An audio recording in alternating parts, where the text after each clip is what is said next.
Streamscape presents Hearts on Thin Ice by Katie Kennedy, narrated by Scarlett Everdeen and Nick Mondelli.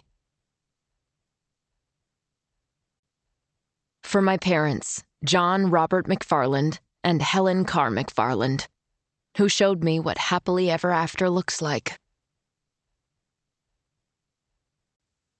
Chapter 1. Boston, last March. Nick Sorensen pushed his hair out of his eyes. It had gotten shaggy while he was in the hospital. His mother leaned forward, gave him a fake smile, and released the handbrake on his wheelchair. Nick had hands. He could operate the damn lever himself. But she needed to fuss, and it was too much trouble to argue. Nothing seemed real anymore, not even his mother. "Okay, here we go," she said. Across the room, his dad pushed up from the window ledge, holding Nick's discharge papers. Nick gave the room a final glance. Through the window, he could see a sliver of TD Garden, the ice arena where he played. Had played. The team had dropped him while he was in the hospital. One of the best forwards in the NHL, and they'd straight up released him. They didn't think he could come back. He shoved his hands over the wheels, propelling himself the hell out of there. The nurses applauded as he passed their station, and people in the corridors stepped to the side and clapped and took photos. And then there were the logistics of getting him in the car and the drive to his apartment. Thank God it had an elevator. He and Sammy had almost taken a place that didn't, but it had been too close to a couple of Sammy's exes, so they'd rented an apartment in a bigger building. It had a good view of Boston, and no known feminine hazards. When they got to his apartment door, his parents stood back. He had left this place laughing.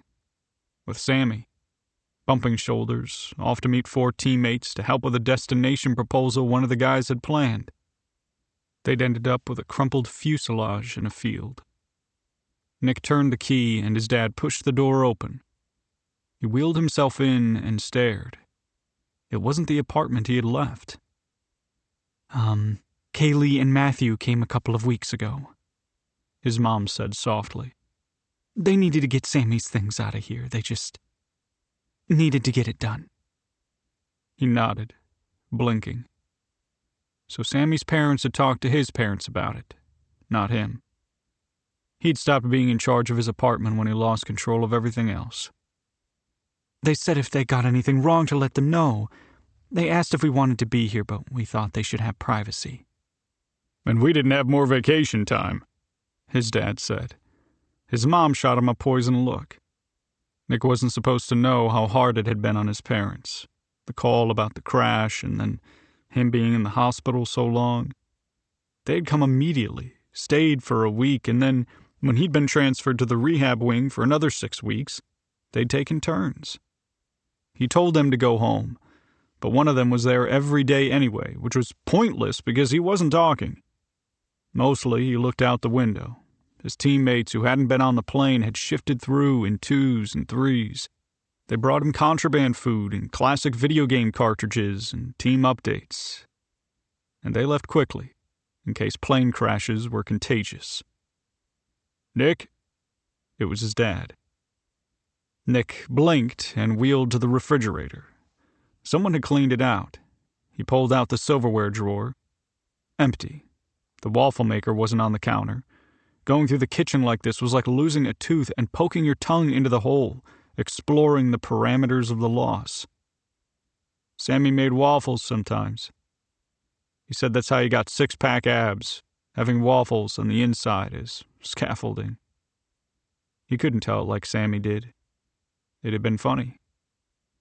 "None of us knew what to do," his mom said. "But they needed to get it over with." He nodded and wheeled into Sammy's room, shoving the door shut behind him. It was profoundly empty. There was more oxygen in outer space. The bed was gone, the dresser, the plant stand, his 3D puzzle of the Great Pyramid. There was a dent in a floorboard where he'd dropped a wine bottle once. Nick opened the door and wheeled himself out, easing the leg around the doorframe. His parents stood in the living room, his mother holding her own hands. They were watching to see if he was okay, expecting him to settle back into a home with half of everything gone. He ran his thumb across the coffee table. There had been an illustrated book on ancient Egypt there when they left that night, bundled against the cold, Sammy's red scarf bright against his almost black hair. It was gone now. Sammy had given the book to Nick for his birthday, but it made sense that the Ganchis had thought it was Sammy's. So many losses. Nick's body had become an object strangers discussed and shoved metal plates into. And for all that he loved Sammy's parents, it felt like they'd killed him a second time by removing the traces of him. Nick had thought he could still find him here, somehow. But he was gone. I need you to not be gone. He had to get out of there. He wheeled sharply toward his own bedroom, nearly running over his mother's foot, but he stopped short when he caught a glimpse of Sammy's toothbrush in the bathroom, white crust on the bottom because he never rinsed well enough. Nick nodded toward it, and his father hesitated, then retrieved it and laid it across his palm. Nick closed his fingers around it, shut his eyes, and began to sob. He couldn't keep it. He couldn't throw it away. He cried until the tears stopped on their own. His parents clung to each other.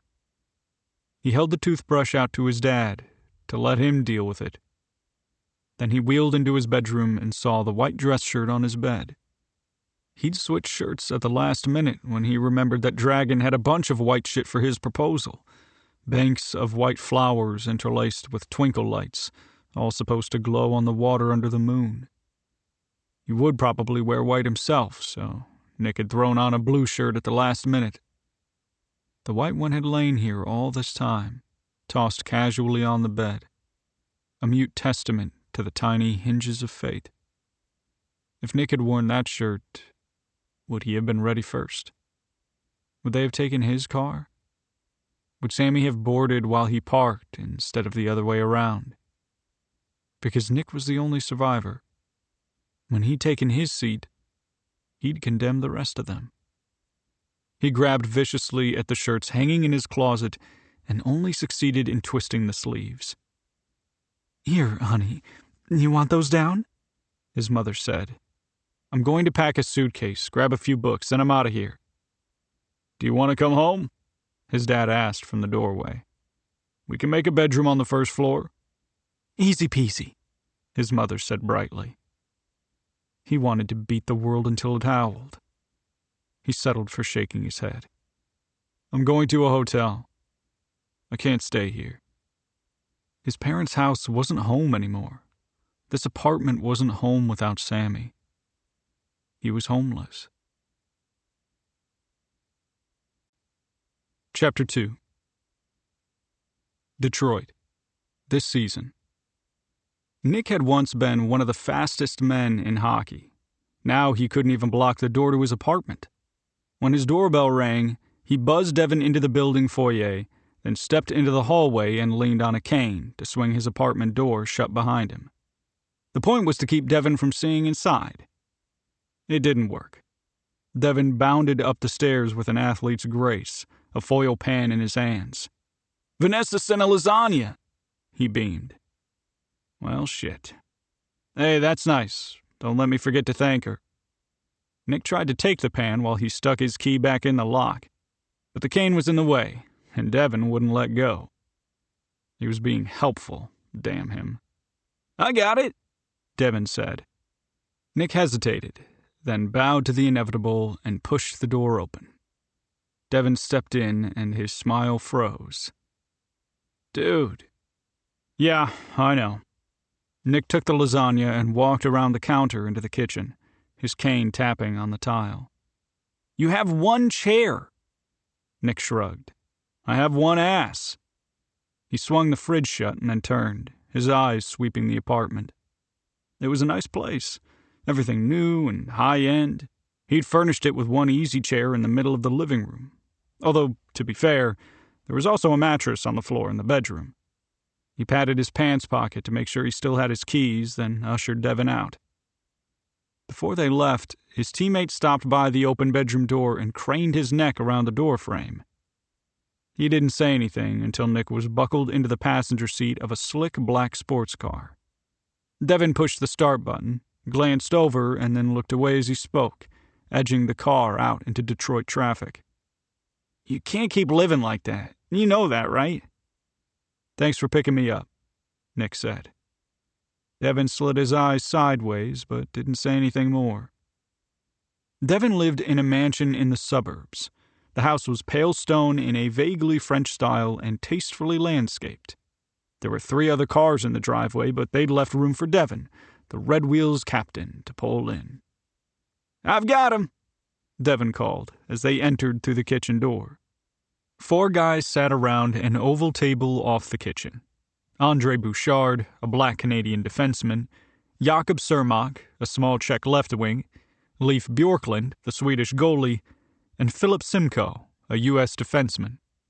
Nick had played against all 4 the previous year, and he'd learned more about Detroit's system from going to practice, although he couldn't skate yet. He had a lot to learn, and a lot to unlearn. He'd played with Sammy so long that Nick always knew where Sammy was going to be. Now Nick worried that when he returned to the ice, he'd pass to where Sammy would have been. And how would he explain to the coach why he dumped the puck to empty ice? The cards and chips were already out. The beers opened. "Sit down," Jakob called. The guys shifted with nervous energy. Now that preseason had started, there was a buzz beneath everything they did, as though their skate blades touching ice completed a circuit. Anyone who thought ice couldn't conduct electricity had never been to an NHL game. That was for damn sure. "We're ready to take your money," Jakob said cheerfully. "You better not be talking to me," Devin said, pushing back a chair. "No, we're going to fleece the new guy," Jakob said. He grinned at Nick. "The new guy plans to launch a more vigorous defense than last week," Nick said. "The new guy's one of the best defensive forwards in the league," Devin said, putting a coaster down at the empty spot. "And one of the worst poker players," Philip said, laughing, and then turned serious.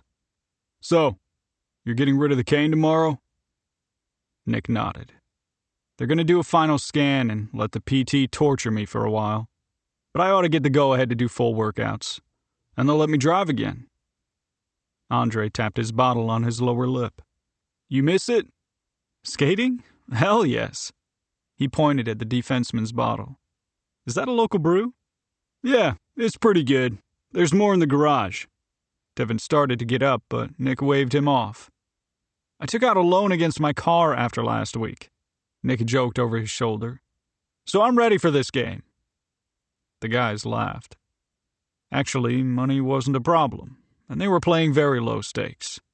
This was a friendly game that Devin had started a few weeks back so Nick could get to know some of his new teammates before he was back on the ice. It was a thoughtful gesture that he'd returned by losing buckets of money to these guys. That hadn't been intentional, but he thought it was nice of him anyway. Nick knew there were 3 stairs down to the garage, but he didn't notice the box beside the steps. His cane caught on the flap, and when he stepped down, it pulled him sideways, and he missed a step. He sprawled down the last 2 steps, landing awkwardly on the box. His shoulders smashed the cardboard, and his ribs bounced off the paint cans inside, knocking his teeth together. "Oh my God," a woman said. Nick looked up from the garage floor. A tall woman with honey hair rushed to help him. She extended a hand down, but he ignored it, pushing off against the cans, which dislodged a lid and knocked the can over. A cold slick of sapphire blue spread across his shirt. "Shit. Oh no," the woman said. "I am so sorry." Nick stood without using his hands and leaned out, trying to keep the paint from dripping onto his pants. The woman looked around frantically. No strategically placed rags. Nick sighed and pulled his shirt off, balling it to prevent the ooze from ruining anything else. "Wow," the woman said. He looked at the soggy mess in his hand. "Yeah, I don't think I got too much on me." She stared at him another moment, then darted toward a workbench along the back wall. "Paper towels," she said triumphantly. She returned with the roll over a finger and pulled 2 narrow sheets off for him. He dabbed at his side, which was faintly sapphire. "Too bad our colors are red and white," he joked. She just bit her lip. "Have I got everything?" He held his arms out slightly and turned in a slow circle. "There's a little bit on your back." He whacked at it with a fresh paper towel, but she shook her head. You mind?" he said, holding it out to her.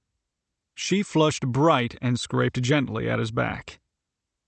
"Was it inappropriate to ask a random woman to swab the paint off your bare torso?" Of course it was. God, he was an idiot. "Just need to get this wet," she said, her voice strained and high. She bounded up into the kitchen, and a moment later, Devin and Andre appeared in the door. "So, you've met Nick's abs," Devin called to the woman. "Yep," she said, her voice still high. She hurtled back toward Nick, a look of determination in her face. "Turn." He swiveled so his back was to her, but that made him face Devin and Andre while she scrubbed him pink. "You're not hurt, right?" Devin said. "No." "Good," Andre said, "because we're definitely laughing at you, but we'd feel bad about it if you were hurt." "Why is Nick getting a sponge bath in the garage?" Leaf said, his head popping between Devin and Andre's. "Okay, I think I'm clean," Nick said. Thanks." "Of course," the woman murmured. "I am so sorry." "That's your paint?" he said. She nodded. "Okay, let's fleece Nick now," one of the guys at the table called. "Don't worry about it, Alyssa," Devin said. "He's going to be blue all evening anyway, because he's a terrible poker player." "Hey now," Nick said amiably, re-entering the house and maneuvering around chair legs and feet to his spot. Devin grabbed the beer Nick had been going for and then retrieved a t-shirt from the back of the house, while the honey-haired woman disappeared into the thicket of rooms. Nick pulled the shirt on, and Devin gathered the cards and began to deal. Nick glanced around the house. There was a family room off the kitchen table area, and a glassed-in three-season room that overlooked a deck and beyond it a manicured yard. Then a bunch of rooms up front. It was a lot of house to maintain. Harder than a chair and a mattress, for sure. Devin's wife, Vanessa, a gorgeous brunette, stood in the three-season room with the tall woman who had helped him when he'd been ambushed by her paint cans in the garage. She was pretty, and he already knew she was a good blusher. He smiled to himself. Vanessa ran her hand over a pillow, and Nick watched them until Andre lodged an elbow in his ribs. He grunted and picked up his cards. Play began, and Nick called. He kept an eye on the women. A moment later, the blonde, Alyssa, glanced over, saw him looking, and smiled. She had warm brown eyes and a stunning smile, and he felt like he'd been caught doing something he shouldn't. He covered by saying, "I think your wife is replacing you with a pillow." Devin swiveled in his seat to see Vanessa caressing the accessories. The throw pillow was turquoise and shimmery, and set off the other turquoise accents in the room, adding a pop of color after a kitchen with whitewashed cabinets and a family room in neutral tones and light wood furniture. "Yeah, that's the designer who redid that room. I didn't introduce you, did I? Sorry about that." Devin examined his cards and bit his lip. "It's a final walkthrough or something." He rapped his knuckles on the table to pass. "They've become friends, and now I'm caught in an endless cycle of having rooms redone because they want to hang out." "They could just have lunch," Leaf said with a thick accent. "Call." "But that wouldn't cost me as much money," Devin said. They threw their cards down, and the Swede grinned and raked the pot in. "Speaking of losing money," Nick said. "Yeah, you can go broke even without buying furniture," Devin said. And then his eyes widened. "No," Nick said. "Hey, Vanessa," Devin called. "No."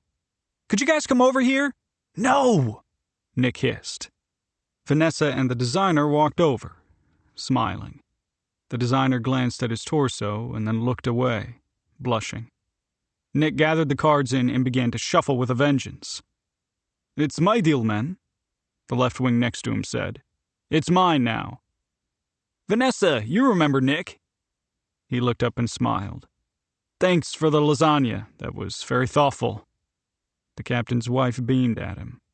And this is Alyssa Compton, our interior designer, or decorator or something, Devon said. The paint terrorist, Nick said, meaning to make light, but regretting it when he saw the look of horror on the blonde woman's face. Again, I am so sorry, she said. Nick waved a hand. Nice to meet you. Officially. She smiled tightly. She looked as comfortable as he felt. Sorry to interrupt your walkthrough, he began dealing. Alyssa, Nick is in possession of the saddest apartment in all Detroit, Devon said. He desperately needs your services. Oh, I'd be happy to do a consult. No thanks, Nick said. I like it fine the way it is. What's wrong with it? Leaf, the goalie, asked. There's nothing in it, Devon said. They all looked at Nick, Vanessa, Alyssa, and 5 NHL players. I'm a minimalist. He stopped dealing and looked around the table in confusion, then sighed and beckoned for the cards back. He dealt out the whole deck. No one said anything. Be a damn shame if at the end of the season I win the Selke Trophy but lose Apartment of the Year. Alyssa crossed her arms. Was he being a jerk? He just wanted them to leave him alone. He dealt again and this time did it right. Andre picked up his hand, sighed, and said, Yeah, I'm gonna need another beer. Don't forget the snacks on the island, Vanessa said. There is no chance of that, Devon said, wrapping an arm around her hips and giving her a squeeze. The other guys grunted in agreement.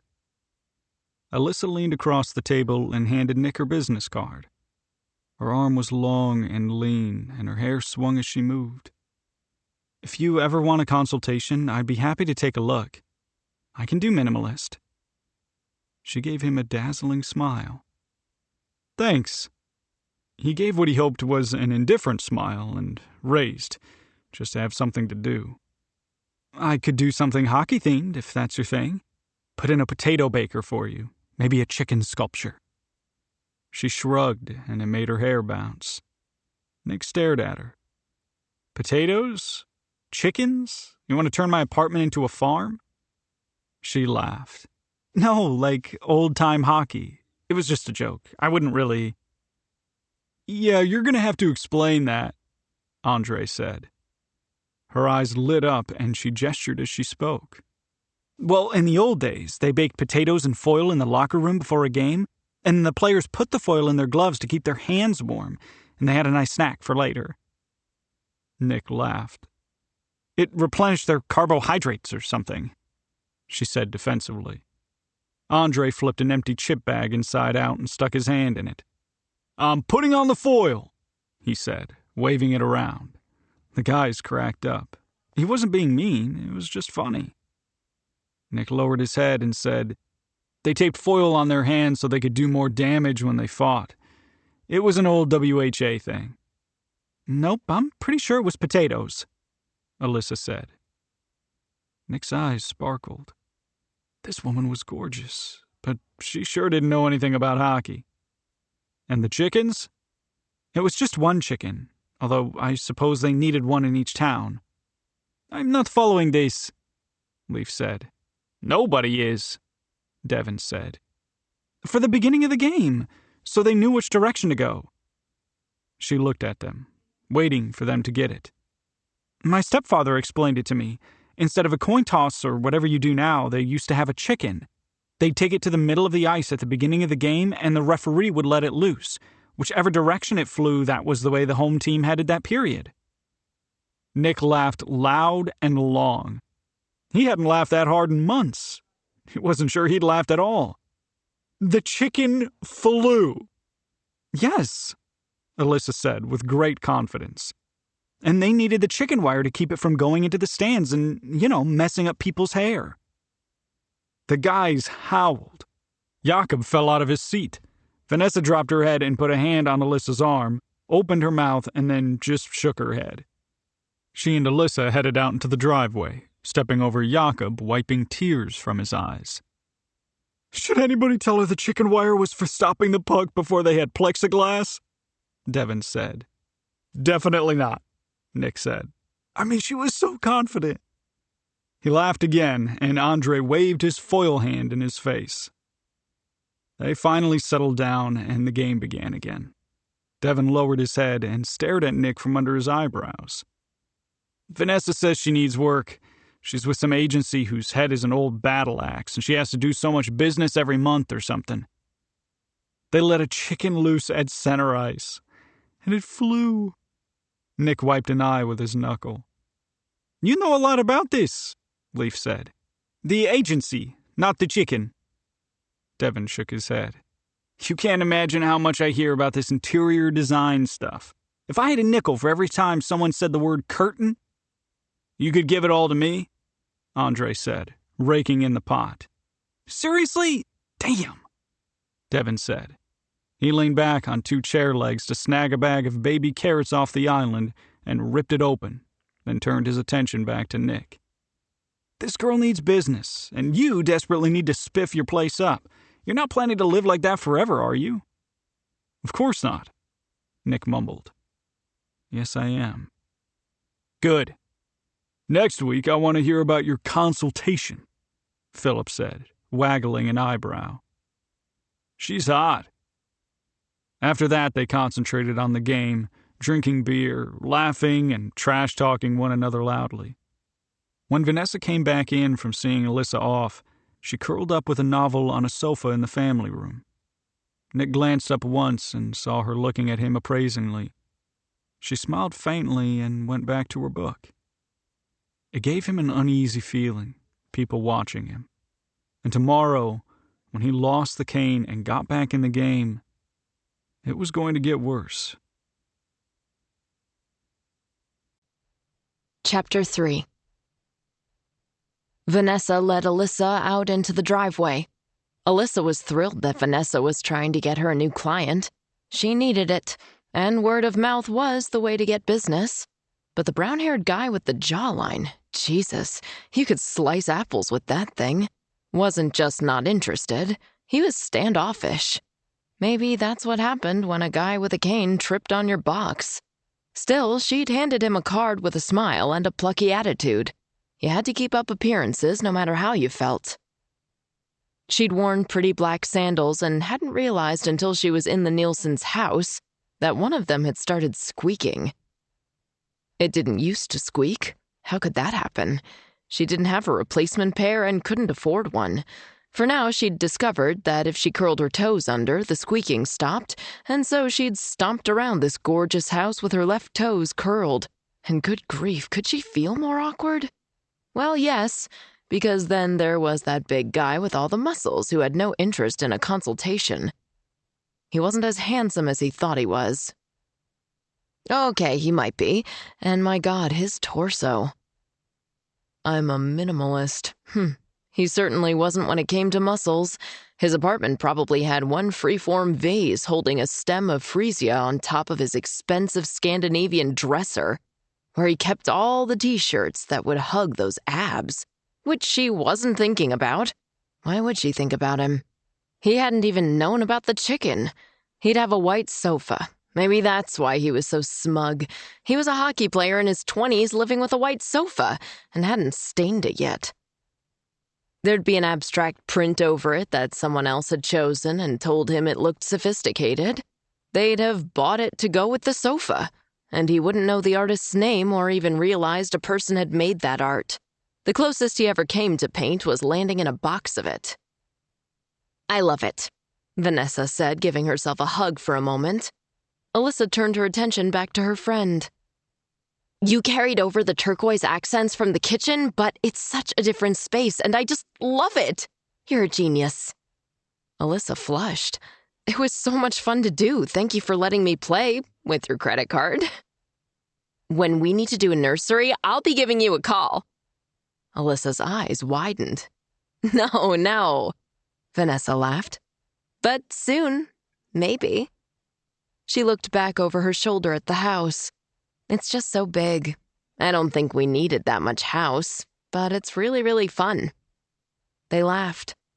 "Thank you for making it a calm place instead of an, 'oh my gosh, what is this room for?' place." "Oh, it was my pleasure." Alyssa beamed. "I'm going to miss doing rooms for you. You and Devin get to work so I can design that nursery." Vanessa laughed.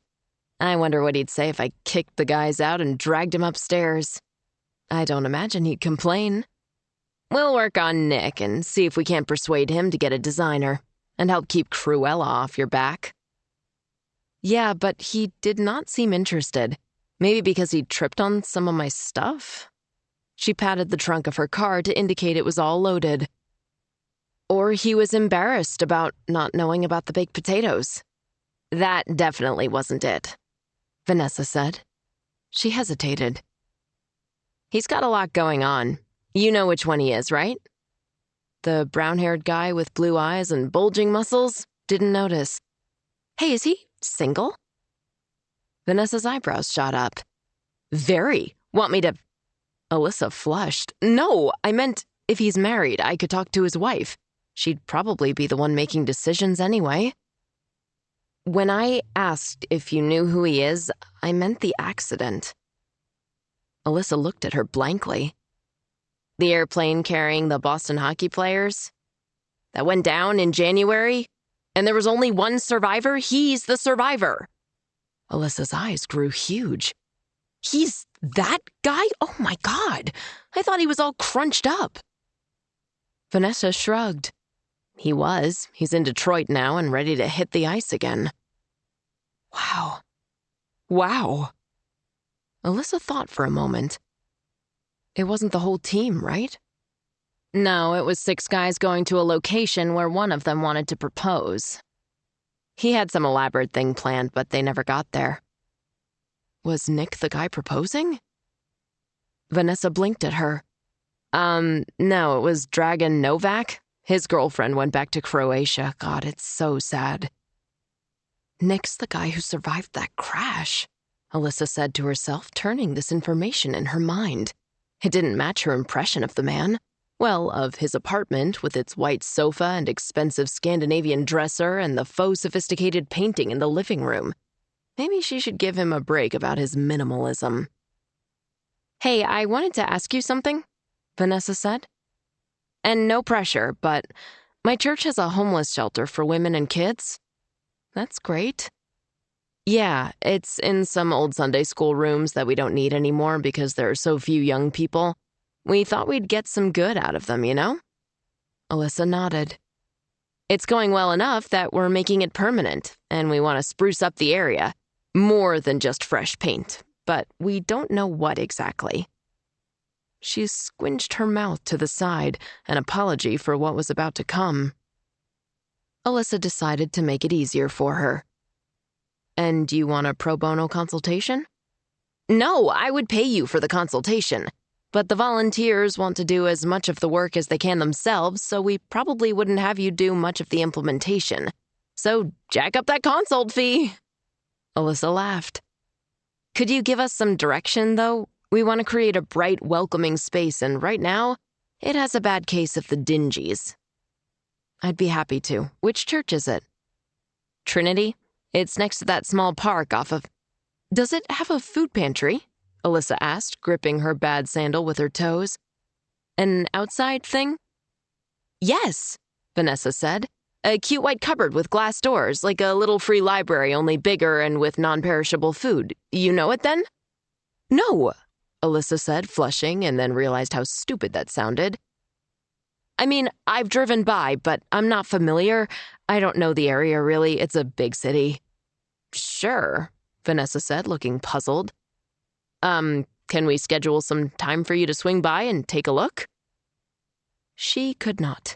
It would be matter touching antimatter. The world would explode. She could not explain this either, not to the wife of the Red Wheels' captain outside their mansion. "Oh, shoot, you know what? I can't. Stacy doesn't let us do jobs like that. I'm so sorry. I would have loved to, but you know how she is." "Sure," Vanessa said, squinting slightly. "What kind of jobs exactly?"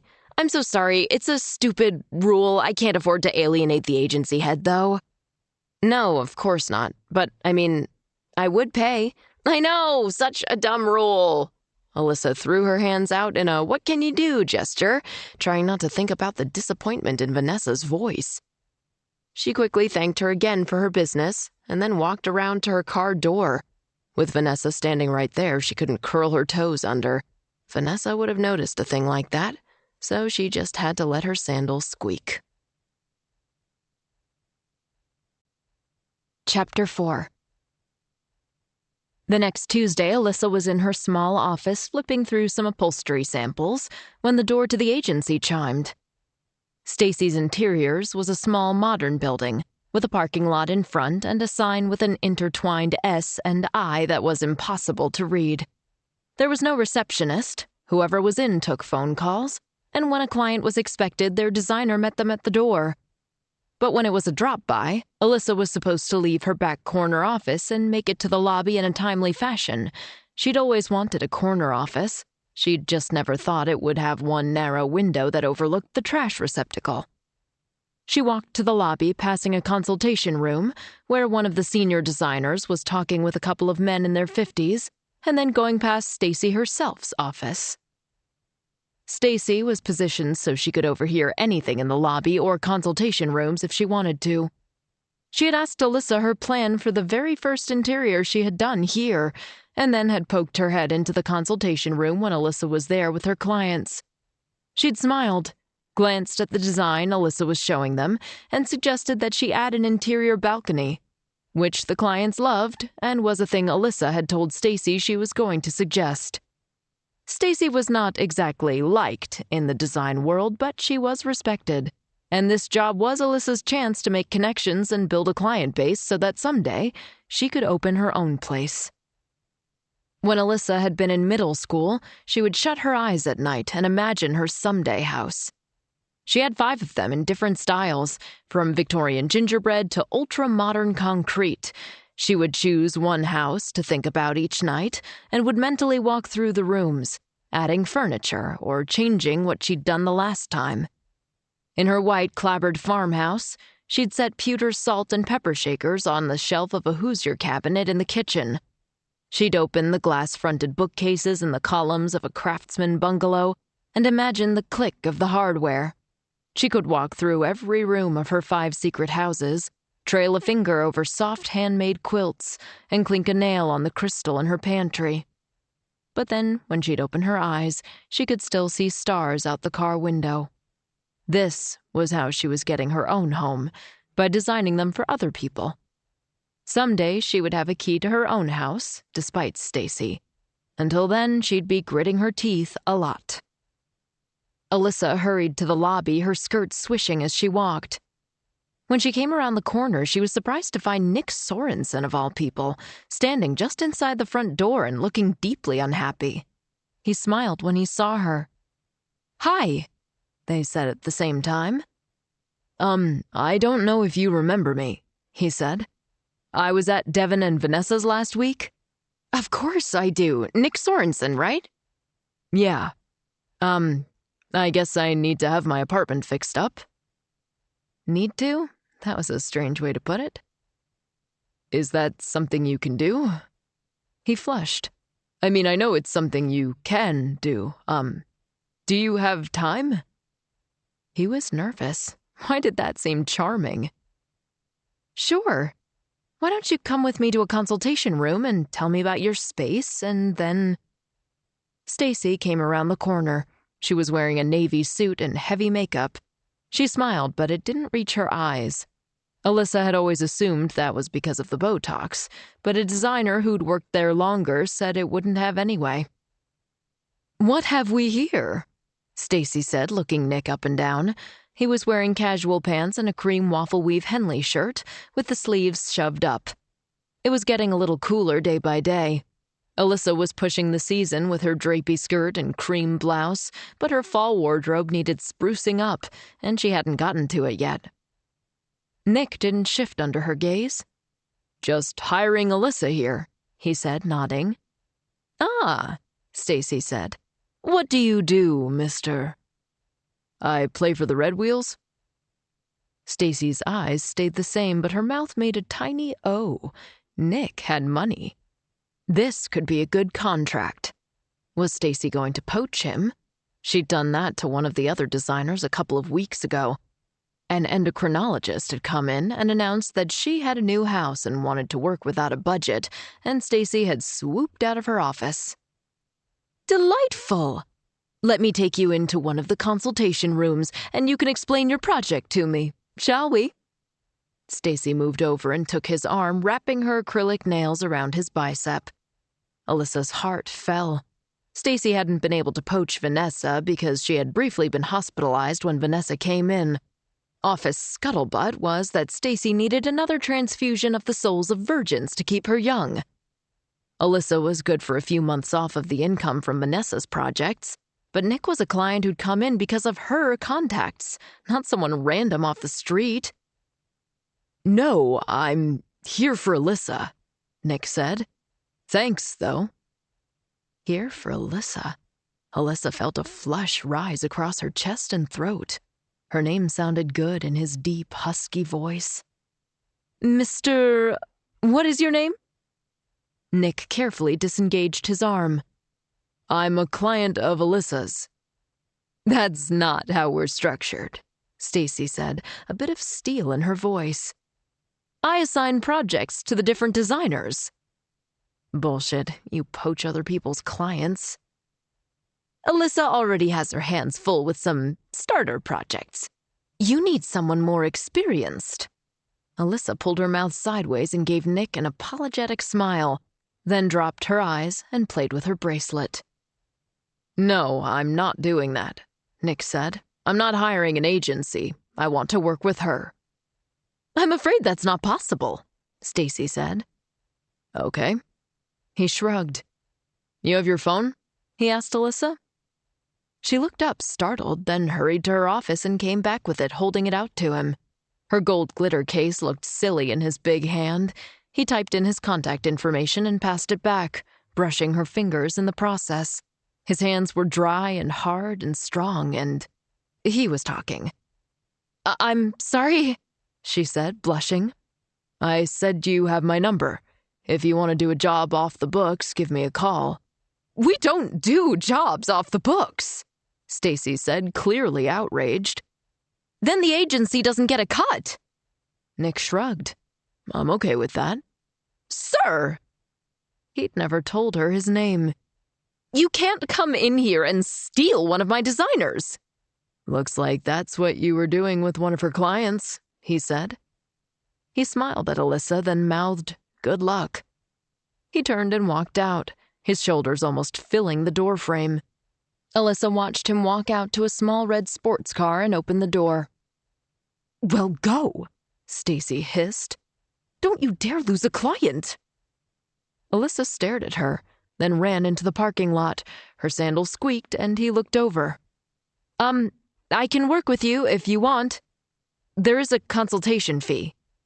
She named the price, adding $50 on a whim because she really did need new shoes. He was in the driver's seat, but stood back up and leaned against the car, ankles crossed, the door open. "Great. I don't want to go back in there, though. Can we go someplace else?" "Yeah, sure. Can you wait just a minute? I need my laptop." He nodded, and she ran back in for her go bag of things she'd need. She stopped for a second to put on lipstick in front of the mirror in her office. That was totally appropriate before going out with a client. It had nothing to do with the shape of his thighs when he got out of the car, or the little commas around his mouth when he smiled. Stacy handed her a contract as she rushed past. "Make sure he signs this." Alyssa nodded absently and stuffed it in her bag, then rushed back out to his car. They got in and he drove away, paying attention to traffic first and then saying, "Have you had lunch? We could talk at a restaurant if that works." She glanced at the clock in his bird's-eye maple dashboard. Already 11:30. Sure, I'll need to get in and see the space, though, and I need to measure everything." He bit the inside of his cheek. "I could send you measurements." "I need to see the space." He nodded and drove them for several minutes, then slowed on a tree-lined street in a nice neighborhood. "Food preferences? You vegan or anything?" She shook her head. He found a spot and pulled in directly in front of a small cafe. "This look okay to you? It's healthy stuff, no milkshakes or anything." "Looks great." The restaurant had a small arbor over the entryway with deep purple-spotted clematis climbing overhead. A sandwich board advertised specials in colored chalk, and when Nick held the door open for her and she stepped inside, she saw that the entire menu was written on a gigantic chalkboard hung over the ordering counter. The place was small and crowded and had a definite hippie vibe. "Favorite spot?" she said. "I like any place that cooks for me," he said. "But yeah, it's in the neighborhood and it's good." They went up to the counter and ordered. Nick got a grilled chicken, bean, and mango salad with couscous, and Alyssa went with the salad maison with a basil vinaigrette. Nick paid and guided them to a table by the wall. "This is a fun place," Alyssa said. "A lot of energy." He nodded. The server came and poured water for them, and when he left, she tapped her glass with her fingernails. "So, tell me about your project." He looked at her for a long moment without talking, then took a drink. "Stalling? Seriously?" "I have a 2-bedroom apartment and none of it is decorated." He shrugged. "Okay." He didn't say anything more. "What do you want done with the space?" "I really don't care, just..." He rolled his hand outward. "Whatever makes it look normal and gets my coach off my back." "Your coach doesn't like your apartment?"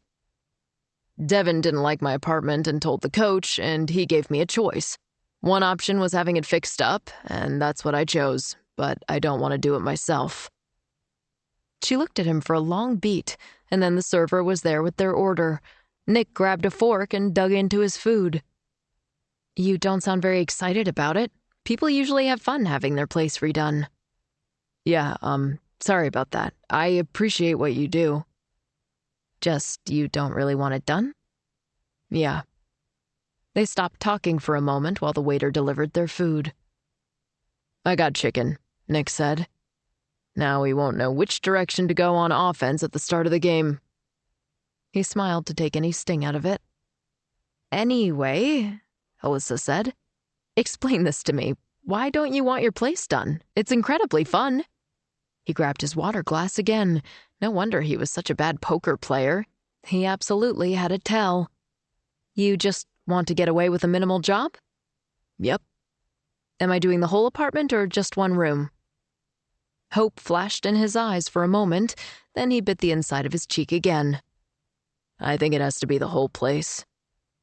"What kind of style are you thinking?" "Normal?" She laughed. "Okay. I can pull some photos up after I've seen the place and get an idea of what you like, color, furniture, accessories, things like that." "Can I just have you do it? Is that a thing? Like on a TV show where you don't even know what it's going to be and then there's a big reveal?" He squinted at her. "I don't watch those shows, but I'm going to say yes." "No, you'll need to approve the design." He sighed and stabbed the last piece of his chicken. "If you don't enjoy talking about throw pillows, you don't have to. I mean, Vanessa and I had a ton of fun playing with swatches and swapping in different lamps, but you absolutely don't have to be that involved as a client.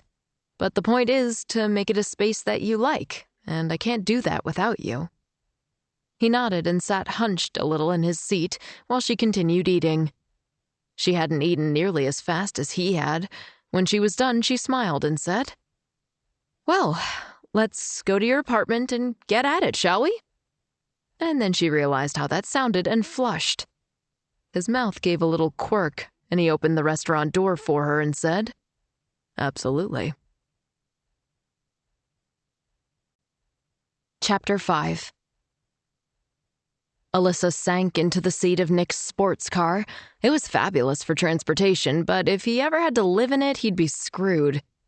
He pulled out and then glanced over at her. "I hope I didn't get you in trouble with that woman."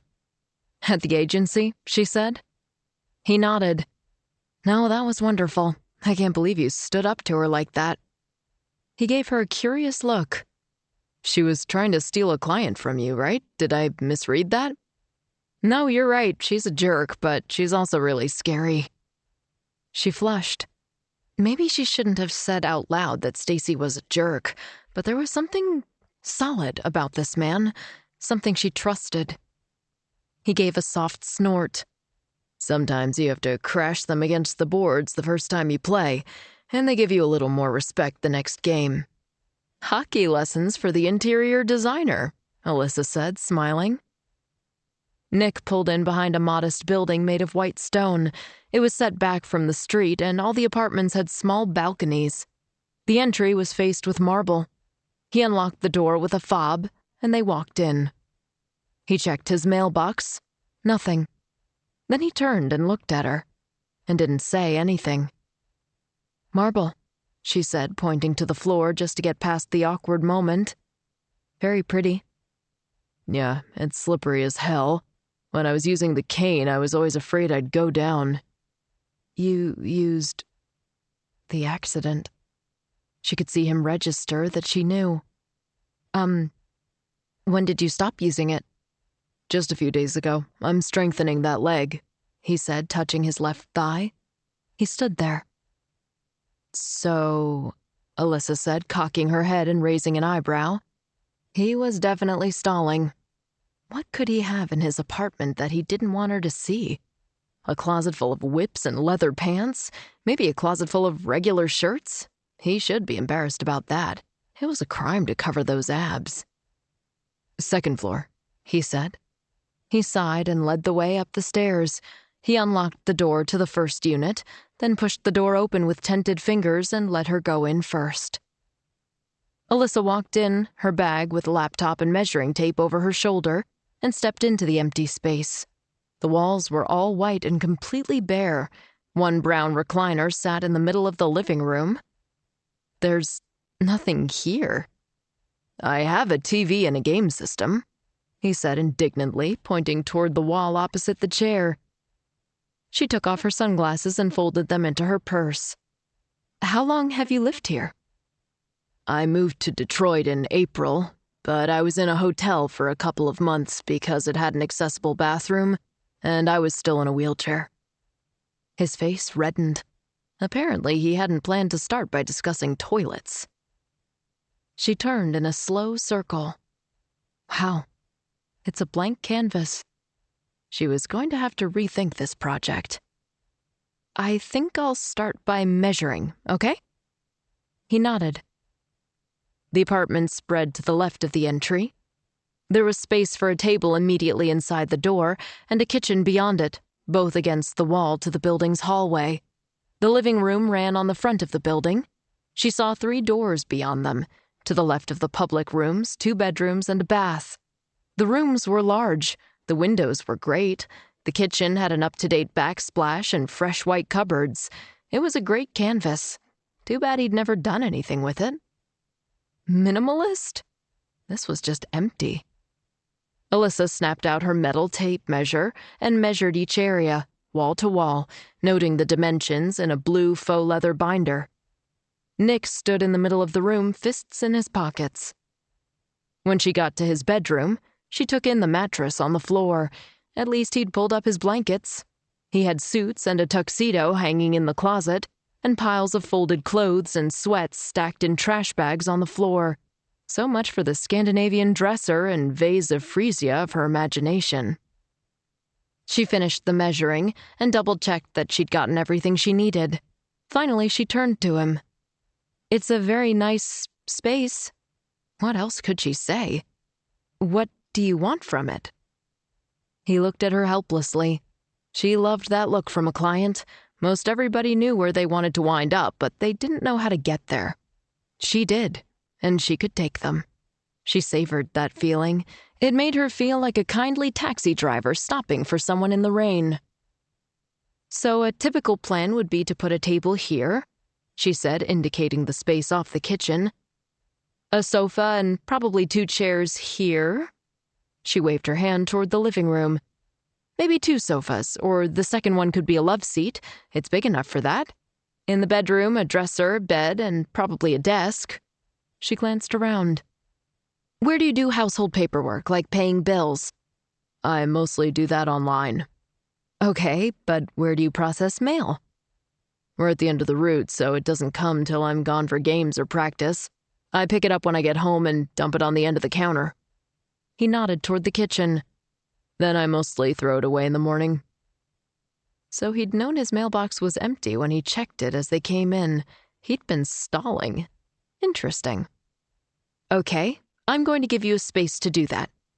It can be in your bedroom, or there's room in the living room for a desk, or we can make the second bedroom a home office. He flushed. I want to leave that bedroom alone. She blinked at him. Alone? He nodded. It's completely empty. Yeah. We could make it a combined guest bedroom and office, so it would work for you when you don't have guests, and if you do, you can let them have the run of the place. He shook his head. Let's just leave it alone. Okay. The client was the boss, even when he was being stupid. Any thoughts on the balcony? She stepped over and slid the door open. The balcony was 8 feet by 5 feet, plenty big enough for him to come out with a date, sip wine, watch the sunset. I forgot to ask, which way does your apartment face? East? Well, I guess you can watch the sunrise from out here. I've done that a few times. She was surprised. You got up and watched the sunrise? Where did you sit? He smiled ruefully. I just sat on the balcony floor. Huh. Do you have a vision for the space? Do you want to be able to entertain here or have a chaise lounge so you can read? I guess it would be nice to read out here. She must have looked as surprised as she felt because he said, I know how to read. She smiled. I'm going to show you some photos of rooms and you tell me what you like and what you don't, okay? Sure. She caught the slight sigh. Alyssa sank down against the living room wall and sat with her legs pulled sideways. It was a bad day to have worn a skirt, but how would she have guessed the day would go like this when she dressed that morning? She booted up while he lowered himself beside her.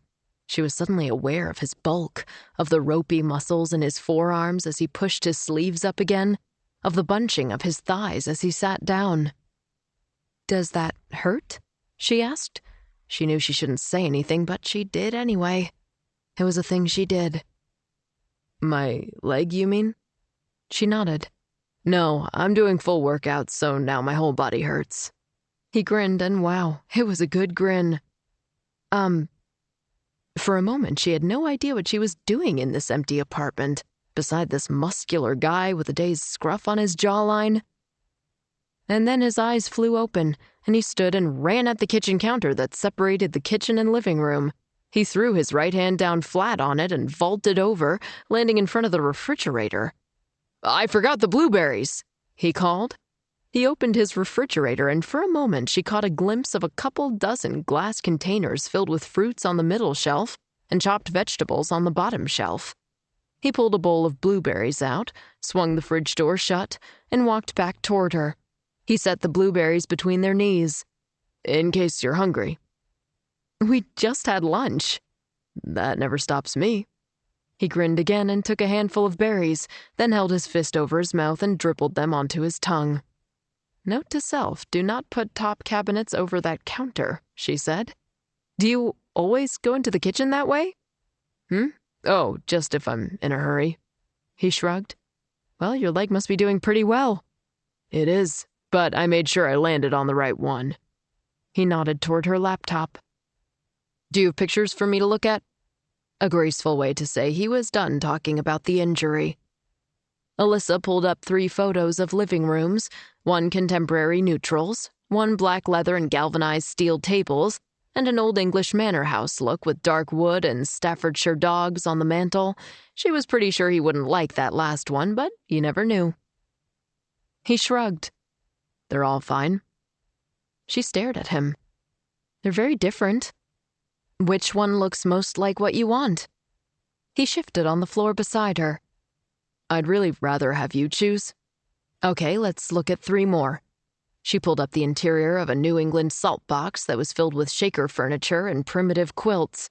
A comfort-focused room filled with a sectional with embedded drink holders and a breezy beachfront room with pillows covered in a lobster print, a bleached wood floor, and a white slipcover on the sofa.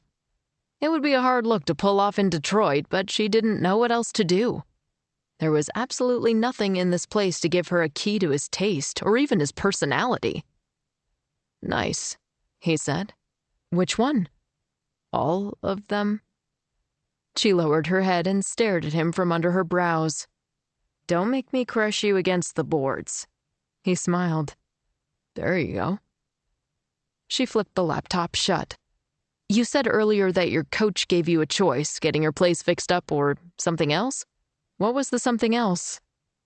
He bit the inside of his cheek, then said, "I have a big mouth." "I'm trying to get a handle on this project to figure out what will make you happy. Help me out here?" "I don't care what it looks like," he said. She thought about picking up her laptop and braining him with it, but considering the bulk of his shoulder beside her and the hardness of his arm when he'd bumped her as he sat back down with the blueberries, she was pretty sure he could stop her. So she just gave him a long stare. He sighed. "Devin squealed, the rat, and Coach said I have to get it decent and normal or go to counseling." Her eyes flew wide. "So please make it decent and normal so they'll all leave me alone." "They want you to get counseling because you haven't fixed up your apartment?" "No, they want me to get counseling because I lost my 5 best friends in an airplane crash. They think this," he waved his hand vaguely at the empty space, "is unhealthy. So I have to fix one thing or the other." She was silent for a moment. "I'm sorry. I shouldn't have pressed you." "You're doing your job. It's an unusual situation." "Yeah. So here's the thing. I know absolutely nothing about you, and the only thing your apartment tells me is that you eat exceptionally well." He looked at her puzzled, and she said, "I got a glimpse inside your refrigerator. You cut up vegetables when you get back from the grocery store, right?" "I eat dinner really late because of game time, and if I don't have leftovers, I'm too tired to make anything. Also, I'm a terrible cook." He grinned again, and there were those commas around his mouth. "This way, I can just eat straight out of the containers in the refrigerator." "You don't eat out?" "On the road, sure, but not as often here. Maybe I will some once I get to know the guys better." He shrugged. "He's new. He doesn't have good friends yet. Could I possibly poke any more sore spots? God, I'm a jerk." "Okay, I'm thinking maybe black leather sofas, a framed jersey, a display case for trophies." Did he have trophies? She couldn't ask. What if he didn't? She'd already brought up his leg injury, his friends' deaths, and the fact that he didn't have anybody to eat with. She was becoming the mean girl from junior high. "A comfortable space for you to lounge in with extra seating, a place to eat, and a center for household paperwork." "That sounds great. Thanks." "Do you like that sort of design, sort of sporty? Because if I show you the design and you don't like it, I can redo it, but it will cost you more." He hesitated for a moment, then said, "That'll be fine." Alyssa couldn't think of anything else to say, so she took a handful of blueberries and looked around the space again. "How do you feel about houseplants?" "I almost bought one at the grocery store, but I'll have road trips and it would probably die. I'd feel bad." He flushed. She nodded and handed him the contract, but she was thinking about his phrasing. He hadn't made a black thumb joke or a comment about his bad luck with plants. He said he didn't want to kill it. She was going to have to put a fake philodendron on top of his trophy case, and that struck her as terribly sad. Nick signed and handed the contract back. Alyssa stuck it in her bag, then thanked him for his time. Her eyes swept over the apartment once more before she left. For a man who had absolutely no place to hide anything, it felt like he was hiding plenty.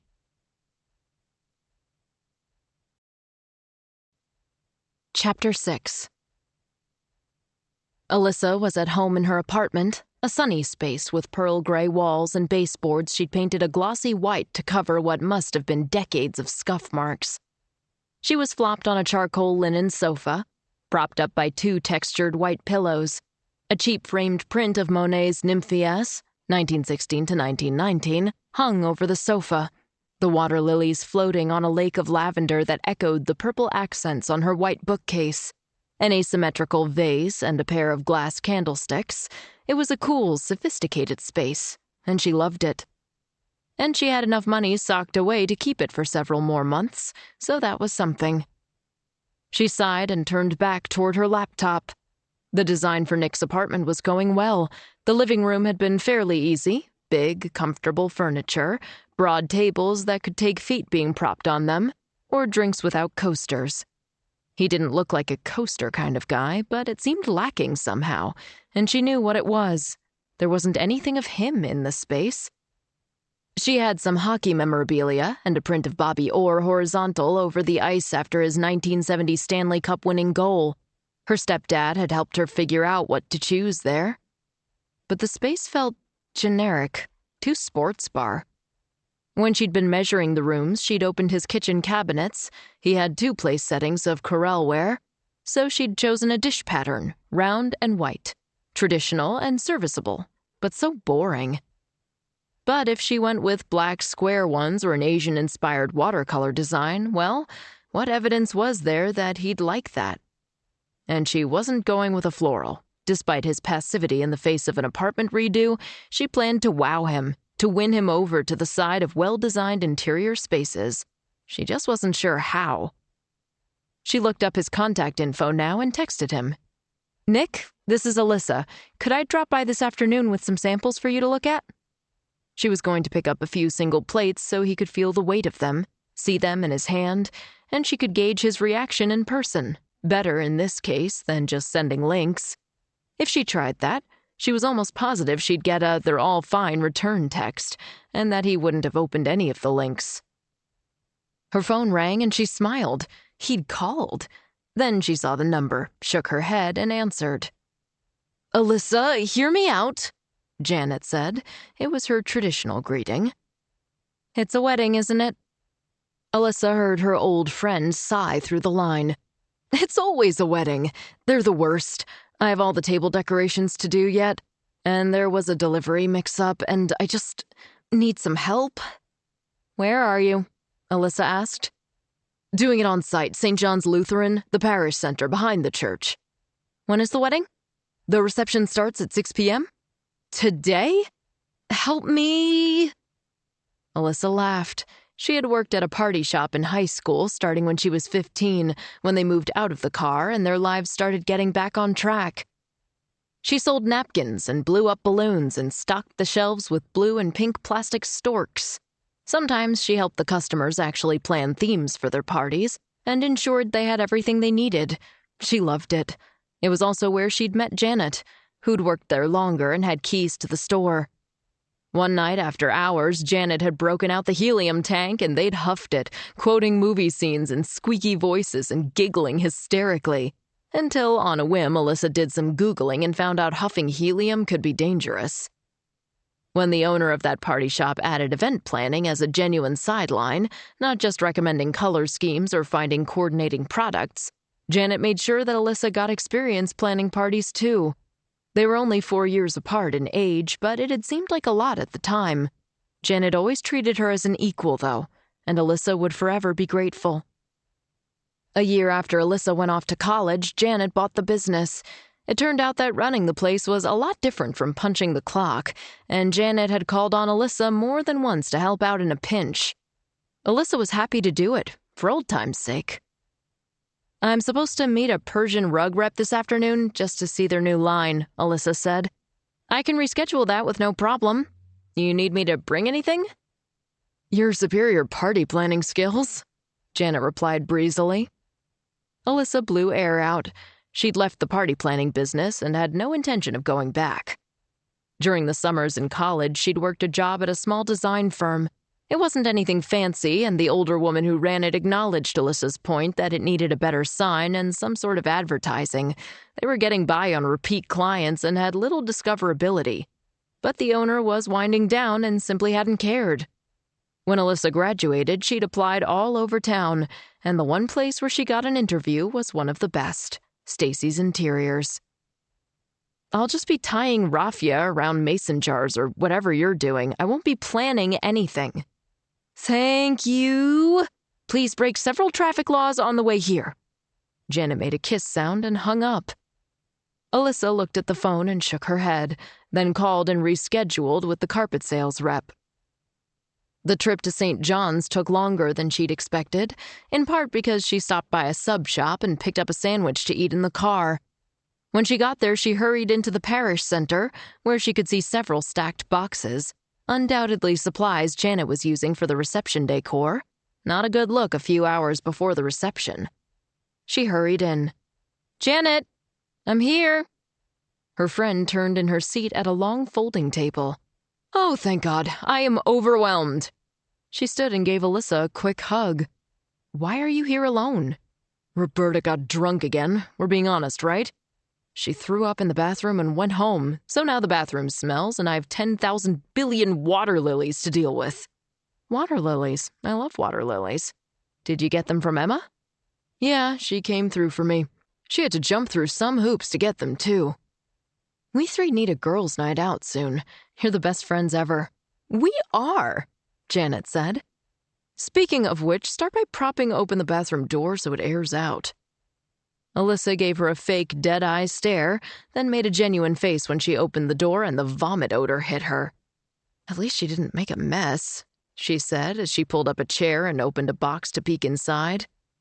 "Oh, she did. Cleaning that up was my top priority." "I can see that, and, sorry you had to deal with it. Why do you keep her anyway?" "Because my bestie and favorite party planner got a new job as an interior designer. How's that going anyway?" Alyssa shook her head. "Tell me what to do before we start talking." "Good point." "So this couple met when they were both walking in a park. The dog of one of the brides got loose and charged the other bride, who fell into the pond she was walking past." "Oh my gosh," Alyssa said. "She surfaced with a lily pad on her head, and instead of apologizing, the first woman laughed. And then a frog jumped off the wet one's shoulder and she screamed, and the first woman laughed harder." Alyssa gaped. "This resulted in a wedding?" "It did," Janet said. "A water lily-themed wedding. So the caterer is setting up the tables and cloths, but I need the centerpieces ready to slap down as soon as the tables are set. We have these square mirrors and these low flat bowls to sit on top. Put 3 of the pink with yellow water lilies in each and 3 tea light candles floating between." "We'll need to fill them with water now to keep the flowers fresh," Alyssa said. "And then move them to the tables already full of water. Yes, isn't life a delight? But yeah, preventing drooping is top priority." Alyssa's phone buzzed, but she ignored it. "What else is there?" Alyssa said. "The caterer is decorating the cake?"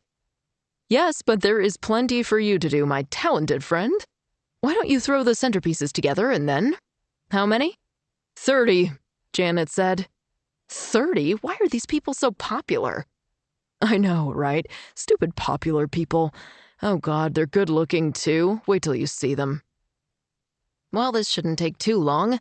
It's mostly cutting the stems." "And then you can do the decorations for the head table, the buffet table, and the cake table while I string up the arch over the entryway." "No, there is not an archway." "Indeed.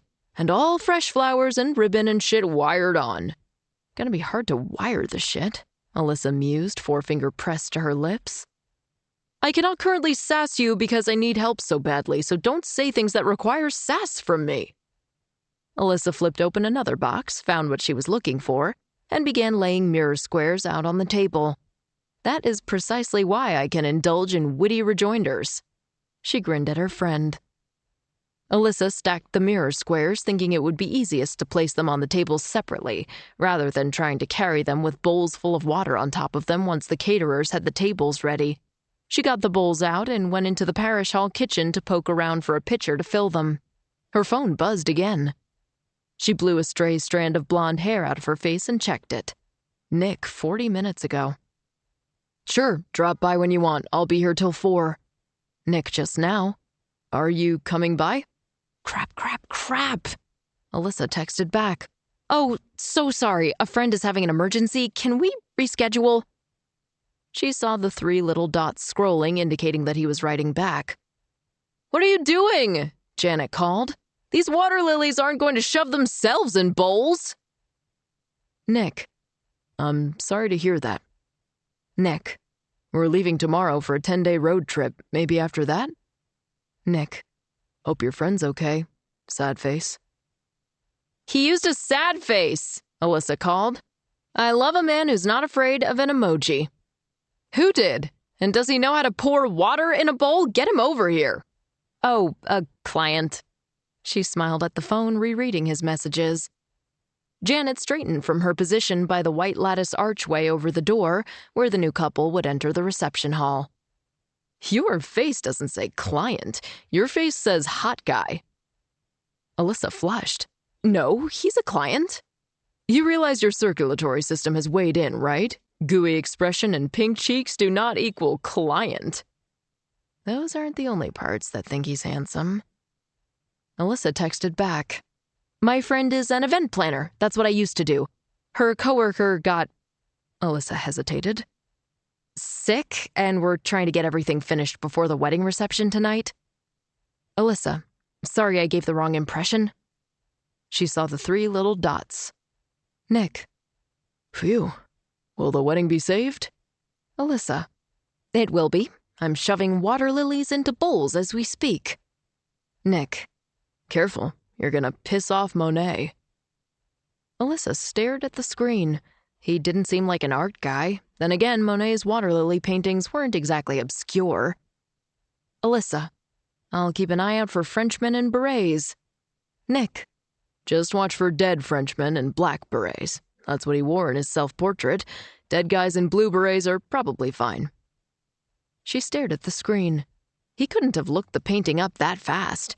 She ran a quick search on Claude Monet's self-portrait. Black beret. I'll be darned. She bit her lip, took a deep breath, and texted again. Alyssa. Long shot and no pressure at all. But if you want to see some samples before your road trip, you're welcome to drop by here. She hit send, then wanted to stuff herself into one of the centerpiece bowls, as if he were desperate to fight traffic to see dish patterns. Because of course he was. The guy who had no opinion whatsoever what his completely empty apartment should look like. Her phone buzzed. Nick. Sure, where are you? Nick. Will I be safe from the scary wedding reception? She smiled. St. John's Lutheran Parish Center. Flee if you see any black berets. Nick. I'll be there in 20. Alyssa smiled, laid her phone down on the table, and turned to see Janet staring at her. What? Oh, by the way, the client is going to stop by to look at some samples. Her eyes flew wide. The samples which I completely forgot to pick up after you sent up the bat signal. She'd been going to stop at a store on the way to the carpet consultation, which meant she'd just lured Nick Sorensen to a random Lutheran church on the promise of looking at dishes that did not exist. She sat down and began scrolling madly on her phone, checking the inventory of a favorite store. Alyssa? I am seriously panicking here, Janet said. Please do some work. She looked up, her expression guilty. I'm sorry, this is an important client, and I kind of messed up. Janet smirked. Oh, look at you smile. I hate you, Alyssa said, but I will still put candles in your bowls. Nick got there exactly when predicted, which seemed a little fast for the distance involved. His car nosed into the parking spot at the far end of the line, and he stepped out in a charcoal gray suit, white shirt, and black and blue tie. He opened the door to the parish center and stepped in, smiling at Alyssa. Hey. Janet stood by the arbor with her mouth open, a bucket of water lilies beside her, a roll of florist's wire forgotten in her hand. Hi, Alyssa said. Squeak. Damn it. Sorry about... She waved a hand vaguely at the room. Oh, this is my friend Janet. Nick raised a hand. Janet, this is Nick Sorensen. Dang, I know, Janet said. Nick grinned. Don't you clean up nice? Come on over, Alyssa said. I just wanted to get an idea of your taste in tableware. I was having trouble choosing something you'd like. They pulled chairs up to one of the round guest tables, still without its cloth, and Alyssa produced her phone. She hoped he didn't know she should be more prepared, that this presentation of samples should be more formal. "So, what shaped plates would you like?" she said, scrolling to a screen that showed different outlines. "Round." An answer. Really? Predictable, but an answer. "Okay, that's easy. And what color?" She braced herself. "Black." She looked at him. "Black?" He grinned. "Like a puck." Is that really what you want?" He shrugged. "I don't care, I just thought that would be funny." She dropped her head into her hand and looked sideways at him. "Is it possible I'm not as funny as I think?" That brought a small smile from her. "Hey, Nick," Janet called. "Do you actually give a crap about your dishes?" "Nope." "Then could you grab that pitcher and fill those shallow bowls about 2/3 full?" "Janet," Alyssa said. "I'm sorry, but I'm having a crisis here, and he looks strong enough to lift a pitcher." Nick stood and walked over to the table, picking up the pitcher, and shambled into the kitchen. The women exchanged a wide-eyed look. "Nick Sorensen?" Janet mouthed. "Yup," Alyssa mouthed back. "He likes you." "He doesn't." But she smiled. When Nick returned, she walked over and tried to take the pitcher from him, but he didn't let it go. The result was that she had wrapped her hand over his. "You're obviously going somewhere," she said. "We can't let you get wet." He looked at her for a moment, confused, then glanced at his suit and flushed.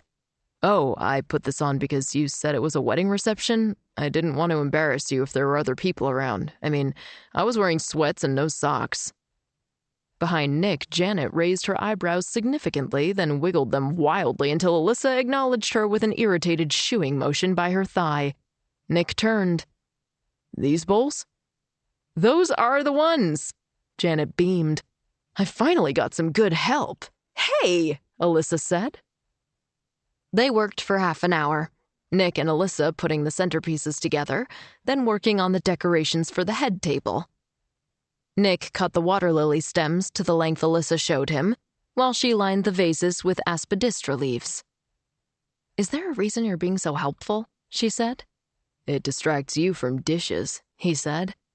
"Oh, about that, I was thinking—" He moaned softly. "Hey, what are you crazy kids doing over there?" Janet called. "This is a wedding, not a honeymoon." Alyssa flushed furiously. Nick smirked. "Actually, I need your help over here." Janet was on a step stool beside the arch. She had the water lilies and some lily of the valley wired in, and was holding a huge roll of pink tulle ribbon. Nick looked at Alyssa and shrugged, and they walked over. Janet stepped back and grabbed her phone. "Can you guys stand in there for a second? I need to see how high to put the bow." "The bow?" Alyssa said. "What difference would—" Nick obediently stepped into the archway. "Just pretend to be the newlyweds," Janet said. She looked around the phone and smiled. "This helps so much." She clicked a photo of them standing under the arch of flowers. Janet lowered the phone and her lips twisted to the side. "I think it may cut off the groom's head, though." Alyssa's eyes snapped over to her. There was no groom in this wedding. What was her friend pulling? Janet smiled sweetly. "It would help so much if you— I hope this isn't asking too much, but I need to know if the bow height will work when they kiss." Alyssa stared at her. Beside her, Nick looked between them and then turned slightly toward her. She was going to kill Janet. She was going to stab her through the heart with a water lily stem. It might take a while, but she had the will to see the job through. "Is that okay?" Nick whispered, his lips by her ear. She thought she might melt, puddle on the floor, and stain his Italian leather shoes. I don't want to impose. You really don't have to, if you don't want." She risked a glance up at him. His ridiculously handsome jaw hovered dangerously close, and his eyes were looking at her, a touch of amusement in them, along with a touch of something else. Longing? And then he slipped an arm around her, put his hand on her lower back, and bent to kiss her. He pulled her to him, arching her ever so slightly backward. His arm was hard, and the chest he pulled her into was a slab of muscle. But his lips were soft, and the kiss was gentle. Her mouth moved against his, wanting more than this chaste brush against her lips. Her whole body wanted more. She put her hand on his back, steadying herself as he melted her core. And then he released her and looked up at Janet. "Was that good?" Oh, God, yes, that was very, very good, Alyssa thought. "Yes, that helped so much, thank you," Janet said. Nick looked down at Alyssa and flushed slightly. Well, looking at dishes was more fun than I'd expected. He gave her his rakish grin. "Wait till we choose end tables," she said, then flushed. Holy crap, why had she said that? Janet snorted and Nick laughed, lifted her hand in his large, strong one and gave it a tiny squeeze. "I can't wait." He lifted one eyebrow, then stepped out of the archway and said, "I better be off. Any plates are fine. Hope the reception goes well." He walked off to his sports car and lifted a hand to Alyssa, who was watching him through the parish center window as he got in and drove away. Alyssa wheeled on her friend. "You had to check the bow height? That doesn't even make sense. That's not a thing." Janet shrugged. "Yeah, but he doesn't know that. And look, I have 2 pictures of you kissing Nick Sorensen." She turned her phone so Alyssa could see the screen. "We're standing under a floral arch. He's wearing a tailored suit, and I'm in skinny jeans and tennis shoes. It looks like I wore skinny jeans to my wedding." Janet gave her a wolf grin. "If you finish your work, I will send you these pictures and not post them on the interweb, claiming that you got married in inappropriate attire." "You're blackmailing me?" "I'm not sure threatening to post a photo of you kissing Nick Sorensen qualifies as blackmail. First, he is hot. Second, wow, is he hot." Janet put her phone down and grabbed the roll of tulle ribbon again. "I'll send these to you later. But I'm going to keep a copy and Photoshop myself into your spot and blow it up to poster size and tape it to my bedroom wall." Alyssa snorted and turned back to the water lilies. She'd been humming and smiling for 5 minutes before she realized that she was humming and smiling, and that Janet was watching her with a look of smug amusement. Chapter 7. Nick traveled with the team on the road trip. His leg was stronger, it had come along quickly, and he'd lifted weights and kept the rest of his body in shape during rehab. He wasn't sure what day he'd play again. The coach was keeping his thoughts to himself as he watched Nick's progress. But it felt good to be on the ice again. Boarding the plane as they left Detroit was a different story. Everyone very carefully didn't look at him as they filed on.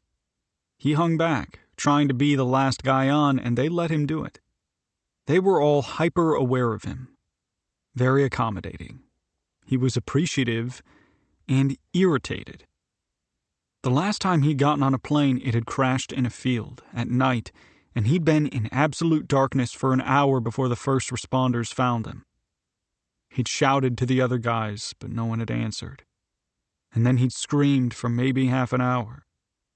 By the time the fire trucks rolled in, he'd stopped making noise except for the ragged breaths he drew in as he clutched his ruined leg. He'd never lost consciousness, and it was a damn shame. He didn't want these memories. When he'd signed with Detroit, his dad had driven him to the new city so he wouldn't have to get on a plane. It was dumb and took 2 days, and he loved his dad for it. Now he lingered by the cockpit, fiddling with a bag while everyone else got settled. He told Devin the day before that he liked to be the last guy to choose a seat. Devin had quietly spread the word. The last time he'd chosen a spot on an airplane, it was the only seat someone could survive in. At least, it was the only seat someone had survived in, which meant that when he'd chosen his seat and sat down, he'd condemned everyone else to death. Other people wouldn't see it quite that way, he knew. But they hadn't been there. So once his teammates were settled, he chose his spot. On the left, halfway back. Not where he'd been on the last flight, but maybe this was his new place. Takeoff was uneventful except for the guys carefully not paying attention to him, and the team trainer moving to sit across the aisle from him. For no particular reason, obviously. Did they think he might freak out and need to be sedated mid-flight? Jesus, what if he did? He kept himself busy playing a game on his phone. It was a stupid game. Ridiculously cheerful gnomes ran around with pickaxes cutting gold and gems out of tunnel walls. They jumped up and down every time they finished a vein, and squealed. He had to play with the sound off because of the squealing and because it was an embarrassing game to play. It was probably made for 10-year-olds. His friend Luca had introduced him to it and had played it with the sound up, fist pumping when his avatar, the gnome in the green hat, amassed enough gold to advance to the next level. That gnome had looked like Luca too. They both had a mess of yellow hair. Nick had bought him a bright green hat as a joke, and the idiot had worn it, proudly. There was nothing that could embarrass Luca.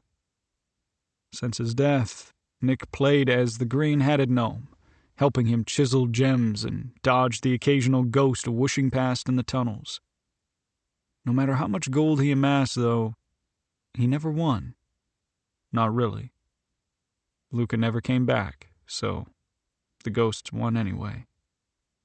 Just before the plane started its descent, Devin and Andre leaned forward from their seats behind Nick. Devin put a hand on his shoulder. The pilot announced that they should buckle up. Nick was already strapped in. He'd stayed that way the whole flight. "Hey, you know any good restaurants in St. Louis?" Devin said. "I want to make sure we eat someplace good while we're in town." Nick swiveled to look at him. "There's a lot of good restaurants in St. Louis." Andre had a hand on his other shoulder now, and Nick turned the other way. "Are we talking ambiance or the quality of the food?" Andre said. "Because I am a man of discernment and require both." "You will literally eat a cold hot dog," Devin said. "True," Andre said. "But we need something elegant this week to start preseason. Someplace with fancy-ass garnishes." The plane touched down. The brakes locked with a squeal, and it decelerated sharply. Nick swiveled to look at them both, the faintest of smiles in the crook of his mouth. The team obviously made all the arrangements already, like it always does. But thanks for the distraction, guys. Andre lightly bounced his fist off Nick's head, and Devin gave his shoulder a soft smack. When the plane had taxied to a stop, the other guys began fiddling with bags and phones and pretending to tie shoes, letting him get the hell off there first. Thoughtful enough to do it. Thoughtful enough to pretend they weren't. He took advantage of it and shot down the steps to the tarmac, touching one finger to his forehead as he passed the pilot. The man nodded to him. Detroit had been at the first brush of fall, time to hang a jacket by the door. But St. Louis was still in late summer, and the sun glared off the tarmac and the glass in the terminal. When they walked into the building, Coach caught up with him right as the smell of the terminal hit him. Plastic and carpet and bodies and faint food smells, and underneath it a sharp hit of aviation fuel. "Nick, I was thinking, if you have a good practice tonight, I might start you Wednesday in Boston." He looked up sharply at that.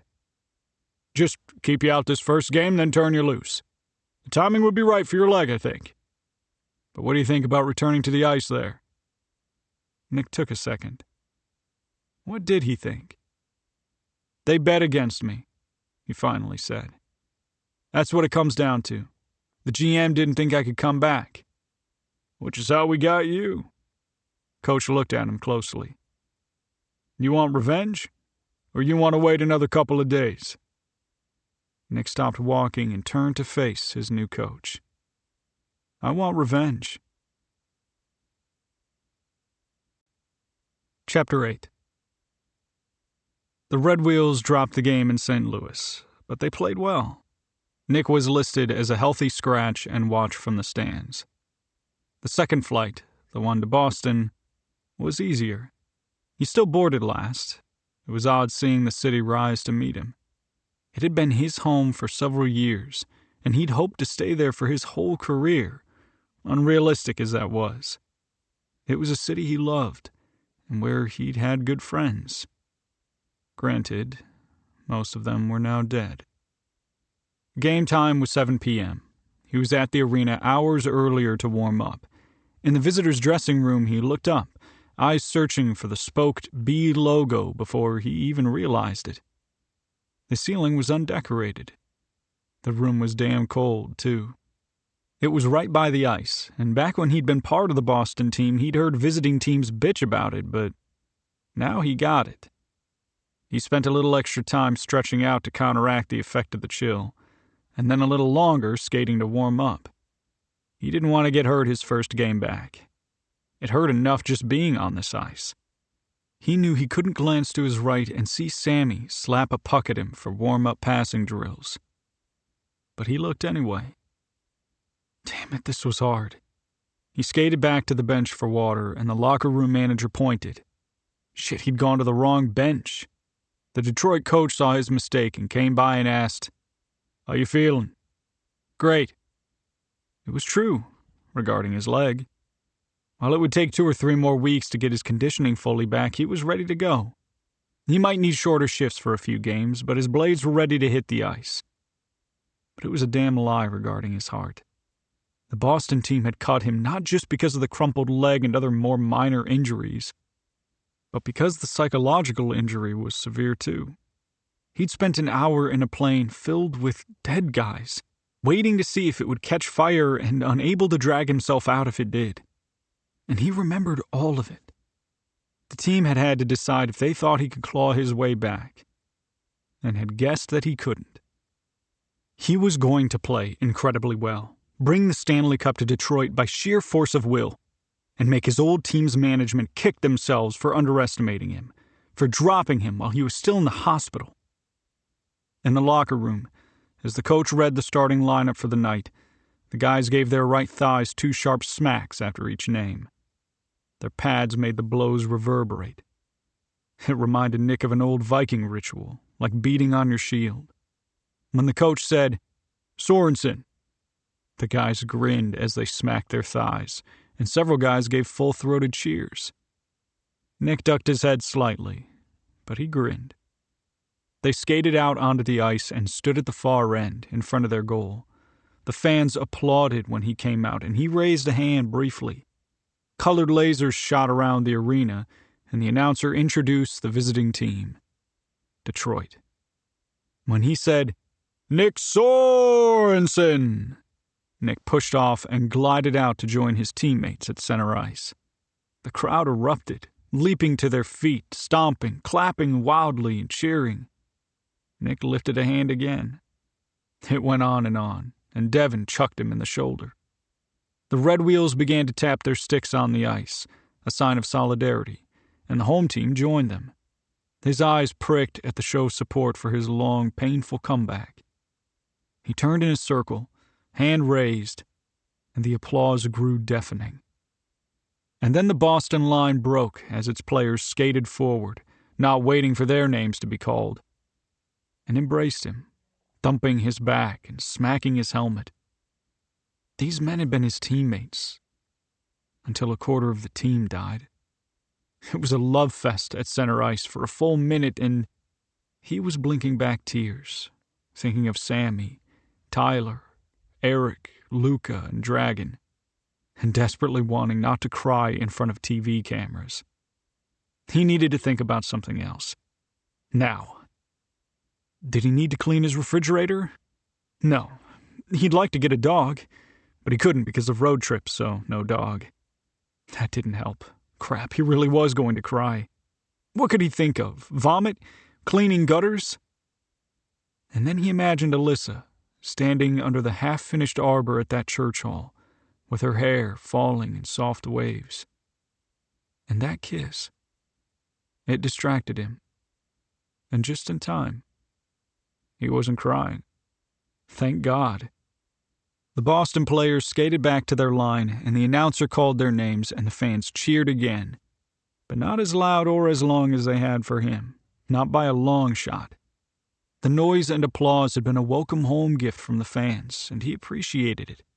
Even though this was no longer his home, and he was set on destroying their team to get back at the general manager. It was a close game, scoreless until late in the second period, when Nick got a breakaway and skated the length of the ice, hitting a hard wrister. The puck sailed over the goalie's glove. The goal horn sounded and the red light flashed. Yes! He skated sharply around, blades hissing, and pumped his arm as he glided on one blade. No reason not to have a little celebration there. His teammates came over and pommeled him. The lines changed then, and he vaulted over the boards to the bench, sat and grabbed a water bottle. Behind him, the coach set a hand on his shoulder and bent to talk to him. "Nice shot. You okay with being done for the night?" He nodded, still breathing hard. He let his stick say what he wanted to the general manager sitting in his box high above the ice. Detroit won the game, 2-1, and they brought Nick out as the star of the game. There was another ovation. And then he showered and came out of the locker room and saw Evangeline Jorgensen, Eric's wife. A cannonball hit his stomach. She was a beautiful woman, a tall, willowy blonde, elegant and well-dressed. She reminded him of Alyssa, the decorator, with her inherent sense of style. Evangeline was holding a maybe 4-month-old baby. He walked over to her, their eyes locked, and he felt the familiar sense of vertigo, of falling. "Hey," he said, putting a hand on her upper arm. "Is this—" She nodded and gave a weak smile. "I thought you might like to meet him. Eric Jr." He crouched down and looked in the baby's chubby face. Impossibly clear blue eyes stared back at him. His mouth was drawn up in a tiny pink bow, ready to laugh or cry. Eric Jr. clearly wasn't sure what to make of the encounter. Nick wasn't either. He put a hand on the baby's head. "His hair's so soft," he said, and Evangeline nodded. "Are you doing okay?" What a stupid question. Your husband died. You had your baby alone. You're a new mother and a widow. So hey, how's it going? My mom's helping. Do you need anything? Another dumb question. Eric had been a veteran with a much better contract than Nick's. Nick was a young star just reaching the serious pay levels. Still. No, we're good. She blinked. I just thought you might like to meet him. Can I hold him? She nodded, and Nick reached out and took the baby in his strong hands. Eric Jr. looked up at him, and his face crumpled in slow motion, and then he wailed. Hold him closer, Evangeline said, and Nick nestled him against his chest. Your daddy loved you, he whispered. He was so excited about you coming. Evangeline began to cry, but he had to tell the baby, had to make sure he knew. He put a strong arm around his friend's widow, pulling her close, and bounced the baby against his chest with the other arm while they both cried, and people walked past them in the hall, and somebody stopped to take a couple of pictures. He'd like to hip-check the guy, but he couldn't take his eyes off baby Eric. He rubbed the top of the baby's head with his cheek. So soft. And then Evangeline pulled back and held her arms out, and he reluctantly handed Eric Jr. back to his mother, running a finger over the back of his neck where the fat creased. He's beautiful, he said, his voice husky. She nodded. Are you doing okay, Nick? Me? Sure. She looked at him. He swallowed. I shouldn't have survived. She squeezed his bicep. They would have wanted you to. He nodded and looked away. Yeah. They glanced at each other quickly, as much as they could stand, because their eyes said so much, and it was a conversation neither of them could handle. Her husband was dead, and she'd give anything to have him back. Nick would trade places with him, but he couldn't. But I could have on the plane. There's a time when I could have traded places with him, and it would have saved his life. His baby would have had a father. Nick leaned in and gave Evangeline a quick kiss on the cheek before they turned and walked in opposite directions down the hall. Neither looked back. Chapter 9. Alyssa filled the tub she used for washing sweaters with hot water and fragrant salts and carried it carefully to her small dining room. She was wearing rolled-up sweatpants and had her hair in a high ponytail, and she sat at the table, which was scattered with sketchbooks and fabric and wood stain samples. She lowered her feet into the tub and sighed with pleasure. She had once thought this was a luxury only for older women. Then she'd tried it. She picked up a colored pencil and tapped it against her chin. The design for Nick Sorensen's apartment was almost done. The living room was a cool blue with big, dark furniture. She added a little industrial swank in his open dining room with a steel table with rivets showing. It was masculine, but playful in a way. The lamps in the living room carried over the industrial steel look. The kitchen was a streamlined, modern space. She was going to get him a better coffee maker than the $20 box store brand he had now. And what was with that? She sort of understood not bothering to decorate his apartment. Weird, but okay. But if you were going to buy a coffee maker, why wouldn't you get a good one? The guy had money. She'd chosen sleek, modern flatware. The plates were round and white, but he was going to get square dessert plates. The stemware was chunky glass. She could remember the feel of his hand on her back when he'd pulled her in for a kiss. He'd have no trouble wrapping those strong fingers around the glasses. She was going to paint his bedroom a midnight blue with grommet-top curtains on a steel pole and blackout shades underneath. Most of the Red Wheels games started in the evening, and by the time he showered and drove home, it was probably pretty late. He might sleep in the morning and would appreciate a dark bedroom. As for the art, she was going to put a hockey stick up on the wall and the Bobby Orr print. That was probably enough hockey. She had generically masculine duck prints to go in his bedroom. She didn't like them. They seemed like something you'd find in a law office or a bank. But he needed something, and she couldn't take a chance on a Rothko reproduction. She'd found some cute framed vegetable prints at one of her favorite stores that would go in the kitchen. She was going to put a neutral landscape over his sofa. Then it got tricky. Alyssa believed there should be a human face in every room, a photograph of a loved one, a reproduction Roman bust, a Modigliani print, something with eyes, whether it was 2 or 3-dimensional. Rooms without them were lonely, and you didn't know why. It didn't rise to the conscious level. If there were ever a guy in need of art with faces, it was Nick Sorensen. But she couldn't tell him that. She could just see him roll his eyes. The thing was, on the floor beside his mattress, he had a small framed photo of people who were obviously his parents, and that was it. No team photos, no friends, no vacation selfies. His living space was sterile. It was desolate. This refusal to reveal anything of himself was what earned him the ducks. He had no one to blame but himself. She had checked with Vanessa, and the Red Wheels were getting back from their road trip today. They were probably back now. She had gotten in the habit of checking the sports news, and earlier that day had called her stepdad to ask if Detroit was off to a good start. Her mom answered and sounded relieved when Alyssa asked for Bill. Her mother, Linda, hadn't always been so stiff. When she'd had to sell their house after her husband left, she'd had a giant garage sale. She'd bought price stickers and had told Alyssa and her brother Ryan to put one on everything.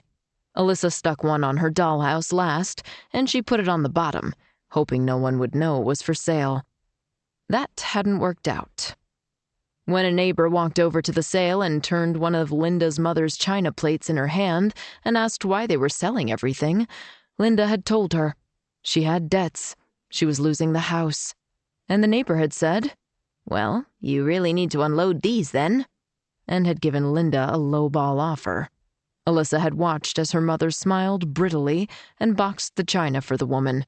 Then she had left Alyssa in charge while she went in the house.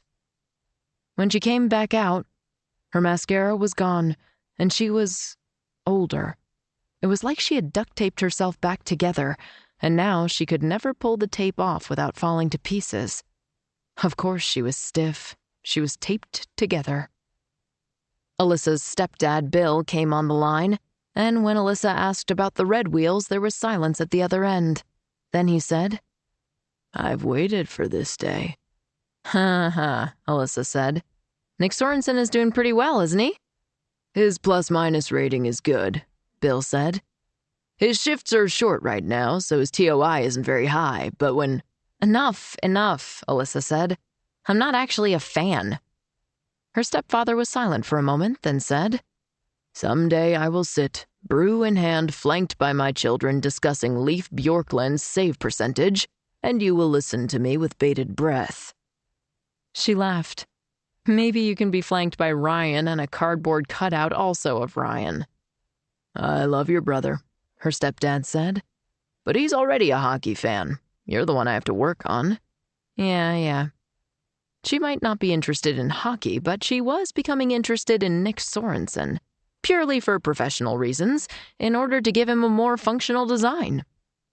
Alyssa pulled her feet out of the little tub and let them drip back into it, then wrapped them in a fuzzy lavender towel. She would text Nick the next day and ask to meet him at his apartment to show him her sketches and plans. She didn't expect much reaction out of him, but maybe he could muster a looks comfortable for the furniture. Something. Without thinking through why she was doing it, she typed his name into her browser's search bar and scanned the results that came up. A box on the right of her screen contained a brief biography. Birthday, height, contract amount. Dang, that coffee maker did not make sense. Draft pick, current and former team affiliations, and a montage of photos. One of them was a tiny picture of a crumpled plane. She clicked and a story opened. 6 friends taking what was meant to be an evening trip. 6 dead, 5 passengers and the pilot, and 1 survivor. There were thumbnail photos of all the guys, plus the pilot. It had been a mechanical failure, the article said.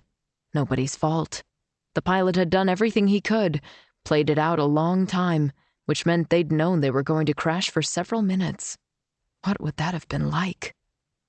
She clicked her back arrow, stared at the Red Wheels publicity shot of Nick, a handsome young man with an easy smile. Then she scrolled further and clicked on a site that offered photos posted by fans. Many were blurry restaurant photos taken by people who didn't want to be seen snapping his picture. Some were street shots. He was using a cane in some of the photos and was pale and in a wheelchair in a few of them, his left leg extended straight in front of him. But others were fun photoshopped images and memes. Someone had used a professional photo of Nick taken straight on as he headed down the ice, a fierce look in his blue eyes. On it, they had superimposed the words, "Me heading for the last piece of cake, the way Nick Sorensen heads for the net." And there was a 5-second video of him standing in a suit waiting by a bus, sunglasses suspended in his left hand. He swung them slowly back and forth and looked like James Bond. Someone had posted, "You're never going to be as cool doing anything as Nick Sorensen is waiting for a bus." He had such an effortless elegance, a sense of style in his clothes and the way he held himself. How could he have let his home be so... nothing? She was ready to close the laptop when she saw 3 photos that had been uploaded in the past week. According to their timestamp, they showed Nick in a suit, his hair wet, one arm around a gorgeous woman and the other holding a baby. They looked completely comfortable together, and the way they were looking at each other, there was real familiarity there. Old friends? His sister? She ran an emergency search. Nick Sorensen and sibling. He was an only child. Maybe he was married, and the woman, his wife, lived in a different city, and they were keeping it quiet? Maybe it wasn't quiet, and Alyssa was the only one who didn't know. After all, she hadn't known about the plus-minus thing. But his online bio said he was single, so this was probably his Boston mistress. He traveled all the time. A guy that good-looking and rich? He'd have one in every city. She'd felt the muscle in his chest. And that was a thing a person could want to lean against. Probably everyone in every city did. Of course he wasn't available. And there was no reason at all why that should bother her, so obviously it didn't. It's just that she had a backup plan to make the second bedroom a very generic guest bedroom, if she could get him to approve it. But if it should be a child's room, well, he should have told her that. And then she realized why he didn't have any photos in his home. He had a network of mistresses and couldn't risk forgetting to switch out their pictures. What if Margot from Los Angeles flew in and saw a photo of Angelique from New York on his bedside table? The only way to avoid a mess-up was to pretend he couldn't be bothered to decorate at all. If she was right, he would let her do this design to placate his team and Devin, and then quietly cancel their agreement. He'd pay her for the work she'd done so far, but not let her actually buy the damn duck prints, because that could upset Margot from Los Angeles. She looked again at the photo, at the look of deep understanding between Nick and this tall, beautiful woman, of the way he cradled the baby, protective, with his head tilted onto the baby's silky crown. This wasn't a random encounter with a fan. This was a woman he loved, a baby he cared for. That surely was his. And that was perfectly fine. What did she care? She did not care. "I do not care," she said out loud to make it more official. Then she added a third duck print to his bedroom because screw him. Chapter 10. The next morning, Alyssa showered and put on a peach blouse that did wonders for her skin and a pair of swishy pants that, Janet told her, made her butt look fantastic. She added a couple of thin gold necklaces, and then she put on her makeup, and the mascara flaked, she redid her whole eye, and this time her lashes didn't clump. She was having a good hair day, too. Sometimes the universe smiled on you. She texted Nick at 10:07 a.m. That wasn't so early that he was likely to be sleeping, and the 07 meant she hadn't set a timer to remind her. She'd spent 10 minutes deciding what would be the perfect time to text to indicate that he was not on her mind. She was pleased with the choice. Alyssa. "Hi, I have your design done. Let me know when it works for me to come over and show you." He didn't respond immediately. He was probably practicing sports puck, not having an orgy or expanding his network of mistresses to smaller cities like Kalamazoo and Toledo. She was at her office, desk spread with samples of printed flannel fabrics, ducks, and bunnies. She was working on a nursery for a young couple on a limited budget who found out halfway through their pregnancy that they were having twins. That meant the design had to change. 2 cribs and now no room for the reading nook she had planned, but also that their budget was tighter. She loved working for clients like this, where she had to get creative. They had low expectations and were grateful for any help, but she wanted it to be beautiful. She had the impression the man's mother was an issue too. The design would bolster a young woman's confidence as she dealt with her first children, in the face of an overbearing mother-in-law. Designing interiors might not seem important to some people, but it could set the stage for relationships. That young mom might find the courage to set boundaries, if only Alyssa could decide if there should be 2 rockers in the room so both babies could be soothed at the same time. And even if there wasn't a designated reading area, there had to be space for picture books. Her phone buzzed. Nick. "I'm at the rink, just about to hop in the shower." Don't visualize him naked. Don't visualize him naked. Oh, you visualized it. Nick. "I'll be home in about 40 minutes. Do you want to come over then?" Alyssa. "Sure, I look forward to showing you the design." Nick. "Maybe give me 50 minutes. I really need to shower." Winky face. Alyssa laughed, put her phone down, and began to gather up the things she needed to take to his apartment. Then she grabbed her phone. Should she send a final text? She never knew when she was playing a conversation out too long.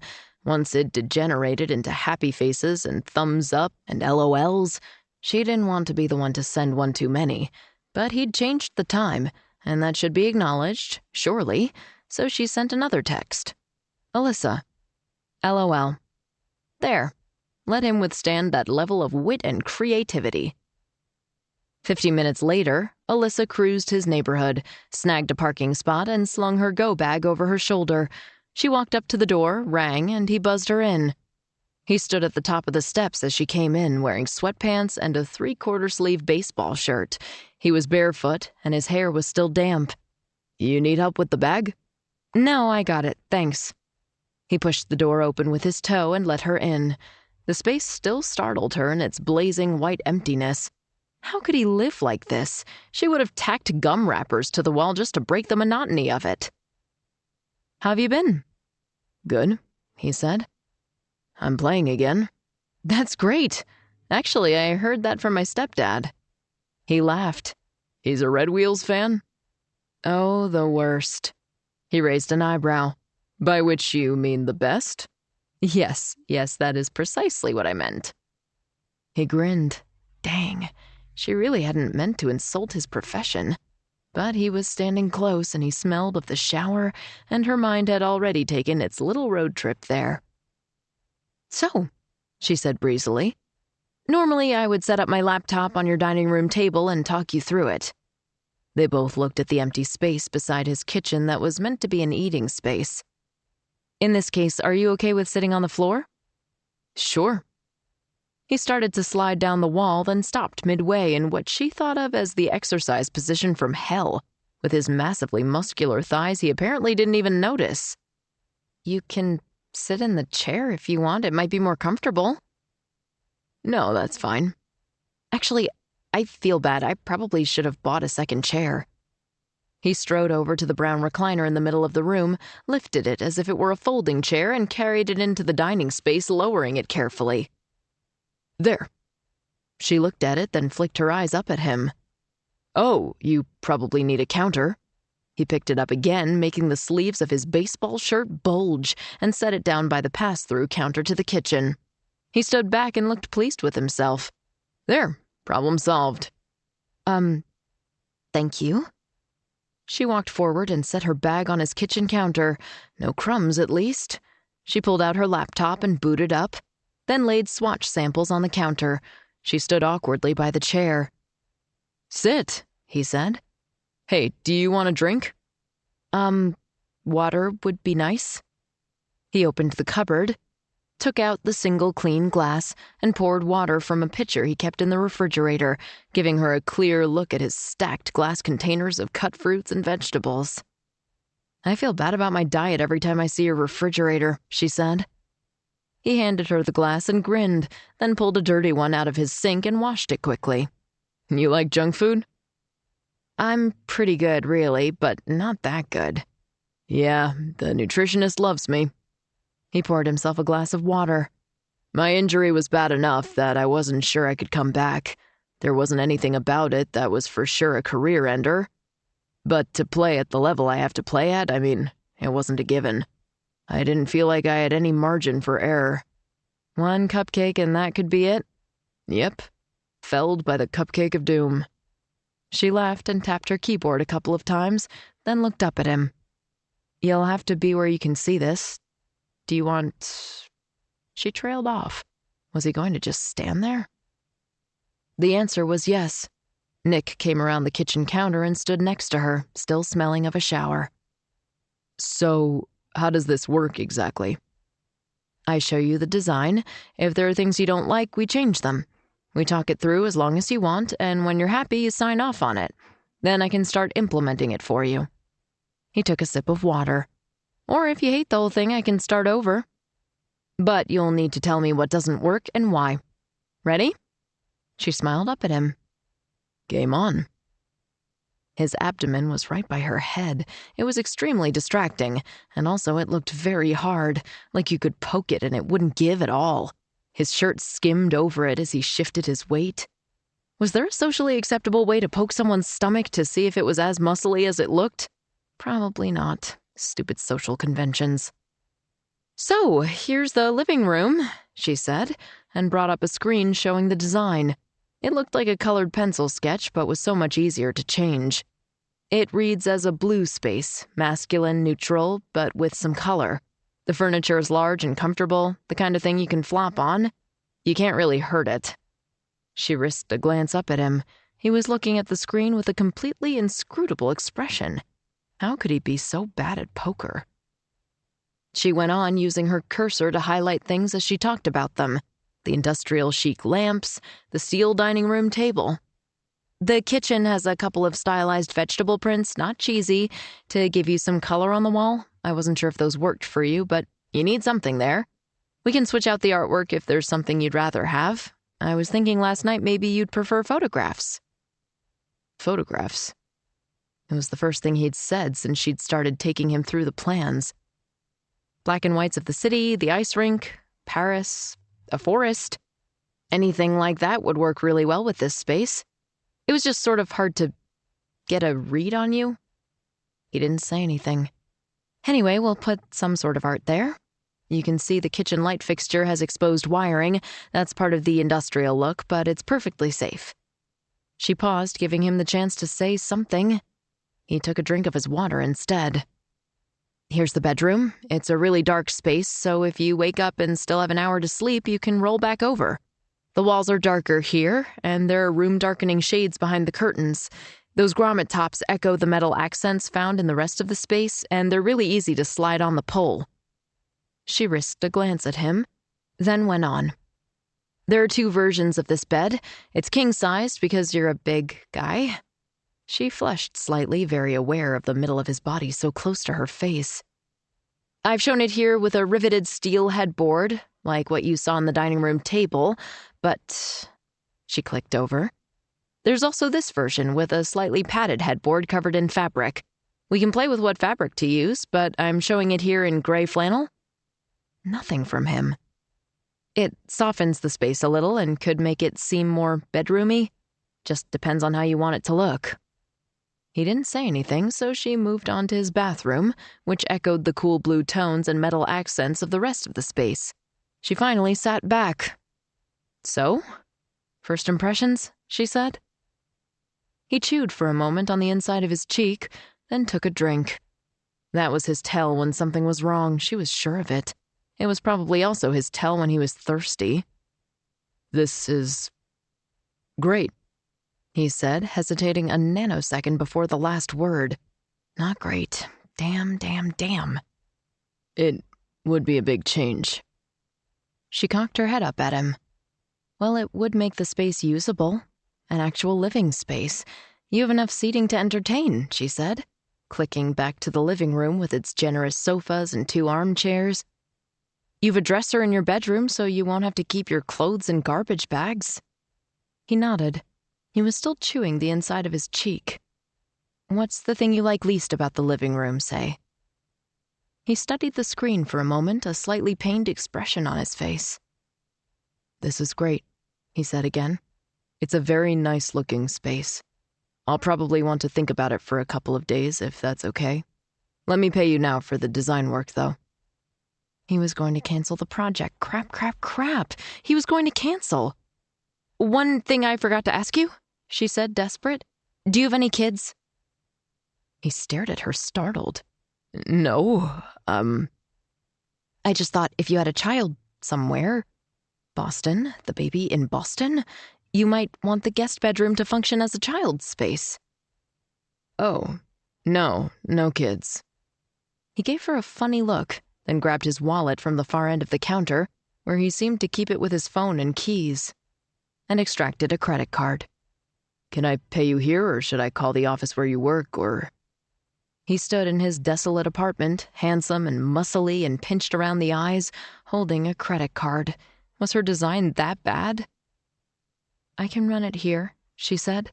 But, Nick, there isn't anything that can't be changed. Or, if you want to go 1 room at a time, we can do that too. I don't want to lose this commission. No, it's great, he said with no enthusiasm, and handed her the card. He was going to cancel after she left. He would pay her in full and wait a couple of days to look like he was thinking about it, and then come up with some excuse not to go forward. She was sure of it. She pasted on a smile, took his credit card, and shoved it into the machine a little harder than was actually necessary. Half an hour later, Alyssa was back in her office, realizing she'd forgotten to pick up any lunch, and not sure if she was hungry anyway. The front door buzzed. Someone was coming in. Nick? Did he want to talk about the design? Had he figured out what he didn't like? She jumped up and ran to the front to catch him, almost colliding with Stacy in the hall. Stacy raised a cool, drawn-on eyebrow at her and said, "Expecting someone?" No, Alyssa said. Did you want to get this? The agency owner usually wanted her to deal with foot traffic. Stacy peered around the corner and then walked out all smiles. "So nice to see you," she said to the well-dressed elderly woman in the lobby. "Meredith Harriman from the county board?" The woman smiled, and Stacy ushered her past Alyssa and into a consultation room. "I'll take care of Mrs. Harriman," she said, "since I assigned you to the Sorensen account." She smiled sweetly. Assigned? Nick had to walk out to get her as his designer. Bet he regrets that now. And it looked like Stacy was going to lighten her client load as payback. Right now, all Alyssa had was the young expectant couple, a newly divorced man who wanted her to buy some starter furniture because he didn't have time, and Nick Sorensen, who was supposed to want an entire apartment redone but clearly didn't want anything at all. If he was going to cancel, the least he could do was to be less handsome and not smell like shampoo and make her think of bubbles running off his shoulders in the shower, water sheeting across his back. It was incredibly rude to be that good-looking while simultaneously not liking her design. Alyssa was wrong about one thing. He didn't take 2 days. Her phone beeped in the late afternoon. Nick. Hey, I was thinking about the apartment, and this isn't really a good time to go forward with it, hockey and everything, but thanks for all the work you did. It was great. Clearly, she didn't bother to text him back.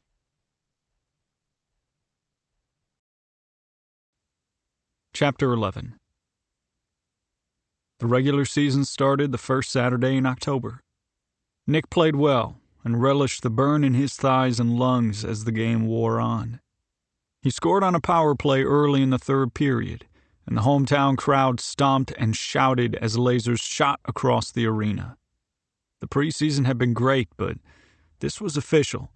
All the pain and work of rehab had been worth it. He was back. After the game, he had his jersey off, but was still in his pads when a reporter approached him in the locker room. Nick, you're only 22 goals behind Arnie Swanson on the all-time goal list now. Think you'll get him this season? Nick stared at the guy as he felt the familiar vertigo. The falling. He sat on the stool in front of his locker. Nick, the reporter said. Leif, the Swedish goalkeeper, turned to look. Nick, you okay? Nick nodded. I don't know, he muttered to the reporter. And then he headed off on his skates to the bathroom. He stuck his head under a spigot and ran water over his face and hair. 22 behind Swanson? Once the reporters were gone and he'd showered, Devin cornered him. What was that about? Nick played dumb and shimmied into his shirt, then buckled his belt. You went pretty white, Devin said. It's the Norwegian blood. We're a pale people. Tell me. Nick exhaled sharply and turned to face him. Sammy Gonchi and I had a bet going on who would pass Arnie Swanson first. A half-gallon of butter pecan ice cream was riding on it. Oh, man. I'm sorry. My stats are changing and his aren't. I'm going to pass Swanson and then go on to get the next guy on the list. And Sammy will always stay exactly where he is. Devin was quiet for a moment. It bothers you to see your stats change? We were tied, Nick said. Can you believe that? He was as likely to get there first as I was. More, maybe. It's unfair as hell. Yeah. Devin was quiet for a moment, and Nick moved to step past him. How's the apartment coming? I canceled it, okay? Devin took that in. Coach know that? Nick took a step forward, aggressive, in Devin's space. Devin didn't react, just looked at him calmly. There was a reason he was the captain. My home is none of his business. Looks to me like you don't have a home, Devin said, then turned and walked out of the locker room. Nick made it through 3 days of practice before Coach Peterson called to him after a scrimmage. Sorensen, over here. The coach nodded toward the penalty box and Nick cocked his head. Really? But he opened the door and sat on the bench, surrounded by high plexiglass to keep fans from doing more than shouting at a player serving a penalty. Peterson stepped in and let the door swing shut behind him. Was I naughty? Nick said. Yeah, heard you decided to keep living with nothing. Nick's mouth pulled tight. We had a deal. Nick shrugged. It's my place. It's not normal. Jake Hillstrap has 7 girlfriends. Tyler Mackey collects caterpillars. Caterpillars, coach. I'm not any weirder than that. Neither of those things affect the team. It will if Jake's girlfriends find out about each other. The coach lowered his gaze and looked at Nick for a long time. When we signed, you knew we were taking a chance. You had a serious physical injury. All better, Nick said, standing. The coach didn't move. And the psychological injury. I'm mad as hell at us for not requiring you to go to counseling. I wouldn't have gone, so you said. That's why we should have made you go. We probably still will. For now, you get your living space fixed up. That's an order. Not in my contract. It is. Bullshit. You can't do anything that would be detrimental to the team. I have a good mattress. I'm not going to get a stiff neck.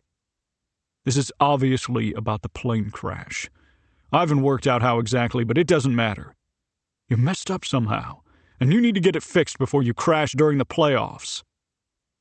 Nick stared at him. Sorry. Poor choice of words.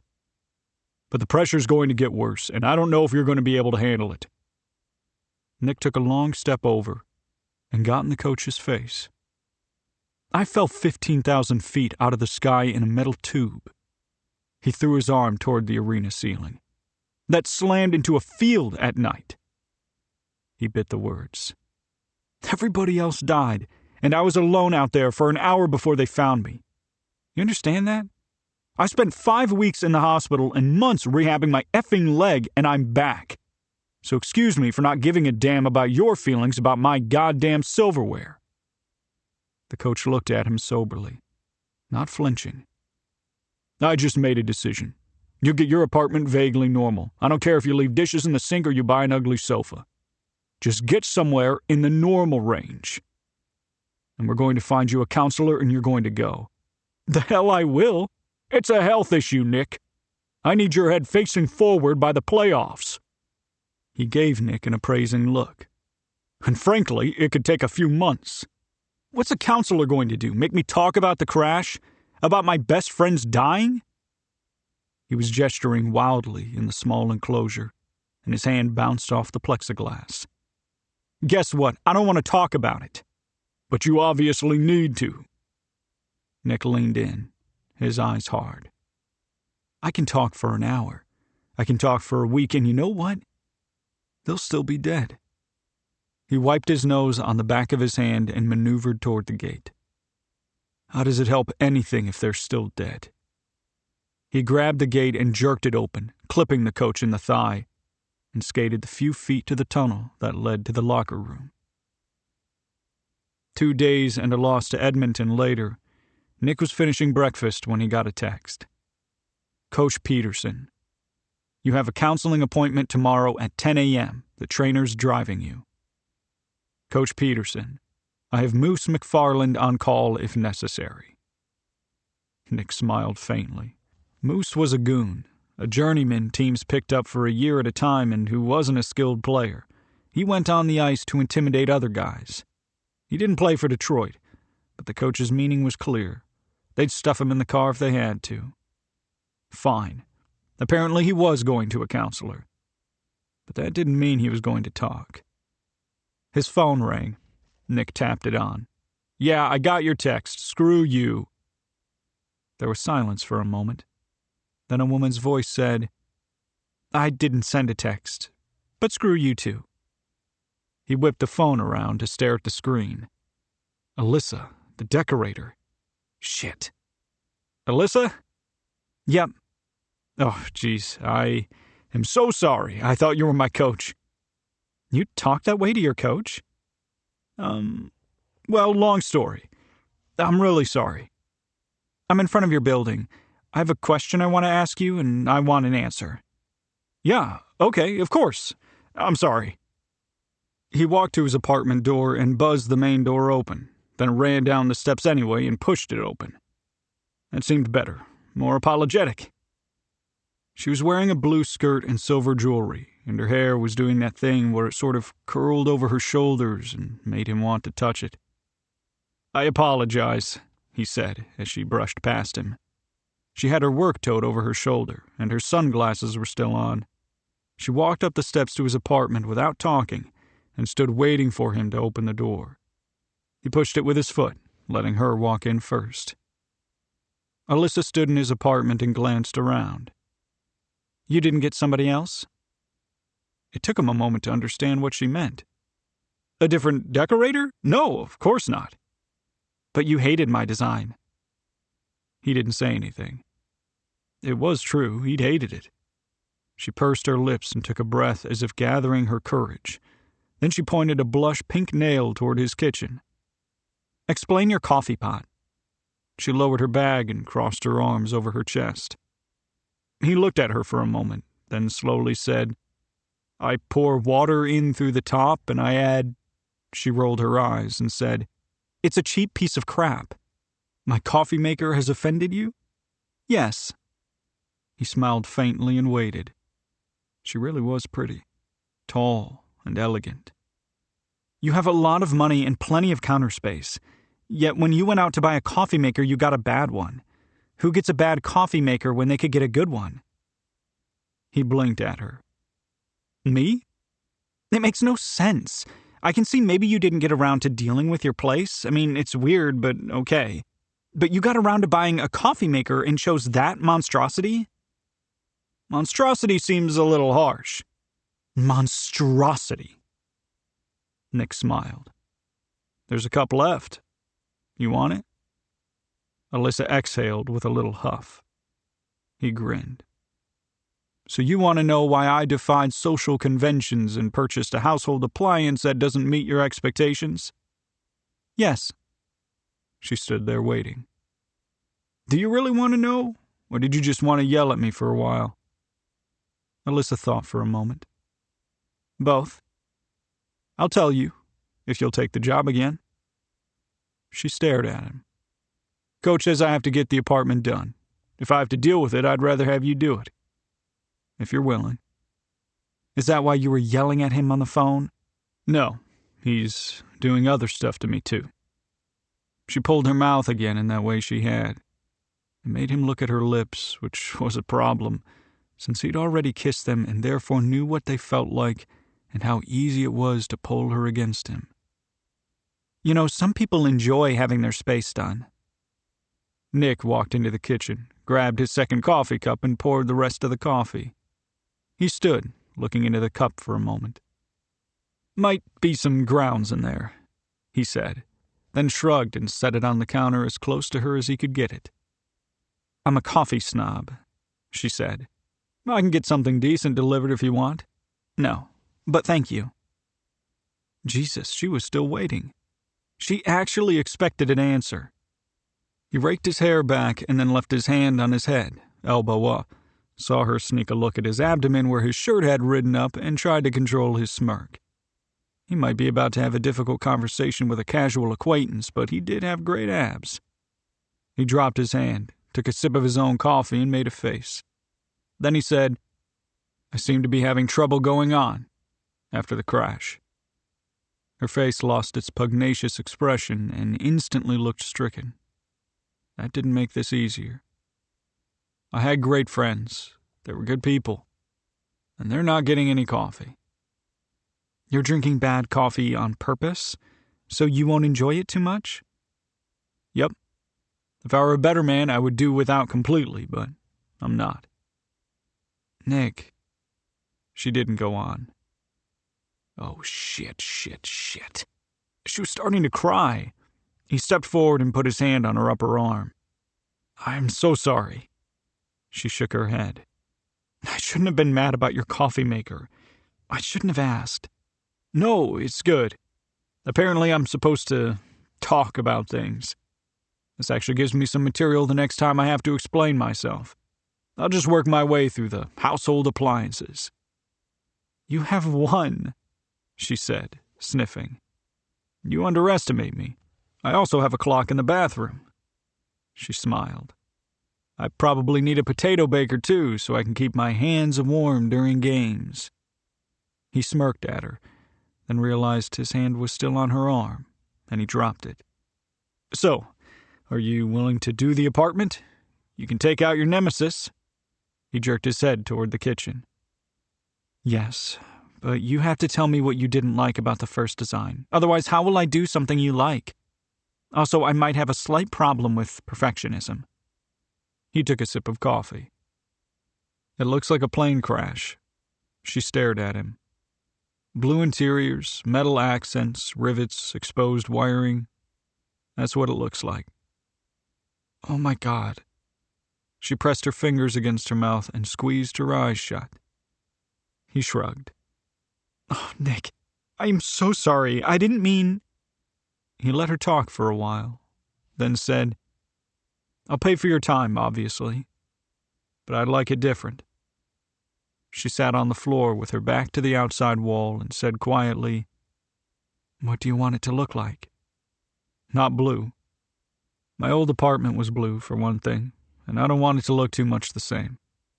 I think that would be harder. Okay. He sat beside her, his thighs drawn up. He was barefoot. I lived with Sammy Gonchi. He was going to get his own place. It was just time. But we'd roomed together before we were in the NHL, too. I lived with him for a long time. He curled his toes under. When we moved into that place, the last apartment we had, I asked him what color he wanted the living room. And he said blue just to shut me up. Because he didn't care, see, and I said no, that's not how you pick the color you're going to live with. He flicked his eyes toward her. Color's important to me. Alyssa glanced around his stark white space. Desolate.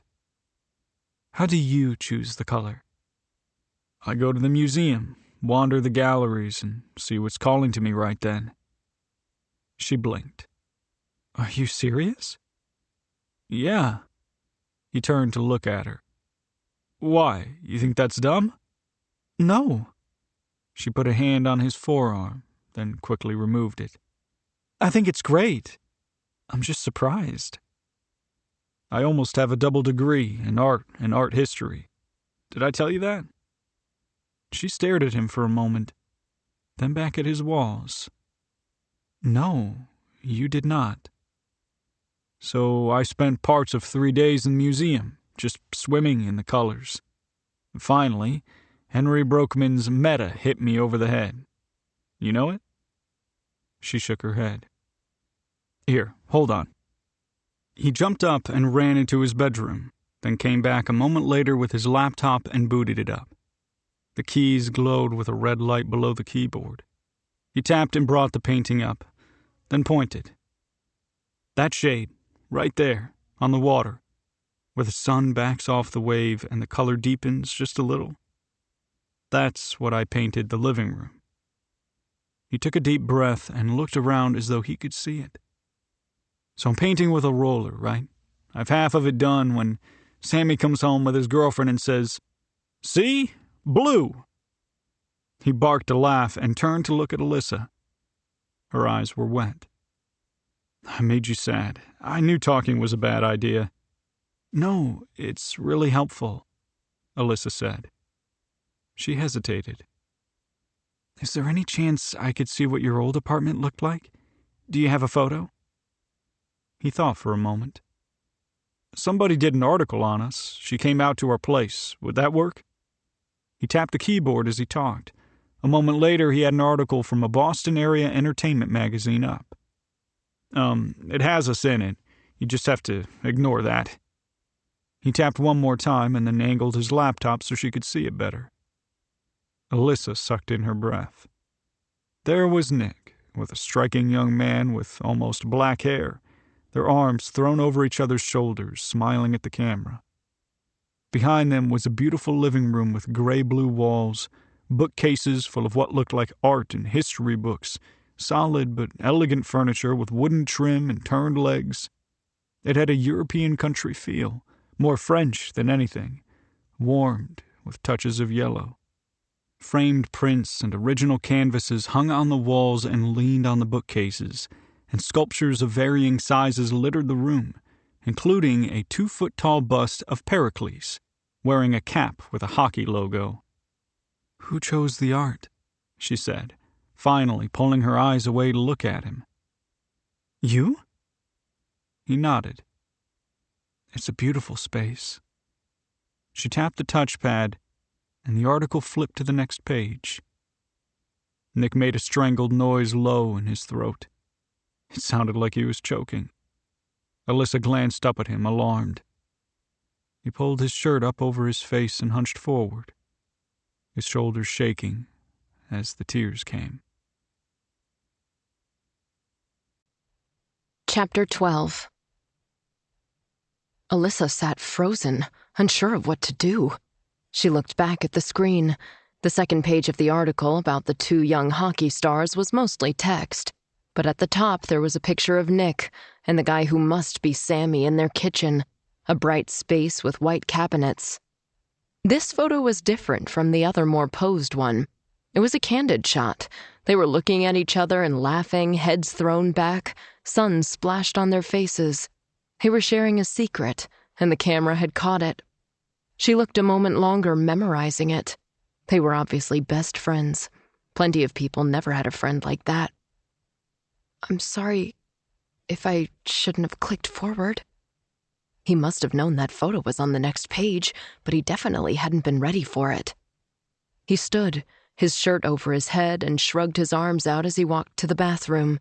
She heard the water running, and a moment later he walked out, bare-chested, wiping water off his face with the shirt. He stepped wordlessly into his bedroom and emerged with an eggplant-colored t-shirt. He pulled it on and sat beside her again without making eye contact. "Hey," she said. "I am so sorry." He shook his head slightly. "Anyway, she didn't take pictures of our bedrooms." "Okay." She was quiet for a moment, unsure whether she should flip back to the previous screen. "That's one of my favorite pictures," Nick mumbled. He glanced sideways at her, fleetingly, but he had a faint smile. "See the grapes? Because we thought we'd be fancy-ass city boys and put grapes in a bowl." She nodded. "He just bounced one off my eyeball." She exhaled in surprise. "That's terrible." "Right? The little bastard." "Do you want a similar space here? Not the color, but the vibe?" He locked eyes with her and didn't look away. "I don't know what I want. Making a decision means choosing to step away, you know? I can't take that step." He raked a hand through his hair. "It's probably better if you just do it." He stood. "No." She stood up too. "You have to go to the museum with me and choose a color." "I'm really not going to do that." "Then go to the museum and eat something from the snack bar in a surly manner while I choose the color." He paused. "I guess I could do that." "Are any of the things in your old place available? Because you had some great stuff." "Everything's in storage there. One of the guys, not one of the dead ones." She winced. "He put things in storage for me after I left. I was in a wheelchair when it was being packed up and I couldn't deal with it." He rubbed his knuckle across his nose. "I don't have any kitchen stuff. That was Sammy's. He liked to cook, and I hate cooking." He stubbed his toes along the floorboards, making a sound like an eraser. "His parents cleaned his stuff out while I was in the hospital. I came back to a place I didn't recognize." "Nick?" "They got a few things wrong." "They took some of your stuff?" "A couple of things. I don't care. I mean, we lived together so long they might as well have been his." He smiled faintly. "And they left a framed picture of me that he'd hung in the living room to embarrass me." "Why would that?" "Because I was 3 and standing next to a trophy that was literally taller than I was. I had my head cocked toward it, and man, was I grinning. Sammy saw that photo at my parents' once and conspired with my mom to get a copy made. Then he hung it near our front door, right? So almost anybody who stopped by would see it." "It sounds adorable." Alyssa laughed, her eyes sparkling. "I was definitely adorable." He gave her a cheesy grin. "But he thought it would look like I'd done it, and he thought it was weird to hang up a picture of yourself." He dumped his coffee down the kitchen drain. "This really is crap. You were right about that." She tapped her forehead.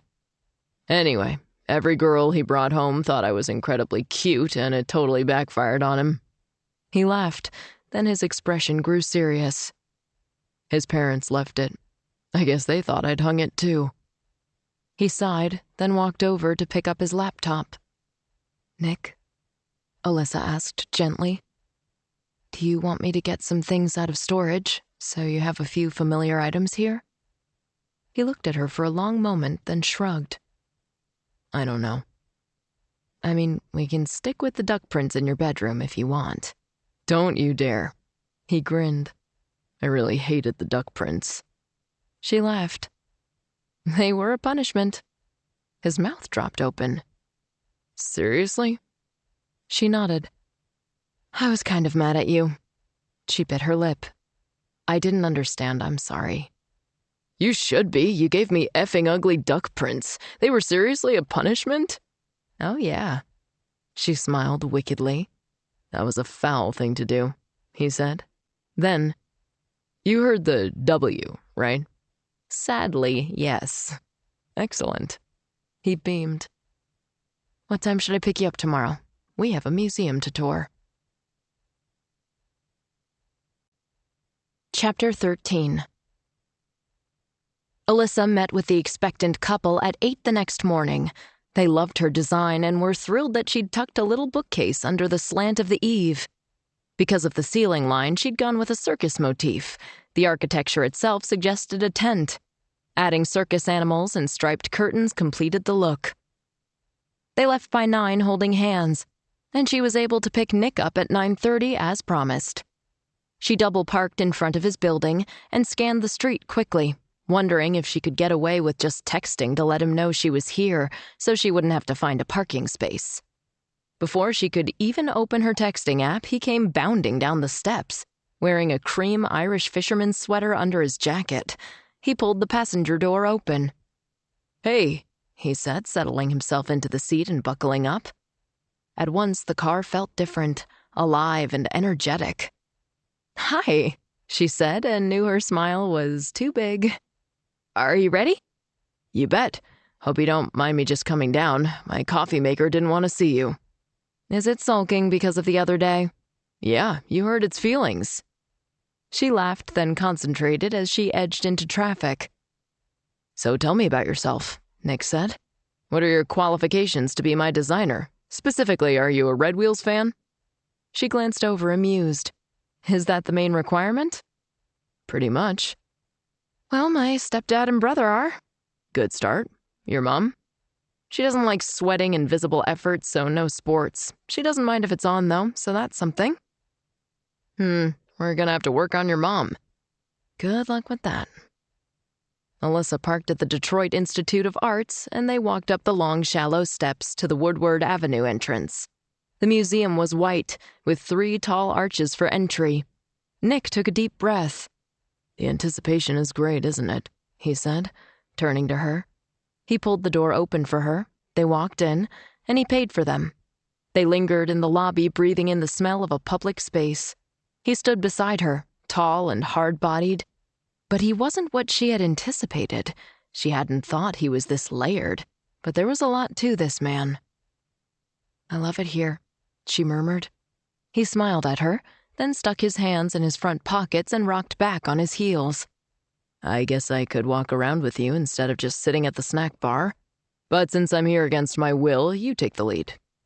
Against your will? I said no, and you made me come anyway. You basically kidnapped me. Her eyebrows shot up at that.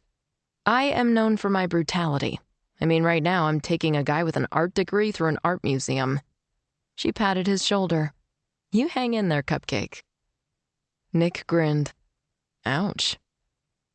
Alyssa led him into the Native American art gallery on the first floor. They walked slowly, stopping in front of several exhibits, chatting occasionally about an artifact. Alyssa held a small notebook loosely by her side, not writing anything down at first so that Nick would get used to it and feel less stalked. Eventually, she started jotting things down. Objects he'd stopped to admire, fragments of his conversation. They moved through the gallery. Look at that eye, he said, nodding toward a bust. That's 3,000 years old, and it's still better than I can do. You're a sculptor? Alyssa asked. He shook his head. I painted, but... He shrugged. But not eyes? He laughed. No, I can paint eyes. They're hard. Teeth are too. The brush stroke is especially important with teeth. Is that so? She rocked back on her heels to look at him. They were standing closer than she'd realized, just a breath between their arms. Even though the gallery was nearly deserted at mid-morning on a weekday, their proximity wasn't intentional. They'd both been drawn in to look at the head of a young Greek woman who'd lived and died millennia ago. But Alyssa was suddenly aware of the bulk of him, the heat from his body in this cool space, that she had to tip her head up to look at him. "What makes you like a sculpture? Tell me what to put in your space." "I like movement in paintings, but I kind of want sculpture to balance that." She looked at the young woman's marble face, to bring a sense of serenity. He turned to face her. "Yes, that exactly. And a timelessness." "You like modern painting but more classical sculpture?" "Yes." He walked on. "It's nice to have someone to go to the museum with." "Sammy didn't go with you?" she asked. She felt awkward saying his name, as though it was too personal somehow. "Oh, no, not his thing." "What was he like?" Nick looked at her, and then was quiet so long she thought he wasn't going to answer. Finally, he said, "He was fun. Most of the trouble we got into was his doing." "He was the minister of hijinks?" "Exactly. Like Dragon believed in paranormal stuff, all sorts of crazy shit. That's the guy who was going to propose when our plane went down." She nodded. "Unusual name." "He was Croatian. We made lots of dragon breath comments because we're culturally sensitive." She laughed. "So one day we're at his place and Sammy uses his bathroom and gets this idea, right? He noticed that the bathroom vented up onto the roof. When we got home, Sammy pointed out that meant it also vented down from the roof." Alyssa gave him squint eyes, not sure where this was going. "Sammy played the flute in school. He was never that into it, but he still had the flute. And we told Luca that we'd both heard a ghost in Dragon's bathroom." Nick shook his head. "Luca was so gullible. He just believed the best of everyone, you know? Never saw ulterior motives. So I told Dragon I wanted to watch a game at his house because Sammy wanted our apartment for a date. That seemed realistic." "Sure," Alyssa said. "But instead, Sammy and I went together, and I parked behind the neighbor's trees. I threw a ladder up against Dragon's house, and Sammy climbed onto the roof. Then I hid the ladder in the bushes. If Dragon had looked out right then, we'd have been busted, but he didn't. Then I walked back to the car and drove up. Luca arrived right when I did. I told him to come over too. When we went in, Sammy was sitting up there by the vent pipe with his flute grinning like a cheerful gargoyle." They stopped by a collection of figurines in a case. Alyssa only glanced at them. She wanted to hear the end of the story. "After about half an hour, Sammy began to play a little. First, just a note or two, then real spooky woo-woo stuff. Luca heard it first, and once he told Dragon, he just flipped. I mean, he knew Luca wouldn't prank him. He just didn't have it in him. So Dragon went in the bathroom and came out just white." Nick ran his hand past his face, illustrating. "He was talking about calling a priest. I was trying not to laugh because the two of them were getting each other cranked tighter and tighter. And then it started to rain." "Oh no, poor Sammy." Sammy had it coming. Of course I did too, but I was snug inside." "How did you get him down?" Alyssa asked. "Oh, I didn't. I left him sitting up there while I watched the rest of the game." "You're horrible." "Yep." And after a while he started playing up on the rooftop, but Luca and Dragon were too busy running searches on exorcisms to notice.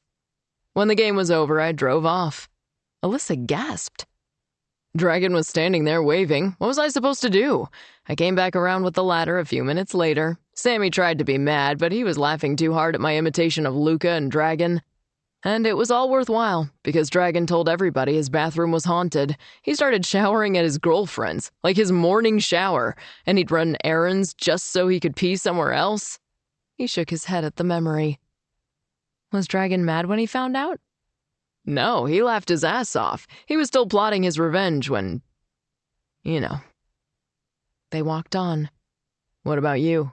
he said, bringing the conversation back to art. "You never said what you look for in a work." His phone buzzed, and he ignored it. She thought about it as they entered the Egyptian room. "You're going to laugh." "I wouldn't laugh at a fellow artist." I'm not an artist, I'm a decorator. That's obviously the same thing. Space is your canvas, duh. He bumped her with his shoulder very gently. She blushed. I like things that are pretty. He smiled faintly. Nothing wrong with the pursuit of beauty. He kept looking at her. Her face was hot, and she wished he'd look away, and also she wanted him never to take his eyes from hers. Finally, he said, I don't want anything Egyptian in the apartment. She blinked. Okay, any reason? It reminds me of Scooby-Doo. She gave him a look of mock outrage. You have something against Scooby-Doo? He grinned. Not really, but I think we're more likely to find our color inspiration somewhere else. They worked through the African gallery. He stopped at a number of places, putting his hands in his pockets and tilting his head. Alyssa surreptitiously jotted down the exhibits so she could find commonalities, even come back later if she needed to. His phone buzzed, then again and again. It was on vibrate, but it went off 5 times, 6, 7 in quick succession. He grabbed for it with fumble-free hands, an athlete's hands, and as a guard gave him a dirty look, he tapped it off. Then he checked the screen and blanched. Excuse me, he said. I need to make a call. He stepped out into the promenade and tapped to reply, then held the phone to his ear. In the lofty space, the sound echoed, and Alyssa didn't have to sidle too close to the exhibit's exit in order to eavesdrop. I'm sorry, he was saying. No, I didn't. I get that. I understand. No. Damn it, find me, whatever you want. It was an accident. She moved to the edge of the exit so she could see him. He was standing with his back to her, 30 yards away, bent slightly forward, as though that gave him more privacy.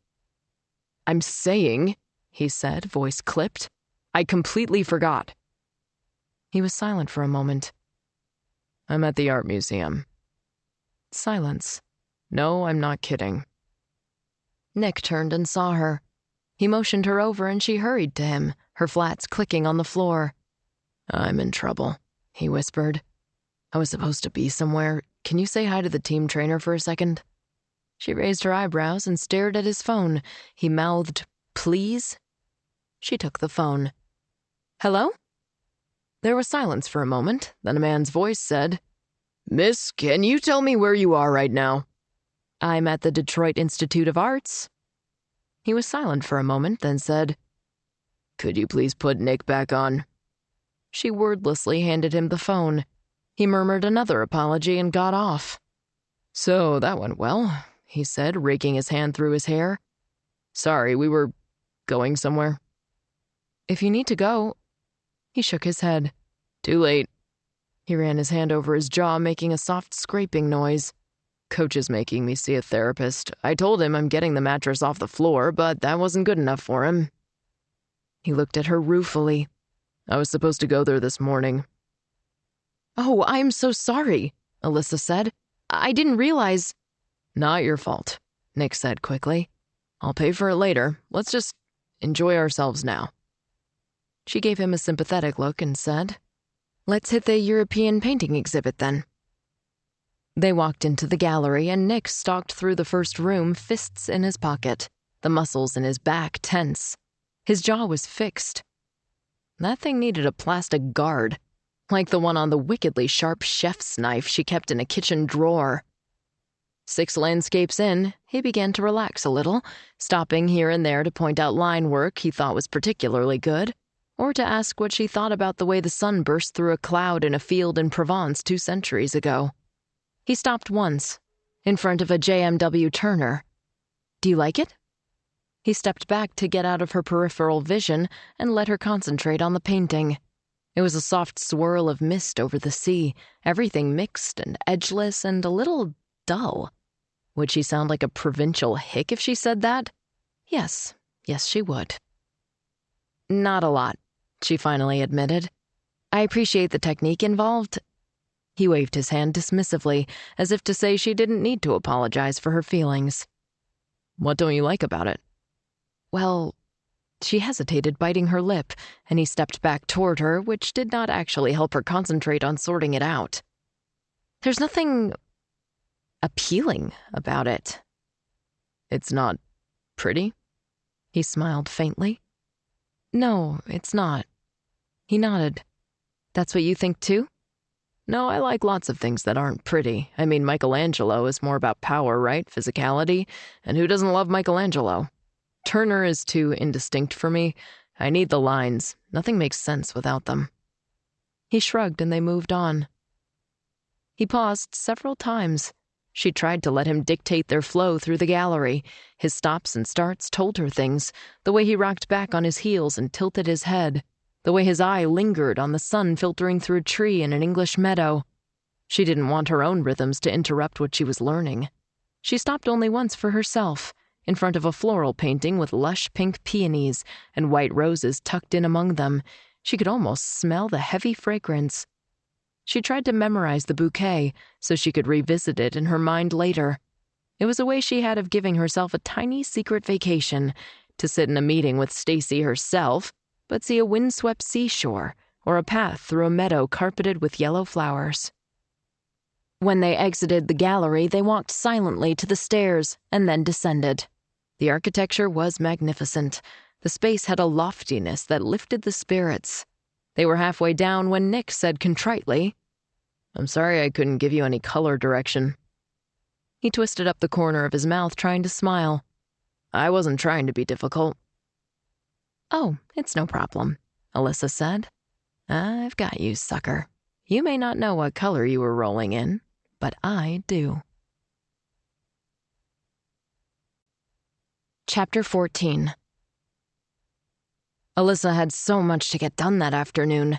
The city wanted the lobby of the waste management facility redone, and of course Stacy had assigned that to her.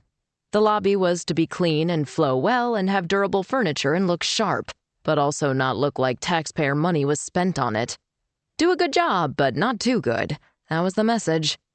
When Stacy had given her the project, she had smiled sweetly and said, "It'll be another line on your resume," as if she wanted waste management in her client list. And there was a final walkthrough with the newly divorced guy who'd wanted someone to buy him a sofa and... "You have time to grab lunch?" Nick said, nodding toward the food court. "Sure," she said, then wondered if it sounded too bright. They walked down to Cressage Court and got sandwiches. The dining area was dotted with seating arrangements of different sorts, varied furniture and sizes. Nick led them over to a sofa and set his plate down with a clink. Alyssa hesitated. Sitting beside him seemed inappropriate, despite that whole kissing for the sake of the bow height thing, so she sat in the chair opposite, put her plate down, and swiveled her legs sideways. "That's not good for your knees," Nick said, nodding toward her lady-folded legs. "It's likely to shorten my career?" "Yup." "Maybe they'll keep me for my locker room decorating skills." He grinned and took a bite of his sandwich. They ate in silence for a moment, then Nick asked, "Why do you work for that woman?" "Stacy?" He nodded. "She's well-respected." "Not for her personality." "No, but it's hard to start out on your own. I'm trying to build a client base, get some experience so I can say I have some, and then start my own firm." She sighed. "It's going to take a while." "Wait, you're practicing on me?" She grinned. "Sure am." "Huh." He wiped his mouth and folded his napkin by his plate. "What if you don't get exactly the right, I'm gonna say, dining room table? I'll be devastated." "Yeah, I could tell." Something crossed his face. He took a sip of water. I've been thinking about the apartment, though." He fidgeted with the napkin. She stayed quiet and waited. "The bedroom, He trailed off. Oh, God. Did he want a sex swing on the ceiling? What could possibly embarrass him and make him hedge like this? You know how you made the bedroom dark in that first design?" She nodded. "I want it light." She took this in. "I thought you might have late games and want to sleep in some mornings." "Yeah, that's true, but light is better." "Okay. Like a pale color on the wall, or you mean you want more delicate furniture, or..." He took another sip of water, rolled his lips, and blew air out tightly, and finally looked up at her. If I wake up in the night, I need to know right away that I'm in a bedroom. She blinked at him, not understanding. Like, immediately, not after I turn a light on. Okay. I need to know I'm not in wreckage. I can't always tell at night if I've been sleeping. Oh my God, Nick. What an idiot she was, giving him a dark blue bedroom. Of course. Something homey and comforting? It can have a cartoon bedspread for all I care, but I want to know that I'm in a bed, to see vague outlines of bedroom-shaped things. Yet you'd pitch a tantrum if I gave you a Scooby-Doo bedspread, she said, tapping her lips, trying to lighten the conversation. He laughed. No, Scooby's okay. Before, I was just covering my crush on Daphne. She's pretty hot. He waggled an eyebrow. She was my dream woman in 3rd grade. She started to laugh, but it turned strangled when she caught sight of the young man across the courtyard. He was heading their way but hadn't spotted them yet. How in the actual hell? Alyssa slumped down, trying to let Nick's tall frame block her. Ryan was looking around, definitely searching for someone. For her. He stepped into the ancient Middle East room and Alyssa thought, we should go now. And looked at her half-eaten sandwich. Nick had soup with his sandwich and the bowl was still almost full.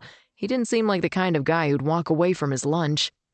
Actually, she wasn't sure any guy would do that. How could she get him out of here before Ryan saw her? Because there was absolutely no possibility that he was here to enjoy some paintings.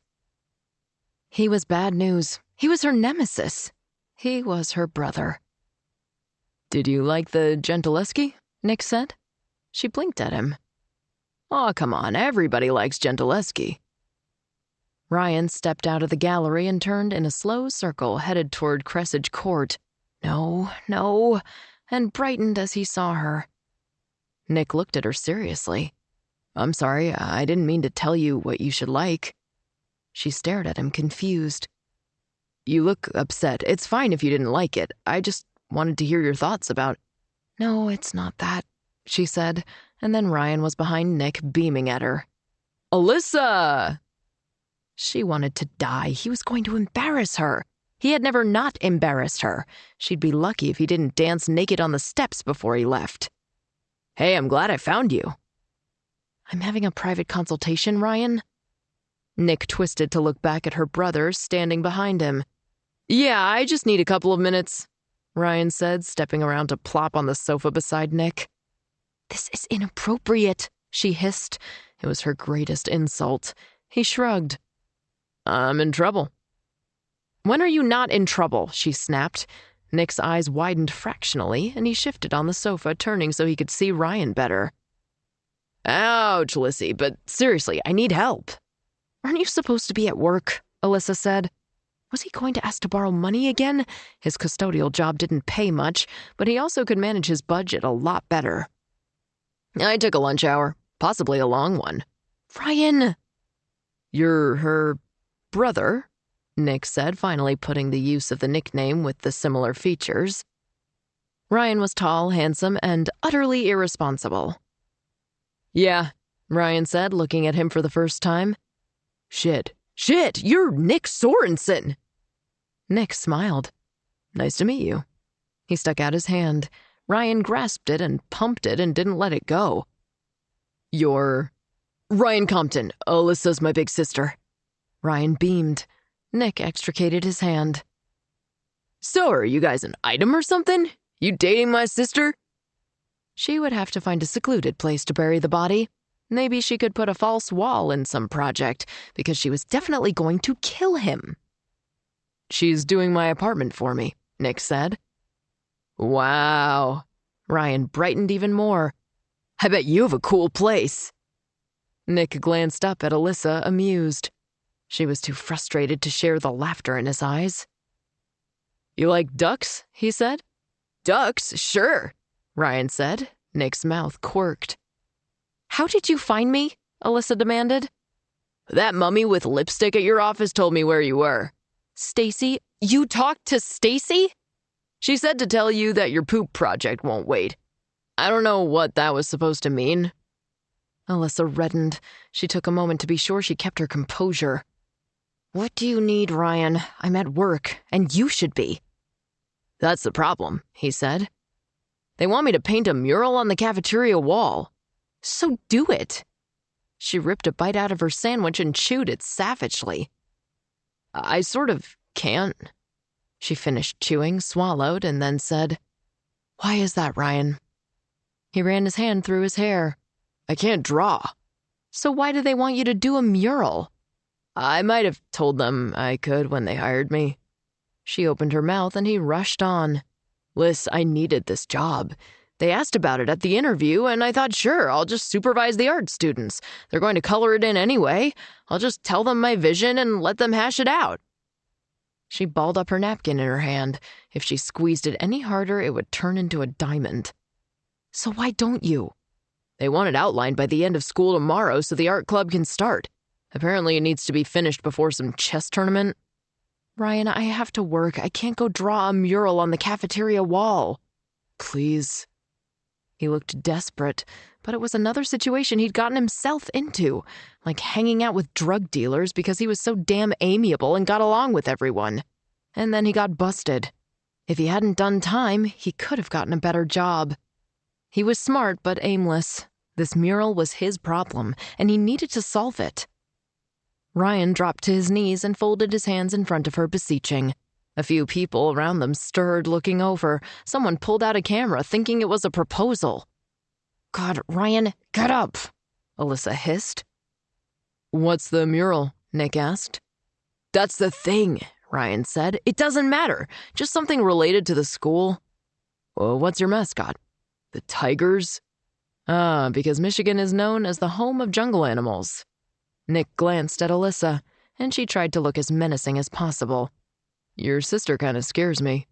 "Welcome to the club." Nick grinned.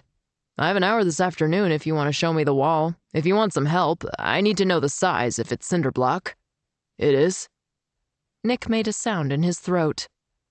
"Doesn't matter what you do if it's on cinder block. It's not really going to look good." "I just need not to get fired." Ryan studied Nick.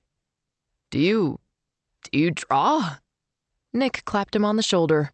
"Yep." "He's supposed to have the art students do it," Alyssa said. Nick shrugged. "I'm an art student." "You have a degree. That doesn't count." "Nope, never finished. I had one project left in one course." "Why'd you stop?" Ryan said. Nick shrugged. Not something he discussed with random little brothers, apparently. "If you want, I can take a look at the project today. Pretty sure I can help you outline a tiger." "You are the best, literally the best," Ryan said. "I love you, man." He reached over and hugged Nick, who smacked him once on the back. As he moved back, Ryan's knee clipped Nick's plate and knocked his soup bowl over. "God, Ryan," Alyssa said. Ryan glanced down, saw that the soup hadn't splashed on Nick's legs, and stood. "So, now it's good?" "Sure," Nick said, rescuing his soggy sandwich. He grabbed a napkin and wrapped it. "Can I eat this in your car?" "You can do anything you want in my car, man," Ryan said. "Nick Sorensen, holy crap!" Nick turned to Alyssa. "I'm going to go save a tigerless school. Thanks for taking me around this morning. I enjoyed looking with you." He nodded, swiping furiously at his tray with a ball of napkins. "I got that." He picked the tray up and returned it, stopping to lift a hand to her in farewell. Then Nick's tall, athletic form moved off beside her brother's familiar outline. This was a disaster. "I liked the Gentileschi," she whispered. Chapter 15. Nick asked Ryan to slow down 3 times. Finally, he said, "If you crash and ruin my leg again, an entire NHL team is going to fuck you up." Ryan hesitated for a moment, the sun bouncing off his aviators, then eased off the accelerator. "So you know how to draw tigers? This isn't some joke my sister set up?" "How could she have set this up? She clearly had no idea you were going to show up at the museum today." Ryan was silent, drumming short fingernails on the steering wheel of a battered metallic blue muscle car. "Besides, it wouldn't really be funny." Nick continued. "She has a better sense of humor than that, doesn't she?" "Yeah. Well, no." They both thought that was funny and cracked up. Ryan turned at a bank of rust and gold chrysanthemums by a brick sign announcing they were entering the high school's compound. He parked behind the school and they got out. "You have to jiggle the handle a little," he said, and Nick dutifully jerked the passenger handle until the door would shut. Ryan led them up to the back door of the school. It was locked. He glanced at his watch, said, "Shit," and jerked his head around to the front. "So, in San Jose, when Stevens tried to check you into the boards, but you just squirted out of the way, how did you do that?" Nick grinned. "I just accelerated. There's an awesome clip of him hitting the plexiglass instead of you. His face sort of slides down it." "I've seen that," Nick said. "I probably enjoy it more than he does." Ryan barked a laugh as they went up the steps to the main entrance. A security guard nodded to him and stopped Nick. "What's your business here?" he said. Pleasant enough, but not a guy who was planning to fall for something. "He's with me," Ryan said. "Some building and ground stuff." The guard looked at Nick for a long time, then motioned to him to move his arms out so the guard could see his waist. Nick complied, giving Ryan a wry smile. The guard waved them through the metal detector. Ryan walked through. Nick hesitated, then stepped through, and the thing gave a low, angry buzz like a bulldog on the other side of a fence. "Step back through," the guard said. All business now. Nick walked back through. "It's my leg," he said. "Got a lot of metal in it." "Can you take your jacket off?" Nick took his jacket off and let the guard examine it, then spread out while the guy patted him down. "You have any weapons on you?" he asked. Nick was shaking his head when Ryan said, "This is Nick Sorensen." The guard looked at them blankly. "Of the Red Wheels? Come on, man, you have to recognize him." "I'm a football guy," the guard said, stepping back to look at Nick. "Let's see your ID." Nick produced it while Ryan tapped his phone. He showed a team picture to the guard. "Huh," the guy said. "A Red Wheels player, huh? You guys gonna win the cup this year?" "A little defense would help," Nick said, taking his jacket and following Ryan down the hall to the cafeteria. It was a large rectangle, windows overlooking a courtyard on one side, open to a hallway on one short end, with the kitchen and student lineup area on one long side. The remaining short cinder block wall was blank. "Our canvas," Ryan said, throwing his arm out. Nick rocked back and studied it. A few straggling students across the room took his photograph and giggled. "You have something in mind?" "No," Ryan said. "You just kicked the can down the road when you were interviewed?" Ryan shrugged. "I did time, man. A year for a piddly drug charge, but it's on my record. I was lucky this school was willing to give me a job as a janitor." "Hard to get a job with a record," Nick said. He cocked his head. "A tiger, then?" Ryan gave him a thumbs up. He got paper and a stubby pencil when Nick asked for them, and stood back while Nick sketched the wall in proportion, and then a tiger viewed from the side. He hadn't sketched anything since the crash. He just hadn't wanted to. He flipped the sketchbook to show Ryan, who pronounced, "That is awesome, man." Nick's mouth twisted as he evaluated it. "Lacks menace. It's more like an anatomical drawing." "Are you kidding me?" "What if its head is turned toward us and it's roaring?" He flipped the page and resketched the tiger. "Dude, nailed it," Ryan said, leaning over his shoulder. A couple of kids sidled up to them, Guy giggling.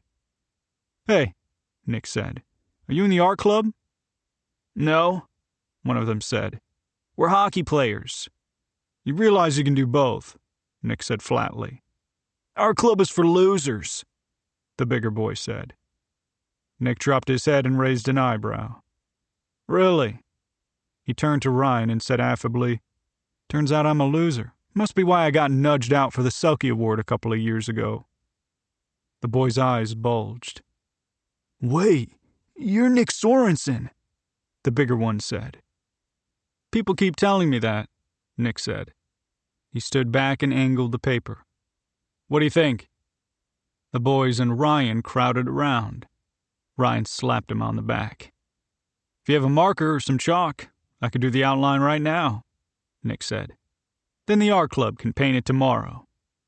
He slid his eyes sideways at the students. We could maybe join, the smaller one said, to help Nick out. Nick put a hand on each of their shoulders. That would be great, but it's Ryan's project. The guys took selfies with Nick, asked for hockey tips, and moved on. Ryan scrambled after a chalk marker and sat on a lunch table while Nick sketched the tiger in. So, how does Alyssa keep up with everything? Nick asked, his arm arcing to make the tiger's back with one bold stroke. She's got a demanding job, the boyfriend, the friend she helps with party planning.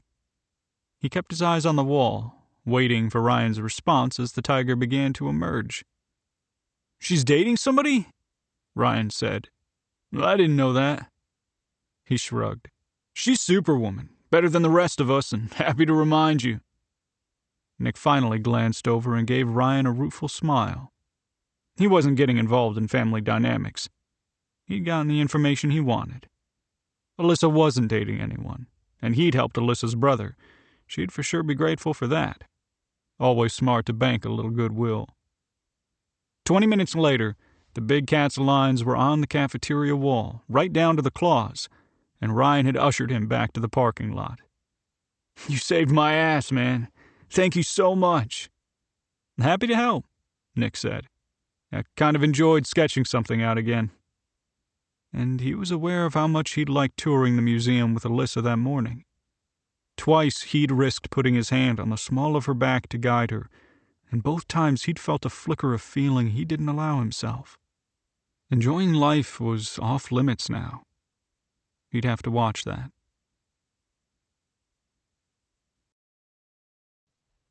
Chapter 16.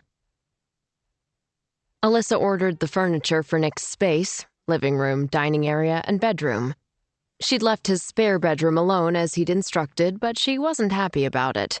If he ever gave her the go-ahead, she knew just what to do with it. He had a road trip coming up and would be gone for 3 days, so she was going to paint his walls during that time. All of the furniture could be delivered next week, partly because she'd chosen a number of antique pieces from local stores and partly because of dumb luck, which might not be so lucky because it meant the project wouldn't go on forever.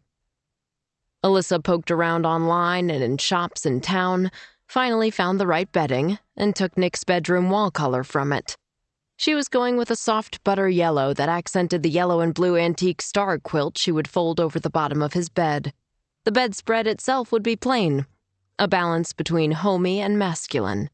The bed frame was made from wood that glowed with the warmth only an antique could bring. And his bedside table was large and solid. She was giving him a table lamp with 2 lights, a traditional task light in case he read in bed, with an ivory look inlay around the base that emitted a soft light and made the switch for the task light easy to find. He could turn it off if he wanted, but it would function as a miniature nightlight, right there at hand. The kind a 6'2" guy with a rock-hard body could use without looking like he had a nightlight. She found a desk with clean lines made of salvaged wood that had the top modified so it could tilt up if he wanted to use it as a drawing table. She'd bought an easel for the desktop that would hold a small painting, but he could move it and put his own canvas on it if he wanted to paint. It wouldn't hold a large canvas, but that was his own fault for being too dense to see that he should use his second bedroom as a studio. Maybe she'd hang a duck on its door as punishment. Or a tiger. She'd texted with him briefly about a table, but hadn't heard how things went with Ryan. She presumed it had been a disaster. Anticipatory mortification was her specialty. But in fairness, this was Ryan. He had absolutely no sense of decorum. She'd texted her brother the previous day and asked how it had gone, and had gotten a thumbs-up emoji. She followed up asking for details, and he sent a photo of a tiger painted on a cafeteria wall. It was remarkable. Nick had captured the cat's energy as well as its lines. She was impressed, but she didn't want to see the mural. She wanted to know how badly Ryan had embarrassed her. But how did you ask that? She checked in on the sewer department job and was back at the office when her phone buzzed with an incoming text. Vanessa. Hey, I have great news. I called your agency and asked if I could hire you for a consultation on the homeless shelter. Vanessa. Stacy said yes. She was nice about it, too. Alyssa stared at her phone. Frick. Alyssa. You talked to Stacy? Vanessa. Yes. Can we set up a time to meet? I'll send directions. That won't be necessary. Alyssa. Great, I'm swamped right now. Is it possible to push it to next week? Vanessa. Sure, we'll be in touch. Vanessa ended with a string of emojis, starting with heart eyes and ending with the red dress dancer. Most of the flowers were in between. Alyssa stared at her phone for almost a minute. Then at the ceiling. She didn't want to bring Nick into this, but she trusted him. She finally gave in and texted. Alyssa. Just curious, do you happen to have any time today? Alyssa. It's not important, just if you do. Nick responded immediately. Nick. I'm at a coffee shop in Midtown. Practice will be long today because apparently we're supposed to hold on to the puck. Nick. If you need to meet, earlier's better. Alyssa. How long will you be at the coffee shop? Nick. Until I'm caffeinated. I'm a big guy, so if you leave now, you can catch me. Nick. Joe's grounds. Alyssa pulled up the address on her phone and slipped out of the agency, sliding the marker by her name to indicate that she was out of the building. She didn't know the coffee shop, but it was easy to find. It had a red and white all-caps sign, and when she opened the door, instead of a chime, it played birds chirping wildly.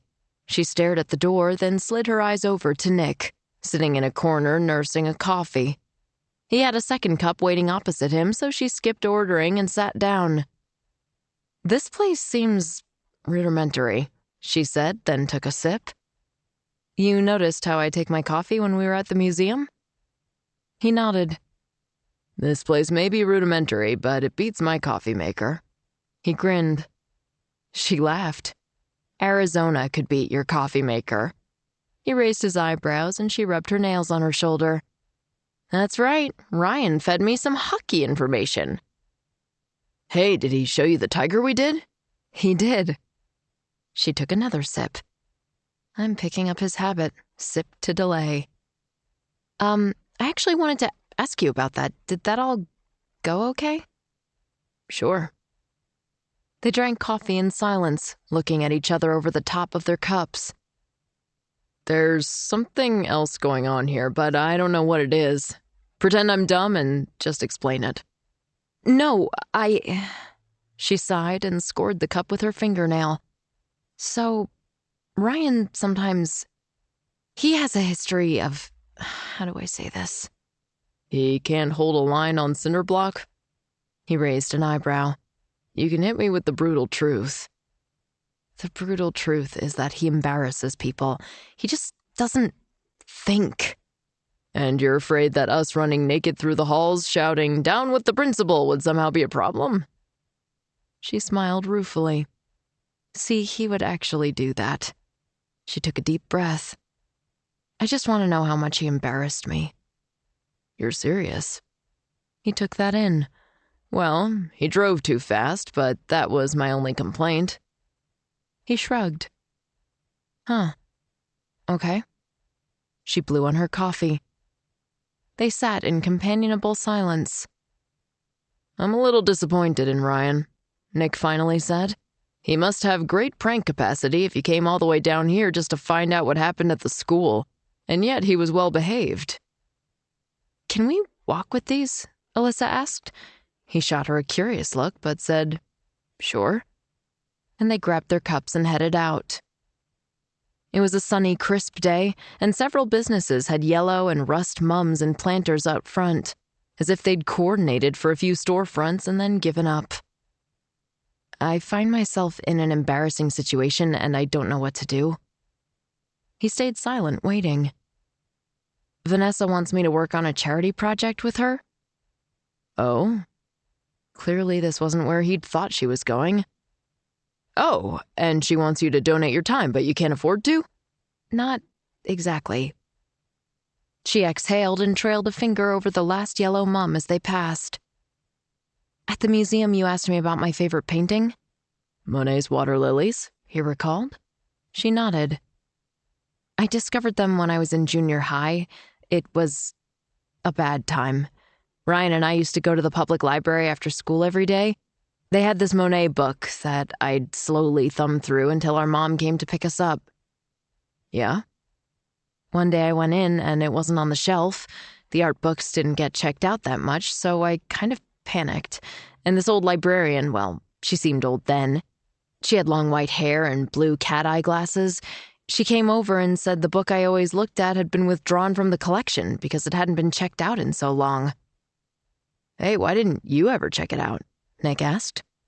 Why not just take it home? We didn't have library cards right then. We, didn't meet the residence requirement. She moved aside as a kid on a bike went past. I was always afraid the librarian would run us out of the library. Why? Did Ryan act up or something?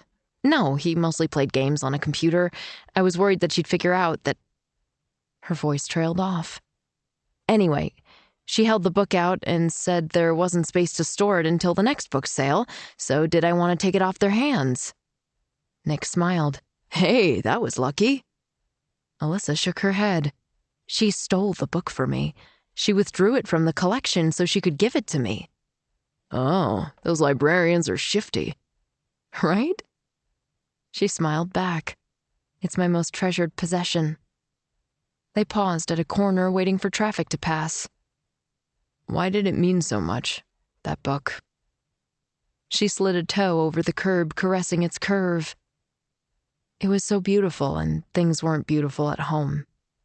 Is that when your parents got divorced? Were they fighting? No, they actually never got divorced. His eyebrows shot up. My dad had gambling debts he couldn't pay, so he left. A couple of years later, he died. Mom had tried to serve him to demand child support, but she couldn't find him. Ouch. Anyway, she said breezily, money was tight, and our living situation wasn't ideal. Not a lot of art on the walls? No. She paused. But there was a steering wheel. Alyssa. He reached out and rubbed her arm. You lived in a car? She leaned into him and rested her forehead on his shoulder. She spoke into his jacket. During middle school, when kids tend to be at their most sensitive. Oh, geez. He gave her a one-arm hug, then dropped his arm as she shifted to look up at him. I try to avoid telling people. He gave her an appraising look. You know there's nothing wrong with that, right? Having lived through hard times? There was a lot wrong with it, she snapped, then whispered, sorry.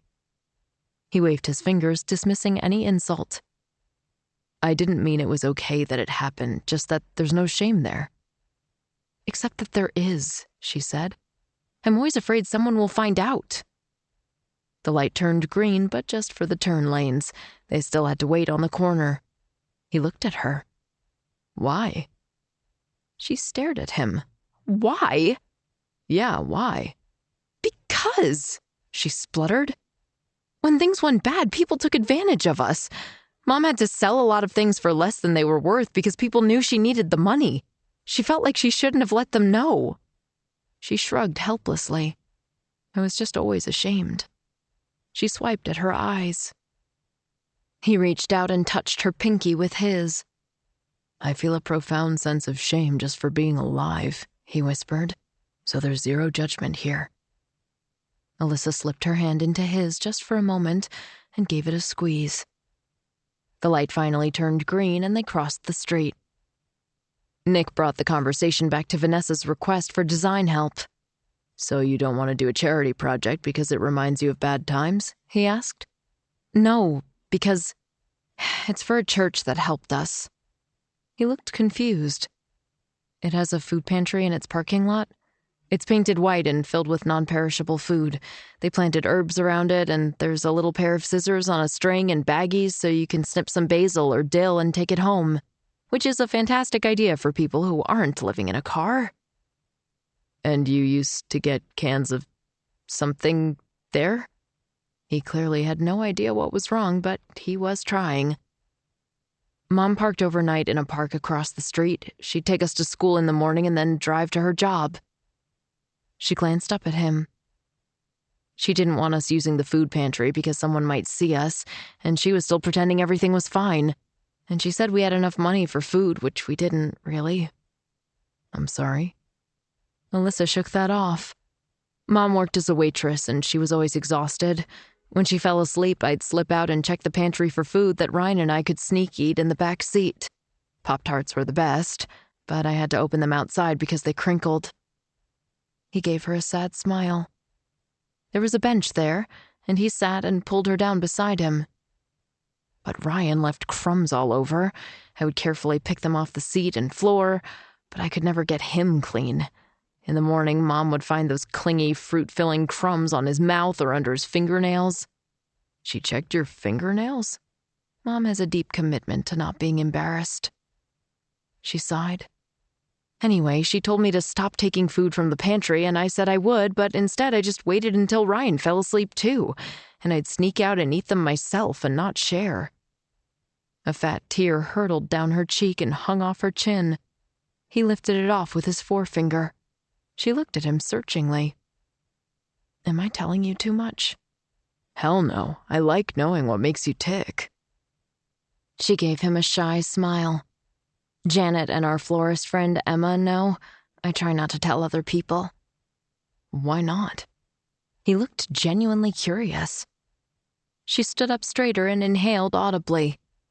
It's just not relevant to anything, she said breezily. Going forward, I mean. It has nothing to do with my life now.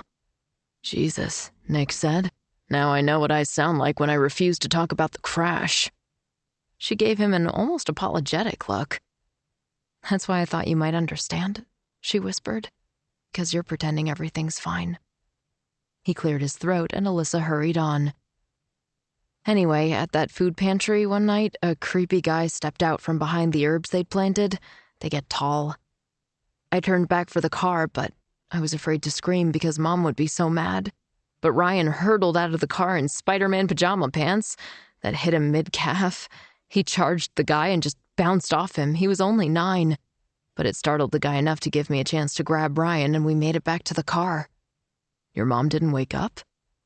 She did, but we just said we'd let a bug out. It explained the doors closing. Nick put his hand over hers for a second, then folded his hands around his cup, as though to keep them there. The worst part wasn't the guy, it was that Ryan knew I was going without him. He'd been watching to make sure I was safe. He knew. She opened her eyes wide, hoping the tears would evaporate off her eyeballs before they fell, but she didn't have any luck there either.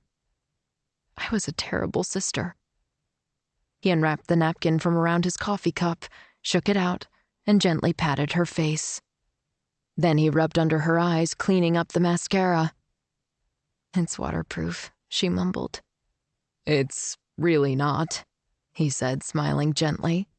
He folded the handkerchief again, and they sat in silence, watching people walk past. You were a kid. You did the best you could under the circumstances, and feeding him wasn't your responsibility. Maybe not, but sharing with him was. An elderly woman with thick ankles approached and looked pointedly at the bench. They rose, and Nick took Alyssa's arm, threading it through the crook of his elbow. He raised his eyebrows and looked at it, and she nodded. Okay. They headed back the way they had come. Were we going anywhere? Alyssa asked, throwing her empty coffee cup in a trash can buzzed by one energetic fly. Nope, but I want to hear how this ended. So I joined a club that met before school. They served breakfast. And I'd take an extra biscuit to keep in my bag and give to Ryan after school before Mom picked us up. But Crystal Rohrbach saw me, and later when she saw our car just parked, nobody getting in or out, she told everyone I was living in it. Crystal Rohrbach was a little shit. He made mock strangle hands. She gave a half laugh, acknowledging the sentiment, then shrugged. It was a juicy scoop, and we were in 8th grade. I told her it was French camping, the way they did it at the Ile de Neve. Nick turned his head back and squinted at her. That means turnip. Yes, but none of us knew that, and it sounded fancy. Anyway, it shut them up until French class when someone asked Madame about French camping. Nick grimaced, but Alyssa smiled softly. She backed up my story, then quietly got us help. Yay for Madame. She gave him a sober look. She ratted us out to social services, and then Mom made us switch schools to get away from her. The hell? She helped you. That doesn't make up for the knowing. He raked his hand through his hair and tossed his cup in a trash bin on the street. So you don't want to do this thing for Vanessa because it brings back bad memories? No, well, not exactly. It's more that Vanessa's a friend now. I don't want it to change the relationship. He squinted at her. Vanessa wouldn't. I can't take that chance. Her voice was rising, and she could hear it but couldn't stop it. You have to keep appearances up or people will use it against you. He raised his eyebrows. Is that something your mother said? They were back at Joe's grounds. Alyssa shrugged heavily. She was right, though. One time she had a date and the guy didn't know about us, and of course he couldn't pick her up. She said she'd meet him at the restaurant, and we were supposed to stay down. For like 3 hours? Ryan had to pee and went in his pajamas, walked right up to her, and asked to use the potty. She was mortified. Nick raised a brow. You know, all this bad stuff Ryan did to get a reputation doesn't sound that bad to me. Yeah, she sighed heavily. The guy fled, but the next day she told a friend at the restaurant about it and Bill overheard, my future stepdad. He was a customer? Yeah, and he thought it was funny and asked her out. We got McDonald's and went to a Disney movie. It was a family date. She smiled at the memory. He asked if we wanted something from the snack bar, and Mom said we didn't, but I said we wanted popcorn, and Ryan said he wanted candy. Bill bought us both, and then a popcorn for him and Mom to share. He said later he wanted an excuse to bump her hand. She gave him a wan smile. It wasn't the food so much as the care. She looked at him, and there were tears in her eyes. Ryan hadn't had something special in a long time. It was the candy, but also the choice. Bill sounds like a stand-up guy. Yep. I used to wonder what he saw in Mom. I know that's terrible. She looked up at him, then gave a little shrug. His first wife left him. I think he realized Mom was a woman who would never walk out. She blew air out, then whispered, I don't want to go to that church. I'm afraid someone will recognize me. They put us up in a hotel for a couple of nights back then while social services straightened things out. When Nick spoke again, he seemed to be choosing his words carefully. And you're afraid to go back because of 2 nights 15 years ago? Not quite 15. She sniffed. He grunted. Okay, it's official. You're not as messed up as me, but you're a strong runner-up. He bumped her shoulder gently, and she gave him the stink eye, but then smiled. Why don't you give Vanessa a chance to be a Bill, not the other guy, the first one? Her face twisted, but she didn't say anything. Okay, well, they could get somebody else to do it. All right if I talk to Vanessa? She gave him a small nod. That's why I told you all this. Can you finesse it? Slide it by her without making it awkward? Sure. He pulled out his phone and scrolled down his contacts list to place the call. Vanessa? Nick, listen, Alyssa needs to not do that church job and doesn't want to talk about it. That good? He listened for a moment. Thanks. He clicked off. She stared at him. That was finesse? Hockey players are known for their subtlety, he said, shrugging. Chapter 17. Alyssa was in her office rooting in the closet for the painting equipment she stored there when she smelled Stacy's perfume. She turned, paint roller in hand. How's everything going? Stacy said. Fine. Alyssa could hear the suspicion in her own voice. Stacy didn't smile. Wonderful! How close are you to being done with Nick Sorensen's place? Maybe 3 weeks? The basic decisions are made, but I still need to put everything in place. She gave the roller a little twirl. Well, when you're done, I want to use it in a commercial." Alyssa gaped. "You mean show his apartment? I don't think he'd like that." She was sure he wouldn't. It seemed like an invasion of privacy for someone as well known as he was. He didn't need fans criticizing his throw pillows. "He doesn't have a choice. The contract specifies we can use the finished project in promotions." Alyssa shook her head. "I don't use that contract, you know that. I think the client should make an informed decision after they see their space." Stacy's eyes didn't move, too much Botox, but her lips spasmed like a lizard whose tail had been run over on the highway. Probably it was a smile. "Well, that's the contract Nick signed." Oh, shit. Stacy had shoved the contract into her hands as she ran out to catch Nick at his car the day he first came in. Shit. "Stacy, you know that's not the contract I use." She sounded shrill. She hated sounding shrill. When she'd come on board here, she'd negotiated to use a slightly altered contract, one that was nearly identical to Stacy's boilerplate, but that included a few minor terms that Alyssa felt were more fair to her clients, instead of taking a signing bonus. At the time, being able to use the slightly altered contract had seemed like a symbolic victory. Alyssa took a breath to calm herself. "You really should look more carefully before you have a client sign things," Stacy said. "I handed you the contract I use. Anyway, do a good job because his apartment is going to be all over our digital marketing. He's a hunk. A lot of ladies are going to be happy to see his bedroom, even if it's only online." Frick. Stacy turned and went back to her own office. Stunned, Alyssa gathered up the rest of her painting supplies and loaded up her trunk. She called her mother from the paint store while the jiggle machine shook up her gallons of paint. "Alyssa?" her mother said. "Is it urgent? I'm ironing the tablecloths." "My women's group is having tea here this afternoon." "No, it's not important." She hesitated, and her mother didn't fill the silence. "I just had a bad morning at work." "Well, work harder next time." "It wasn't that I didn't work hard." She heard the defensive tone in her voice. "I just made a mistake, and it feels bad." "Well, just don't pull the tinsel and you'll be okay."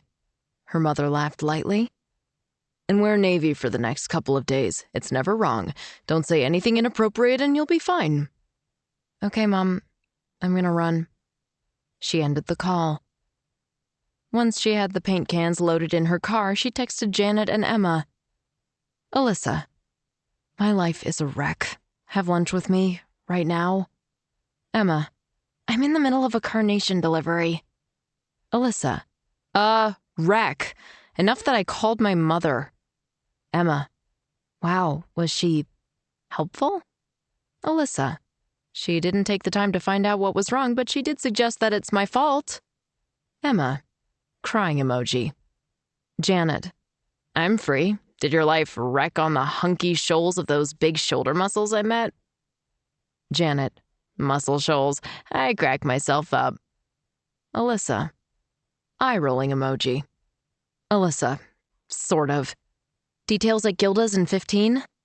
Janet, "I hope there are pictures." Emma, "Nobody told me there were muscles involved. I'll be there." Oh, friends were great. Gilda's was a 50s-style diner with chrome-edged stools and waitresses in poodle skirts. They also had a jukebox that took tokens, and Gilda kept a bucket of them right beside it. When Alyssa had asked her about it once, Gilda had said, "Listen, honey, music makes the world a better place. Why wouldn't I help make the world better if I could?" She walked away, calling over her shoulder, "Chrome makes the world a better place, too. And Elvis's butt. Oh, lordy." Gilda was a trip. Alyssa got there first, snagged a booth, and looked over the shake menu. All the food was named for singers or bands, and she never remembered what was what. Janet and Emma walked in seconds apart, greeted Gilda behind the counter, and slid into the booth opposite her. Janet was wearing faded jeans and a political t-shirt from a few election cycles ago. Emma had a short, spiky cut that she could pull off because of her bone structure. She wore her signature high heels, skinny jeans, and a red blouse with white polka dots. Alyssa could talk fashion with Emma, Janet not so much. Spill, Janet said, but Gilda herself walked over just then. She was a black woman who was probably 80. Then again, she'd looked 80 for 20 years now. Today she was in a pale blue poodle skirt and carried an order pad. "I'll have the Buddy Holly and a large Ella Fitzgerald," Alyssa said. "You make good life choices," Gilda said, scribbling on the pad. "Is any of your food a bad life choice?" Emma asked. "Nope," Gilda said.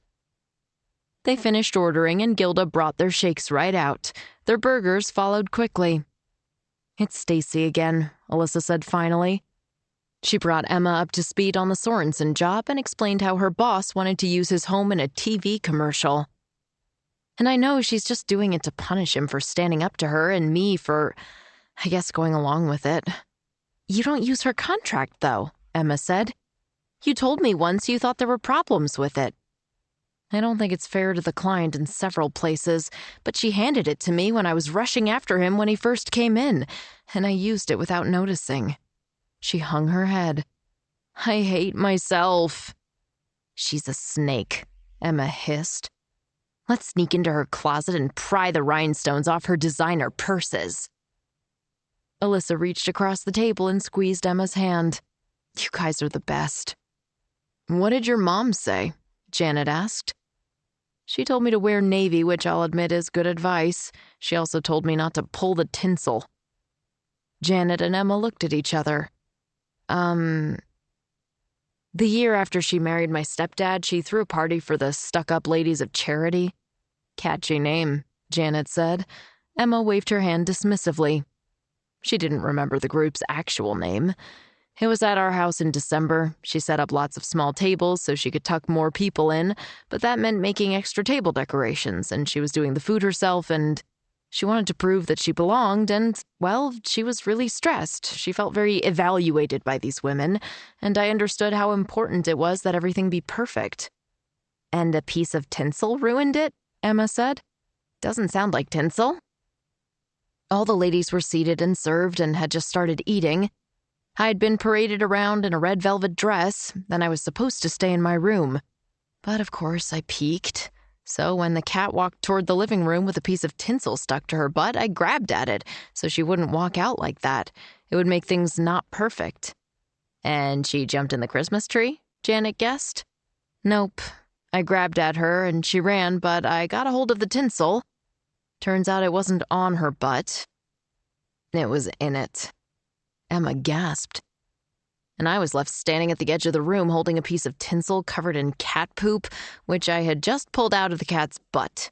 Some of the women saw and started whispering to each other. "Oh my God," Emma said, pressing her fingertips to her lips. Janet slowly sank sideways until she rested against Emma's shoulder. Mom grabbed my shoulder with a "you have embarrassed me" look and marched me back to my room. She said, "Alyssa, that was so inappropriate." And then she left me holding the tinsel. "Should I ask what you did with it?" Janet said. Alyssa shrugged. "I stood there holding it, then I finally sneaked into the bathroom and flushed it." "Is it funny now?" Janet asked. Alyssa raised an eyebrow at her. "You've met my mom, what do you think?" "Oh, honey," Janet said and squeezed her hand. "So what are you going to do about Stacy? I hope it involves arterial splatter, just a reminder that I have drop cloths." "I'm going to finish Nick's apartment as fast as I can and try to make it a space he can enjoy. If he doesn't mind having it featured, no problem." "And if he does?" Janet said. "I drink 12 Little Richards and stick my head under a pillow." "Always good to have a plan," Janet said. "You know, I wish you'd come back to the party planning business." "Yes, but no," Alyssa said. They hugged goodbye on the sidewalk. Janet and Emma demanded that she keep them updated, and Emma told her to stop by the flower shop she managed because the mums were magnificent this year. Full of fat, sugar, and friendship, Alyssa drove to Nick's, parked, and lugged her box of paint supplies up to his apartment, then made 2 more trips for the paint cans. She thought about him tripping on the cans in Vanessa and Devin's garage and smiled faintly. She'd decorated him before his apartment. She set the last can down and turned in a slow circle. The space felt empty. And not just because of that one lonely brown chair in the living room. She'd been here without him a couple of other times. She had a key. But she felt that she had betrayed him with the contract issue. Accidentally, sure. But from the way her dad and brother talked about him, she knew he was a big deal to hockey people. And Detroit was Hockey Town. Just moving with him through the art museum, she'd seen people recognize him and whisper to their companions. And that was a museum crowd. He was a guy who was going to want privacy, and she'd accidentally robbed him of that right. At some point, she would have to face him, all 6'2", hard-muscled, ridiculously handsome Nick, looking at her with disappointment, maybe anger. He'd been so kind when they'd met at Joe's grounds and walked with their coffee. She'd told him about living in the car, the scary man at the food pantry. My God, she'd told him about the Pop-Tarts. And he'd really listened. She didn't just lust after his handsome, muscly body, although hell yes, she'd liked kissing him under the arch. And she would absolutely help Janet with more receptions if she could make that happen again. But Alyssa really liked Nick. She felt safe with him, and she hadn't returned that safety. She'd messed up. Alyssa covered the floor in the living room and tugged his game system away from the wall. She should have asked him to do it before he left.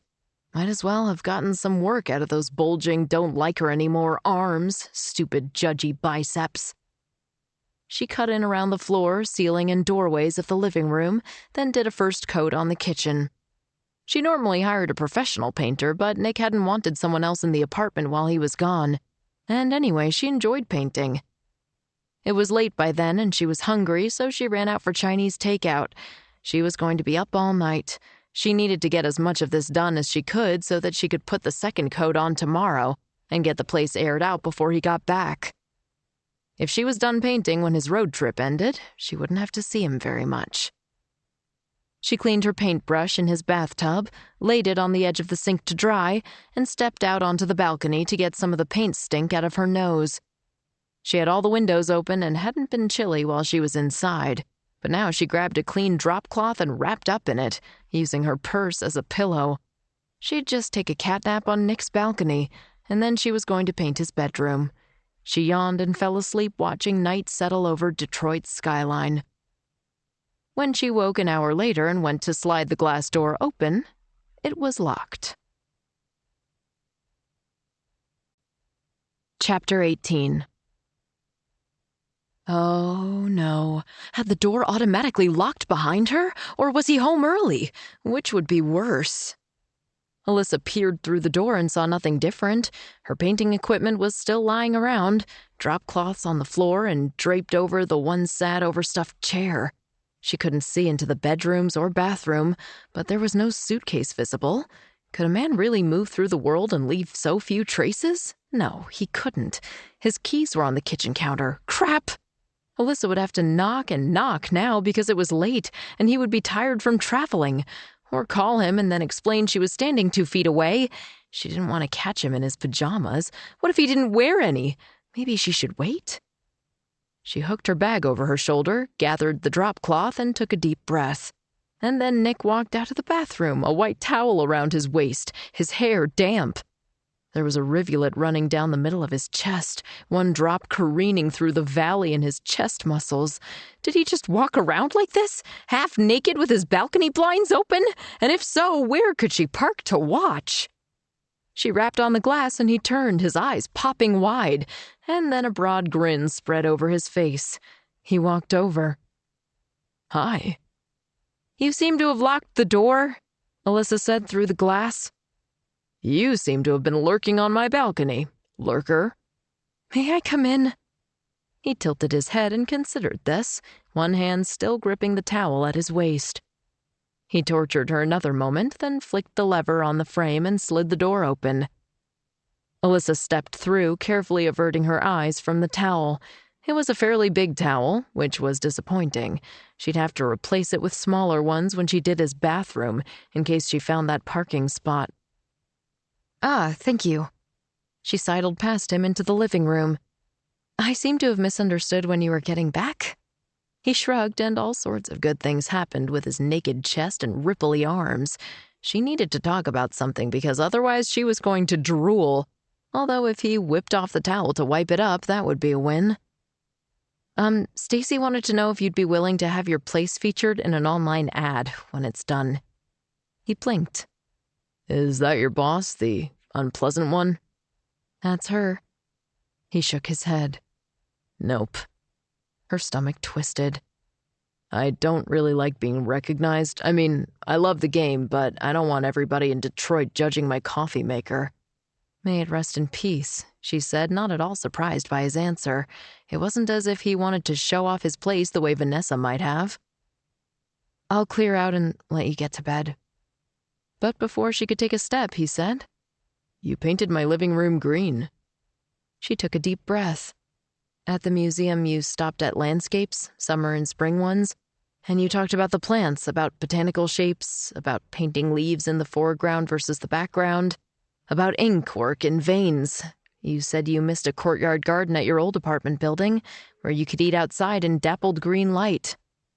Nick rubbed his forehead, blushing. Jesus, I'm a chatterbox. She laughed. We were there for 3 hours, but dappled green light? Nick, it will be a summer meadow kind of space, a connection to nature. She looked at him, worried. Is that okay? Will I get a cow? I think I'd enjoy a cow. He was standing a foot away from her, still gripping the towel. He smelled like some spicy man body wash for his man body, and it was distracting, and damn him, he'd gone and woken up her girl parts, which had been asleep for so long she'd started calling them Rip Van Winkle. And now that they were awake, they wanted to stay awake and claw that towel off. Did the man never lose his grip? Stupid athlete hands. Would it kill him to be less coordinated? No cow. She sounded slightly breathless. Because of the paint fumes, clearly. The front of his towel shifted. I'm going to get dressed. He went into the bedroom and shut the door. So there's a gallon of paint in here, he called. Were you going to paint it tonight? I thought I'd do the first coat, but obviously I won't now. It's fine. Is your boss pressuring you? She hesitated. He popped out of his bedroom, shirtless, sockless, wearing a pair of sweatpants that accented his muscular butt. Are you under time pressure? No, I'm under marketing campaign pressure. Also, you have veins wrapped around your arms and these strange round muscles disappearing under your waistband. And as a professional decorator, I would not change a thing. He went back in the bedroom and rummaged through a garbage bag.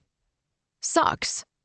He sat on the mattress on the floor and pulled his socks on, one long, smooth pull each, and she wondered what else his competent, strong fingers could do. Oh, Rip Van Winkle was not going back to sleep. I'm going to run an errand. You go ahead and do whatever you want to, he said. She could feel herself flush and prayed he didn't notice. He walked into his shoes, while pulling a baseball shirt over his head, grabbed his keys, and started out. Anything you need? Oh, God, yes. I'm good. He nodded and left. Alyssa walked into his bedroom and took one deep breath, then acknowledged to herself that she was a total perv, went into his bedroom, smelled his pillow, and considered turning herself into the police. She wouldn't have chosen to paint when he was going to be home, but didn't think she should leave before he got back. Alyssa decided to cut in around the ceiling and baseboard of the far wall. It would give her a head start. He wasn't likely to bump into the wet paint, and the cleanup would be fast when he got back with his takeout or giant box of condoms, whatever he was packing up. She set up the drop cloths and pried open the paint lid. The stir stick brought up a soft butter color, smooth and glossy. She was pleased with it and knew it would dry to just the shade she wanted. She got around the top and bottom of the wall on 3 sides. She held the handle of the brush against her nose as she stared at the 4th wall, debating whether to pull the mattress out when the lock scraped. Well, that solved that dilemma. Besides, he'd probably push it back into the paint. I could use a little help, Nick called from the door, and she raced into the living room. He was juggling his keys and 4 bags, and she rushed forward to grab a bag when she realized his big hands were holding them just fine. He set the bags down on the kitchen counter. So I got some stuff. He had a goofy expression on his face. His mouth was serious, but his eyes were up to something. Okay.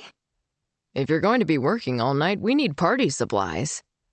What? Beer? Ice cream? He extracted items as he announced them and displayed them proudly before setting them on the counter. Matching t-shirts. They were orange with jack-o'-lantern faces on the front. Oh my God. Classy, right? Yours might be too big, I had to guess. Oh, and a disco ball, obviously. He pulled out a black base topped with a sphere embedded with different colored lenses. Let me set this bad boy up.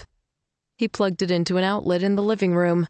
Alyssa hadn't put the outlet covers back on and had to stop herself from shouting not to electrocute himself. He played a very fast and unpredictable game at an elite level. He could probably handle an outlet. Nick flicked on the switch, and the light inside the sphere snapped on. The ball began to rotate with a soft grinding noise, and bright circles of colored light splashed across the drying walls. Huh, he said. I think this would look better on white walls. Would you mind repainting? She gave him a mock glower, and he laughed.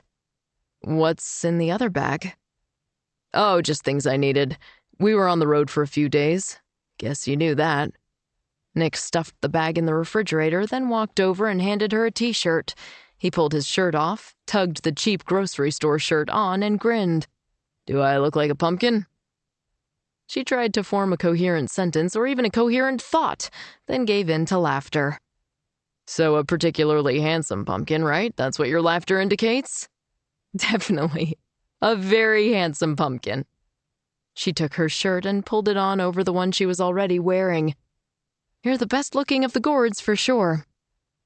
He hoisted himself onto the kitchen counter, popped open a chilled beer, and offered it to her. She pointed at the frosty ice cream containers beside him. Ah, peach or chocolate? He asked. Okay, I want both. Yeah? He rummaged in his cupboard, scooped an enormous amount of ice cream into a bowl for her, and stuck a spoon in down straight. Energy to keep going all night, he said. Shut up, Rip Van Winkle. This is amazing, Nick. It's like a slumber party starter kit. I know how to braid hair, he said. She laughed. You get big points for that, but bigger ones for the ice cream. What's your favorite flavor? Peach. Really? She nodded, and he threw his arms in the air and did a lap of the living room, bottle still in hand. This was definitely a happier and goofier Nick than she'd seen before. Hey, did you guys win today? Oh, we slaughtered them. It was brutal. He took a pull on his beer. The Red Wheels have been rebuilding for a few years, but we're almost rebuilt. We're mostly putting up shutters at this point. Sounds like it's almost time for the decorator, Alyssa said, licking the back of her spoon. Nick had bought the good brand. Could be, he said, and something in his voice made her look up and flush. Rip Van Winkle was hot. What if she set off Nick's smoke detector? I'm sorry, it was just my lonely lady bits responding to your sexy voice and those muscles below your waist that make a V. Can I touch those things before I see myself out? So you don't mind if I paint the bedroom? I don't want to keep you up, she flushed. No, do what you want. If you're having trouble with your boss, I want to help. So Alyssa went back to the bedroom, and Nick stood in the doorway in his ridiculous orange t-shirt. Is it okay if I pull the bed away from the wall? But then you'd have to sleep with it that way because you couldn't push it back. He responded by setting his bottle in the doorway, walking over and grabbing the end of the mattress with a wide grip and sliding it into the middle of the room. Then he retrieved his beer and sprawled on the bed. He waved the bottle at her. Carry on. Was he seriously going to lie on the bed watching while she painted? Because paint fumes were combustible, and she wasn't sure she should be around them right then. What if her lady bits ignited the air and sent a fireball shooting through the building? People would be left homeless. She cut in around the base of the wall that the bed had been pushed against, trying to angle her backside so it wasn't in his face. You want any help? He said. One brush, she said, holding it up, then looked at him from her crouch by the baseboard. You'd think an artist would have a brush lying around somewhere. She meant it lightheartedly, but he said, I haven't painted since the crash. I just haven't wanted to. She winced in sympathy.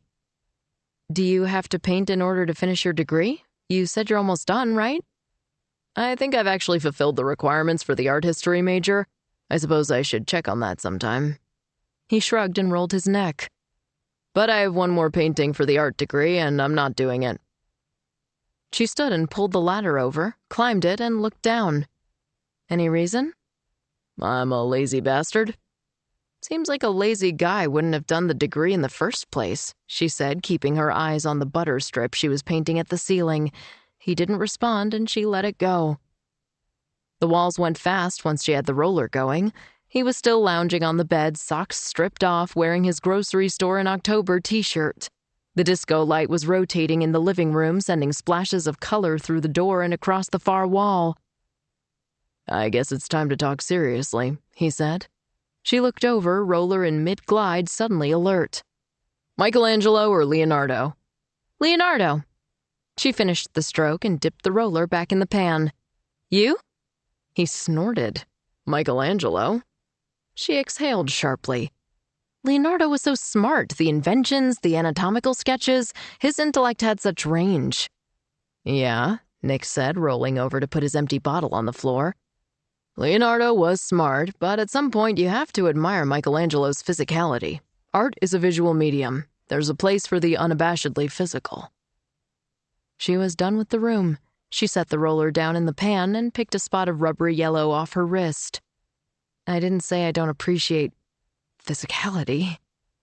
Her voice was breathy. Yeah? He stood up and moved toward her, standing between her and the door.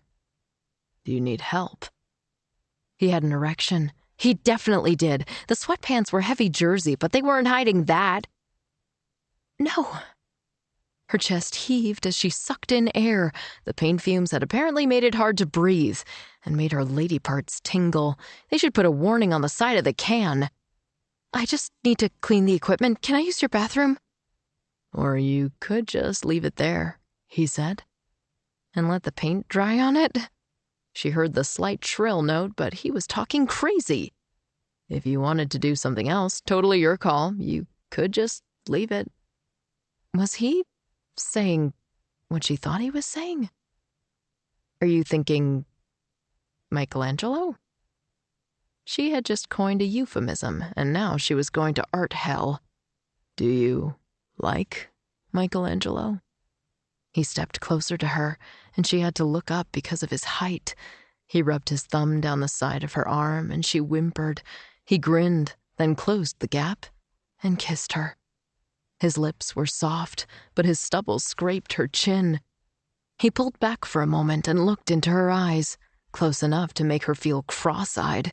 The warmth and scent of him, the breadth of his chest, all she could think about. Okay. She nodded, and again pressed her lips against his. He gently caught her upper lip with his teeth, then brushed his fingertips over her cheek as he deepened the kiss. This was nothing like the kiss under the arch that Janet had arranged, or the tentative, gentle kiss a moment ago. It made her warm and achy between her legs. Alyssa tilted her head sideways to get his neck, play-biting at his Adam's apple and making him groan. He put his hand on the small of her back and pulled her into him, then held her with a hand on each hip, pressing against her. I don't think orange is your color, he whispered. No. Bad shirt choice, she whispered, and he put his large hands under her t-shirt on either side of her waist, electrifying her skin, then skimmed them up, catching momentarily at the edge of her bra as he lifted the fabric over her head. While her hands were still raised, he stepped into her, his leg behind her, bending her backward and supporting her on one arm. His spread hand covered her back, and his mouth worked down her cleavage into her bra, and she just had time to be thankful she'd worn the pink lace before conscious thought cut out altogether.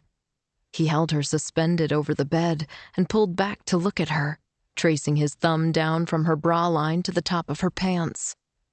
How was he this strong? He was holding her with one arm, and it made his bicep bulgy, and oh God, all his bulges were so good.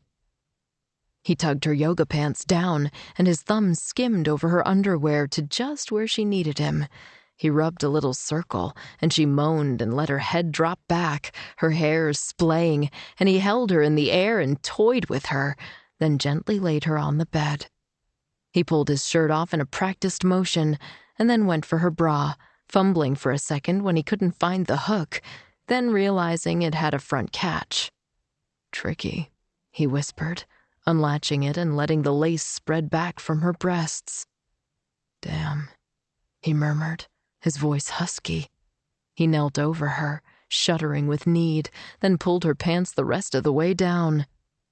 "Michelangelo?" His voice was husky. "Definitely Michelangelo," she agreed. "Condom?" His eyes flared wide. "I put them in the fridge." She put her hand to her forehead and looked up at him, laughing. "Stay right there," he said, waving a hand vaguely over her in the bed. He ran to the doorway and then looked back and made an animal growl and flashed his eyes at her. She laughed again. He was back a moment later, still in his sweatpants, ripping the packaging off and lying down on the mattress beside her. "So, this is very cold," he said, setting it aside. "We'll need to find something else to do while it warms up." "Oh." Her voice was breathless. He moved over her, holding himself up with one arm while he settled his mouth on her breast, licking her nipple and then sucking it. The heat and need built between her legs. He skimmed his other hand lightly across her stomach, over her thigh, and then settled it between her legs, rubbing gently while his lips explored her other breast, then climbed up to take her neck in his mouth. His scruff scraped her, but his lips were gentle, and his fingers, there. She moaned and tilted her hips. He pressed down with his tongue, and she spasmed, rocking into him, calling out his name twice. He continued to lick in gentle circles until the aftershocks subsided. She ran her fingers lightly over his hair, and he looked up at her and smiled. "Good," he said. "Unbelievable." She hadn't been with anyone for 2 years, not since dating Travis, whom she'd assumed was single. She felt a surge of affection for this man and laid her hands over his fingers splayed across her belly. He lifted himself higher, and she took advantage of the extra room to roll her legs up and put her feet on his waist, then pushed down, shoving at his pants. He sprang free, his cock bouncing off her, and then he helped, using one foot to push his sweatpants off a leg. He switched the arm supporting him and slid his free hand under her bottom, lifting her, and tugged her underwear off. His eyes swept over her, and she felt shy, but he moaned and pushed his hair back with his free hand. She'd never been with a man who could hold himself up so long, so easily, who could do a one-handed push-up without thinking about it. Then they were a tangle of legs, wriggling out of the last pieces of clothing till they were both fully nude. She lay beside this man with the body of a god, then lost the shyness, reached down, and gripped him. He shut his eyes and moaned. "Is it warmed up yet?" she whispered. If it wasn't, she was going to ignite those paint fumes, and her obituary would be scandalous but entertaining. He grunted an assent before he touched the condom, and when he grabbed it, his eyes flared. Not warm. He rubbed it sharply against his hip, lucky condom pressing against his warm, spicy skin. She took it from him and looked him in the eye as she breathed hot air onto it. Then she pushed it down over the tip of him and unrolled it, feather strokes around his shaft until he was covered. He positioned himself over her, his expression urgent, then kissed between her breasts, his breathing ragged as he worked up to her neck. She moaned and tilted toward him, and he murmured her name. He needed to hurry, or she was going to get there again without him. He nibbled up to the point of her chin, then settled on her lips, gnawing, and looked into her eyes as he moved his heavy body with authority and shoved into her. Her eyelids drooped, and she dug her fingers into his shoulders. She ran her hands across his back, along his arms, over his neck, keeping her hips moving in rhythm with his. She pulled her fingers through his hair. Oh, God, she could fall for this guy. Really, really fall. He cupped her breast and caught her nipple between those strong fingers, pulling slightly. The heat built in her core until she couldn't stand it, could think of nothing but the release coming. She looked down, saw his tight abs arching over her as he thrust, the hardness of his cock sliding into her, and she was there. Her eyes rolled up as she spasmed, grabbing the sheet on both sides. A second later, he was there with her, shuddering inside her, their bodies melting into each other's. When they were coming down from the peak, he rolled his hips, swirling his cock inside her once more. She spasmed again, and they both moaned. And then he kissed the side of her neck and rolled off her, panting slightly. "I'm glad you're okay," he said. "I haven't done that in a while. I meant to suggest you wear a helmet." She blinked at him and then laughed. "You thought you'd shoot me across the room?" He grinned sheepishly. "It was a concern. You'd have been mad if the paint got messed up, right?" "Oh, definitely." She paused and then said, "It's been a while for me, too." "Yeah?" He rolled on his side and looked at her, his fist under his chin. "How is that possible?" "I give off skank vibes?" She cocked an eyebrow at him. He laughed. "No, you're gorgeous and creative and interesting." He reached out to stroke her breast gently. "And these are pretty spectacular." This guy, how could he be in her life? "The girls are pretty fond of you, too," she said, and he laughed. She allowed her eyes one sweep of his body because, wow, her compliments to the decorator. She shook her head at the turn this evening had taken. She was having a conversation with Nick Sorensen, in his bedroom, stark naked. And then came the part where she had to redress with him watching her and gather her things. He saw her off at the door wearing only boxers himself. He put his arm around her lower back, his palm on her hip, pulled her in, and kissed her sweetly. As he pulled away, he leaned forward again and kissed the tip of her nose with a little smacking sound. He grinned. "I've been wanting to do that." She laughed. "You want me to walk you to your car?" he asked. "In boxers," she said. "You'd scandalize the neighbors." He grinned. "It would only add to my legend." "Okay, there is no legend, but I could start one." She shook her head, kissed her fingertips, and touched them to his cheek. Then he stepped into the hall, flushed and warm and smelling him on her skin. He watched from his doorway until she reached the stairs, and when she looked back from the street, he was still watching through his living room window. She waved from the car, then sat for a moment as he stepped away from his window, and all that was left to see was his apartment building. Once he was out of sight, her stomach fell with guilt. She had messed up the contract, and he was going to have his place splashed all over the internet against his will, and she had known that and slept with him anyway. She was a horrible person. Chapter 19. Nick woke up, stretched, and sniffed the air. Paint and sex. His bedroom definitely smelled like paint and sex, and his sheet was wrinkled where Alyssa had grabbed it as she climaxed. Oh shit. He'd had sex with the decorator. The bed still smelled faintly of her, something floral but not heavy.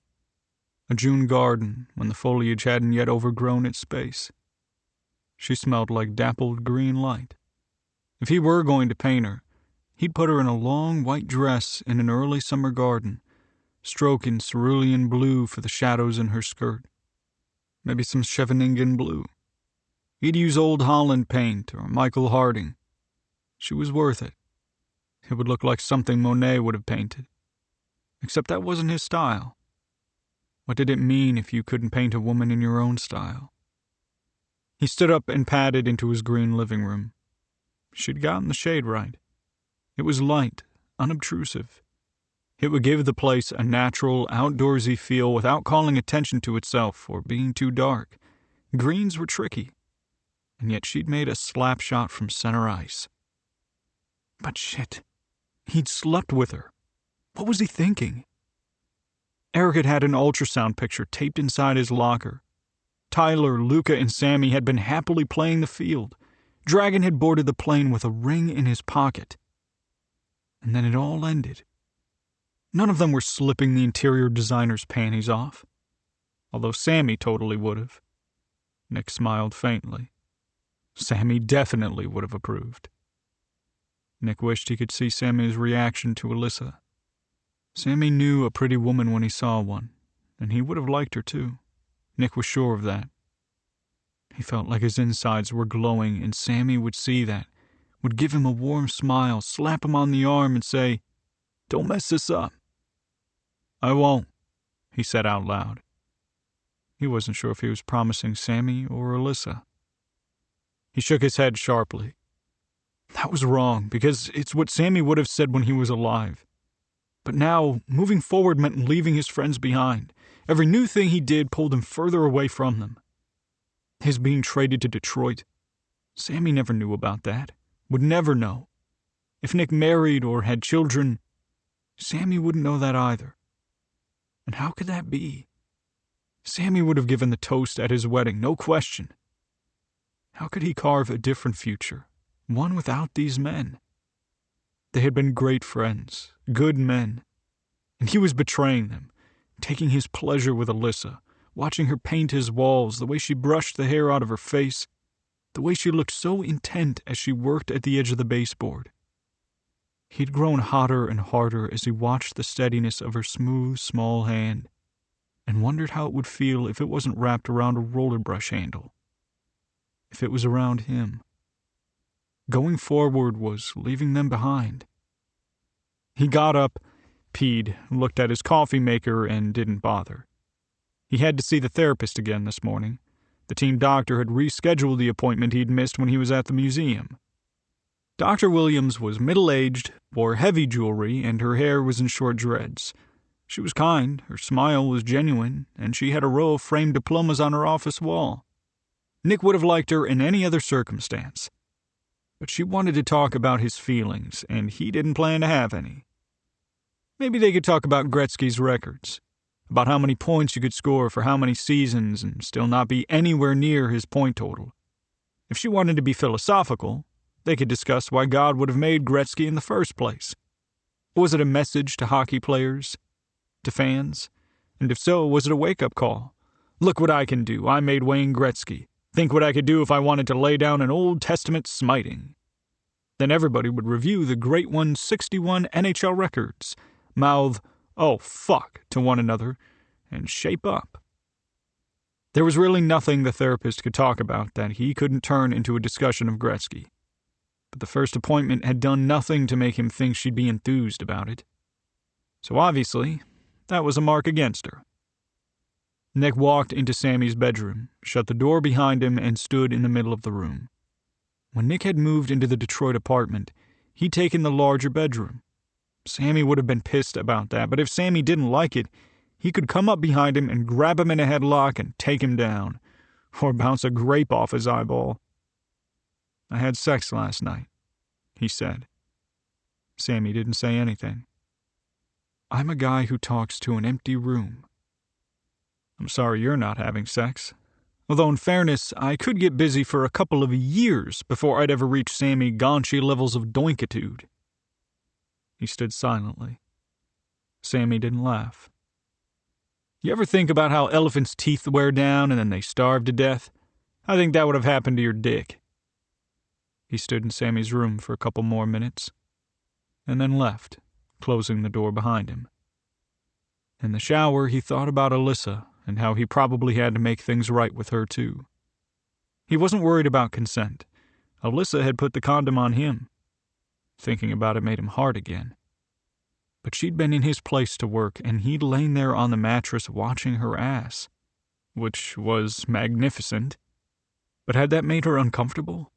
She was having trouble with her boss, and she might not have been able to tell him to go to hell if she hadn't wanted him in there. He was used to being around guys who would tell him to go to hell for anything, if he didn't return the tape roll or he left his skates on the floor. It was amiable and direct, and it made everything so much easier. Not much said, but nothing unsaid. With Alyssa, she'd seemed fine when she'd left his apartment last night. He'd watched from the living room window as she walked to her car. Once she was safely in the driver's seat, he turned off the bedroom light and moved to step away from the window, but paused when he realized she wasn't driving off. She just sat there, slumped in the car. It wasn't the way someone acted after good sex, and it had been very good. He damn well knew she'd enjoyed it. He'd been thinking about her little gasping noises all day. Was she unhappy with him? Did she regret it? He had been too forward, maybe. She'd been there to work, not be seduced. But he could fix this. On the way to his therapy appointment, he stopped at a flower shop and asked for extravagant pink peonies and white heirloom roses because Alyssa had stopped in front of a painting of a bouquet like that when they'd been in the art museum. He added a card and gave the florist Alyssa's work address. It was the only one he had. When he got to Dr. Williams' office, he played on his phone until she let him in, smiling broadly and taking his hand.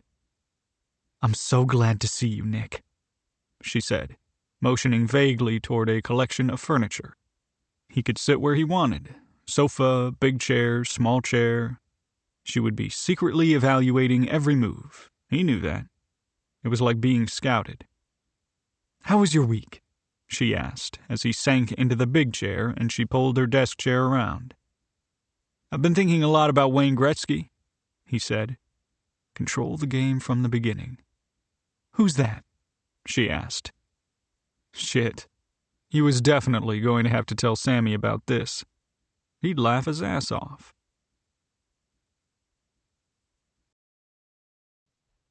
Chapter 20. The sewer department's chairs were arriving that afternoon, but mysteriously, the two little tables were not. Alyssa made phone calls to track them down, then followed up on a table lamp for Nick's living room.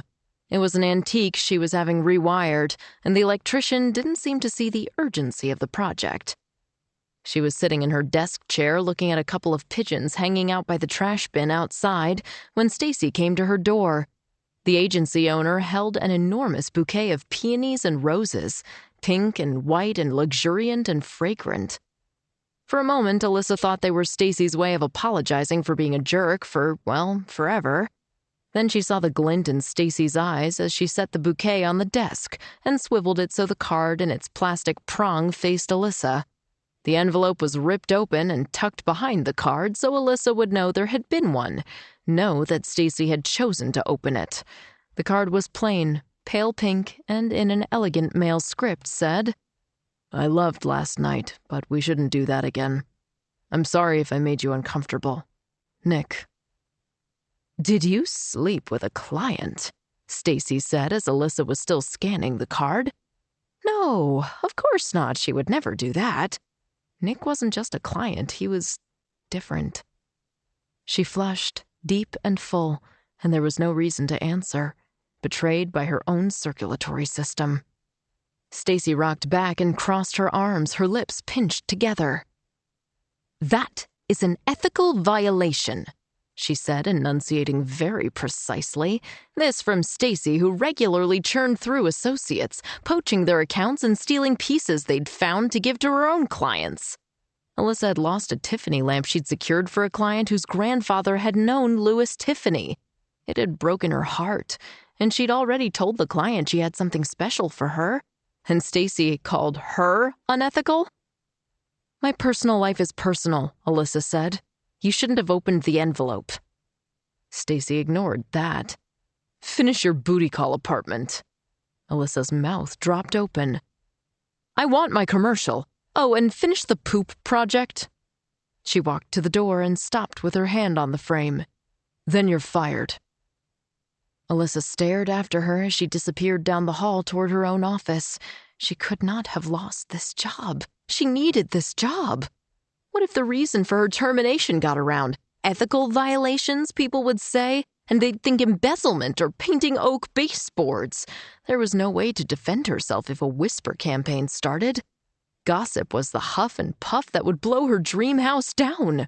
She had worked so hard and dreamed for so long of owning a home, of having her own agency, and now Stacy was taking it away from her, punishing her because she'd had sex for the first time in, a while. "Good sex," Rip Van Winkle whispered. Alyssa quickly ransacked her office for personal items in case Stacy locked her out, then opened the window and lowered the bag out beside the trash bin. She couldn't carry everything, and she wanted those flowers, damn it. They were stunning. When that man sent flowers, he sent flowers. Even if the card did say, "I regret having sex with you and it won't be happening again." Was she unethical? Nick couldn't have felt pressured physically, right? He was so much bigger than her, so much stronger, and he had run out for condoms after all. But then, this card. Her eyes pricked with unexpected tears. Things with him had seemed so right. So right. The way he had skimmed her belly with his fingers, had cupped her breasts. It was like he was worshipping her. He didn't make love like a man who didn't want to see her again. He just didn't.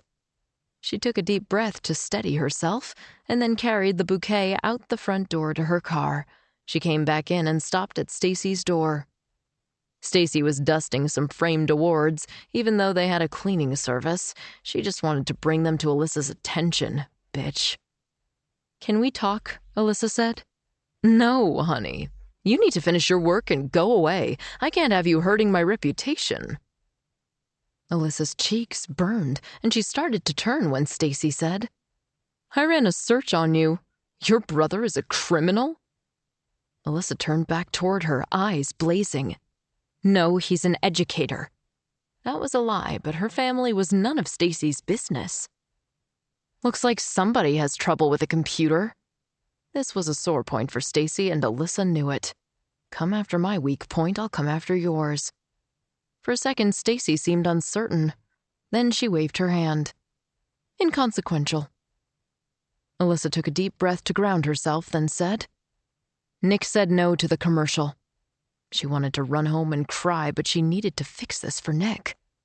"Did you explain that he signed a contract allowing us to do just that?" Alyssa flushed. "Well, looks like you screwed your client twice." Stacy turned her back on Alyssa and dusted the glass on another award.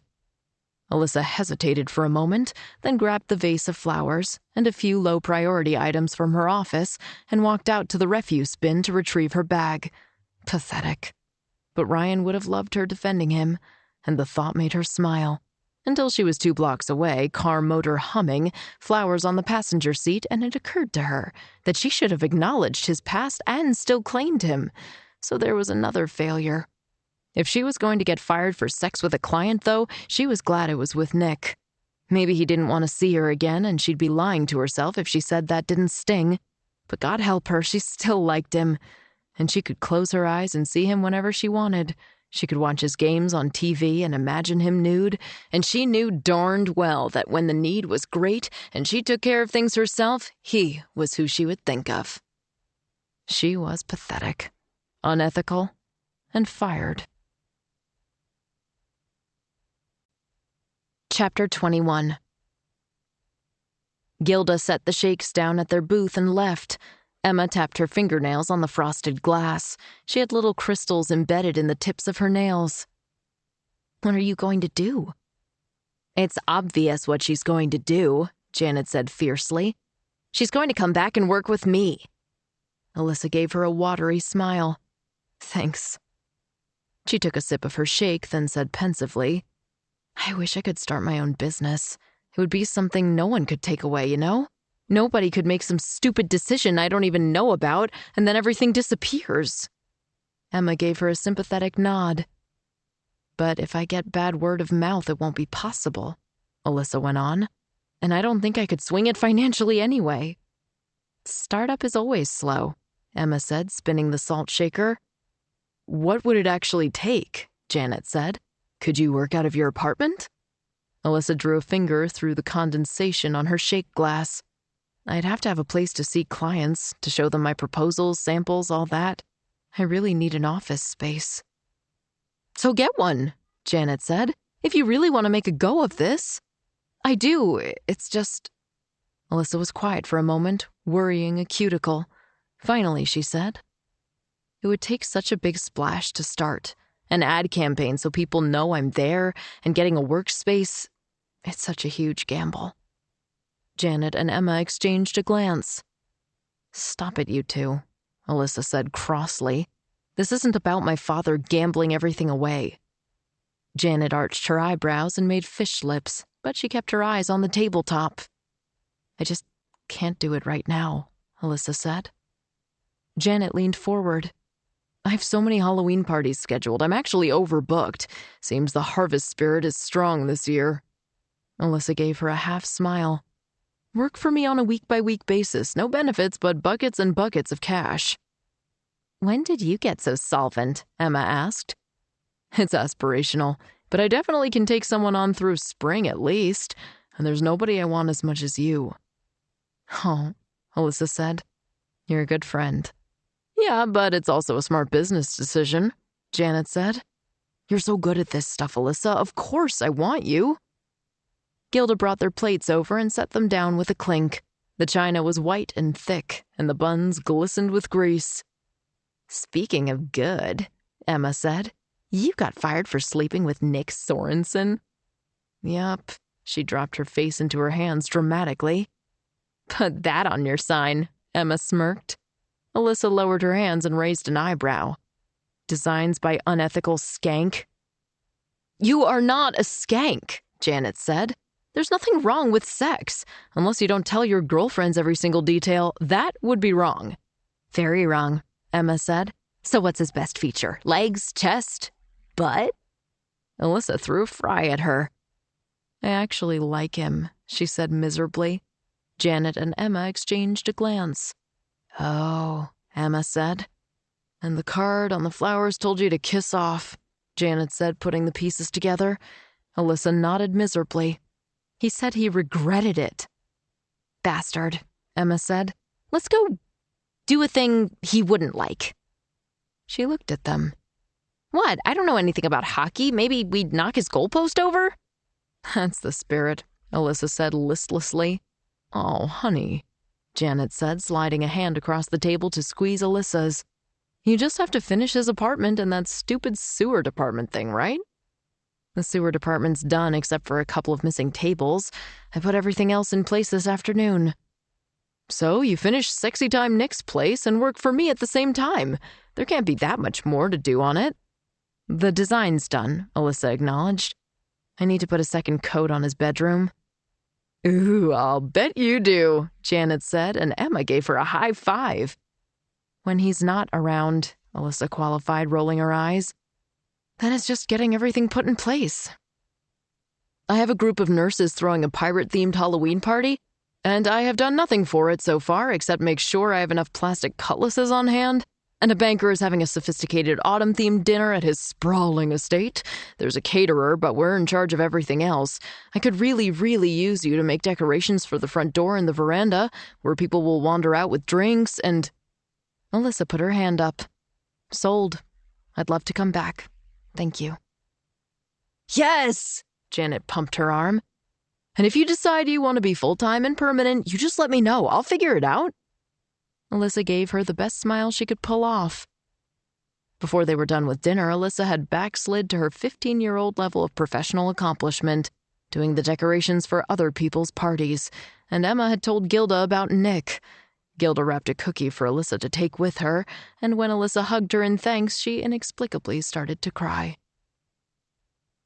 Alyssa got the second coat on Nick's bedroom when he wasn't home, and checked in by text when she wanted to swap out the bathroom linens because she'd found something better. Apart from those minimal interactions, the next couple of weeks passed without them speaking at all. As far as she knew, he didn't even know she'd been fired. She was sitting at the reception desk at the party store where she took turns with Janet and Roberta when she showed up. She was eating a tuna sandwich she'd brought from home and doodling possible signs for her someday design business when Janet stopped by. More logos? Alyssa nodded absently. That's a lot of logos. You think you'll open the place? I want to, Alyssa admitted. I guess I could get a smaller apartment if I need to. You could room with Mrs. Gilroy. Alyssa smiled. Mrs. Gilroy was her gerbil. I don't think she'd share the wheel. So, Janet said, back to business, the nurses' pirate party is tonight. Alyssa nodded. I'm prepared. I've got lots of kitschy decor already in the van. The joke awards are in that box. She pointed by the door. The hors d'oeuvre trays that look like little ships are still in the back. The caterer will want them immediately, so I thought we'd load them last. Last on, first out. She beamed. The pirate party was going to be fun. She was glad the nurses were going to have a good evening, because she had begun feeling inexplicably lonely for the first time in a very long time. That was the beauty of this job. It brought people joy. even if she was doing the same thing she'd done in high school and her prospects for a future were sinking and... "You could open a sign designing factory," Janet said, tapping the desk. "That would be a graphic design firm." "Oh, yeah." Alyssa finished the tuna sandwich and went back to work, calculating how many spikes of styrofoam berries and fabric leaves she'd need for a Thanksgiving party in 3 weeks. She would also have to text Nick and tell him he wouldn't get his bed for about that long. It was an antique she was having expanded because Nick was a big guy and wanted a king-size bed. But the carpenter had just had a knee replacement and was taking extra recovery time. She really didn't want to discuss his bed with him. It was mortifying, especially since when she'd ordered the bed, he'd suggested she install a goal horn on the headboard that would go off when he scored. She was pretty sure he'd been kidding, but kept visualizing another woman's hair splayed across his second pillow. Figuring out the Thanksgiving decorations gave her a sense of control. She would choose the ribbon when she was actually looking at them. They had tons of ribbons on site, so that could be a last-minute choice. The party would be fine. She could work for Janet as long as she needed to, and start her business when she could. And soon she'd never have to see Nick Sorensen again. Everything was perfectly fine. And for the next 3.5 hours, at least, it was. Chapter 22. The Halloween bash was at the home of one of the nurses, a big arts and crafts bungalow with pillars in the living room that had narrow glass-fronted bookcases in the bases. "I would kill for those pillars," Alyssa whispered as they walked in with boxes of pirate paraphernalia. "That would seem more menacing if your cutlass wasn't plastic," Janet said, nodding to the box in Alyssa's arms. Alyssa laughed. The decor was kitschy, lots of orange and black. There were sashes, cutlasses, and cheap felt pirate hats for all the revelers laid out on a table by the front door. It was covered with a black cloth on which Alyssa had sewn a white skull and crossbones. Gluing it would have been faster, but this way she could snip the threads later and reuse the cloth. The appetizers were displayed on trays that looked like little pirate boats, and on black glass trays with handles that resembled femurs. They'd made ice cubes shaped like skulls, but they were stashed in the homeowner's freezer to preserve the detail until the guests arrived. "The drinks island is my favorite part," the homeowner, Melinda Zhang, said. "Definitely where I'd want to get stranded," Alyssa said, standing back to look with her. They'd put a blue plastic cloth on a card table and piled it with sand to make an island, complete with little palms and a wrecked ship that held swizzle sticks. The bottles were behind the island, the glasses to the side. A not-to-scale treasure chest would hold the skull ice cubes and a pair of tongs once the guests started to arrive. The chest was small and would need constant refilling, but it was worth it for the look of the thing. "I'm so glad you decided to have this party," Alyssa said. "We need to let off some steam," Melissa said. "The hospital has been, well." Alyssa nodded and opened her mouth to say something appreciative of nurses, but never got the chance. "I need to speak with you," Janet hissed. She gave the homeowner a brittle smile. "Everything's fine." The doorbell rang then, and Melinda opened it. 3 middle-aged women stood on the porch beaming. "Happy Halloween!" they sang in unison. Melinda ushered them into her house, and Alyssa ran to the freezer for the ice cubes. Everything else was ready, from the olives to the sugar cookie skeleton they'd asked the caterer to make as a nod to the guest's profession. "Did you notice what isn't here?" Janet said. Alyssa glanced around surreptitiously. "We got it all. I plugged in the purple and orange lights outside. We're good." She dumped some skull cubes in the treasure chest and stowed the rest back in the freezer. "We are not," Janet pronounced. "Where's my sexy pirate?" "He's coming later," Alyssa said. "After they're drunk, right?" Janet held up her phone. "Nope. He's at the hospital." "Well, give him this address. The party's here." "He's in the hospital with food poisoning." Alyssa's eyes flew open. "No sexy pirate?" Janet's expression was determined. "Oh, we promised them a buccaneer. They're getting a buccaneer." Alyssa waited. "I need you to call him. Melissa said she wants to do another party at Christmas. These nurses are under a lot of pressure and will need to cut loose on the regular." Alyssa looked at her, utterly confused. "Call him," Janet repeated. The sick guy? I don't think we want... Nick, ask him to be our sexy... Alyssa inhaled sharply. Absolutely not. Are you crazy? Yes, Janet nodded. You already knew that. Now pick up your phone and ask him to drive to a random house to gyrate for some nurses or give lap dances or something. He was just supposed to walk around and be eye candy, talk like a pirate and have nice abs, maybe flirt a little. Alyssa gave her a baleful look. Nick and I do not have a pirate-based relationship. Then call someone else with abs like that now. There is no one else with abs like that. Exactly. They stared at each other over the beverage table while Melinda answered the doorbell and more of her coworkers flowed in, along with the sounds of laughter and chill October air. The guests moved to the hors d'oeuvres table and began munching and telling stories. Melinda made sure they all had their pirate hats. Alyssa finally thought of the best argument. There is no way he owns a pirate costume. In fact, I've seen his closet. He has more suits than normal, but he does not own a pair of breeches. Ha! She folded her arms across her chest and looked at Janet with smug satisfaction. The costume's here, Janet said, and maybe we could get him here too. She gave Alyssa a probing look. I think you'd like to see him, wouldn't you? You've been mopey, she said gently. I'd love to see him, Alyssa acknowledged, and her eyes prickled. But that's not going to happen. Okay, Janet said. You don't have to text him. Thank you, Alyssa said. We'll just get the nurses good and drunk and tell them he was here. That's one plan, Janet said. She walked into the kitchen, leaving Alyssa to wonder what had just happened. Chapter 23. Nick's phone buzzed twice.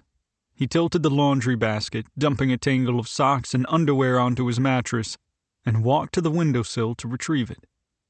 Nick smiled when he saw Alyssa's name pop up. She'd been distant for the past couple weeks. He'd started to text her half a dozen times, but stopped when he remembered he wasn't her only client.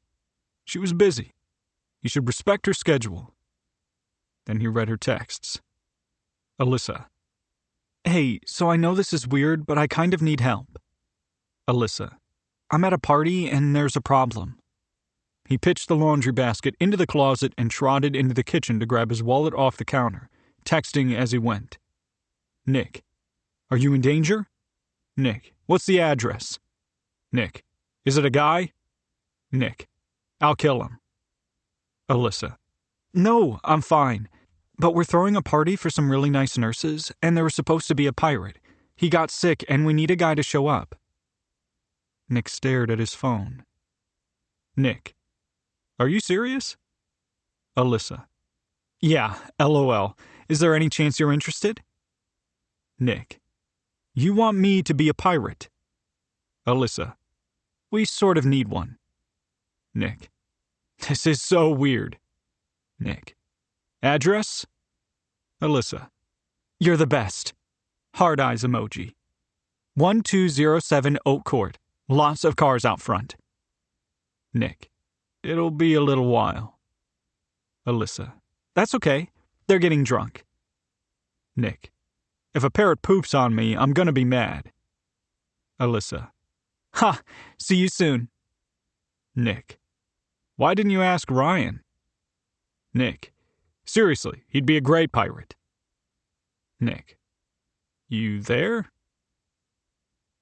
45 minutes later, Nick rang the bungalow's doorbell. He could see, and hear, revelers through the window.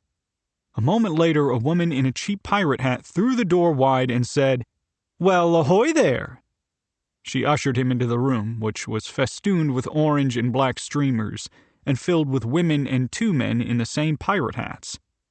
One of the men lazily waved a plastic cutlass in his direction. Stay away from my wenches.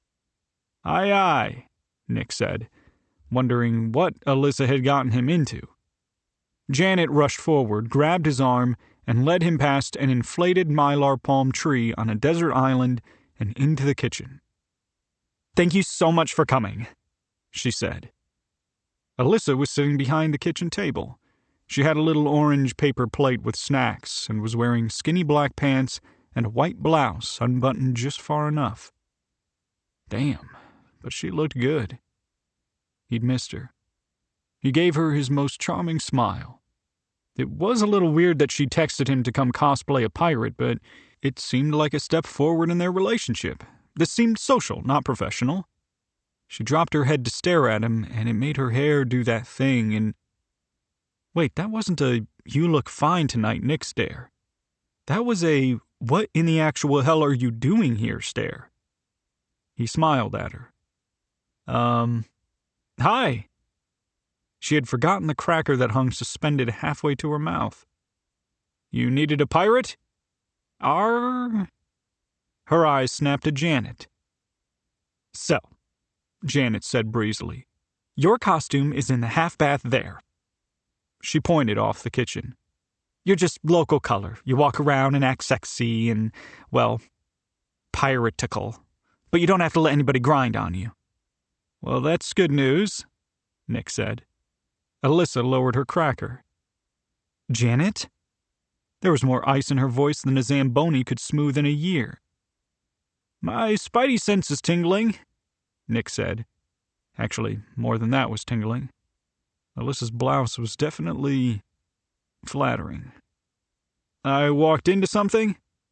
Yes, Alyssa said, standing. Janet's murder. Will you help me hide a body in the woods? Am I supposed to dress like a pirate for that? Nick said. I am so confused. I may have texted you from Alyssa's phone, Janet said.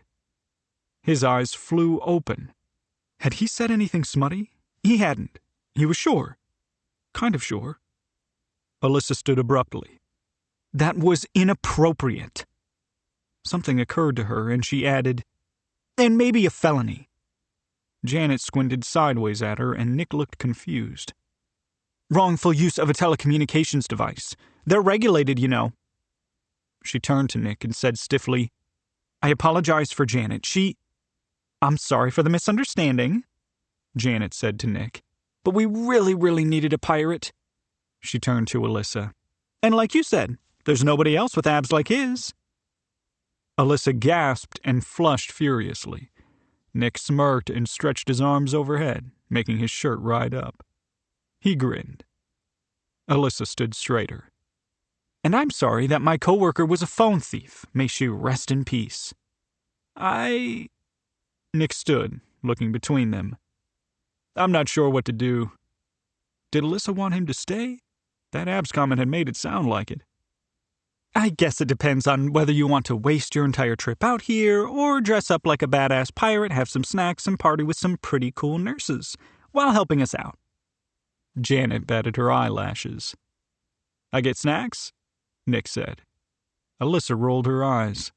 He looked between the women, at Alyssa's purloined phone lying on the table, and at the bathroom door. Sammy would have already had it on and be dancing in the living room with a plastic knife in his teeth. The thought made him smile. He walked into the bathroom and closed the door. The costume was on a hanger on the back of the door. He kicked his shoes off and pulled the pants on, red with thin black stripes that bent around his thighs. These were not pants made for an athlete. They hugged his quads and glutes, and he thought there was a good chance the black sash at his hips would be needed to cover his ass when the seam split. Apparently the average pirate didn't work out. He shoved his feet into the soft black boots of leather-like vinyl, stuffed the pant legs in the tops, and gave a trial, "Arrgh." Sounds good in there, Janet called. The shirt's the wrong size, Nick called. It was white and V-necked, with a lace-up neckline, but it was a child size. Seriously off. Nope, it's right, Janet called. He loosened the laces and tugged it down. It was long enough, it just didn't cover his chest. At all. Oh, he called. I get it. I'm a sexy pirate, right? Janet's earlier mention of not letting people grind on him was starting to make more sense now.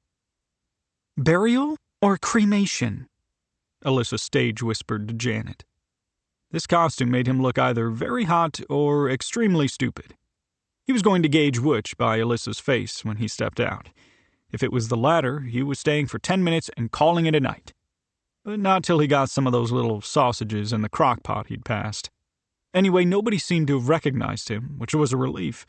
He shrugged into the vest, strapped on his cutlass, and shoved the hat on at a jaunty angle. Then he opened the door and stepped out. "Hoo-wee!" Janet called. Alyssa's eyes danced. Sexy pirate. Yes. "Oh my gosh," Alyssa said.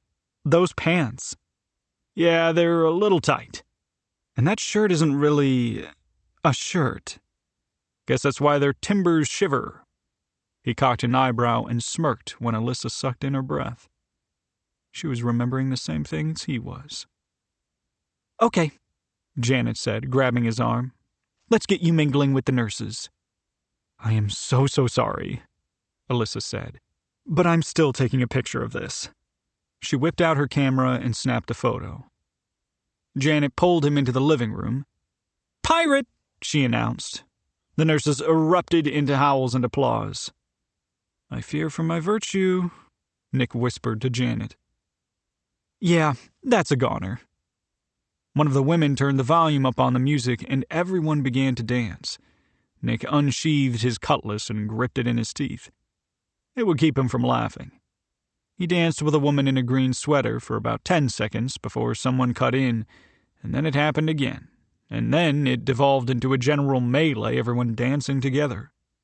A white woman in her 60s danced past him, arms swaying over her head. "Nice intercoastals," she said.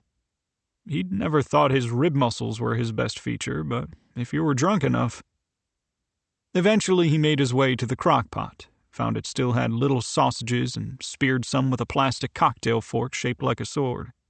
Then he loaded up the rest of his plate and ate it all. He had damn well earned this. He didn't know what he was doing here, but the food was good. Alyssa leaned against the doorway from the kitchen, her eyebrows raised, her mouth pinched tight but unable to control her smile. He moved past her, baring his teeth and growling, "Arr, matey," and pitched his empty plate in the kitchen garbage. "Time to go back to my desert island," he said, stifling a yawn. "I can't believe Janet did this to you. Once again, I am so sorry." "I don't know," he shrugged.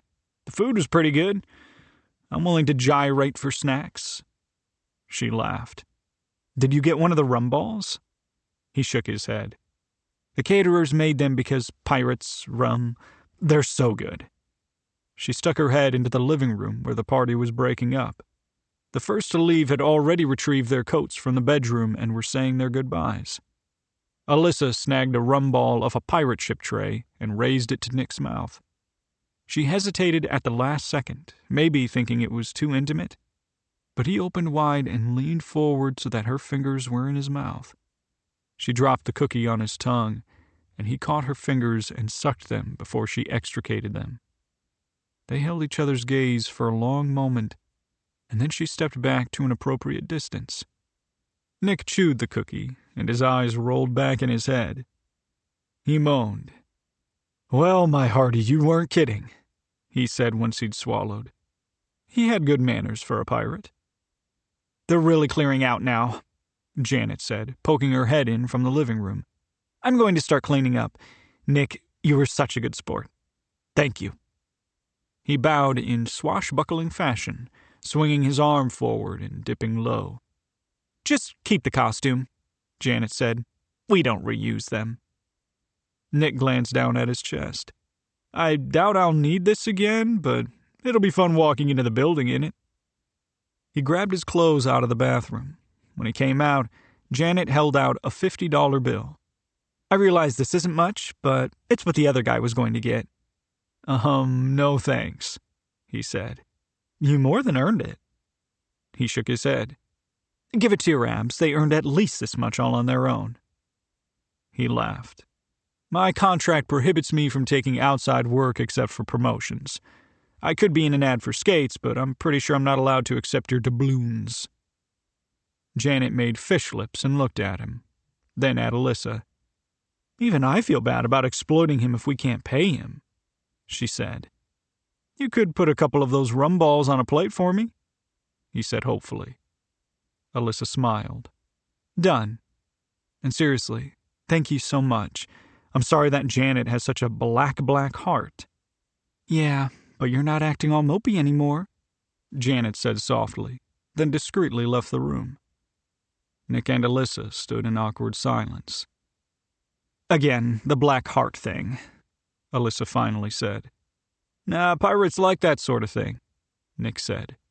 And then, in case she forgot, rum balls? Alyssa laughed and piled a plate for him, covered it, and said, again, thank you very much. He wiggled his fingers, and she pushed the plate at him. It was a different night from what I had planned, that's for sure. What were you going to do? He shrugged. Pretty much nothing, but in a bigger shirt. She laughed, gave him a warm goodbye smile, and turned to pack up some trays and decorations. He carried the plate out to his car because priorities.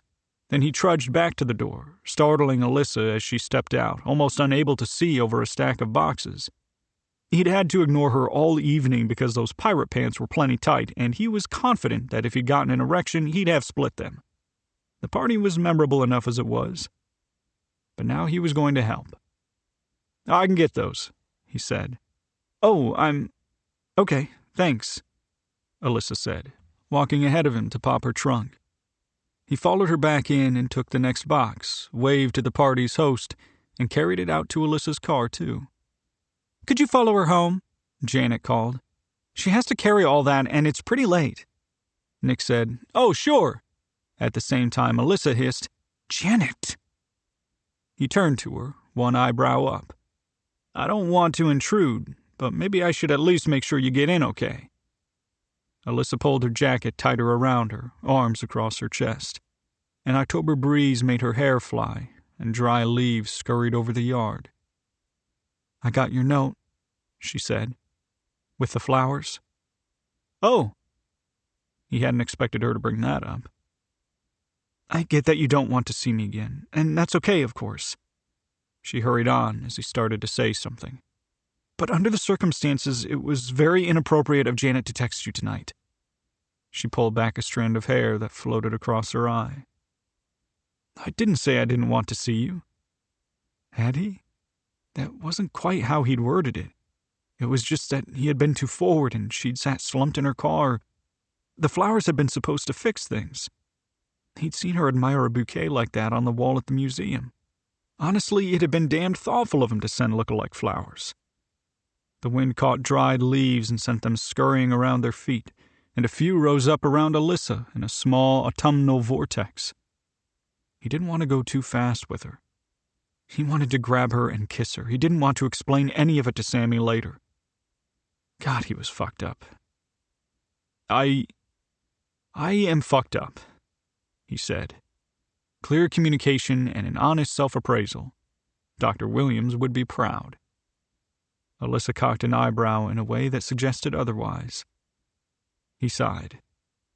I didn't mean that note to... He trailed off. How did he explain this?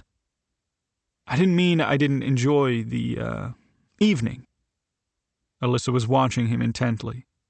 This was playoff-level pressure, and communication was not his game. And I didn't mean I wouldn't enjoy that again. I just have a hard time doing enjoyable things. Because of guilt. You feel guilty, she said. Basically all the time. He sighed and ran his hand through his hair. I was really glad Janet texted, he said. Yeah?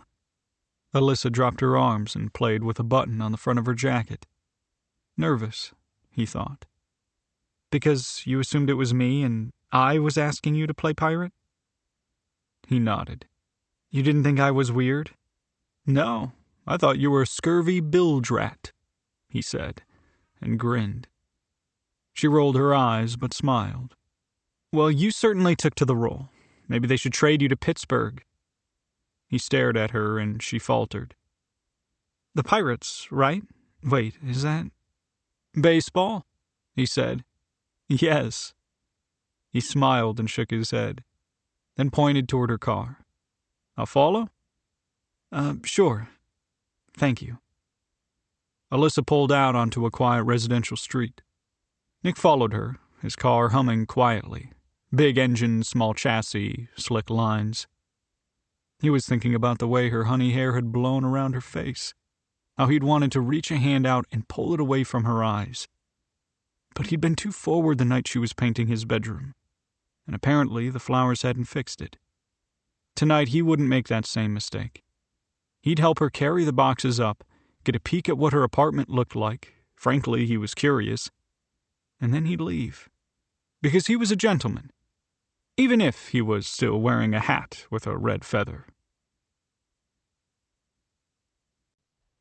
Chapter 24. Alyssa parked outside her building. Was there any way she could run upstairs and straighten the apartment before he got there? Or maybe she could let him walk her to the door and not let him in the building. Yes, that would be the way to treat a guy who'd paraded virtually shirtless all evening because he thought she'd asked him to. And wow, it had been a better evening than she'd expected. He'd seemed to avoid her while he was in the costume, but maybe he was just dedicated to pirate impersonations? By the time she got out of the car, he was there beside her wearing a goofy grin. "You needed some muscle?" he said. He was standing close and she could smell him, a faint shower odor. That spicy smell was a familiar scent, one that clung to his sheets and to her own skin when she'd gotten home after rolling in his bed, after he'd been on top of her. She'd totally shoved her nose into her arm and inhaled. Was there a nerve running from the nose to the lady parts? She should have asked the nurses. "Alyssa?"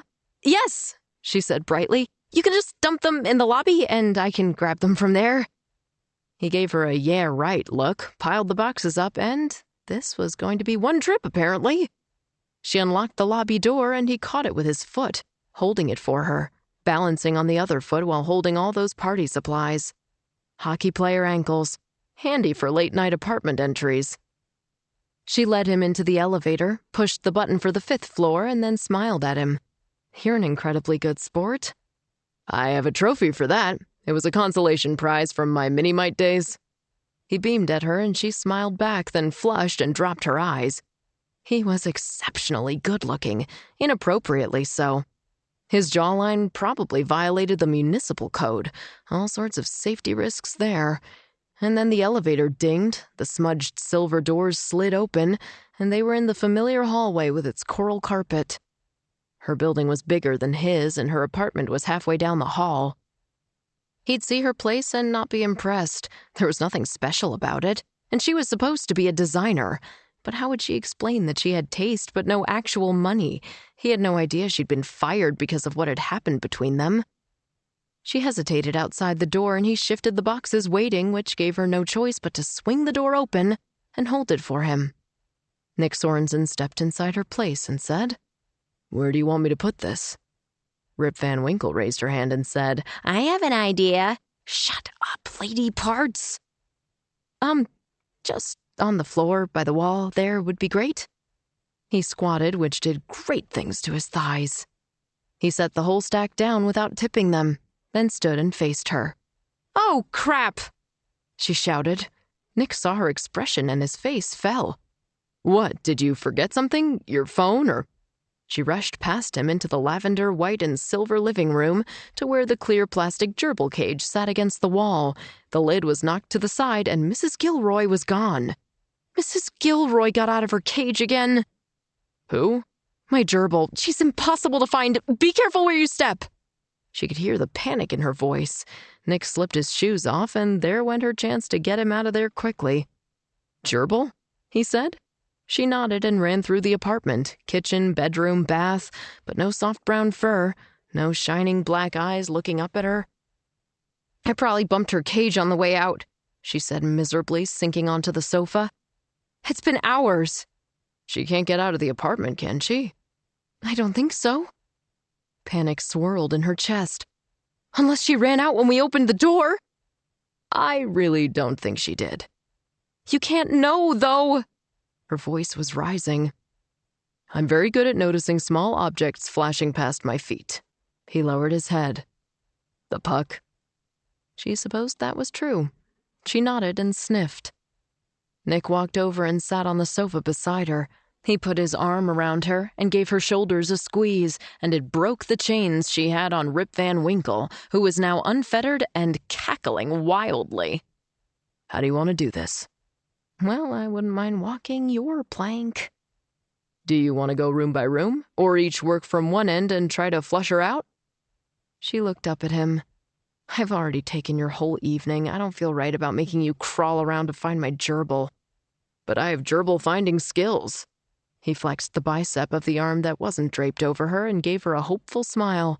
He was trying to make her feel better. "You're incredibly sweet, thank you."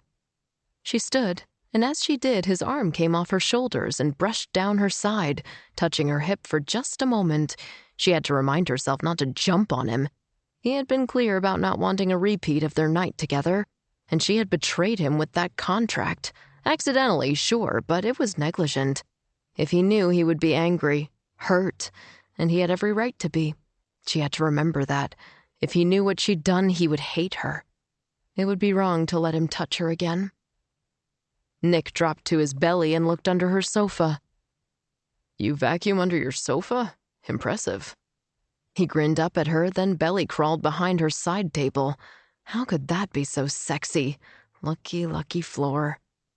"You think she ran away because she doesn't like Monet?" He gestured toward the water lilies print over her sofa. "Of course she does," Alyssa said, pretending to be offended. "She has exquisite taste." "Maybe she's off looking for a different print, a little one in a Baroque frame for her cage." Alyssa snorted. "What do you think she likes?" Nick rolled on his back and put his arms under his head. "Well, I haven't met Mrs. Gilroy, but Albrecht Durer's young hair would seem appropriate." Alyssa said, laughter in her voice. "You might be onto something." "Me. Make it me." She crawled into the kitchen looking for cabinets cracked open. There weren't any. She didn't leave cabinets open. She had left a bunch of craft supplies on the dining room table, though, and she didn't want Nick to see that mess. She was normally very tidy. Had he noticed the mess? She peeked around the end of the cabinets. Was he judging her? Nick was lying on his belly in the middle of the living room, his eyes sweeping back and forth. He saw her and smiled. "You have to think like a gerbil." He grinned and scooted toward a planter, pushing himself with his toes. "Say, do you tend to leave piles of seeds on the floor anywhere? Because that would simplify the search." She grimaced. "Is that a crack about my apartment?" He flicked his eyes at her, then pushed himself up and sat. "What? Do you think it's filthy?" So I was clearly talking about catching Mrs. Gilroy." He cocked his head at her, then crawled on his hands and knees to the kitchen cabinet, sat with his back against the living room side, then peered around to look at her. "What's going on?" "I always feel judged when people see my space. I know that's sort of ridiculous." "Sort of? Alyssa, you've seen my apartment." He looked around. "Besides, what's wrong with this? I mean, it's sort of girly, but you're sort of a girl." His eyes widened. "You secretly hate Monet, just like Mrs. Gilroy?" She snorted. "I feel self-conscious about having left a bunch of craft supplies on the table." "Did you? I didn't notice." She stared at him. "What? How is that a thing I would notice? I mean, if you'd left a ham sitting out, I'd probably notice. Or a bucket of wings." She shook her head in disbelief. "Alyssa, I hang out with a bunch of guys who can barely remember to put their teeth in every morning." She laughed. "No, really. Andre's left his bridge in the hotel twice this season, and we're like 3 weeks in." She laughed again. "I can't believe you thought I felt bad about Monet. They should revoke your diploma, you Kandinsky appreciator, you." Kandinsky's not my favorite." Just then a lock of Alyssa's hair fell out of the messy bun she'd tied it in to look for the gerbil. Nick reached around the cabinet and tucked it behind her ear, then whispered, "I'm more of a Michelangelo guy." Chapter 25. Nick looked at her, his eyes steady. She began to breathe faster. Then he leaned forward and kissed her. She shut her eyes and felt the press of his lips against hers, put her palm on the side of his face, and felt the scratch of his stubble. He deepened the kiss and scooted closer. putting a hand on her back. His strong fingers skimmed up her spine, then played in her hair. She dug her fingers into his shoulders and then brushed feather strokes down his arms. He shuddered, and when she opened her eyes, he was looking at her. "Yo-ho-ho," he whispered. She smiled. She ran his thumbs across her nipples and then skimmed his palms along the sides of her torso, let one hand cup her bottom and the other rub gently between her legs. She moaned and nipped at his earlobe. She shouldn't do this. She shouldn't. Oh, but she wanted to. "Would you care to show me your desert island?" He glanced toward her bedroom. "I don't have any condoms in my refrigerator," she whispered. He hung his head and laughed. "I don't always keep them in the refrigerator," he said, "just when I'm distracted by the local wench." She stroked the front of his striped pants and his abs contracted. He bent forward, forehead on her shoulder. When he spoke, his voice was husky. "I have one in my wallet." Pirate treasure." She slipped onto his lap and wrapped her legs behind him, threw her arms around his neck and kissed him like she'd been stranded on a desert island for years. He kissed her back like he'd missed her like hell. He rolled onto his back and let her ride down to the floor, then reversed the legs so that his were wrapped around her. "Now you've got me where I want you." He put both hands on her bottom and held her while he rocked up against her. "Wallet," she whispered. "Now." He nodded, extricated himself, and grabbed his wallet out of his jacket. He retrieved the condom and waved it in victory. "Pirate booty." "I thought this was your pirate booty," she said with a wicked grin and ran her hands over his muscular butt. Then she trailed a hand out to him, intending to lead him into her bedroom, but he threw an arm behind her back and one under her thighs and lifted her. She squealed and scissored her feet as he strode into the bedroom with her, one eyebrow cocked. He laid her on her blue toile bedspread, then closed the curtains and stood at the foot of the bed looking at her. "God, you're so beautiful." She felt suddenly shy. He pulled off his pirate vest and the shirt that was mostly ties across his sculpted chest, and there were all those muscles, that hard chest, and the arms that could hold him up while he did things to her. She was already hot and wet and breathing in little shallow gasps as he sat on the bed and pulled her shirt over her head, then traced the lace pattern of her bra with his forefinger.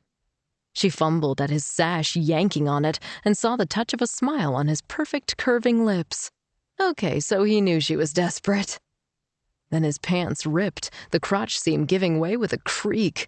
He groaned, and she ran a finger down the exposed triangle of blue underwear, and he groaned again, deeper. Together they pushed his breeches off, and she sat on the edge of the bed with him standing before her, shaking his ankle free from the soft boot while she shoved his underwear to his knees and then bent to kiss the tip of his penis. He made a soft animal growl, so she did it again, giving it even more attention. His abs contracted and his nipples hardened, and then he pushed her shoulders, so she fell back on the bed, and he leaped over her, landing on the far side and gazing at her. "Fair's fair," he said, and stripped her pants and underpants off together with strong, hard hands. Then he knelt between her knees, shoving them farther apart, and kissed up the inside of her thigh, almost there, and then up the other leg. She moaned and tilted toward him, and he licked her there, and she squeezed her eyes shut. He licked again and again, exploring her with his fingers at the same time. "Condom," she whispered. He surfaced and hovered over her. "Yeah?" She nodded, her chest heaving and glistening with sweat. He lowered his head to kiss her deeply and fully, dragging himself back and forth across her while his tongue played with hers. "Now," Alyssa said. Nick grinned, then a look of panic crossed his face. "Where did I?" She reached over to the bedside table and waved the package at him. He dropped his head and said, "Phew." He lay on his back, and she ripped the package off and rolled it onto him. "You're flying the Jolly Roger tonight." "Yeah, Roger's feeling very jolly." He gave her a wicked look and said, "Prepare to be boarded." She squealed, and he lifted himself over her, shoving her knees apart with his legs and thrust smoothly into her. They both moaned, and he pulled out, dragged his engorged cock over her on the outside, then thrust back in. She watched his eyes, and he watched hers, and she'd never felt such a connection with a man. She kept looking into his eyes as they moved together, rocking, gasping, until she grabbed fistfuls of sheet and spasmed against him. And finally her eyes pulled away from his as they rolled back in ecstasy. A second later he was there, shuddering inside her. They rocked together, her muscles coiling around him, claiming him. And then their breathing slowed, and he gave a final swirl. Wow, did she like that swirl. And then he pulled out and flopped beside her, an arm behind his head. He smiled at her and brushed hair away from her face. "I love your hair," he whispered. "I always want to touch it. If you ever want someone to follow you around and push it out of your eyes for you, I want to be the guy." She smiled at him and laid her head in his armpit. "Okay, now you should wash your hair before anybody touches it. My pits aren't really safe territory." "Well, you are a pirate." "About that, did we just name my penis Roger?" She nodded under his arm and snuggled in closer. "Pretty sure we did." "See, Roger is not a good name for a dick." "Did he have a name before?" "Thor. I called him Thor." She laughed, rolling on her back. "You did not." He grinned down at her. "Of course I did. Thor is a great dick name." "Well, my hearty, he's Jolly Roger now." Nick sighed. "Did you ever name your breasts?" "Annabelle and Elizabeth," she said without hesitation. He stared at her. "What? I thought those names sounded elegant." She laughed. She'd never had this much fun with a man after sex. She was just so comfortable with Nick. "Which one's which?" She raised an eyebrow at him. "You'll have to ask them yourself." He lifted himself and twisted over her, licking her nipples and stroking her breasts. "This one tastes like an Annabelle."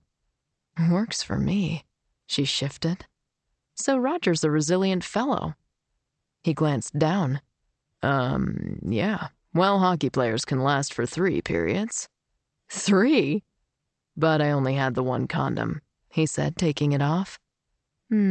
Shame," Alyssa said. "I enjoy having a pirate around." "I am here for all your pirate needs," Nick said, running his thumb between her breasts to her navel and dipping it in.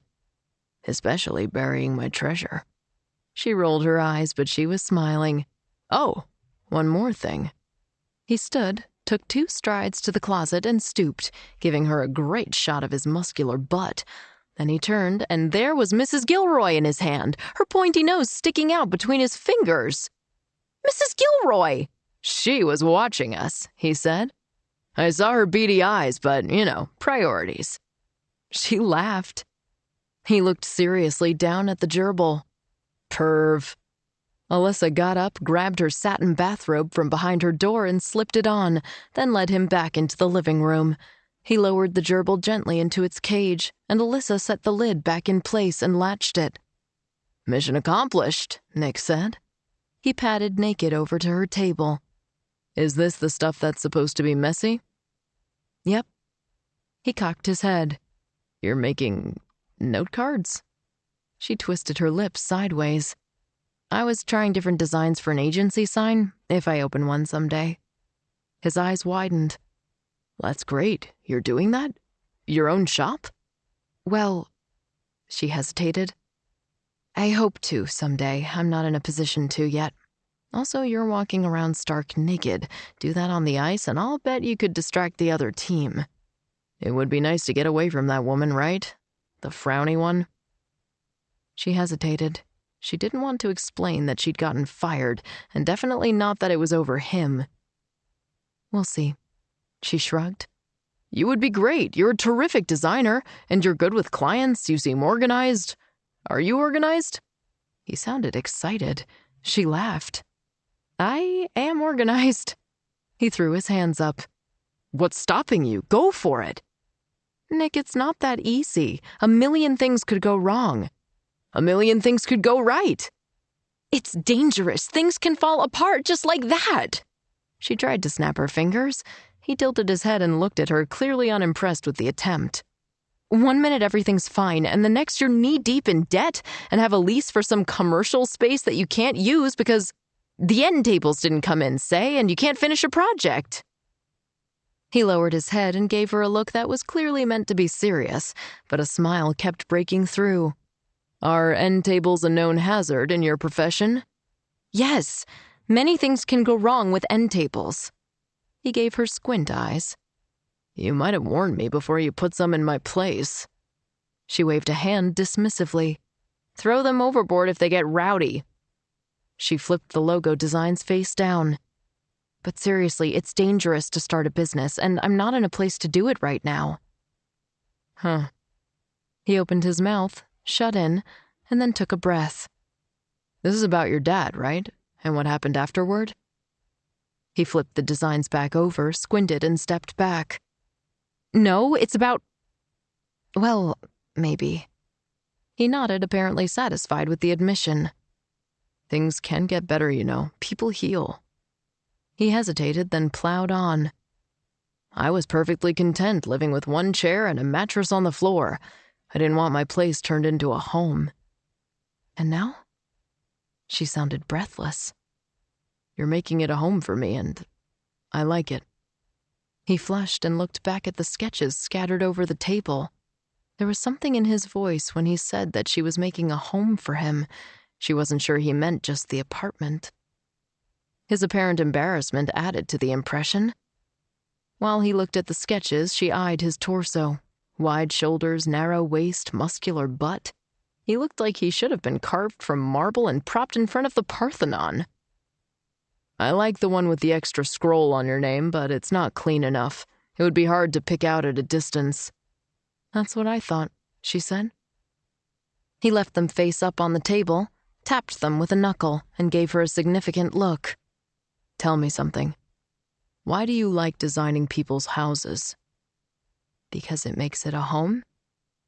She struggled to find more words, then just said, It feels important to me. He nodded and opened his mouth, but then she said, It's like being the groundskeeper. You guys couldn't play the game without the groundskeeper, right? They make the place work for you. For us, that would be the Zamboni driver. He cocked his head at her. Didn't take you for a Zamboni driver, Compton.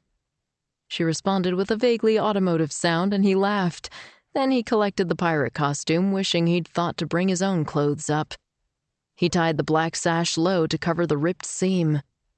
Pirate walk of shame, he said, and Alyssa laughed. Do you want to borrow a sweater? He looked at her quizzically. Do you have something big enough? She looked at his shoulders and winced. No.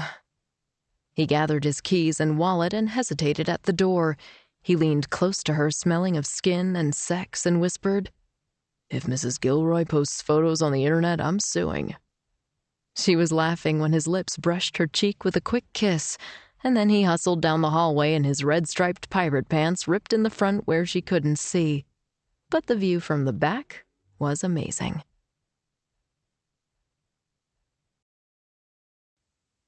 Chapter 26. After practice that night, Nick rapped lightly on the door to Sammy's room, then walked in, closed the door, and leaned awkwardly against the wall. Hey, he said. He walked to the windows and looked out. His room was bigger, but Sammy got better light. Well, no, he didn't. I had sex with the decorator again, the one who's doing our living room. He turned and looked at the empty room and tried to imagine Sammy's bedroom furniture in it. It shimmered like a mirage and disappeared. Just an empty room. In my defense, I was wearing a pirate costume. He gave Sammy a moment to absorb that. I thought you wouldn't mind. How many chances does a guy get to have sex as a pirate?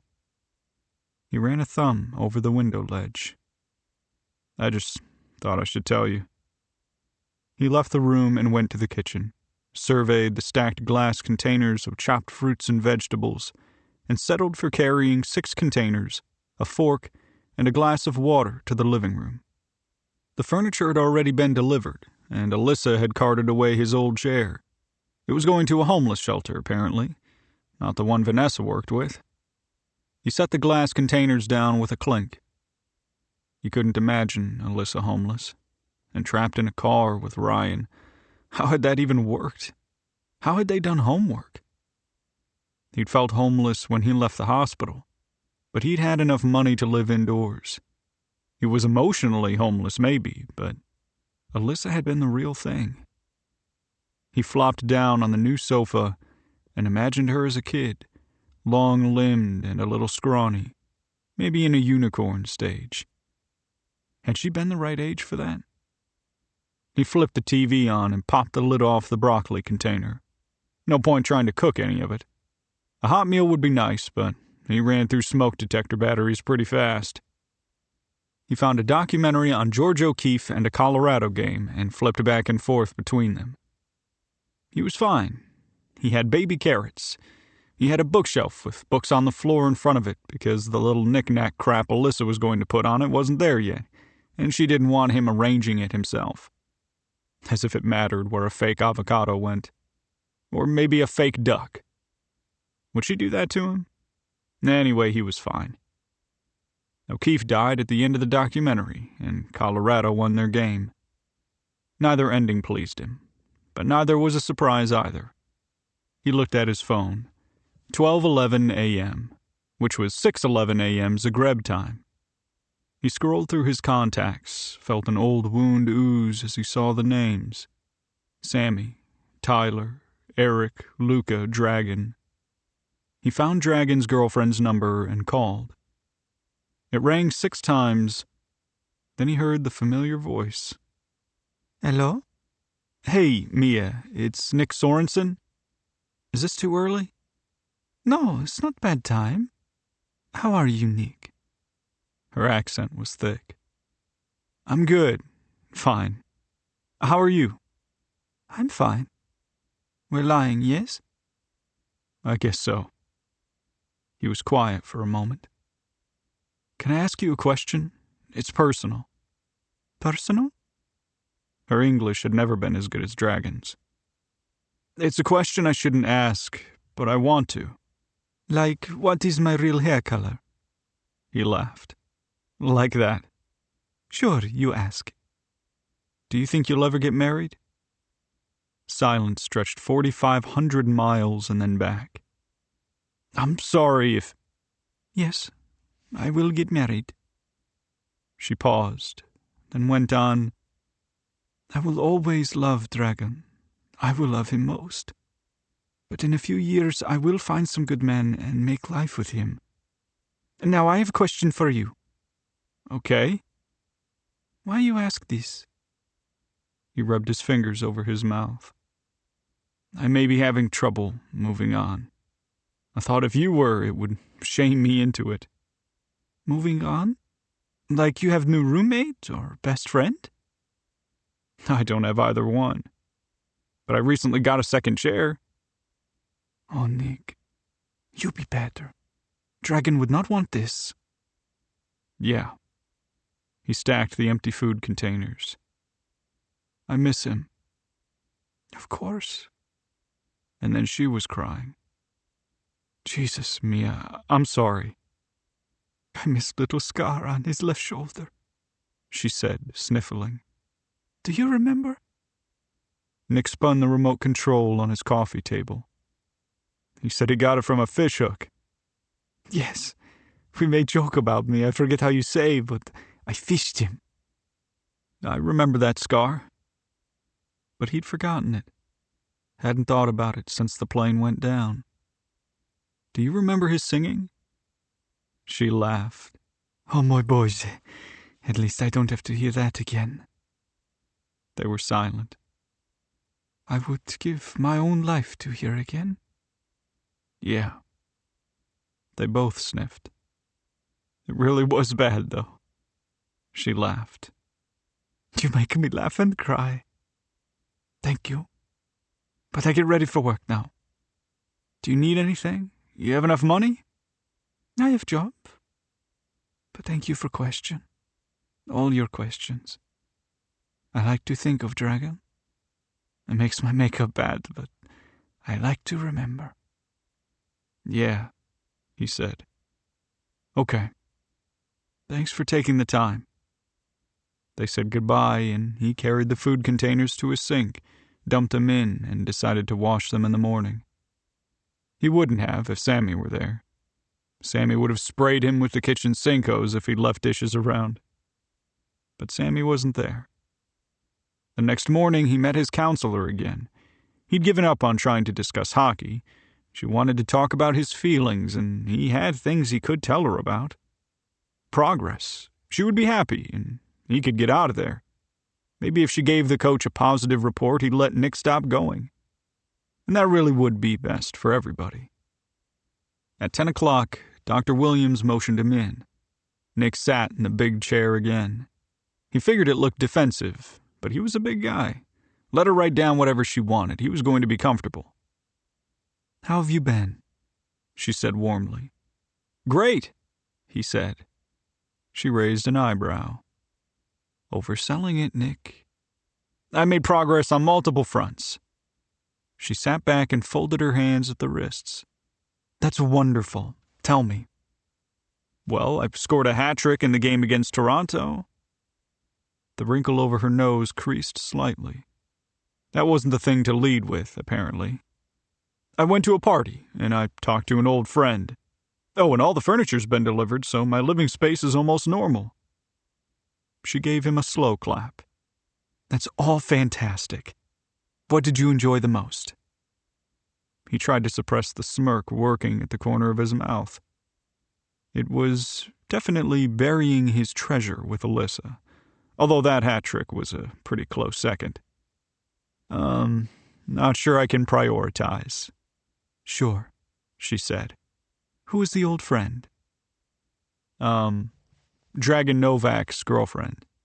He was on his way to propose to her when the plane went down." "She wasn't on the plane, right?" "No. He sent a limo for her. It dropped her off at the designated spot, but he never showed up. So she knew. I think about that sometimes. Her standing there by all these white flowers and lights reflecting in the water and knowing something happened." Dr. Williams let him squirm for a minute. "How is she doing?" "She sounded pretty good, really. I made her cry." "Did you cry?" He tapped his fingernails hard into the arm of the chair. He didn't want to talk about this. "Did I tell you last time that Gretzky scored 92 goals in an 80-game season?" "Okay," she said. "Let me ask you this. Do you still think you should have died?" He sucked in a breath. She wasn't afraid to ask straight questions. "Yeah, I guess I do." "Did you ever think that maybe you're not the one whose path went wrong? That maybe the other guys should have lived?" He blinked a couple of times and looked out the window.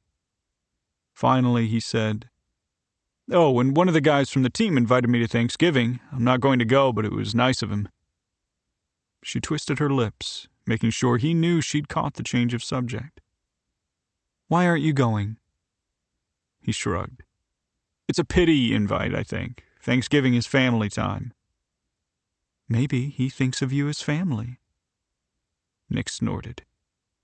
"Did you think of Sammy as family?" Dr. Williams asked. He paused.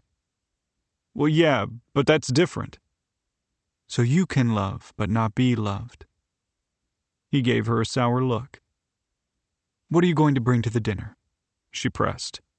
"I really don't plan to go. But it's a feast. It's meant to be shared." He brightened. "That's a good point. I do enjoy food."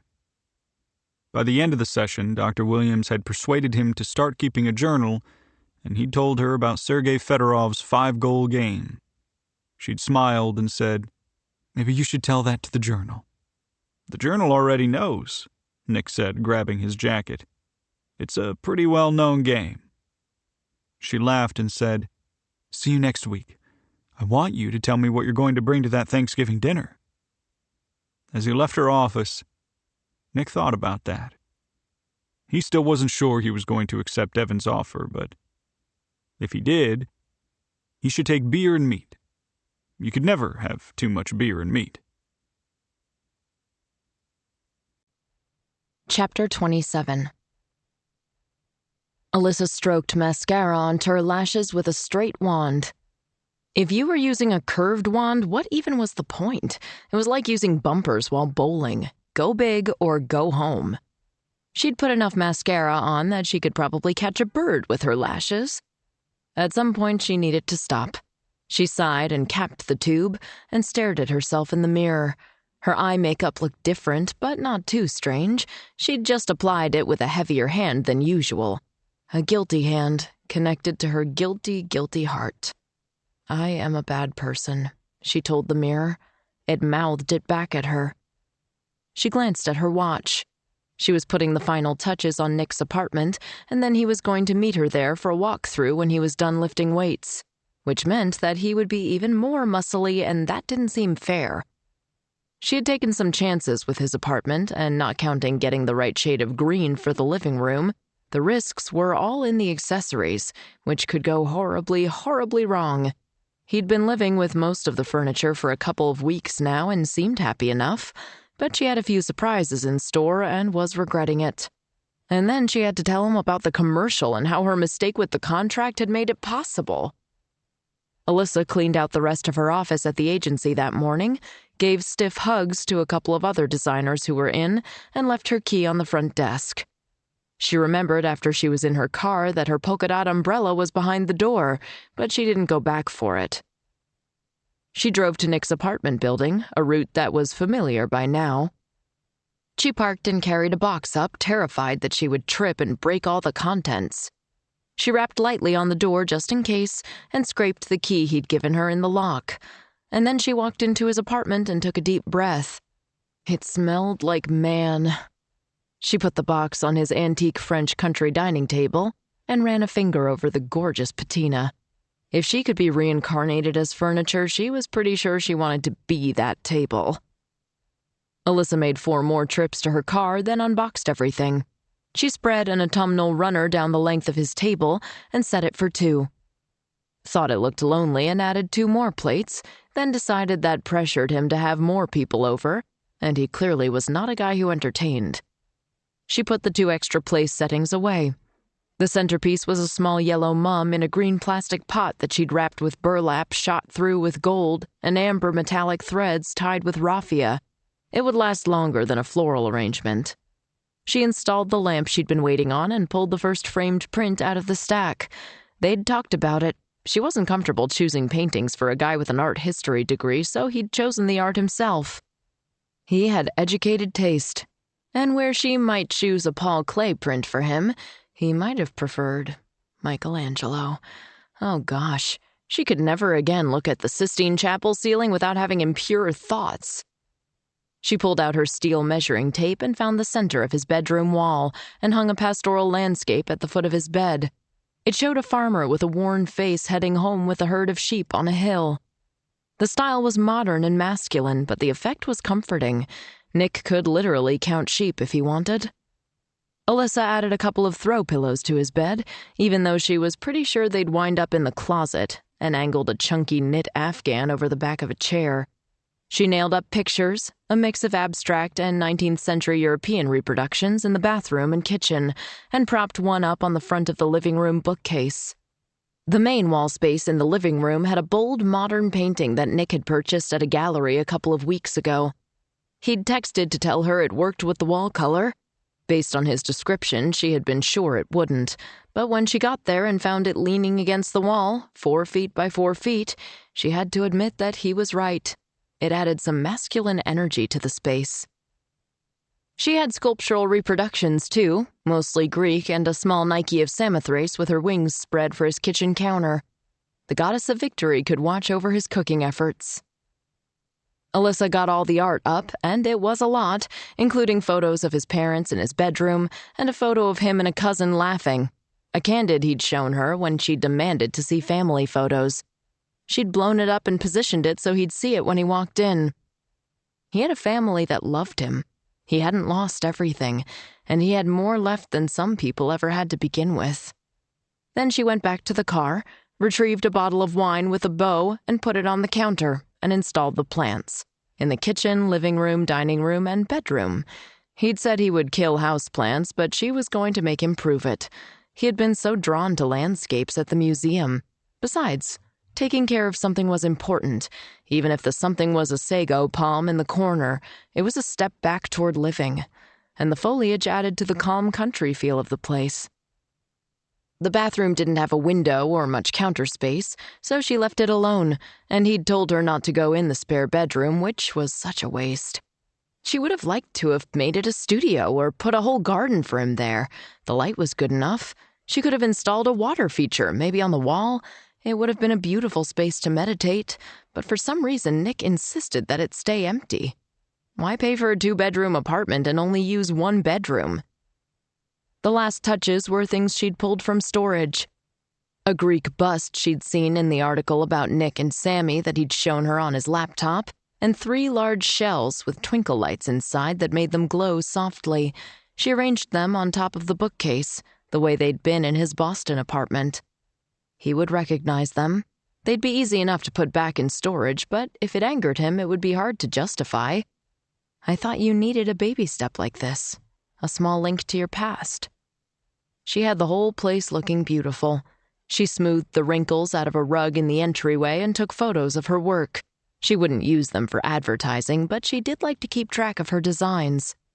She had stacked the boxes by the door to carry back down to her car and was standing in his bedroom checking things one last time when he pushed the apartment door open. Startled, she rushed out of his bedroom as though she'd been doing something wrong, which she wasn't.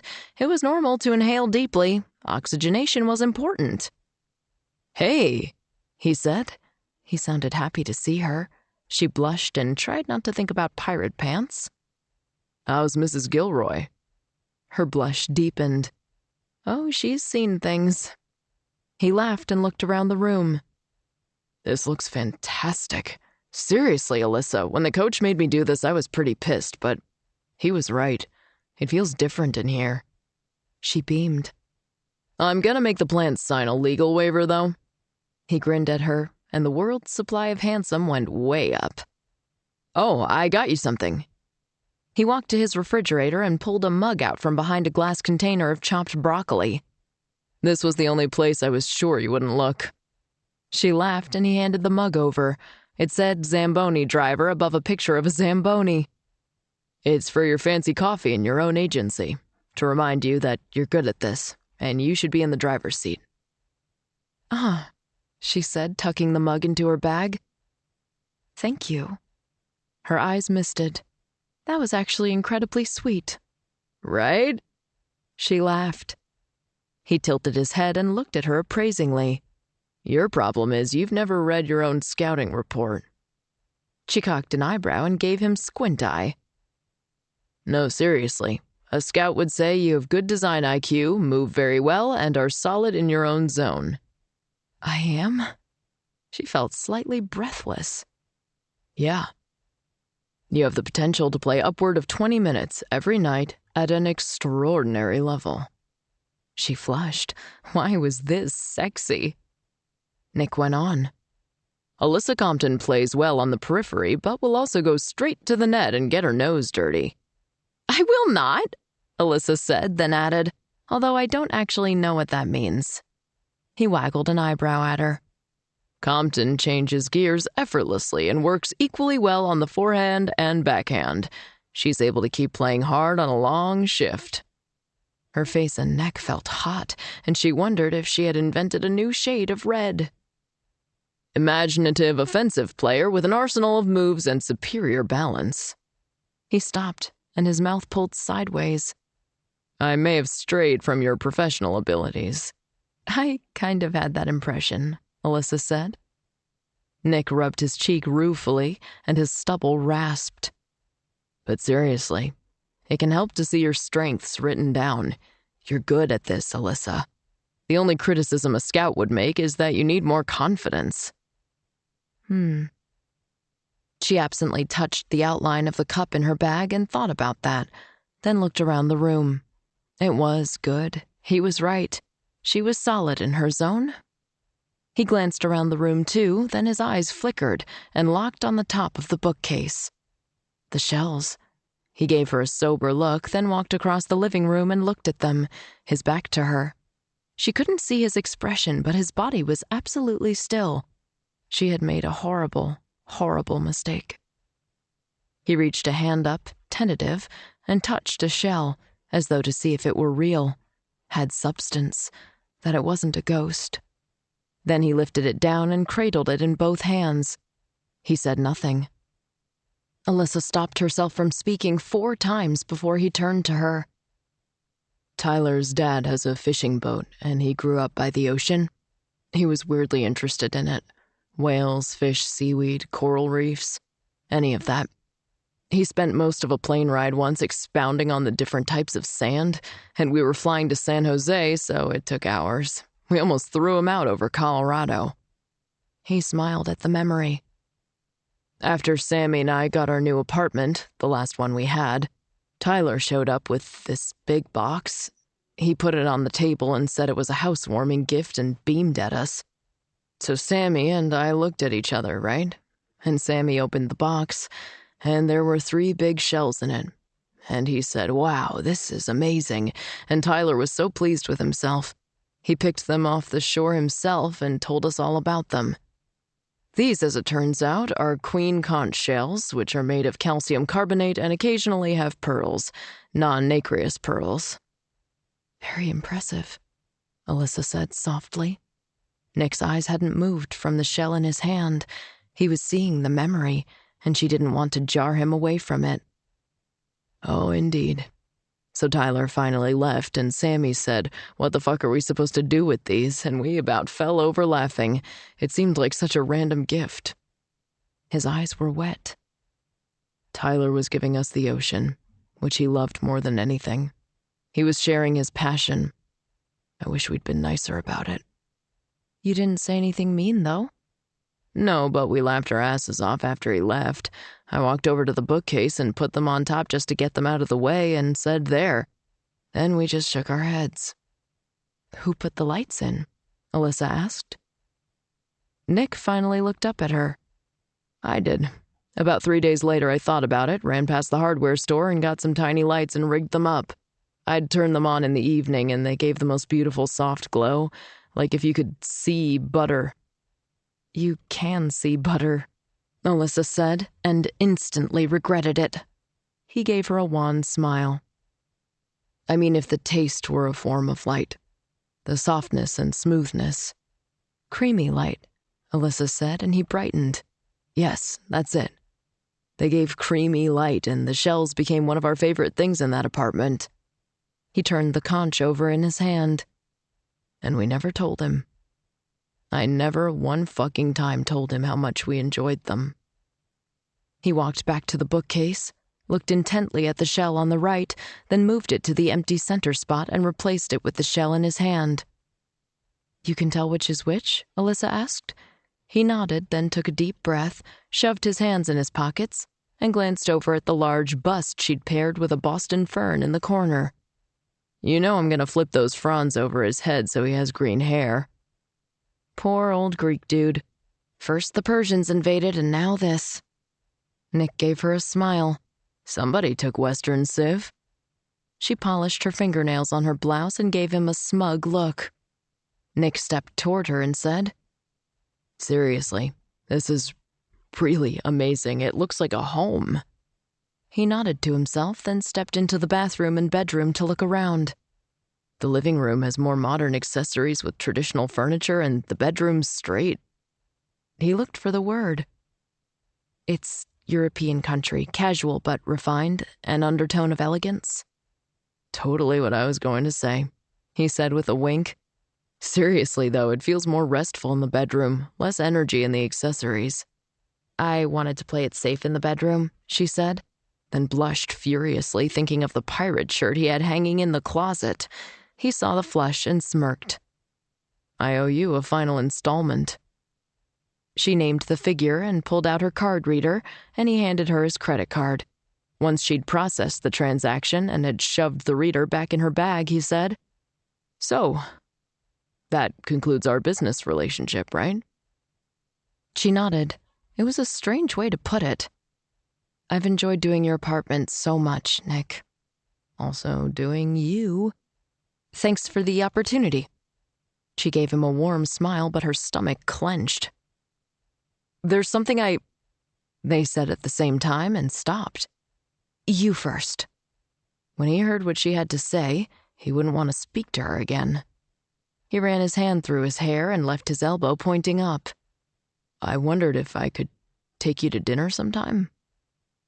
Her heart exploded in valentines and violin solos. She could see them dancing on a veranda under the stars, her in a red dress cut to here, and him in a black tux, or sitting beside each other on his sofa reading, while their stocking feet propped on the coffee table, and every once in a while he would tap her foot with his just because he was glad she was there, and she would tap his foot back. She could be happy with this man. And then she crashed back to reality. If she'd ever had a chance with this guy, Stacy had blown it for her. I can't. I'm sorry, He looked surprised. Clearly, he'd thought he had this in the bag, just because he was funny and gorgeous and smart and, well, she'd already slept with him twice. Nick, I made a terrible mistake at the very beginning of us working together. I'm sorry you feel that way, he said, and she paused, confused. Oh, I don't mean, that wasn't... She took a breath and plunged ahead. The agency, Stacy, uses one contract and I typically use another. One that I feel is a bit more fair to the client, and when you dropped by that day and I chased you to your car, she handed me a contract, and it was hers. So she gets credit for your work or something? He looked confused. No, it's worse than that. She squeezed her eyes shut for a moment. Her contract says the work can be used in advertising. She waited for him to catch on, but he just stood there. At least he'd taken his hand off his head. She wants to do a commercial showing your apartment. He screwed his mouth sideways. She hasn't even seen my apartment. Then his eyes opened wide. Wait, has she been here? No, but she will be. I'm not doing that. My home is... He hesitated. A retreat. I have a pretty high profile in Detroit. I get recognized buying laxatives, you know? I don't want the world seeing my conch shells. It's a personal space. He paused again. What I have left of Sammy is here. She waited for him to explain what that meant, but he opened his mouth, shut it, and then just said, I don't want strangers in my space, even digitally. I know, she said miserably, but the contract says she can. He shrugged, and his shirt hugged his shoulders and skimmed his stomach, and her eyes pricked. She wasn't just losing a chance at happiness with this man, she had hurt him. He'd opened up to her, and she'd exposed him to this violation of his privacy, and now he was going to hate her. I'm going to hire a lawyer, he said. I'll sue if I need to. Oh, God, this was a nightmare. I understand, she said. I'm so sorry, and I'm sorry I handed you the wrong contract, but, you could have read it. He looked surprised. Did you read your contract with the red wheels before you signed it? Not really, he said. My agent checked it out. He said it had everything we wanted, and I was clear to sign, so I did. She shook her head. This was not entirely her fault. Stacy had set her up, and Nick hadn't done his due diligence. But she was the one who'd gotten fired, so she turned and fled, leaving the boxes for him to throw away because the tears were starting, and she needed to get out of there. Chapter 28.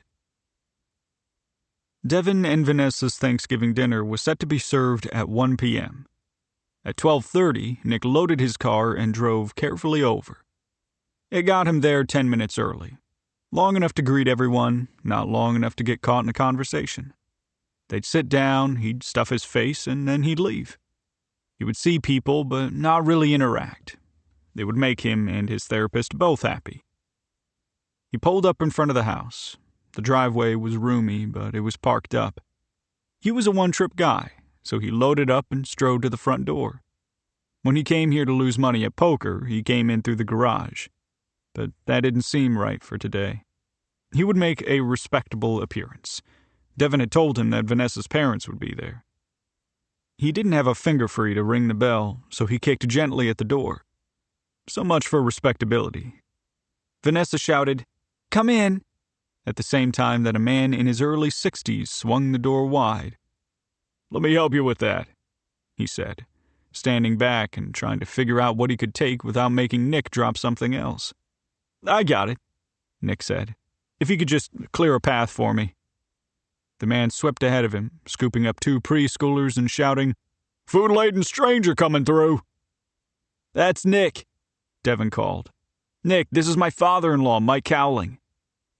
Nick grunted a hello and set a short, wide vase of mums, cream roses, and cattails on the counter, then let a pumpkin pie and a pecan pie slide down his arm. "This guy's got skills," Mike said. "You should see him on the ice," Devin said.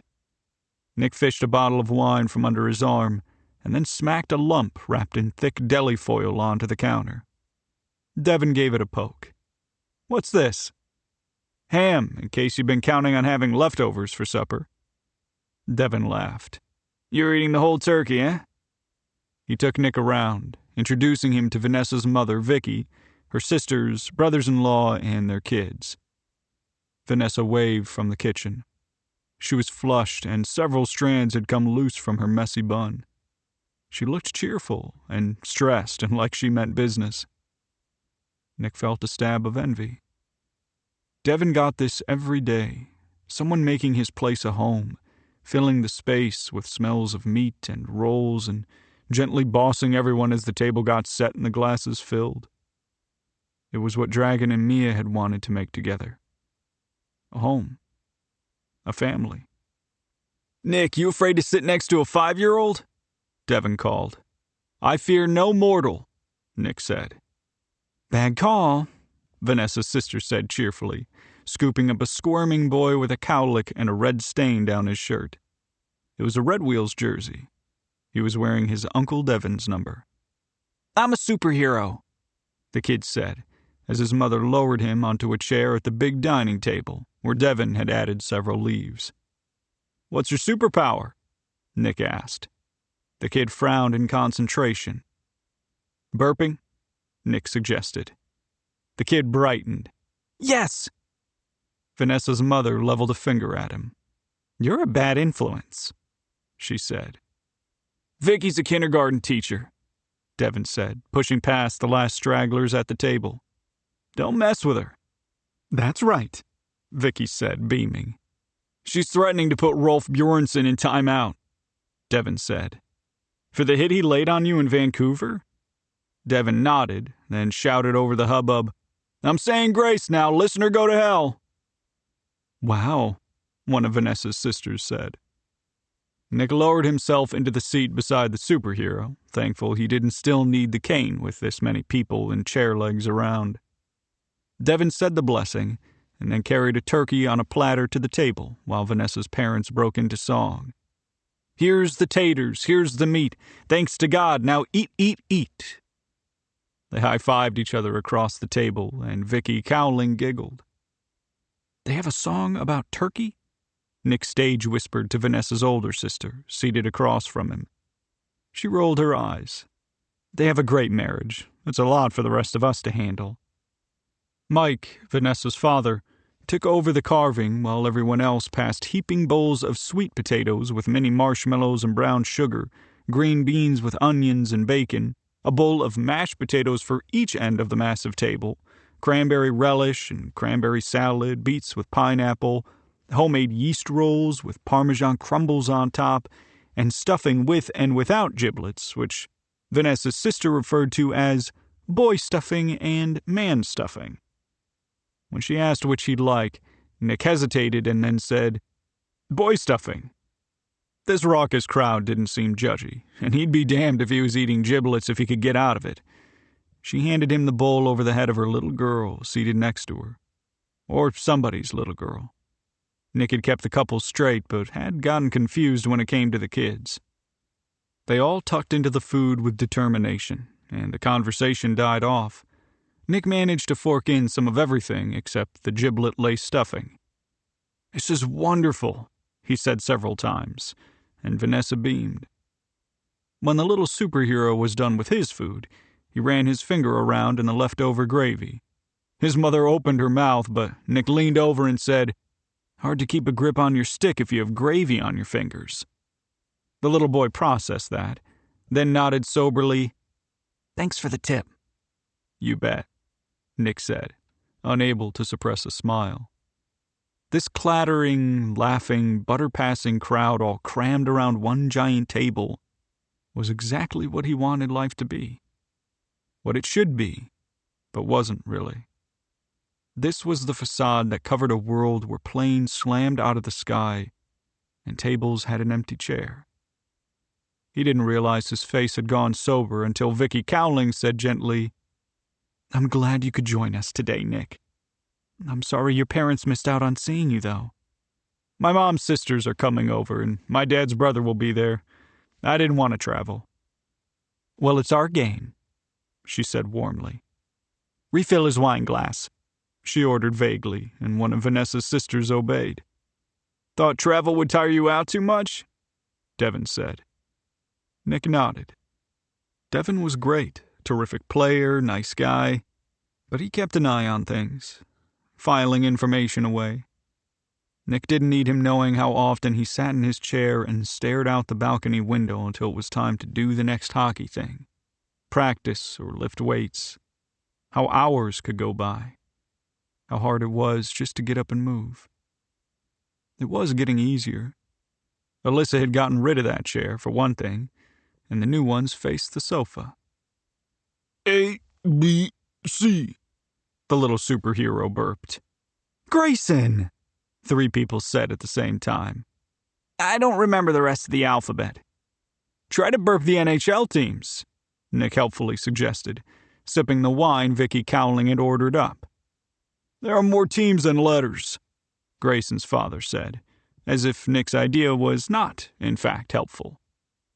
Grayson belched out a couple of team names, and Vanessa shot Nick a dirty look that she couldn't quite pull off because she was also laughing.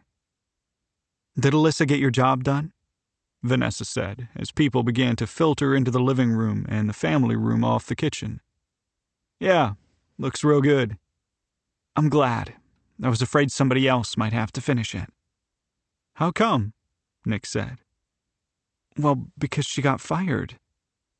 She sounded surprised that he didn't already know. He stared at her. "It was a few weeks ago," she explained. "She called me because the agency owner accused her of unethical behavior, and she was afraid I'd hear about it through the grapevine. She wanted me to know it wasn't some financial impropriety or something. She was really embarrassed."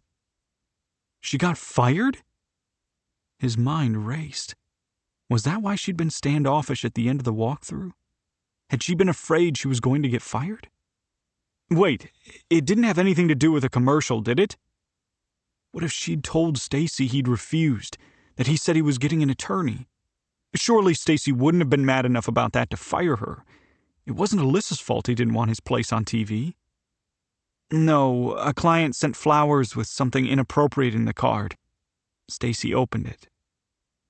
A chill settled over Nick. "When was this?" "She called me around Halloween. I think she'd been seeing the client and Stacy didn't like it, which is ridiculous. I don't see anything wrong with that." "She finished my apartment after that," he mumbled, thinking through the timeline, wondering if anyone else could possibly have sent flowers to her office. No, it had to have been his flowers that caused the problem. Vanessa put a pile of silverware in the sink. "It's a shame. She really wanted to be a decorator, and she was good at it." Nick thought about the pile of papers and sketchbooks on Alyssa's table when he'd gone over after the nurse's Halloween party. She'd been designing a sign for her own agency, but when he'd asked, she'd said she wasn't opening a shop right then. More thinking about it for the future. What had the card with his flowers said? "Thanks for last night, but we shouldn't do this again," something like that. The reason they shouldn't have done it again was because of his own guilt about living. But he hadn't said that. Anyone who would have read the card would have assumed he'd meant, "We need to keep things professional." As if she'd done something wrong. He'd gotten her fired. But after that, she still finished his apartment. She still slept with him a second time, and she'd said nothing about being out of a job. He reached back for his wine glass on the table and emptied it. Did she say anything about what she's going to do? Vanessa shrugged. She's back to party planning now. It's what she used to do. Opening her own agency would be hard. Not enough people know her. Huh. He thought about the designs scattered on the table at her apartment. Signs for an agency of her own. One that no one could take away from her. Nick, one of Vanessa's sisters called. You're needed at the air hockey table. I should be going, Nick said. I've imposed on family time enough as it is. Someone clucked in the other room. Nick sighed, lowered his head, and strode toward the family room. He was not putting up with clucking. 5 games and 9 pony rides later, he went to the bathroom, and on the way back was waylaid by a preschooler with a trembling lip. I can't find you, Nork, she whispered. Is that a problem? He asked. She nodded soberly, eyes brimming with tears. Okay, he said. Let's see what we've got. And that's how he came to crawl around on the floor of a guest bedroom, looking for a puzzle piece, and then he had to reposition Kentucky from its temporary spot on the West Coast. Once he'd reestablished the traditional state boundaries, he grabbed his jacket and made for the door. Vicky Cowling called from the nook off the kitchen. Come sit with me. I want to talk to you for a minute. I really should go, Nick said. That's a bunch of hooey. Vicky walked to the kitchen island, grabbed his arm, and shoved him gently toward the seating area. You save our spots. I'll just be a minute. Say, what do you drink? The bitter tears of goalies? Devin snorted. I think you drank too much to drive yourself, Vicky said. Nick opened his mouth and then shut it. Had he? Just go sit on the sofa. Devin can drive you home in a few minutes. In the kitchen, Devin shrugged at him, so Nick went and sat on the sofa, unsure what else to do. A moment later, Vicky walked into the family room, holding a bottle of vodka and 2 shot glasses, and shooed everyone else to the front of the house. Join me? She asked, setting the bottle down with a clunk. Sure, Nick said. I really didn't drink too much. I know it, sweetie. They drank, and Vicky poured them both a second shot. Nick raised an eyebrow, but tossed the second drink back. Vicky coughed, her eyes streaming, and Nick jumped up and ran to the kitchen for a towel and a glass of water. Vicky wiped her mouth, then dabbed her eyes, and finally, in a hoarse voice, said, Thank you. You using your sexy voice on me? Nick said. I don't want to get in trouble with your husband. That made her laugh, and she coughed again. It just went down the wrong way, she said. Let's try again. Nick was sitting beside her now, and she poured him a 3rd shot and gave herself water. I don't drink very much, he said, and tossed it back. The burn was warm and good. A guy who's lost as much as I have should be careful. That's good advice, Vicky said. What have you lost? My best friends. 5 of them. They died in a plane crash last year. She nodded. Clearly, she already knew. He'd gotten good at telling when someone didn't know, but he seldom ran into anyone who didn't. You doing okay? She asked. He gave a small snort. No, I am really messed up. She sat back in her seat. Tell me about it. He shrugged. Everything I do is something they don't get to. But also I have no choice but to eat and pee and score goals, so what am I supposed to do? Vicky nodded sympathetically. I mean, I had pirate sex with my decorator while the gerbil watched, and that seems like crossing a line. He was vaguely aware that the vodka seemed to be talking on its own. I see. Vicky refilled her shot glass with vodka this time. I did everything the other guys did. Know we were going to die, fall out of the sky, crash, get hurt. I went through every damn thing they did except just for the heart-stopping part. And I did rehab, and they didn't have to, and now I'm pretty sure I'm going to feel crushingly guilty every time I have swashbuckling sex, or You know, regular sex. Vicky tossed back her drink and coughed. I hope you don't, she said, patting his leg. Actions have consequences, and you don't know what they'll be. You don't get to choose. I changed into a blue shirt. Sammy died. I slept with a woman I really like, someone I feel like myself with, and I got her fired. And I didn't even know it.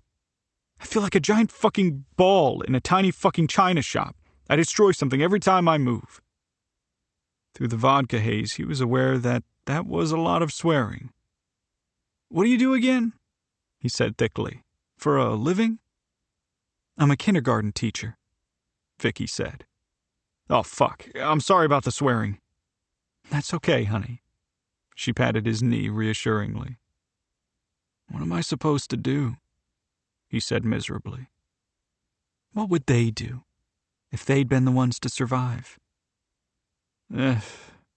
He gestured dismissively. Any one of them would have been better at this than me. At surviving? Yeah.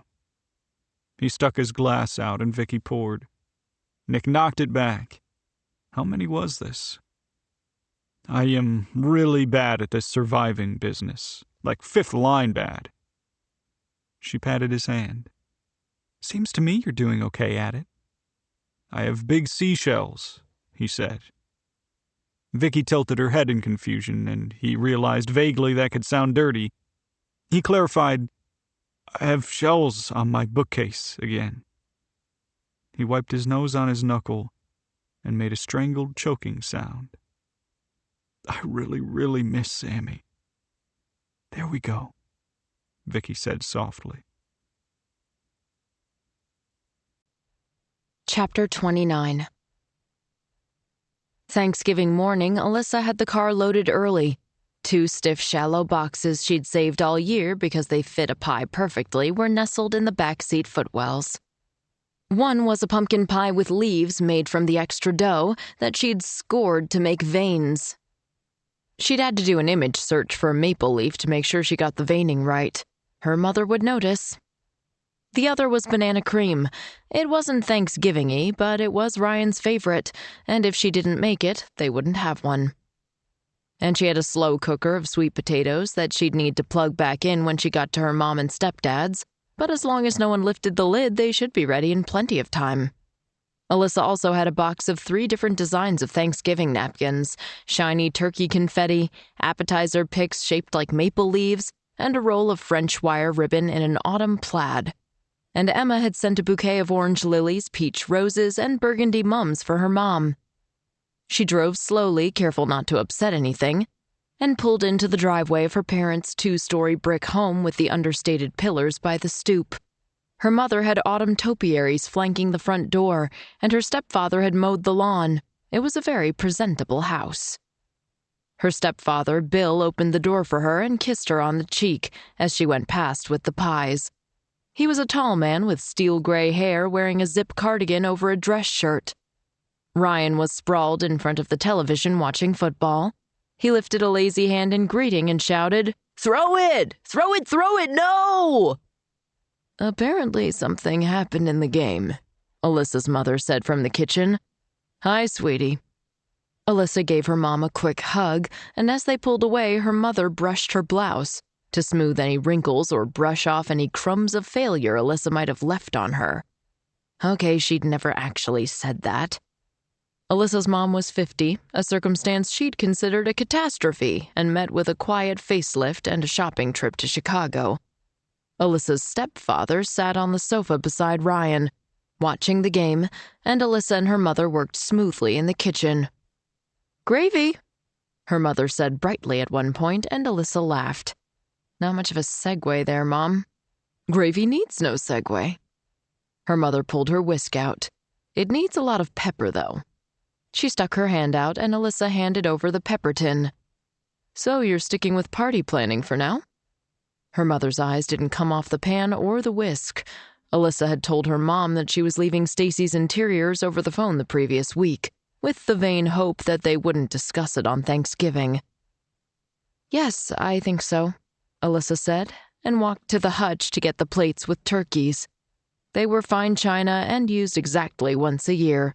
Her mother also had a set of plates for Christmas, one for Easter with eggs around the rim of the dinner plates and a bunny on the dessert plates, and a set of regular fine china for non-seasonal celebrations, birthdays, anniversaries, and the like.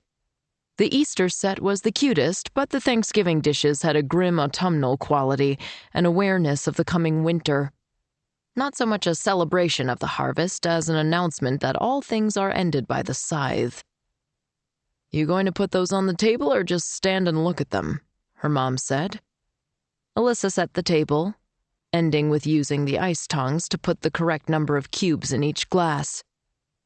"Did you give Bill 4 cubes? He's only taking 4 now."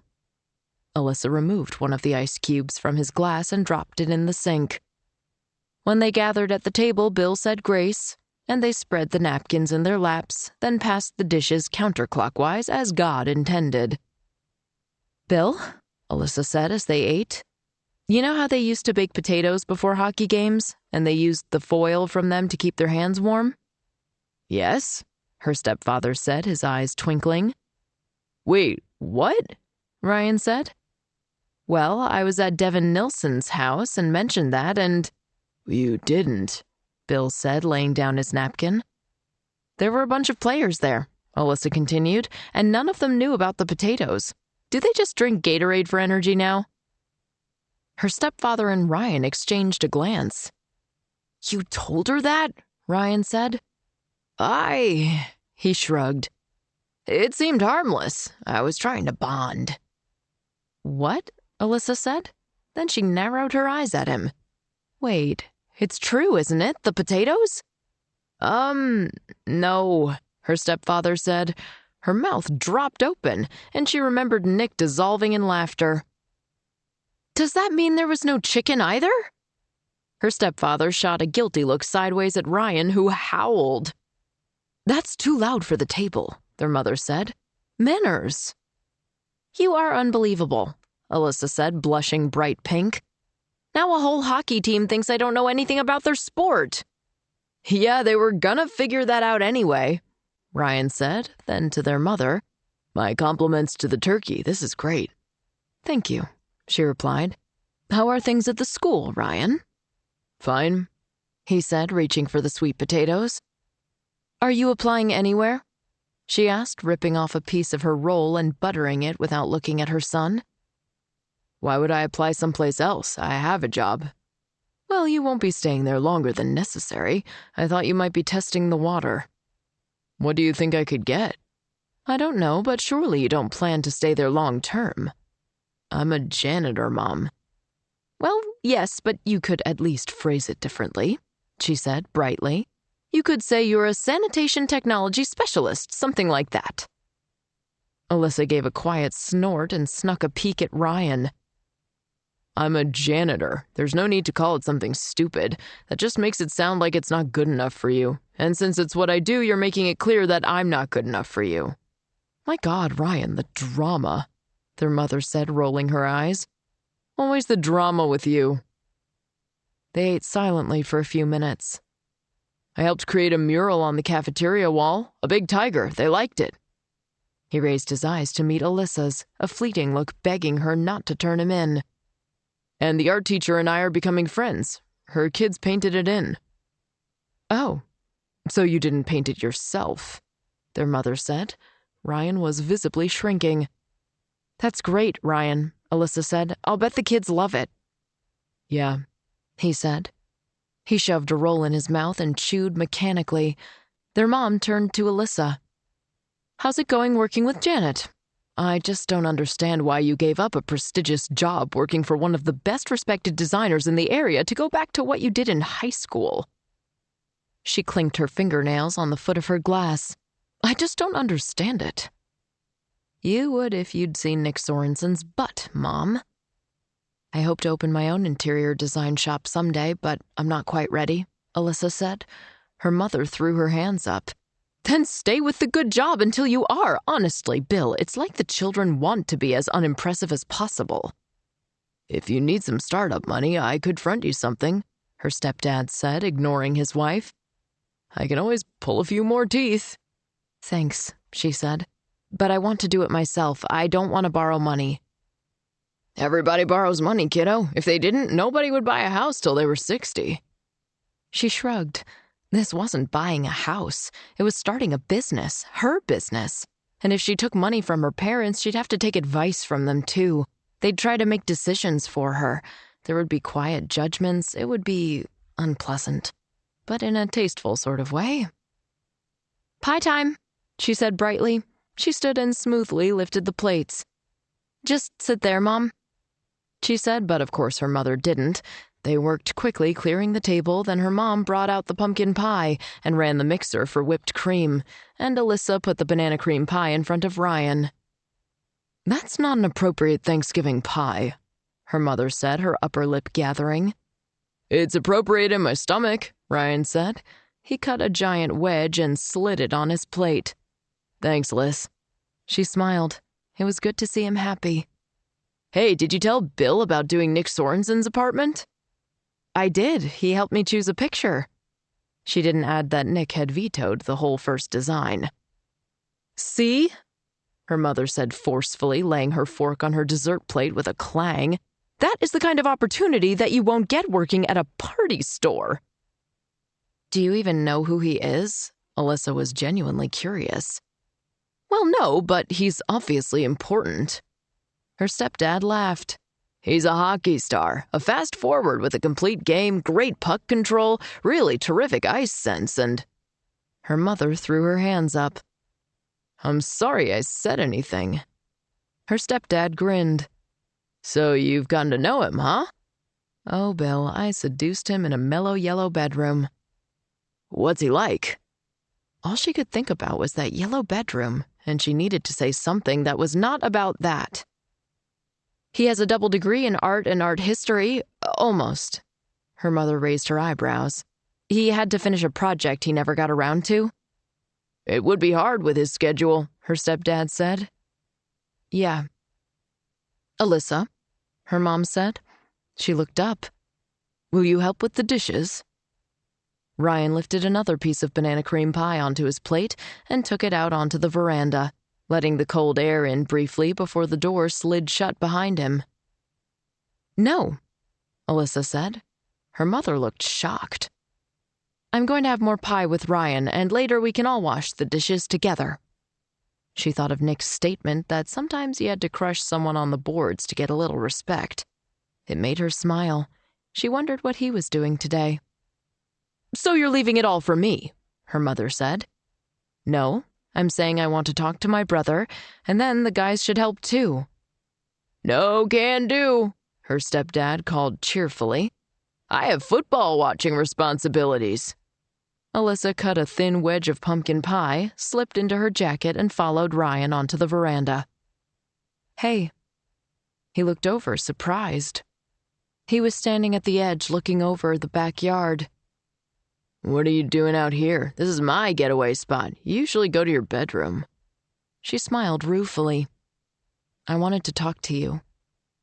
There was a look of alarm in his eyes. "You look scared." "This can't be good." "See, that breaks my heart. Siblings should be able to talk without scaring each other." "No, I mean just that you want to. It's got to be something serious, so out with it." "It doesn't have to be something serious, but that's my point." She took a bite and collected herself. "I just want to say that I'm sorry. When you were having trouble and I wasn't very supportive." He shrugged. "I embarrassed everybody." "You're a good guy, Ryan. I mean, you need to work on punctuality and you should help with the dishes, but I'm sorry I wasn't there for you." She shoved a crumb of pie crust across her plate with a tine. "It's easy to have things go bad, we both know that, and it scared me. Putting distance between us felt like it shielded me from having more things go bad for me." Ryan looked at her quizzically. "That's so stupid when I say it out loud," she sighed. "I should have reached out more. I'm sorry." He stared at her. "You're serious?" "Oh my God. Were we so bad that you can't even believe I'm sorry?" "No," he said. "No." And he wrapped an arm awkwardly around her and gave her a quick squeeze. Thanks for bringing banana cream, even though it's not appropriate." He smirked. Maybe being appropriate isn't the most important thing. Maybe you should eat the pie you like." "I will get you to the doctor right away." He grinned at her, swallowed the last bite, and then licked his plate. Ew, my newfound tolerance has limits. "Of course it does, Liz. Of course it does." Alyssa stuck her tongue out at him. She set her plate down on the railing and pulled her jacket tighter as a November breeze lifted her hair. "Can we talk about when we lived in the car?" He gaped at her and his head snapped toward the house, checking to see where their mom was. Alyssa would have done the same thing. He finally nodded, but the look he gave her was deeply suspicious. "I'm not sure how to say this." She took a breath and looked at him. "I know you got in trouble sometimes," he snorted. "But it seems like you made it through okay." He just stared at her. "I mean, a friend has recently helped me realize that I have some issues related to that time. I have the impression you don't. I hope that's true." Ryan tilted his head and opened his mouth, then shut it and shook his head in apparent disbelief. Finally, he said, "You try to be perfect and never admit anything's wrong because Mom imprinted her bullshit on you." "That obvious?" Alyssa said ruefully. "But you seem not to be trying to be perfect." She tried to phrase it carefully, but winced internally at how that sounded. "You're a happy fuck-up. I mean," she said hurriedly, "I think you were young enough not to have noticed, been imprinted with Mom's bullshit, been affected so much." Ryan let out a little sigh. "Toward the end of the time we can't talk about," he said flatly, "I started to go through puberty, like the beginnings. Kids called me Rank Ryan and Compost Compton." Alyssa stared at him horrified. "Ryan, I'm so sorry, I didn't know." He shrugged. "One time the gym teacher called me compost. He'd obviously heard it, and instead of telling the other kids to shut up or, getting us help, he just used it too. Everybody laughed." "My God, Ryan." Her eyes filled and she began to sniffle. "I never tried to be perfect because I knew I couldn't keep up. I'm the one who had to pee during Mom's date. I was the one who messed everything up." "You were younger," Alyssa said. "You had a smaller bladder." He shrugged. "You know how I got into drugs?" Alyssa shifted uncomfortably. His drug use and his dealing was the other thing they didn't talk about. But maybe it was time the silence ended. "You fell in with those guys," Alyssa said softly. "Jerome and his crew?" "Yeah, and you know how I met them?" She shook her head. She'd assumed it was something sordid. "I had detention with Marco B's little brother, Caspar. I ran into him a few years later when he was with Jerome. I started hanging out with them." "Okay." She didn't like hearing about this, but she'd brought it up. Ryan had gotten detention for a month for breaking into the nurse's office to steal drugs, and the nurse didn't even have much in there, just Tylenol and something for menstrual cramps. Ryan looked at her like he knew what she was thinking.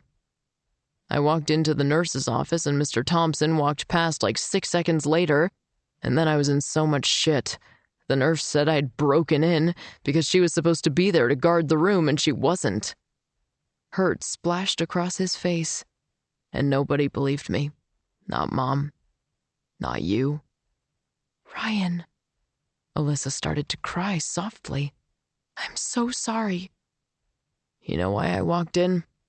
I wanted a deodorant. Some group had donated supplies and they were for us, the kids, and I thought it was okay to just take one." He looked at Alyssa, his expression flat now. "Once the nurse said I'd broken in, they assumed it was for drugs. I mean, what else? That's how I wound up spending 2 hours after school every day for a month with those guys. I wanted a deodorant."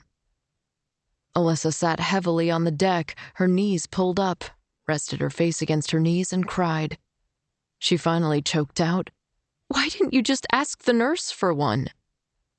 He shrugged. "I walked by and the room was open and nobody was there. I could get a deodorant without explaining to an adult. You weren't the only one who was embarrassed, Liz." She nodded and pushed herself up and stepped across the deck to hug him. He held her tight. She thought about Nick's take, that the things Ryan had gotten in trouble for didn't seem that bad. Finally, Alyssa wiped her face and took a deep breath. Let's go do the dishes with Mom. Ryan stared at her. Are you kidding me? Haven't we suffered enough? She gave a small sniffly laugh. I want to ask her something, and you should be there. Oh, God, Ryan moaned, but he followed her inside and remembered to bring his plate. In the kitchen, Alyssa picked up the dish towel and smiled tentatively at her mother. Ryan stood awkwardly near her shoulder. Well, Linda said. You decided not to leave all the work for me after all? Alyssa poured a last drip of water out of the gravy boat before drying it and handing it to Ryan to put away. Mom, when we were living in the car... Her mother looked absolutely shocked. She glanced sideways toward her husband watching football in the living room. He knows, Mom, Alyssa said dryly. It's Thanksgiving, their mother hissed. This conversation is inappropriate. Let's all enjoy ourselves, shall we? Why was it so important that no one know? Alyssa asked. Her mother blinked and tightened her mouth. Her whole body seemed to clamp down. Her face, her shoulders. She dropped the dishcloth in the water and crossed her arms. I don't see any point in revisiting, she began. But why was it? Alyssa persisted. Because people take advantage of you, her mother said. You need to look like you're doing okay. Fake it till you make it. She turned back to the sink. I can finish this myself. You two are too busy traipsing down memory lane. Madame didn't take advantage of us, Alyssa said. She helped. She risked everything, Linda snapped. Don't you understand? I was so afraid I'd lose you. She looked back and forth between her children and whispered again. I was so afraid they'd take you away. This time Ryan started to cry and Alyssa pulled them both into an embrace. Her mother resisted for a moment, then wrapped her arms around them. Nick wasn't the only one who had work to do, Alyssa thought ruefully. Maybe she wasn't runner-up for being messed up after all. She might have nudged him out of first place.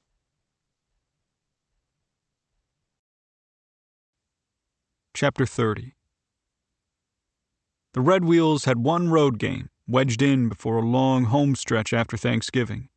It was a quick jaunt to Quebec, where they lost in overtime on a stupid bounce, but ugly goals still counted. They flew back that night. Nick was nestled into his seat, earbuds in, too jacked up from the OT loss to fall asleep. They all were. His mellow evening playlist had ended, and he'd been listening to progressively weirder songs for the better part of an hour when the backup goalie shouted, "Oh, Jesus! Oh, Jesus!" in a full panic. Nick pulled the earbuds out and turned around, and his breath caught. The guy was pushed back against his seat, elbows out, staring out a right side window. "Oh, Jesus! It's on fire," Devin said dumbly, in shock. Then the flames flared and the inside of the cabin reflected orange. And Nick was falling inside again. How could there be so much empty space within yourself? The guys erupted, jumping out of their seats and rushing to the right side, hunched over, staring at the engine trailing fire through the night sky. The pilot crackled on the speaker. "Yeah, we're experiencing a starboard engine failure. Please remain calm and fasten your seatbelts." The guys ran for their seats, buckled up, and turned to Nick. Everybody on the damn plane. Like he'd carried this to them. Like he was the Typhoid Mary of aviation disasters. He stared blankly back at them. Then they fumbled for their phones. The big deal sports reporter, traveling with them to cover their GM's rebuild strategy, sat in the back. Bad luck for him, riding with the team this flight. But Nick was oddly calm. Maybe the fire was good luck for him, because he hadn't wanted to survive without his friends. And now maybe he didn't have to. He could unbuckle. Guys were making quiet phone calls and texting, thumbs flying over the keyboards. It had been like this the last time. The panic, the shock. They texted then too. And then Sammy, Tyler, Luca, Eric, Dragon, and he had reached across the island over seat backs to hold hands. Dragon had apologized over and over, saying it was his fault they were on the plane. He finally stopped when Nick had said, "It's a privilege to die with you guys." And the others had nodded, As they entered the final tailspin, they just looked at one another. They were past talking. Their eyes said everything. Nick blinked and was back there, seeing the Czech rookie hunched over, his face in his hands. There was one gift he could give these guys that no one else could. One final gift, maybe. He could talk about the thing he never talked about. He took a deep breath, unbuckled, and stood. "Take your seat," the coach barked. "Maybe later," Nick said. He looked out at his teammates. They stared at him, faces drawn, hoping he held some secret to survival. "You know I have some experience with this, right?" His voice was casual. The guys shifted. "This isn't a crash." He pointed out the window. "That's an engine fire. There's a big difference, okay? I'm not shitting you. This isn't a crash." He was totally shitting them. It wasn't a crash yet, but he had no idea what was going to happen. "That's not a little fire," Andre called. "Nope," Nick said. "It's a pretty good fire, but it's not a crash. Just a story to tell your wives and girlfriends when you get home. Think what great sex that's going to turn into." A couple of the guys smiled. "You need to sit down," the coach hissed. He stretched and yawned, deliberately casual, and looked at these men. He felt a flood of affection for them. God, they were terrified.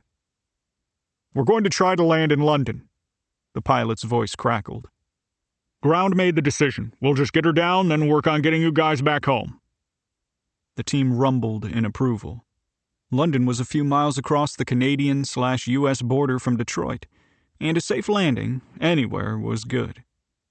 They were fighting off the panic, although the right sides of their faces glowed orange with reflection from the engine that still burned. "Sit down, you idiot," the GM called. Nick sat, found the ends of his seatbelt, and held them, one in each hand. "Those lights you're seeing are London," the pilot said. "We're going to set this Firebird down and then go get very drunk." The guys laughed a little. The plane straightened and wobbled, and then shook.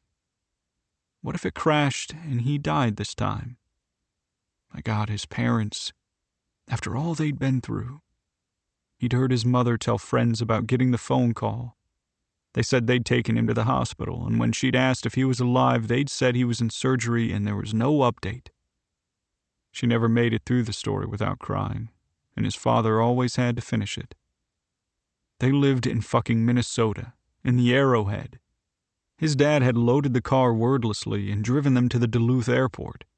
The trip took 3 hours because it was dark, and it was January, and it was fucking Minnesota. And then they sat in the airport until a flight left at 1 p.m. What if their phone rang in the night a second time? The plane rocked. "Sammy," Nick whispered. "The fuck, man?" He remembered the first time he saw Sammy, in the orange juice line at hockey camp. They were friends by the time they set their trays down. One wing tilted up, and then the plane straightened. "Oh, God," Leaf moaned. They flew another 10 seconds, 15, and the lights of the city were behind them. The pilot's voice came back. "I wasn't able to line up for the final descent, so we're just going on to Detroit.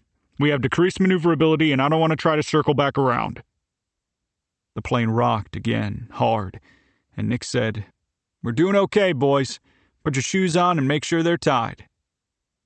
He thought about Alyssa, about the way she trailed her fingers over a table, the way she kneaded them into his shoulders, how determined she was to make him help choose the paint color for his living room, how she talked him into having some plans. She was life. She was the future, and he had a choice. He shoved the ends of the buckle together. He wanted to live. Fuck him, after all his moaning. He wanted to survive. As they began their descent, Nick called back to the reporter. "What day's your story coming out?" The guy said. Sorting it in his mind. "Sunday.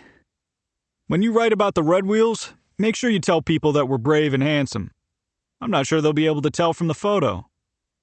The reporter exhaled softly, as close to a laugh as he could get.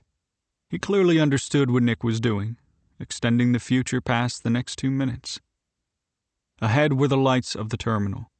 Even from this distance, they could see people standing inside, hands pressed against the glass. 2 lines of rescue vehicles, flashers already on, stood ready to rip toward them. And then the plane descended sharply. It was going down, one way or the other. It bounced on the runway, landed again, fishtailed, and swung off the runway into the grass. A good landing, really. "Emergency exit on the left side," the pilot said. All business. But Andre already had it open. The big inflatable slide billowed out, and Andre launched himself down it, popping up at the end. They filed out efficiently, following him down the slide. Nick touched 2 fingers to his forehead as he passed the pilot, then jumped out into the night, the cold air bracing on his face. In the terminal, Nick checked in with each guy, making sure he had someone to be with that night. Checked with the pilot, too. It was like he was the host of the emergency landing. Everybody had a place to go but the reporter who was doing a story on them. "I booked a hotel room," the guy said. He was a 50-something white guy, thin strands of hair hovering over his head so you could see his scalp underneath. It was like an old guy halo, and Nick felt a surge of tenderness for him. For all of vulnerable, fucked-up humanity. "You think you'll be okay alone?" "Yeah, I'm going to call my wife. What about you, Nick? You okay?" "Yeah, I'm good. And I've got somebody to talk to." He chucked the guy in the shoulder, and lifted an arm to his teammates, a couple of whom already had wives running at them. He pulled out his phone and opened his thread with Alyssa. How should he phrase this? "Almost died but didn't, just FYI." And then a thumbs-up emoji? It would be better to call. Delivering a bad diagnosis or breaking up required a phone call, not a text. Probably an aviation near miss was in the same category. His thumb hovered over the phone icon by her name. But she'd said no when he'd asked her out. Who could blame her? He'd gotten her fired. And with her background, the struggles she'd had, of course she was angry with him. He pocketed the phone. And then he went home. He picked up a bottle of whiskey on the way. He carried it in 2 glasses into Sammy's room and sat on the floor. "I've got something to tell you," he said, pouring for them both. "You aren't going to believe it." Chapter 31. The next Monday, Nick parked by his apartment building and threaded his grocery bags down his arms. What was the point of having biceps if you weren't going to use them?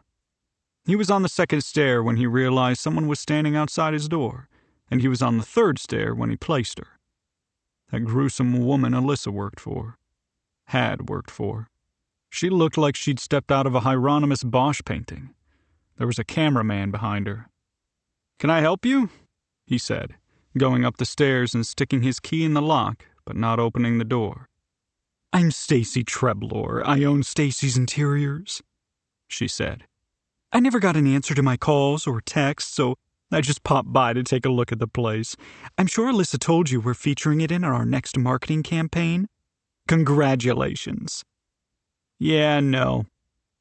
She went on as if he hadn't spoken. "I'll just see what we're working with now if it isn't tidy, but if the place is in good shape, we can go ahead and get some basic footage. I'll want to bring in some flowers later and maybe some food to stage it." "Not interested." Nick nodded to the cameraman and turned the key, but didn't open the door. "The thing is, Mr. Sorensen," Stacy said. Her voice chilled. "You signed a contract that gives us the right to do this." He sighed and turned to her, the bags draped down his arms. "Will the ad generate enough revenue to overcome the cost of litigation?" He was betting he had deeper pockets, but he wasn't sure. He probably made more a year, but she'd been around a lot longer. She cocked her head. "You'll lose. A contract is a contract, and if you sue us, it will bring even more publicity to my business." She smiled. Well, shit, that was probably true. How are you going to get in since I'm never going to let you? I'll sue your ass off, she said.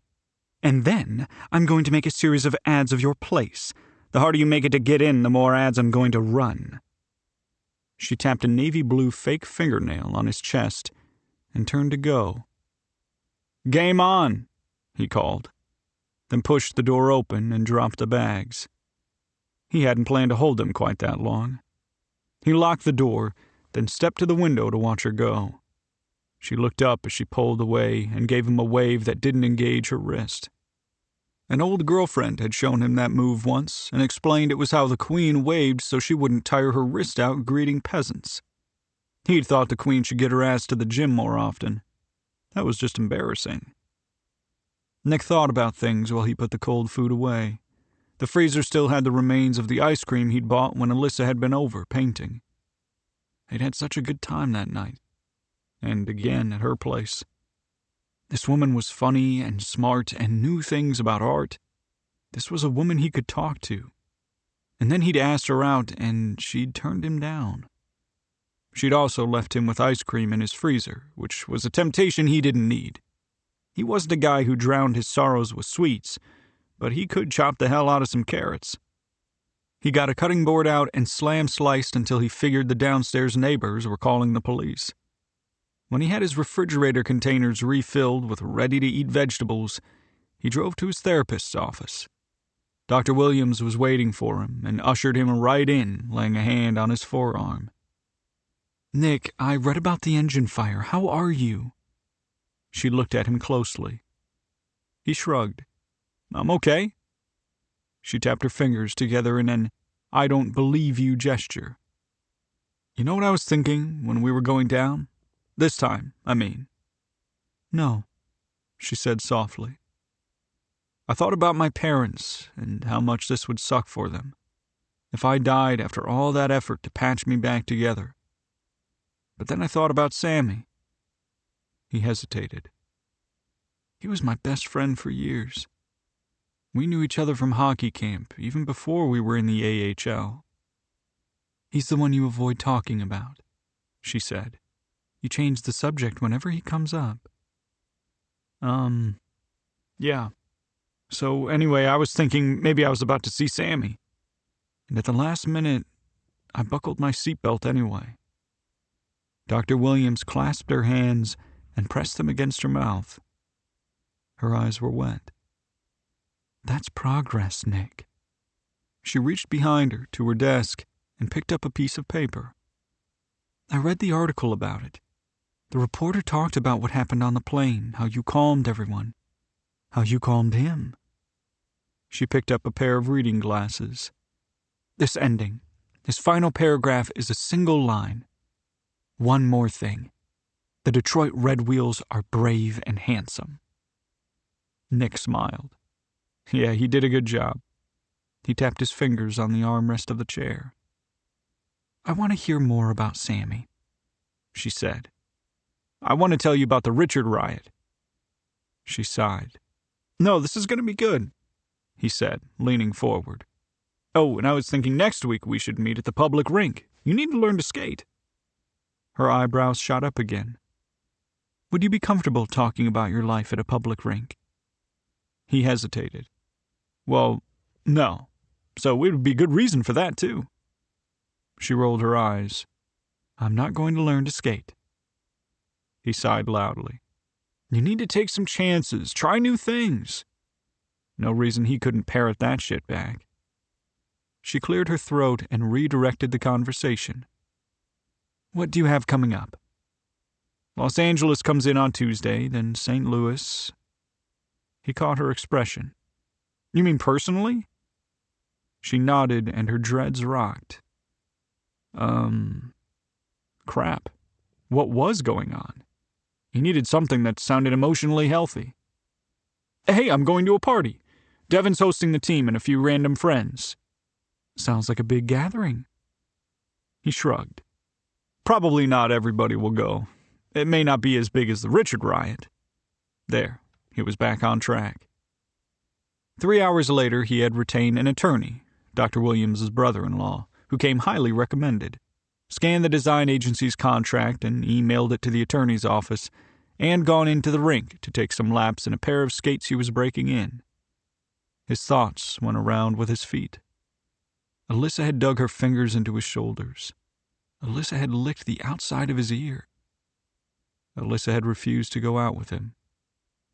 The situation was confusing and irritating, but at least his apartment was finished, and he wouldn't have to see her again.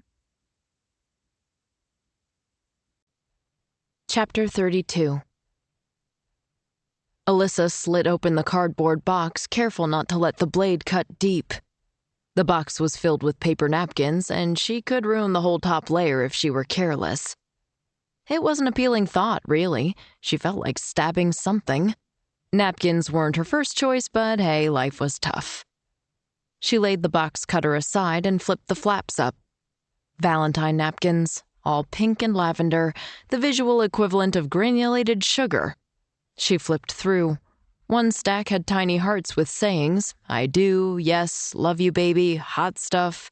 One design was scrolly interconnected hearts, and a third had a fat Cupid raising his bow, his forward thigh obscuring his boy bits. How could a baby that age have the dexterity to knock an arrow? Seemed unrealistic. All the Christmas items were already on the shelves. The Valentine's Day items would go out the day after Christmas, coexisting with New Year's stuff for a week. Some people would pick up Valentine's things when they came in for New Year's party supplies, but wouldn't bother just for Valentine's Day itself. January could be a slow month in party planning. The door chimed and Alyssa looked up, pushing a strand of hair back from her eyes. It was a customer with a sleek black bob and, holy cats, it was Crystal Rohrbach, looking exactly like she had in high school except for the tailored powder blue suit. In high school, she'd worn designer jeans and expensive sneakers. Alyssa? Crystal said, popping her eyes and pushing her head forward like a turtle. But turtles don't generally throw your pencil pouch down the stairwell or invite you to run for lunch with their crew and then leave you stranded at McDonald's so you have to walk back to school and your heel bleeds from the blister you wind up with and you get detention for missing 5th period and... Oh my God, it's you! You're still working here? She looked around, eyes wide like a journalist investigating a prison camp. Hi, Crystal, Alyssa said. How can I help you? Wow, this place hasn't changed. I used to buy glow lights here for my lake parties. You remember those. Of course she did. She'd heard all about them. She'd just never been invited. Are you looking for anything specific? A sense of decency, maybe. We have those next to the curly ribbon.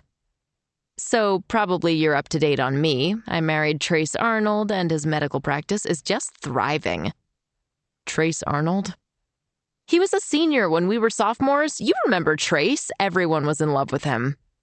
Oh, Alyssa said vaguely. She did not remember him, but she did want to sell Christelle whatever she was here to buy.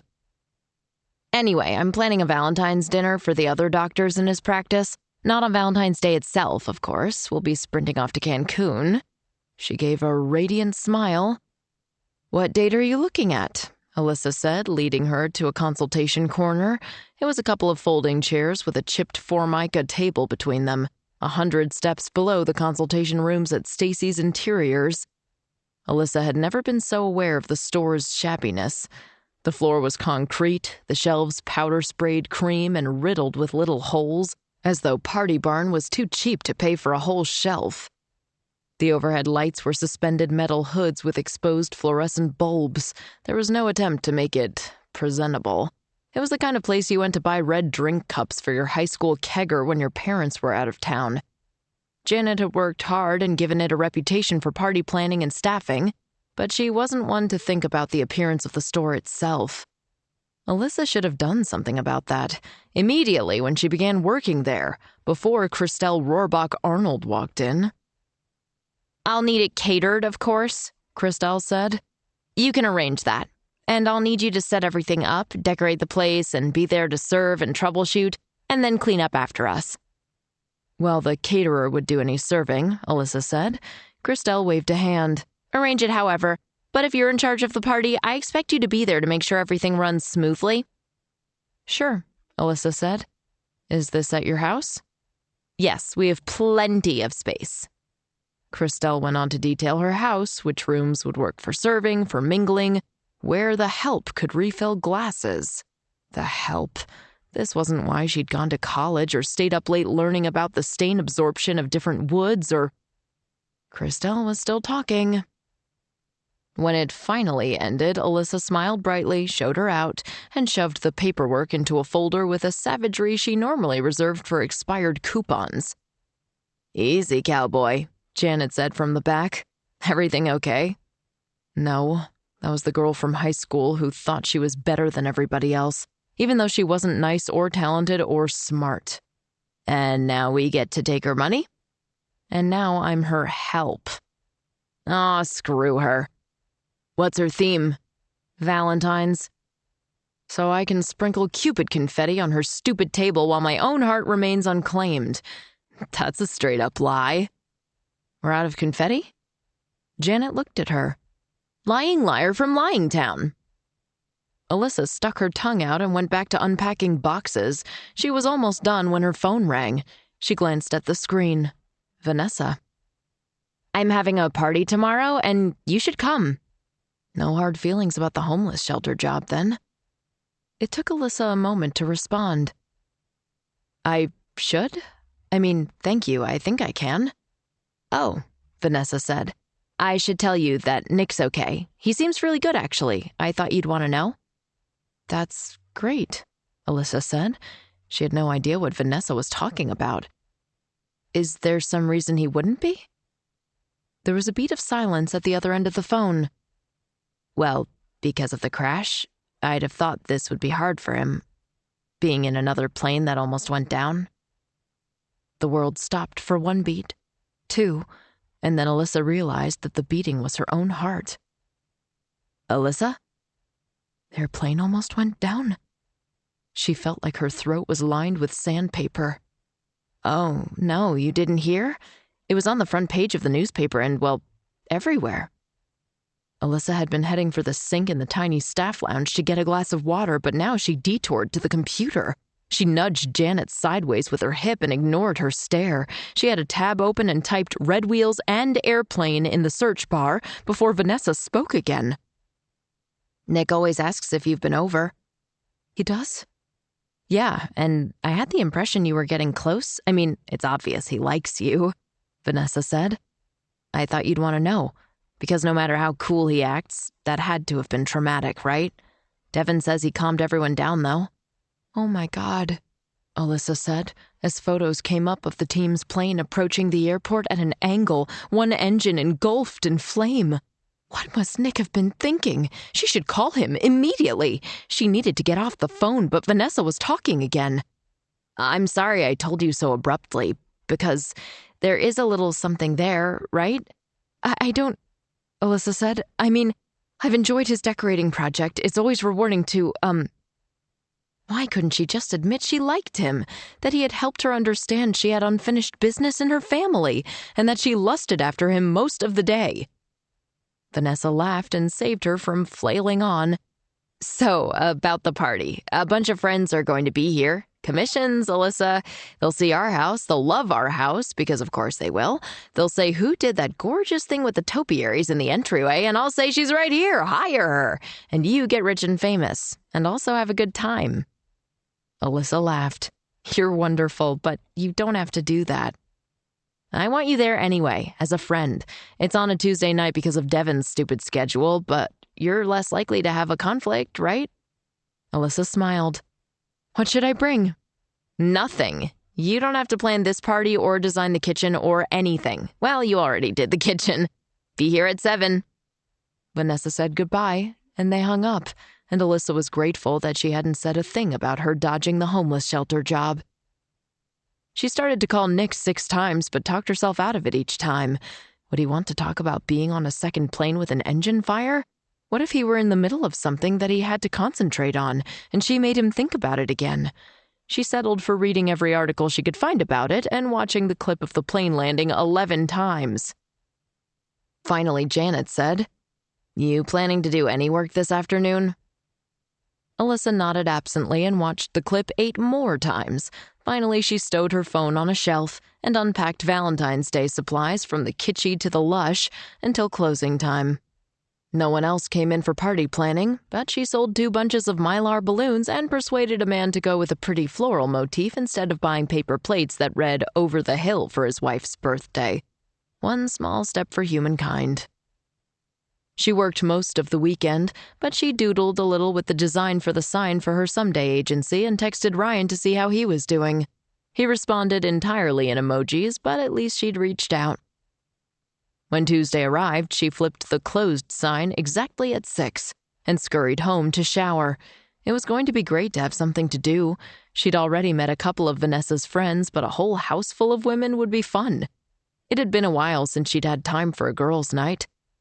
She added a shimmer shadow along her brow bone and felt a stab of guilt. Janet and Emma would hang out with her if she ever made the time. They needed to do more than lunch at Gilda's. She always put effort into her makeup, but she was putting on her A face for tonight. She chose a cute outfit she'd found at a discount outlet the last time she'd made time to shop with Emma. It looked good with a complicated wedge that was too much for most occasions, but would be perfect for tonight. Then she decided the wedges were fussy, and she was not fussy. She was sleek and sophisticated, so she slipped on a soft black sweater that showed off a phenomenal necklace she'd bought herself as a graduation present, and switched to shiny black flats.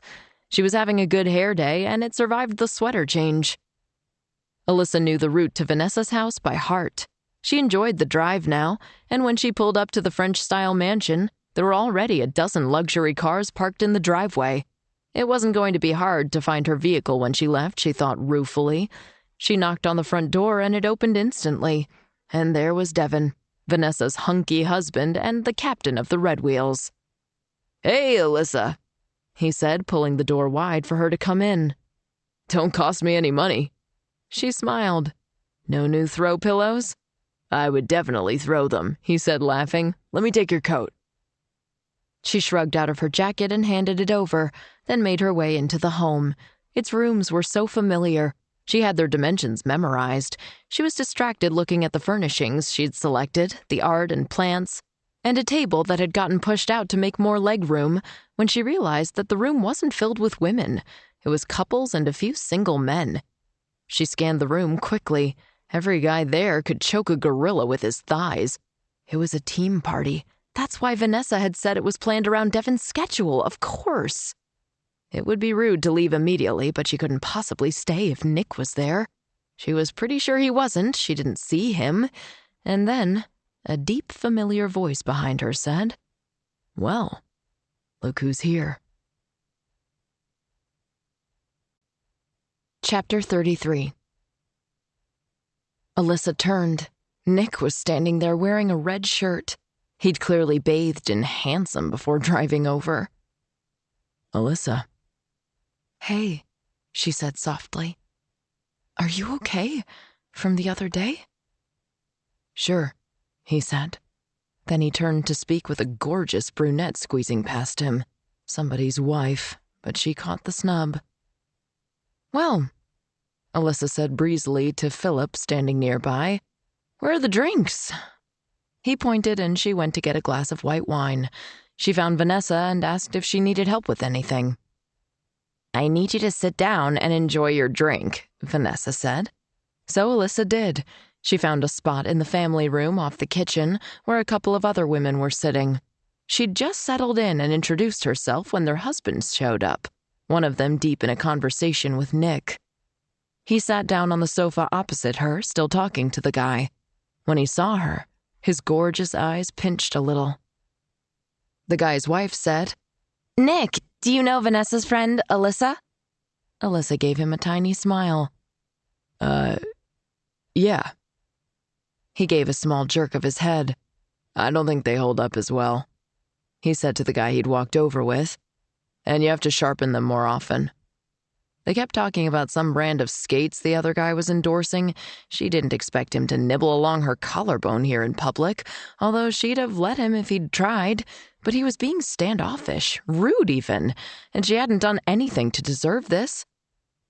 Well, except give him the wrong contract. Alyssa fell into conversation with the woman next to her. Wasn't worth planting ornamental cabbage as late as it was already.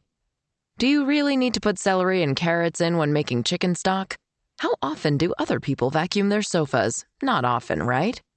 And then Nick's friend wandered off in search of snacks, and the woman Alyssa was talking to excused herself to find the bathroom. Nick turned and looked at her with obvious reluctance, like a detective at a crime scene lifting a tarp. "So," he said, "how have you been?" She shrugged. "Fine. You?" "Fine." They were silent. Nick sipped his beer. Alyssa played with her bracelet. "I wish you'd said yes when I asked you out," he finally said. She stared at him, stunned. He couldn't want to see her socially now, could he? He was pissed about the ad, and they hadn't spoken in weeks. He hadn't looked very excited running into her here either. It didn't seem like a good idea because of the situation with the agency? Your contract? I used the wrong contract? Oh. He tapped his fingers on his glass, and there was another long silence. "I thought you might call after the emergency landing the other day." Ah, he had wanted her to check in. That explained part of his pissiness. "I didn't even know about it," she said. "Vanessa told me when she called about tonight." A look of hurt splashed across his face, and it occurred to her that he might have thought she followed the team more closely than she did. Maybe he hoped she wanted to because of him. "I often see Red Wheels news," she amended. "I've just been so busy." He gave her a small nod. Then out of nowhere he said, "Did I tell you that I saw Monet's ruined cathedral exhibited once?" "No." She sat forward. This was interesting. "It's tight in on the building, right? So it should be all hard lines and sharp angles, but it's not.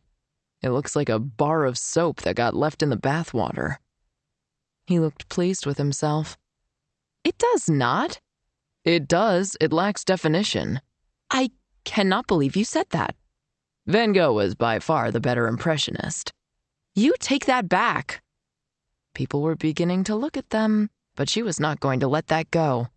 He leaned forward. "Van Gogh has an energy, a sense of movement. Have you ever really looked at his clouds? They're too strong. They look like you've worked so hard on your whole life, and then those stupid clouds come in and blow everything away. I mean, wheat field with cypresses looks like the backdrop of The Wizard of Oz." His jaw dropped. But she didn't care. She felt mean, just as mean as he was being going after Monet.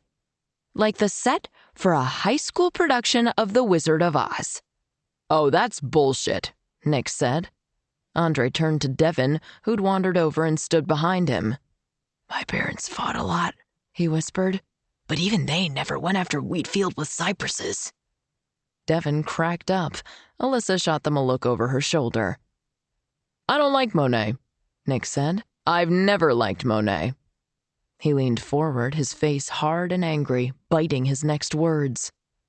"He doesn't draw well." Alyssa knew she was shaking. She set her glass down because she didn't need wine on her charcoal pants. "You like Casimir Marlovich's woodcutter, right?" She clearly remembered him talking about it, but she wanted to get him on the record. A crowd had gathered, and there were going to be plenty of witnesses to everything he'd said about Monet. He nodded. "It's all line and no charm." She shook her head. "It looks like Malovich made it for geometry class." "It's a masterpiece." "It's some guy cutting wood. He looks like the Tin Man," she said, suddenly realizing it was kind of true. "You only like art that relates to The Wizard of Oz." She laughed harshly. His face darkened. "Monet painted water lilies during World War I. Talk about not reading the moment. All that misery going on, millions of soldiers dying, all the empty chairs at people's tables, and he paints a bunch of fuzzy flowers. He was trying to bring beauty to a hurting world. He didn't care how much the world hurt, and he was a liar, too." He jabbed a finger at her. "You can't trust Monet." She drew her breath in. This was directed at her, not a dead French artist. Even angry, she understood that. He's trying to make it look like he's painting something in the moment, right? Like, this is how the river looks this one instant. Yes, and it's beautiful, she said. But he didn't paint all of it wet. Some of those quick impressions were actually done over a week. He let the paint dry between sessions. She opened her mouth, but he held his hand up. They've proved it with the brush strokes. Whether the paint bled or not, they know if he was painting wet on wet, and he wasn't always. He sat back in triumph. He can paint any way he wants, she said, offended. He sipped his beer. You can't trust Monet. I don't think they're fighting about art, Devin whispered. Andre nodded. Alyssa shot them another look, and they clamped their mouths shut. She stood, her mouth tight, and smoothed her black sweater. She was so glad she wasn't wearing complicated wedges right then. You have a poker tell. When you have a crappy hand, you take a drink. A half-dozen guys groaned. This revelation was going to cost them some money on poker night. You sip when you want to stall, or you have nothing. You're a sipper. She leaned forward. You were drinking just now, because you know that's all bullshit. Monet painted beautiful things, and there's a place in the world for beauty, so you can take World War I and cram it up your butt. She spun on her heel, blurry eyes turning the whole party of staring people into a watercolor.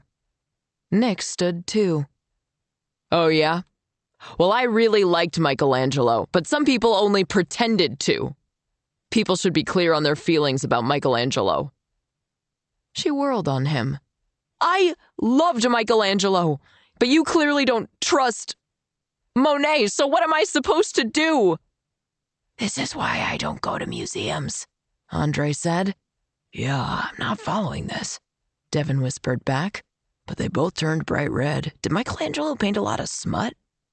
Alyssa wheeled on them. She'd had enough of their little asides. Maybe they thought this was funny, but she didn't. Then she realized she was in Devin's house and thought better of ripping into him. She went to retrieve her jacket instead, but Vanessa met her with it, threw it over her shoulders, and then wrapped an arm around her as Alyssa walked toward the door.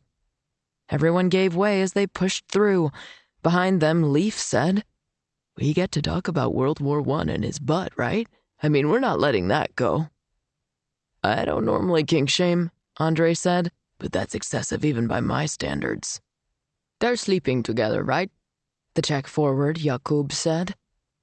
Nobody is this stupid with someone they're not sleeping with. Vanessa squeezed Alyssa tighter and they stepped out. I am so sorry, Alyssa said. I didn't mean to make a scene. She never wanted to make a scene. That was low class and embarrassing, not something a woman in a tasteful pearl necklace would do. Alyssa, Vanessa started, then trailed off. She squeezed her friend's upper arm and just said, I'm sorry about whatever happened back there. I'll tell Devin to make Nick apologize. She smiled. Alyssa squeezed her eyes shut. It's complicated, but I'm so sorry I ruined your party. Vanessa laughed. This doesn't even register. Do you have any idea the kinds of things these guys will do? I'll tell you sometime about Rolf Ingersoll wedging a jet ski in a tree. She shook her head. Insulting Van Gogh doesn't begin to compete. Alyssa gave a little laugh that was half sniff. Yeah, but the other guys know how he feels about Monet now. They'll probably trash talk him a lot. Vanessa gave her shoulder a little rub. I think you misunderstand team dynamics. She smiled warmly, and Alyssa got in her car and pulled carefully out. Chapter 34. The following day, Nick clicked the edge of the chair in the lawyer's office with the tips of his fingernails. He kept them short, and so he had to get the angle just right in order to get the click. It took a little bit of concentration. Finally, Dante Freeman looked up from the desk and laid a hand across the contract as though keeping it from blowing away. He had a chunky ring on one finger that would have weighed down a whole book. Yeah, there's nothing you can do about this. Nick grimaced and twisted his head to the side in disgust. Seriously? Dante nodded. The contract is clear. The agency has the right to use images of the finished work and promotional materials of all kinds. That includes print, online, and TV ads. He looked up at Nick. You really want to block it? Absolutely. Dante rolled his thumb along the backside of his ring and looked at the contract Nick had signed, the one Stacy had tricked Alyssa into giving him. You could try paying her off. Nick pulled his head back. What? Just offer her cash to rip up the contract. If you do that, let me draw something up for you that terminates the relationship. So you're suggesting I bribe her? No, it's business, Dante said matter-of-factly. Happens all the time. She gets money and you get privacy. Doesn't that mean she wins? Is it actually a competition? The lawyer asked. Nick thought for a moment about Stacy's smirk when she stood outside his door with a cameraman. Might be, he said. I'm not sure. Well, you'd better decide, because you're going to have to deal with this woman one way or another. As he took the stairs down to his car, Nick thought about what the lawyer had said. Was it that bad if his apartment was all over the internet? What was the worst thing that could happen if people in Detroit saw the soft green walls Alyssa had painted for him, or the luminous yellow in his bedroom? It's not like they'd know what happened during the painting. His place looked great, and he hadn't cared what anyone thought even when it didn't. He reached his car, swung in, and gripped the wheel, looking straight ahead. Why did this bother him so much? He admitted the answer to himself. It damn well was a competition, and Nick hadn't gotten into the NHL by not caring if he lost. Stacy texted him twice while they were in Buffalo having their asses handed to them by a worse team.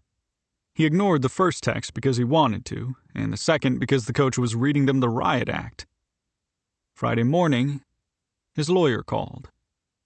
Stacy Trebler called me. She says you've been ignoring her texts. Yeah, I also told her to bother you instead of me, and she kept texting anyway. Is there a harassment suit in that? No. Nick made a guttural noise and filled a glass with water. She's coming over at 2 p.m. today with a cameraman. If the time doesn't work, you can set another one. But you have to set something up today, or she's ready to file a breach of contract suit. She might get some bad publicity from that, Nick said, pouring the water into a ceramic pot holding some plant that had defied the odds and was still alive. She'd get publicity. Then people would know the ads are coming and they'd get more traction. So what do I do? You let her in today at 2, or you arrange another time. She has a legal right to enter when you're present and to take photographs or film the place. She can't touch anything without your permission, but she'd only want to bring in flowers or something like that anyway. Nick thought about that for a minute. She can't touch my stuff. No. Does that help? Yeah, it does. Thanks. Nick signed off. He moved the shells into Sammy's closet. They were personal. Then he finished watering the plants, got the apartment ready for Stacy, and played a game on his laptop until 2 o'clock. When his doorbell chimed, he buzzed her up, standing outside the door while she and a cameraman climbed the steps. Hi, he said. What time would you like to come through? That made her pause awkwardly on the step. The lawyer said you wanted to come through today or set a time, Nick said. She looked up at him. We're here now. You knew we were coming now. Right, Nick said. So let's set a time. How about Monday afternoon? Stacy stomped up the stairs. She had to switch to the left side of the staircase because of the way he was standing. He knew how to take up space and how to make the opponent take a longer route to get where they were going. I intend to come through now, Stacy hissed. The cameraman looked deeply uncomfortable. Huh, the lawyer said we could make an appointment for a later... But if you let me come all the way out here... She glared at him. He didn't flinch. He'd been stared down by NHL defensemen. You're just trying to make this as difficult as possible. Yep, Nick said. He was kind of enjoying this. He was absolutely going to drag it out and make this as hard for her as possible. It served her right, and not just because she was strong-arming him. She'd also fired Alyssa and humiliated her in the process. If he could make Stacy walk the long way up a staircase or have to return another day, he was damn well going to do it. If you don't let me in, I'm suing for breach of contract. He shrugged. Then you can walk through. But the cameraman can't come in today. He turned to the man. Monday afternoon, say 1 o'clock? Works for me, the guy said. He looked relieved not to go in. Nick guessed he hadn't known much about the situation, that Nick was unwilling to have his apartment featured in this ad. Stacy's nostrils flared. All right, Mr. Sorensen, I'll do a walkthrough now so I know what I'm dealing with. Then we'll come back to film on Monday at 1. Nick hesitated at the door. Maybe what he'd done was stupid. Okay, it was definitely stupid. Did you fire Alyssa because of me? Stacy gave him a smile as warm as a Zamboni towel. Yes. Nick waited for some explanation, some excuse. But she just stood there, looking smug. He swung the door wide open. He'd pulled his living room chairs over to the entry and laid them on their sides. There was a 3-foot triangle inside the door. To get beyond, you had to climb over furniture. Remember, you're not legally allowed to touch anything, Nick said, squatting and leaping over a chair cleanly, landing lightly on the other side. He stood back to give her room. Stacy stood in the triangle, fuming at him, then took her shoes off and climbed over his chair, stepping on the side of the arm. He pulled his phone out and snapped a picture, and the cameraman quietly raised the camera and filmed a few seconds, lowering it quickly when Stacy turned around. Nick gave him an appreciative grin. Probably nothing could be done about her touching his stuff, but it was worth documenting. Stacy strode around the place, opening his kitchen cupboards, which seemed entirely unnecessary and designed to maximize the intrusion. She walked into his bedroom and looked around, then adjusted the angle of the quilt folded at the end of his bed. You're not allowed to touch things. Get over it. His eyes flew wide at that. Her acrylic nails tapped his bedside lamp, turning the nightlight feature on and off. Not the lamp I would have chosen, she said. He thought about that. Alyssa had never said anything about that lamp, just showed him how it worked. She could have easily said, flip the top switch for reading, touch the base for middle of the night panics. But she hadn't. She'd left him a little dignity. And he'd insulted her stupid pond flowers. He'd been hurt when she rejected him, and he'd been petty. We'll be back on Monday at 1 o'clock, Stacy said. Have your furniture upright. I'll be bringing flowers for the table. She turned back to look at him. I won't put any incriminating cards in them. I'll try to hose the place down. I'm hosting an orgy tomorrow, so it'll be iffy. The cameraman laughed. Stacy walked over his chair again and climbed over. She was pretty limber for her age, he'd give her that. Hey, he said to the cameraman as she left. Can I talk to you for a second? Yeah, the man said. I'm sorry about this. I didn't realize it was a problem. Can I hire you to make an ad for me? Nick said. I'll pay you twice. Don't care, the guy said. Nick Sorensen? I'm in. Nick mass texted his teammates. He was going to need help to pull this off. Because what did he know about marketing? Nick. Party at my place right now. Urgent. Pick up food and drinks, please. Bring women. Nick. This is not a drill. Nick. Wear pants. You're going to be on camera. Then he sat at his computer, opened a design program, and sketched out the sign he'd seen in Alyssa's apartment, the one for the business she hoped to open. He wasn't sure he had it exactly right, but it was close. He had an eye for that kind of thing. He hit print and handed the paper to the cameraman. Can you do the whole thing? The editing and, I guess, producing? Sure, the guy said. My years of film school finally pay off. Nick shook his hand. His teammates arrived half an hour later. 11 guys, 6 with their wives or girlfriends. A few other guys had texted that they were intrigued but out on a lake or otherwise occupied, and a few guys hadn't seen the text yet. 11 red wheels were more than enough. Nick threw his door open and let them stream in. Get everything, he said to the cameraman, and the man nodded, filming silently from the corner. Devin walked in with a bottle of wine and a tray of cookies. He stared at the apartment. "Alyssa's amazing," he said. "This place sure looks better than the last time I saw it." Nick beamed and glanced over to make sure the cameraman caught that. He was about to shut the door when Jakob, the Czech left wing, walked in wearing a purple suit. He had this week's girlfriend, a leggy blonde in a low-cut dress, on his arm. He clunked 2 bottles of vodka on the counter. "Emergency party!" he shouted. "I'm here for you, Nikolai." He patted Nick's cheek. Pretty soon, the disco light he'd bought when Alyssa was painting was rotating with a soft grind, and they danced.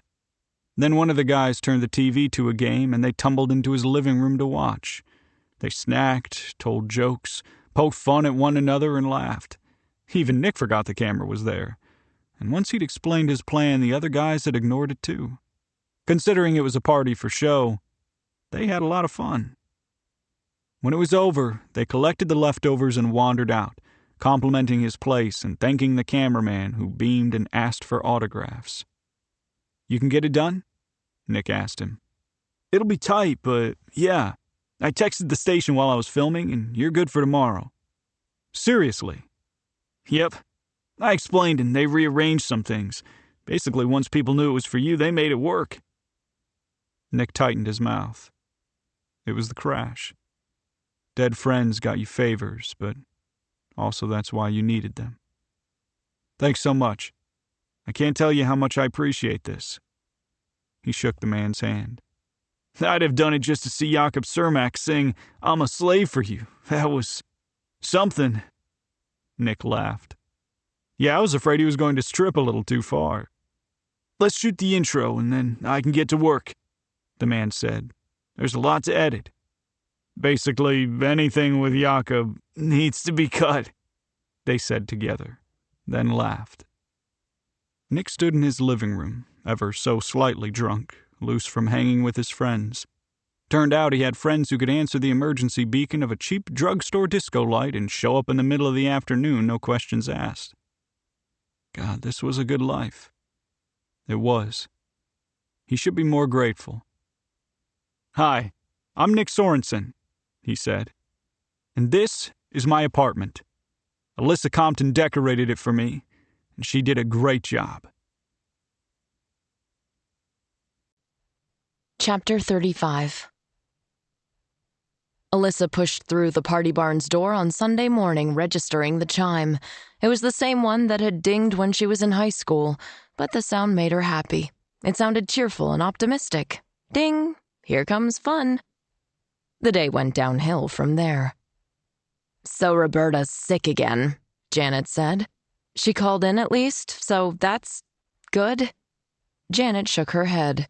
"She's actually sick, but it gives us a problem because tonight is Christelle Rohrbach's Christmas party." She batted her eyelashes. "That's a Valentine's Day party." "No, she called yesterday and wanted to add an event in December because, of course, it's not a busy month for us, and she wanted it for this weekend. It's a party for kids from her school." "That's a little tight," Alyssa said, frowning. "Yeah, but she threatened to cancel her other party if we weren't professional enough to pull this off, so I said yes, possibly without getting the details first." "Janet." "Anywho," Janet said breezily, "with Roberta out of the picture, you'll need to staff it tonight." Alyssa sighed. "Sadly, I can do that. A caterer's taking care of the food and drink. We just do table service and decor." "Christmas-themed?" "Yes." Janet moved off toward the storeroom, then paused at the door. "Oh, one more thing. You have to dress like an elf." She swung the door shut fast behind her. Alyssa stood in the store staring after her, then shouted, "You can kiss my tinsel-draped butt!" Someone cleared their throat, and she turned to find an elderly man in an overcoat. "Hanukkah napkins," he said. She squeezed her eyes shut. For the rest of the day, she sold glittery green tree-shaped confetti and napkins with poinsettias and spools of plaid ribbon as the pine-scented jar candle at the checkout filled the room with cloying cheer. When the sun was low enough to glare off the cars in the parking lot so it blinded you if you stood by the cash register, Alyssa snuffed the candle out. Janet sat cross-legged on the floor, shoving inflatable Rudolphs on a shelf. She looked over at Alyssa, one eyebrow raised. I have Christmas in my lungs, Alyssa said. She made a fake hack. Your lungs are atheists? Apparently, I feel like I can't breathe. And you blame the candle, Janet said. Yes. She drummed her fingers on the counter. My mother sent me 7 texts today. Were they supportive reminders of how much you are loved? They were not. They did question whether my education was worth the expense considering where I now work. You should do something socially inappropriate to get her back. I could wear white pants. She jutted a finger at Janet. Not winter white wool, I'm talking straight up white linen. You brute. Janet pushed the last Rudolph onto the shelf and stood rolling her neck. Have you checked the elf costume? I wore it last week at the children's hospital and it didn't need cleaning. I'm good to go. But you wedged this party into our December schedule. I think you should distribute elvish cheer tonight. The Rohrbach woman specifically asked for you. Said you'd want to see the kids or something. Alyssa gave a soft snort. She liked kids, but she'd rather be home with a magazine or a book. Or she could watch TV, but not a hockey game, because she didn't think about hockey or players or jawlines or wear a vein wrapped around his left wrist and snaked over his hand. There were a lot of things she'd like to stay home and not think about. But money was good, so while Janet stayed to close the shop, they were open until 8 o'clock through New Year's, Alyssa went home with the elf costume on a hanger in a bag, heated leftovers, and then shoved her legs into red and white horizontally striped tights. The costume came with green shorts and a green vest over a white blouse, and a red hat with a large jingle bell that she put on at home so she could bobby pin it in place at the right angle. The curly-toed shoes rode in a box of decorations she was taking to Christelle's. Alyssa let the GPS get her there and was glad to have it. Christelle's house was in a subdivision full of doctors and other random moneyed people. The streets twisted past Greek Revival and Georgian homes, and one pillared monstrosity that seemed like a set rejected from Gone with the Wind when the director decided not to be that pretentious. Alyssa parked around by the triple garage and carried 2 boxes of party supplies up to the side door. She had to knock with her knee. Christelle answered in a green blouse and black velvet skirt, swinging the door wide. "Come in! You can set your things down on the counter." The interior of Christelle's house was more tasteful than the exterior. She'd had someone do it, but it was still a little too much. More mirrored surfaces and gold faucets than Alyssa thought were strictly necessary. Not her house, not her business. She put the boxes down where Christelle pointed and slipped on her elf shoes with their curved, jingly toes, then went off to consult with the caterer. Party Barn was supplying the plates, and she stacked them beside a serving dish that smelled divine. "Little sausages?" she asked the caterer. He shook his head. "Portobello's stuffed with maple-glazed sausage." "Pretty fancy for a kid's party," she said, stringing a garland of Santa faces along the front of the table. The caterer poured ice into a wine bucket, then stabbed 2 bottles of rosé into it and topped off the ice. "This isn't a kid's party," he said, giving her a curious look. Alyssa looked at the beverage table. There were 3 more wine buckets. This was not a kid's party. Alyssa did an emergency mental run over the decorations. They were heavy on traditional Santa and elf themes, and all in red and green. But people often liked that at Christmas. Some people were disappointed by a burgundy, gold, and ivory scheme. The caterer was looking at her. "Christelle said it was for her kids' classmates. She spoke to my colleague," Alyssa added. "Not my fault." The caterer shrugged. "We were told food and beverages for 60 adults. Alyssa ran into the kitchen, her toes jingling. "Christelle?" The host was in a powder room off the kitchen door open, freshening her lipstick. "I think there may be a misunderstanding with the party," Alyssa said, smiling thinly. She did not want to look incompetent in front of Christelle better-than-you Rohrbach. If she had the same job she'd had back in high school, at least she could do it well. "We thought this was a kids' party, but the caterer's putting out wine."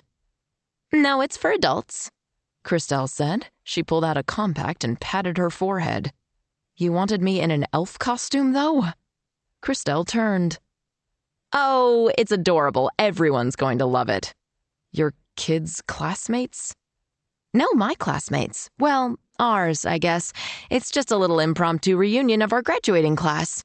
When you're not working, feel free to mingle and catch up. Everyone will love to hear what you're doing these days. Christelle smiled brightly. Just because you're the help doesn't mean you can't have fun. Alyssa was still processing that her high school class was about to see her in red and white striped tights and shoes with tips that curled. She wasn't ready to add the help to that. Christelle looked out the window and Alyssa followed her gaze and caught headlights up the street. Guests! Christelle said, clapping her hands. She smoothed her dark green silk blouse. Alyssa was wearing green too, but the effect was very different. Alyssa ran into the front rooms and strung up a garland of stockings and some twinkle lights by the time the doorbell rang. Christelle's husband, Trace, answered it. He was wearing dress pants and a white shirt with a candy-striped tie. "Come in," he boomed.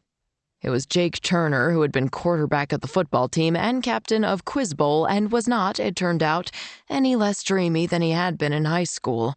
A willowy redhead with porcelain skin and huge eyes was on his arm. She wore a deep emerald sheath dress and black heels and looked amazing. Alyssa glanced back at the Santa garland she'd strung in front of the food table. Turning made the bell on her hat jingle. "Alyssa," Jake said. "Hey, how are you?" His handsome brow furrowed. "Is this a costume party?" "No," Alyssa said brightly. She was going to stab Christelle with a candy cane and stuff her body up the chimney so Santa could find her rotted corpse. As the party wore on, Christelle got in more little digs, and Alyssa thought of more Christmas-themed murder methods. Trampled by reindeer, strangled with curly ribbon, poked 1,000 times with the business end of an ornament hook. Christelle could meet a deadly but festive end. That wasn't how the evening turned out, however. There wasn't much for her to do after the initial setup, which she accomplished before the guests arrived, so she spent as much time as possible hiding in the kitchen. Christelle regularly herded her into the living room or asked her to check on the napkin supply, forcing her out among the guests. She got roped into conversations about the art teacher who'd been arrested on drug charges the year after they graduated, and the secretary who decided at age 50 to get in shape, and then swam the English Channel at age 62. Just a couple years ago, Alyssa had attended the 5-year reunion in a blush pink linen outfit with wedges that worked perfectly with her purse. She had been an associate at Stacy's Interiors, one of the top interior design firms in Detroit.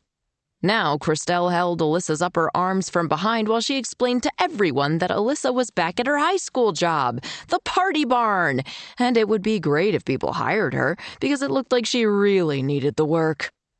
Then Christelle gave her a little shake and Alyssa's hat jingled. Alyssa avoided her former classmates by hiding in the kitchen. What would Nick do in this situation? He sure wouldn't be standing pressed against the counter on the far side of the refrigerator to avoid detection.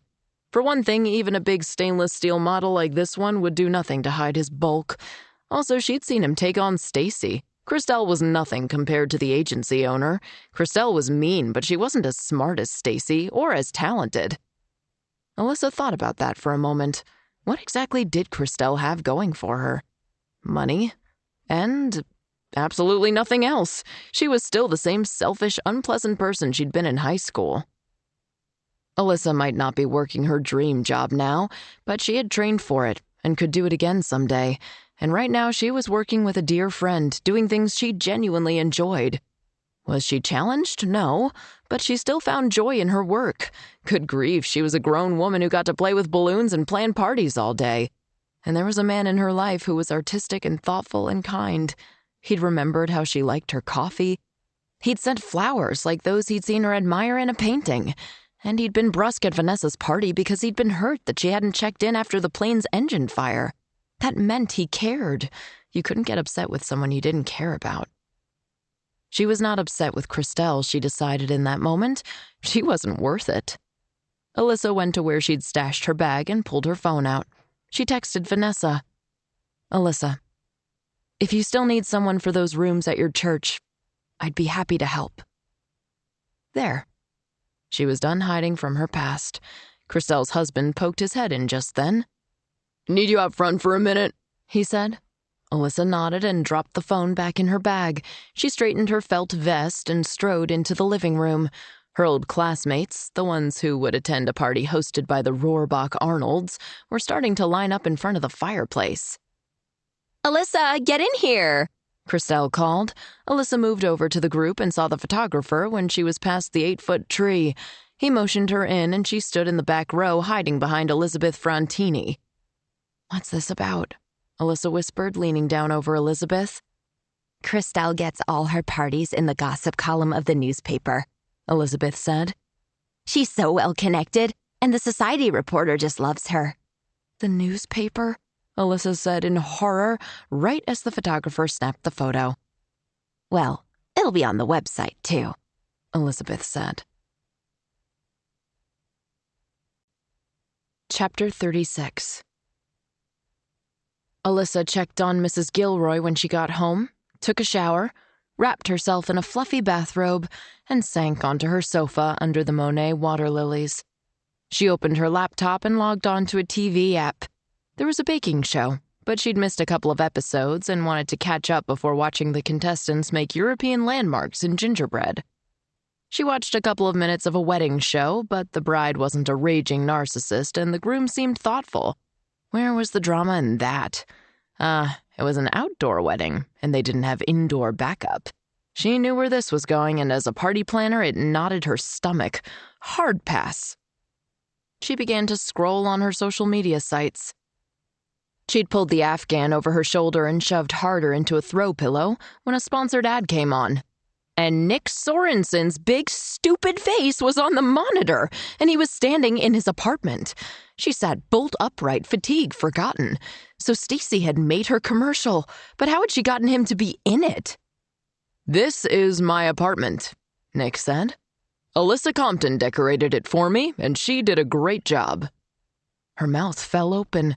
The camera panned the living room, dining room, and kitchen. The elegant furniture, the art, the sculpture on his kitchen counter, the plants, still alive. He had teammates over, guys she recognized, and they were laughing, dancing with their wives, throwing popcorn into one another's mouths. Just quick glimpses of strong young men at ease together. And then there was the rotating disco ball that splashed colored light. When the commercial ended, there was her logo for the business she intended to start but hadn't yet.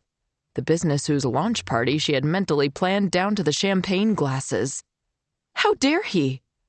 The business was hers, or would be when she was able to open it. She would choose how to advertise, and it wouldn't be an online commercial. Okay. She'd never be able to afford a commercial, but that wasn't the point. How dare he? She picked up her phone and stabbed it. A minute later, he answered. "Hey, Alyssa. Do you want to explain the ad I just saw online?" He hesitated a second, picking up on her tone. "I got a lawyer to see if I could stop her from getting in my space." Alyssa squeezed her eyes shut. "He said no, so I beat her to the punch. If I have to let everybody in Detroit in my living room, you get the benefit from it, not her."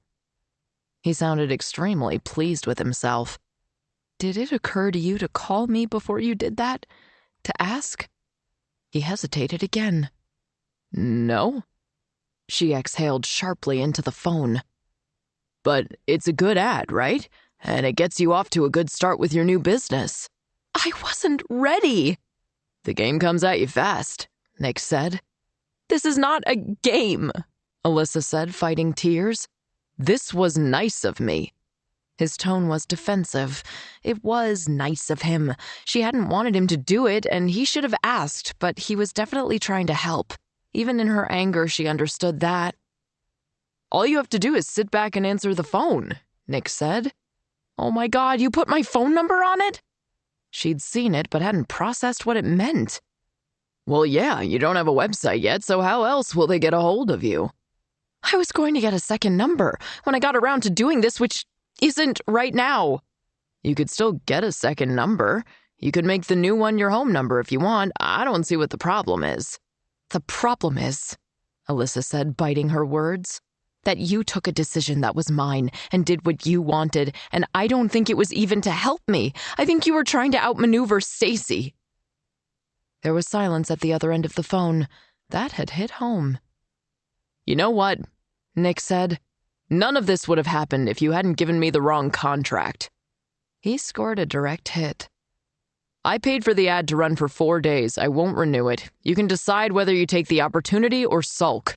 "That's unfair," she said. "We all have to get out of our comfort zones sometimes, Alyssa." His words were heavy with more meaning than she could even begin to understand right now. She started to answer, but he hung up on her. She stared at her phone.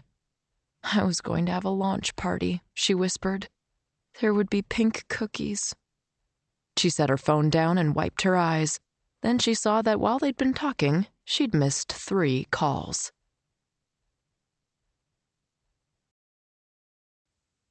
Chapter 37. Nick scored a Gordie Howe hat trick in the game against Philadelphia. A goal, an assist, and a fight. Dave Taylor cross-checked Jakob Cermak in the neck, and as soon as Taylor was far enough from Jakob's prone body, Nick took a swing at him. In a second, it was a full scrum, one big fight and little side fights. Their goalie came out and stuck his giant mitt over the face of one of the Philly players, effectively taking him out of the melee. It was a good technique. Nick wasn't the best fighter in the league, and he wasn't even close. But if you smacked your stick over his teammate's vertebrae, he was coming for you. He got in his second fight of the night when Alyssa called while he was on the bus on the way to the airport. She was pissed about the ad, and he'd had to take the call in front of his teammates, who had dropped everything to come help him get the ad shot. It was embarrassing. The next day, he had a purple abrasion on his cheekbone from the fight with Taylor. Too bad he didn't have a therapy appointment. Dr. Williams would ask about it, and it would get them talking about hockey, which was the right thing to talk about. He didn't want to talk about the argument with Alyssa. He ordered flowers for his grandma Sorensen's birthday and considered returning his overdue library book. But he didn't feel like it, and the fine would help support the library. He was a bad boy and a virtuous citizen all in one. He yawned, stretched his arms overhead, and flopped onto a sunny spot on the floor. Cats knew what they were doing. He'd already lifted weights that morning, and now he just felt lazy. No need to do anything until practice except avoid vengeful librarians. He rolled his head and looked at his naked Christmas tree. His parents had always made putting the tree up a big deal. He suspected it was because he was an only child, and they'd never wanted him to feel like he was missing out on big family moments. Nick hadn't made a big deal of it since he'd been on his own, but he and Sammy had always put a tree up. They'd skipped the wassail and carol singing that Nick's parents thought were an integral part of bringing a fur inside, although he and Sammy almost didn't get a tree one year when they couldn't find one without any low branches. Sammy had wanted to be able to have sex under it. He thought that would lend some seasonal gaiety to his carnal activities. They finally found a tree that Sammy thought would do, but he was wrong because he and a blonde barista had brought it down. Nick hadn't planned to put a tree up this year, but then the apartment was so fucking depressing without one that he caved. He knew he'd miss it if he didn't. Dr. Williams had been delighted, and it was almost worth the trouble just to see her look so happy about it. He'd come to really like her. Still, Nick wasn't sure he wanted to decorate it. Alyssa would probably have great ideas for what to do with it. She'd have coordinating decorations and a color scheme or something. What he had was a shoebox of ornaments from home, mostly penguins and Santa hats from his childhood penguin phase. Alyssa would find his ornaments deficient. Nick sighed, rose effortlessly from his cat sprawl, and retrieved a string of lights from the coffee table, unspooling it as he walked around the tree. Then he opened his box of ornaments and pulled a penguin in a sleigh out of the tissue paper. Last year, he and Sammy had decorated their tree together. Sammy also had a cardboard box that his mom had sent his first year away from home. Neither one of them had bothered to pick up anything more. Had his mom hung those ornaments on her tree this year? Or was the box in a spidery corner of their basement? His phone rang, and he answered it with the sleigh dangling from its hook on his finger. The caller ID said, Stacy's Interiors. He was looking forward to this conversation. Sorensen. That usually threw people off. It was a good way to answer the phone when it wasn't going to be a friendly call. Hi, Nick. I saw your ad. Stacy didn't sound as upset as he would have liked, but she'd probably gotten herself together before making the call. "What do you think?" "Looks like you throw boring parties," she said. He raised his eyebrows and lifted the ornament off his finger. Stacy had come out swinging. "We cut the footage of Jakob Cermak," he said. "He violates FCC standards." "I don't know who he is, and I don't care," Stacy said. "But I'm bringing a cameraman out this afternoon to get my commercial as planned." He pulled his head back and stared at his phone for a moment before returning it to his ear. Was she stupid? "I already made a commercial. I beat you." "You developed an interest in your apartment, Sugar.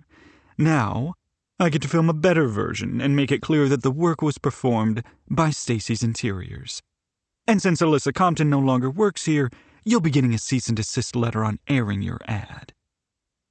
Had she actually called him Sugar? He wanted to say, "You can't be serious," but she clearly was. He yawned into the phone. "Today's not good." "Be there, or I'll have the landlord let me in. I have a letter from an attorney to wave in front of his face." Nick thought for a moment. He scored by sheer speed or by faking out the goalie. Sometimes he needed to do both. 4 o'clock? 1, Stacy said. "On the effing dot, per our agreement." Nick laid his phone down and thought for a moment. Then he retrieved the shelves from the top of the living room bookcase and carried them back to the safety of the closet in Sammy's bedroom. "Hey, buddy, I gotta do a thing. I can't let this woman beat me. You would understand." He looked around the empty room, gave the door jamb a single pound, and walked out. Nick pulled everything out of his kitchen cupboards while he called his landlord. "Javier, Nick Sorensen, you got any open apartments?" 45 minutes later, his first teammate showed up, answering his second emergency text in a week. It was Leaf. "You're a spontaneous guy, Nick." He clapped Nick on the shoulder. "You decided to move? Before practice?" "Yeah." Nick raked his hand through his hair. "That building 2 blocks north? My new apartment's in it. I haven't actually seen it yet." "You..."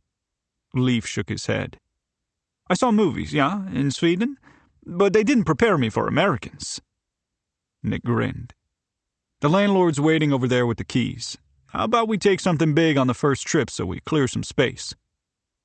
Leaf blew air out. "How about we leave the big things for the defenseman? You have boxes yet?" "No, Devin is going to pick some up."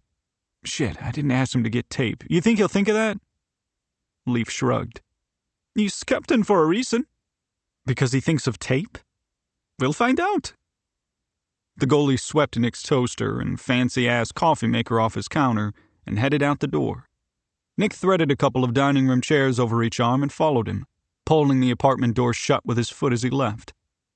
By the time he'd met with the landlord, signed a lease without reading it because he trusted the guy who rented to several Red Wheels, and because Nick obviously had not learned a thing, dumped the chairs, and walked back to his apartment. 4 other guys were there. Leaf explained the situation. "Nicky's having an American moment. He is moving to a new apartment because the frontier is closed, and he has a restless spirit." "Yippee-ki-yay," Nick said. "You're moving on an emergency basis because the frontier is closed?" Andre said. Nick shot Leaf a look. He'd have to insult Herring later to even the score. "You want to grab one end of that sofa?" he said. "Yeah, okay," Andre said. By noon, everybody who could come was there. 10 guys, an assistant coach, and the locker room manager. They'd moved the living and dining room furniture and decided that the most efficient way to move small things, dishes and books, was in boxes that they passed from one guy to the next. They weren't close enough together to just hand them over, but it was easy to walk a box a few yards to the next guy and get back in place before another box got to you. When they passed the Christmas tree from hand to hand, the guys sang, "Oh, Little Town of Bethlehem." In Nick's old apartment, Devin looked up from where he was taping the bottom of the last box he'd brought. "Should I run out for more? I forgot how much more stuff you have now." That was Alyssa's fault. "Yeah, there's still a bunch of books." The assistant coach walked in, waving 2 empty boxes in front of him. "The boys in the new apartment are unpacking. They said you can rearrange later if you want, but for now you got fresh boxes." "Well, that solves that," Devin said. "Perfect timing." Nick took the boxes and dropped them on the kitchen floor. "You guys are all right." "We're actually pretty amazing," Devin said. "And good looking," Andre called. The apartment emptied quickly. His teammates could do to a closet what they did to a buffet. When their Czech rookie walked out with a floor lamp gripped in his fist, the place was empty. Nick turned slowly. Was there anything lonelier? At the same time, he could see the desolate white hole it had been before Alyssa, as well as the elegant space she'd created for him. He stepped into his bedroom and ran a thumb down the soft butter wall. He wasn't ever going to forget her painting this room. That was a good night. He walked back out, checked the balcony lock, and thought of Alyssa trapped out on that balcony when he'd gotten home from a road trip. He wouldn't mind stepping out of the shower again and finding her trapped out there, rapping lightly on the glass. But that wasn't going to happen. He walked into Sammy's room, crossed to the window, and rested his hand on the sill. He addressed the middle of the room. "I'm moving, Sammy. It's a 2-bedroom, but I need to tell you I'm going to use the spare bedroom as a studio. You can hang out there if you want." He fell quiet for a moment. "I hope you'll come with me. But I gotta be honest. I didn't feel you over there, in the new place. Maybe because there were guys there you didn't know." He took a couple of breaths. "Anyway, if this is goodbye..." He blinked and hit the windowsill with his knuckles, trying to hurt them so he wouldn't feel. "If this is goodbye, I love you, man." He walked to the closet shelf and took down the shells. He had large hands and could handle 3 shells. Besides, he needed to get over to the new place to thank the guys. He stepped into his empty living room with its soft moss walls. Shit, he really didn't want to leave this place. Devin popped his head around the corner. "Hey, we're having a team meeting at 4:30. He picked up on Nick's mood, and his head disappeared, the sound of his footsteps trotting down the steps hollow as though the whole building were empty. Nick just needed to thank the guys and hand his landlord the old key, and then he could find out what this meeting was about. Probably their penalty killing. That had been weak. Nick grabbed all 3 shells and stepped into the hall, pulling the door shut with his foot.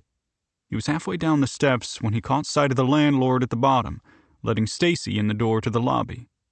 The same cameraman trailed her and shot Nick an apologetic look. Nick trotted down the rest of the stairs, cradling the shells tight to his chest. "I'm here to film my commercial," Stacy said triumphantly. Her upper lip, puckered with wrinkles that channeled her lipstick, pulled up in a sneer. "Have fun," Nick said. "Also, screw you." Stacy clucked her tongue against her front teeth. "Such a mouth on this one. But your apartment is going to make me money." "Ooh," Nick said, feigning confusion. "You're in the wrong spot if you want to get into my place. I don't live here." He cocked his head. "Of course, you don't have any right to enter my new place because nobody from your firm decorated it." Stacy gave him a hard stare and then stalked upstairs and pushed open the door to his old apartment. She stared into the empty space and then wheeled. "You're willing to move to avoid a tasteful commercial that features your living space?" "I'm willing to do about anything to win." She stared at him, her jaw tight. "Does he still have a lease for this space?" she asked the landlord. "He does not," Javier said cheerfully. "I can't tell you where he lives now. Tenant confidentiality." He smiled broadly. Stacy hissed and began to descend the staircase, trailing one finger on the railing. When she spoke, it was to Nick. "You are a deeply disturbed man." "You have no idea," he said. He nodded at the door, and Javier opened it for him. Nick strode off, cradling the shells. Stacy had fired Alyssa and cost him a chance with her. Without all this Stacy crap, he knew he would have had a chance. They were good together, and not just in bed. Alyssa wasn't only gorgeous, she was fun, and she'd cared enough to confront him about his coffee maker. She tried to pull him into a better place, had literally given him a better place to be. But she'd been clear at Devin and Vanessa's party. She wouldn't go out with him because of what had happened with the design firm. He'd gotten her fired. He turned at the small fountain with a bench behind his new apartment. It was the kind of landscaping no one would ever use, but it made the space more attractive. Maybe he should try painting it sometime. He wasn't very good with water. Monet had him there, although he'd never admit that to Alyssa. And then he looked up, and there she was. Chapter 38. Alyssa watched Nick walk down the sidewalk. He was cradling the shells Tyler had given him and Sammy, but he had a curiously triumphant look on his face. She had come here to explain herself, and she hoped to make amends. But his expression was infuriating. He looked smug. "Oh, hi," he said as though he hadn't seen her coming, and set his jawline to extra full of himself. "Hi," she said. "Taking your shells for a walk?" He flushed, but he stopped and looked at her, and now she had to say something. She gripped the folder she'd brought with both hands and realized that she probably looked like a chipmunk. "I wasn't sure I was clear when we talked on the phone." He started walking again, and she fell into step. "You were pretty clear." She inhaled sharply. He wasn't going to make this easy. "I thought maybe I sounded ungrateful. It's that I've wanted my own agency for forever. I used to draw floor plans for my dollhouse and rearrange the furniture when I was little, before Dad gambled and lost everything." "You played with furniture instead of the dolls?" That made him smile. She laughed. "Well, yes, and I painted throw rugs and little pictures for the walls. I was definitely more into the decor." "Hey, would you carry one of these shells?" he asked. "I don't want to drop them." "Oh." She stuck the folder under her arm and took the top shell, aware of what it meant to him, and that he was trusting her with something important. Why are you carrying them around the block?" He grinned. "I moved. Today." She stared at him. "Stacy still wanted to film at my place. I thought beating her to it would keep her from making her own commercial, but she doesn't give up." He glanced at her ruefully. "Usually I like that in a person." Alyssa laughed. "So I called the guys and moved this afternoon." "For real? The contract says she can film in a space you designed and I live in. But I don't live there, so I win." She let that sink in. You would do basically anything to win. "Yep." They'd reached his new apartment building. The layout was different from the place she'd been in. It had stairs on the outside and was 5 stories tall. "My apartment's on the top floor," he said. "Do you mind carrying that up?" "No, that's fine." She hadn't said what she'd come to say, but now there were the stairs and hockey players milling around, and she was throwing elbows out to protect that shell, and when they got to the top floor with its dark blue carpet and white walls, there were even more players. "Home sweet home," Devin called cheerfully and opened the door for them. Nick walked in first and looked around. "You guys did good. Looks nice." Like heck it did. The dining table cut off the natural traffic flow, the coffee table was too close to the sofa, and the floor lamp was turned so the task light would illuminate a spot on the floor, not his book if he sat on the sofa. The coffee maker was as far from the sink as possible, and maybe not even by an outlet? The walls were white, "Alyssa?" She blinked up at Nick. "Can I have the shell?" His hand was out, and she realized he'd already put the other 2 on top of the bookcase, which was 4 inches off center. What was wrong with these guys? She handed him the shell and watched his butt as he walked to the bookcase, and his shoulders as he stretched up to put the final shell in place. He turned back to her, and she was aware of the other guys milling around, so she said, "Nice view." And Jakub, the Czech in the loud shirt, laughed out loud. She flushed and waved toward the large windows that overlooked the building across the street. That wasn't where she'd been looking, and Jakub had obviously noticed. "What's in the folder?" Nick asked. Her face grew hotter. Circulation was really a stupid idea. I thought if I showed you... And that was dumb, too. He wouldn't care about pink cookies or champagne flutes. She blinked and held the folder across her chest. Nick turned to his teammates. Hey, I owe you guys big time. There was a rowdy chorus of agreement. You can thank us with beer, someone shouted. I'll do that. Now head out and let me talk to Alyssa for a minute, okay? The guys moved off cheerfully, slapping one another on the back and coming up with slogans for a Red Wheels same-day moving service, several of which were obscene. You want to sit down? Nick asked, waving toward the seating area. I have a really nice sofa. You do, she said, and walked over and sat on its edge, slanting her legs princess style. I'll probably need to have it painted, he said. The room, not the sofa.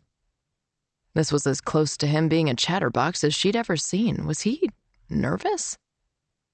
I felt like I wasn't clear on the phone, and I just wanted to explain. He nodded. He was listening. Was there an actual chance to fix this?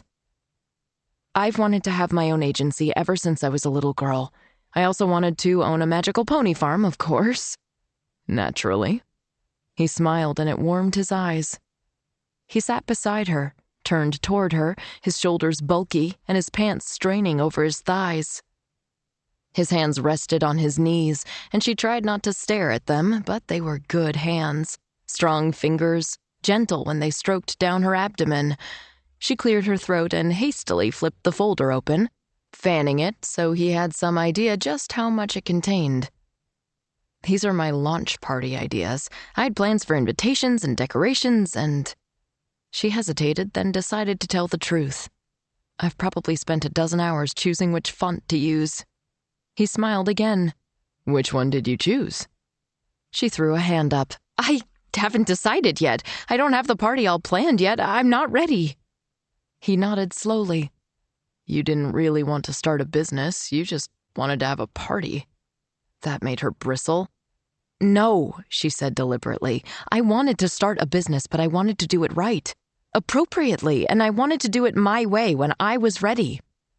He studied her. How would you know when you're ready? That made her stop. I'd know, and I wanted to do it by myself. You'd do it all yourself? Yes. No help from anybody? Nobody giving you a little boost? No, I'm capable of doing it myself. I don't think you are. She stared at him. His voice softened. Alyssa, nobody can go it alone. You know what would happen to us if we took the ice without Leaf? He's the goalkeeper, right? Nick sighed. Yes. Probably the other team would score a lot, although maybe it wouldn't matter because apparently your defense is really bad anyway. He raised an eyebrow at that. My stepdad has opinions on defense. Coach says pretty much the same thing. He sighed and raked a hand through his hair, and that was just an unfair distraction. Everybody needs a team, Alyssa. You'd have an easier time in life if you understood more about hockey. I'd be better off if I took swings at smelly, toothless dudes. She flushed. That might have been a little unfair, but Nick grinned. That's not the whole game, he said. It's not all that fun. He pondered that for a moment. Okay, yes it is. He grinned at her again, and she had an urgent desire to find a block of cheddar and grind it on his face. She was pretty sure his jaw really would slice it cleanly. Can I ask you something? She nodded, and he turned serious. Why can't you have a launch party now? She blinked and looked down at her folder, which she held in a death grip. Let me see, he said gently. And when she didn't move, he pried her fingers up one by one, a smile playing at the curve of his mouth where the softness of his lips gave way to rugged stubble. He slid the folder out, raised his eyebrows for permission, and when she still didn't say anything, he flipped it open. So you've got a lot of stuff in here, he said. He lifted 3 stapled pages with possible icing recipes for the writing on the cookies. Some women don't put this much thought into their weddings. Oh, yes, they do, she whispered. He grinned at her and looked through the folder with attention. It made her feel naked, not the fun kind. You have seriously planned the kickoff, he said. I will grant you that. But Alyssa, why not open your agency? Since you clearly want to. Have the party, make the... He turned a paper upside down and then back again. Whatever this is. There are links to rental places, tents, chairs, tool by the yard. It was just a thought, she said. I don't think I'd use any tool, though. Huh. Well, it's important to know your stance on tool. We always make sure we have that straight before we hit the ice. She rolled her eyes. You're making fun of me. No, I'm... He ran his eyes comically back and forth, looking for a way out. I'm making fun of Tool. He smiled, pleased with himself. She bumped his shoulder, an easy, intimate gesture that she immediately regretted. I'm sorry my competitive streak ruined your party plans, he said, waving the folder and then handing it back to her. And I'm glad you explained. In my defense, I didn't know you had your entire life planned out in detail. I genuinely thought I was doing something nice for you. You were, she mumbled, but it felt like you were taking over. He nodded and they sat silently for a moment. It's such a gamble, starting a business. So many of them fail. Long shots don't pay off. You're talking to a guy who fell 15,000 feet in a toothpaste tube. I'm a living long shot. But that would never happen again. I sure as fuck hope not, he said. This is about your dad, right? She didn't say anything. He gambled on things he couldn't control. A throw the dice, right? Or the turn of a card. You're not gambling on chance, you're betting on yourself. They sat silently for a moment. She'd never thought of it that way before. Then he stroked the back of her hand with his thumb just once, but she felt it everywhere. I wish you'd gone out with me. He looked back and forth between her eyes. I know I should have apologized for getting you fired. I mean, I didn't know you'd gotten fired because you didn't tell me, but once I heard about it, I should have reached out. The commercial wasn't just to beat Stacy. It was also the apology. He smiled ruefully. A little late and inarticulate, maybe. It's not your fault she fired me. It is, though. It was because of the flowers, right? Yeah. Well, a lot of things, really, but you can't be blamed for sending flowers. You were mad about it, though. He shifted. You said so at Devon's. I thought we hit it off. She flushed. You were willing to have sex with me, but not let me take you out to dinner. His tone was faintly accusatory, but he looked hurt, and his stubbly chin was so close that it took a moment to process what he'd said. Then she was outraged. That's not fair. I mean, if you only like me in a pirate costume, I could buy another one. He waggled an eyebrow at her. She gritted her teeth. She didn't need to visualize the way those striped pants had curved over his thighs over his bulge. Are you kidding me? How could you have asked me out and then blame me for saying no? Of course I said no. Anger flashed in his eyes. So you blame me for getting you fired, you refuse an apology, and you blame me for making an ad for you to try to help you, which, by the way, was a pain in the ass for all the guys. I made them show up to help me twice this week with no notice. I don't see how you... You slept with me twice. You let me play with your breasts and lick your clitoris? Oh, God, Alyssa murmured. But you're horrified at the idea of being seen in public with me? She stared at him. He opened his mouth, but she stood so she could tower over him. She realized too late that this move put Rip Van Winkle right by his mouth, and the things he'd just said had definitely gotten her attention. Rip Van Winkle was wide awake and looking for trouble. You were mad at me for giving you the wrong contract, which, might I remind you, you never bothered to read. She stuck a finger in his face. Don't say anything, it's true, and... Okay, I screwed up, but it was sort of understandable, and you could have been nicer. Her eyes flashed hot with tears, and she flushed with humiliation. She would not cry in front of him. Alyssa, Nick said, and she looked away, a traitor tear spilling down her cheek. She wiped it angrily. Did you think... Oh, hell. He threw his arms around her and pulled her into his chest, which was warm and smelled so familiar. His sweater was soft, probably cashmere, and was going to have mascara all over it. She pulled her head a little lower so her eye was lined up with a black stripe across his pecs. That would minimize the damage to his woolens. She sniffed and he tightened his grip on her and leaned in by her ear so his breath tickled and sent shivers racing down her spine. I wasn't mad about the contract, Alyssa. He said her name almost as a reproach. How could you think that? That I'd be so distracted by your ass in my bedroom that I'd stick a pack of condoms in the fridge, but I'd turn around and refuse to see you because of an honest mistake, without even talking about it? She sniffed and tried to raise her head, but his arms held her tight. How could I ever be angry with you? She talked into his hard chest. You need to let go of me, or I'll be using your sweater as a tissue. He dropped one arm, but kept the other draped around her. That's not as big a threat as you think it is. He smiled. Then he angled his head. You've been angry with me for getting you fired, though. He held his hand up. I get it. The card I wrote to go with the flowers was stupid. We had mind-exploding sex. She smirked. He gave her a look, but went on. But then you looked so unhappy afterward. She was confused. I was definitely not unhappy. I mean, I may not have been able to form a coherent sentence afterward, but... He laughed softly and waggled an eyebrow at her, but then he said, In the car, you just sat there. She looked up at him, searching his face. You saw that? He nodded.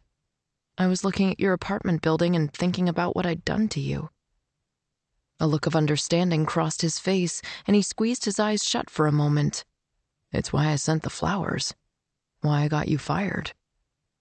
She ducked her head and fished in her purse for a pack of tissues, then tried to wipe her nose discreetly. Can I ask you something else? He said. She nodded hesitantly. After the engine fire, I thought you might call, or at least text. Her mouth twisted to the side. I really didn't know until several days later. I kind of feel like we can blame that one on my stepdad.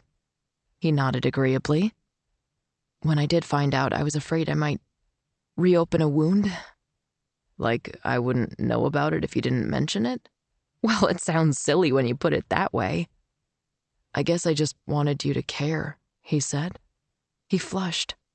I have a home because of you, and I don't just mean the apartment. He struggled to find the words. I'm glad I'm alive. I'm glad I'm with you. He leaned forward and kissed her neck, his stubble brushing her skin. She shivered involuntarily and glanced sideways in time to see his smile. He moved his lips around to the front of her throat, then nippled down and over to her collarbone. He placed his large hands on her waist and pulled her against him, then pushed under her blouse and skimmed her abdomen lightly, raising goosebumps. Chapter 39. Nick put one finger on the front of her bra, deftly released the clasp, and cupped her breasts as her bra slid back. He caught her nipples between his fingers and gently pulled, rising slightly to trap her mouth under his own and ride her down to the sofa. And he was on her, the bulk of him heavy and hard, and his erection already throbbing against her leg. She wrapped her legs around him and ran her fingers lightly over his back, skimming over the skin where it dipped between muscles. He groaned. She bit gently at his earlobe, and his breathing became raspy. Time for a fridge run, she whispered, and he looked at her. That's where you keep your condoms, right? He laughed, a deep-throated, masculine laugh that made his belly move, and since it was on top of her, she felt as well as heard it. No, I just needed to stash them fast that night. I didn't want you to think, you know, that the decorator wanted to talk about Michelangelo. Yeah, he said, nibbling along her collarbone. That. Get a condom. Now. He grinned at her and stood, then stared out at his new apartment, arranged by his teammates. I don't know where I keep them. Wallet? She said. I never replaced that one. He exhaled in frustration, then looked down at her and ran a finger along her lips. I'll be right back.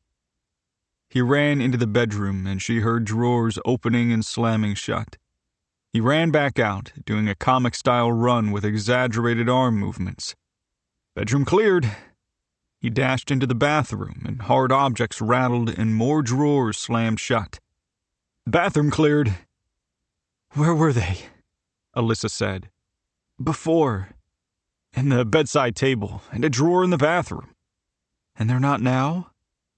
He shook his head, standing in the living room, a look of wild desperation on his face. She stood and grasped his shoulder firmly. Remember, you're the guy who found Mrs. Gilroy. You can do this. I want to do that, he said, waggling an eyebrow at her. That's why I need the condom. She flushed, but put her hand out flat.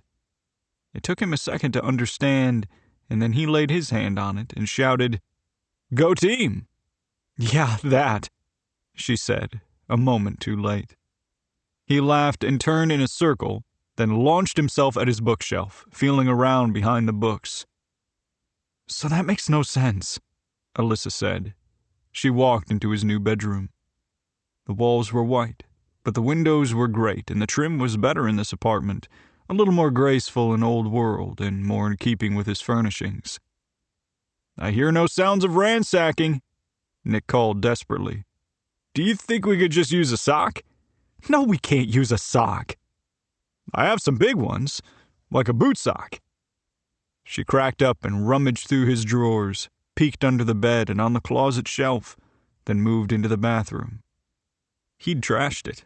He'd dumped his things into the bathtub, razor, toothpaste, comb, stair strips to hold the edges of cuts together, but definitely no condoms. It suddenly occurred to her that maybe he was out. She didn't want to think about the implications of that. Alyssa, come here. His voice was strained. She popped out of the bathroom and found him in the kitchen, standing beside an open cupboard door.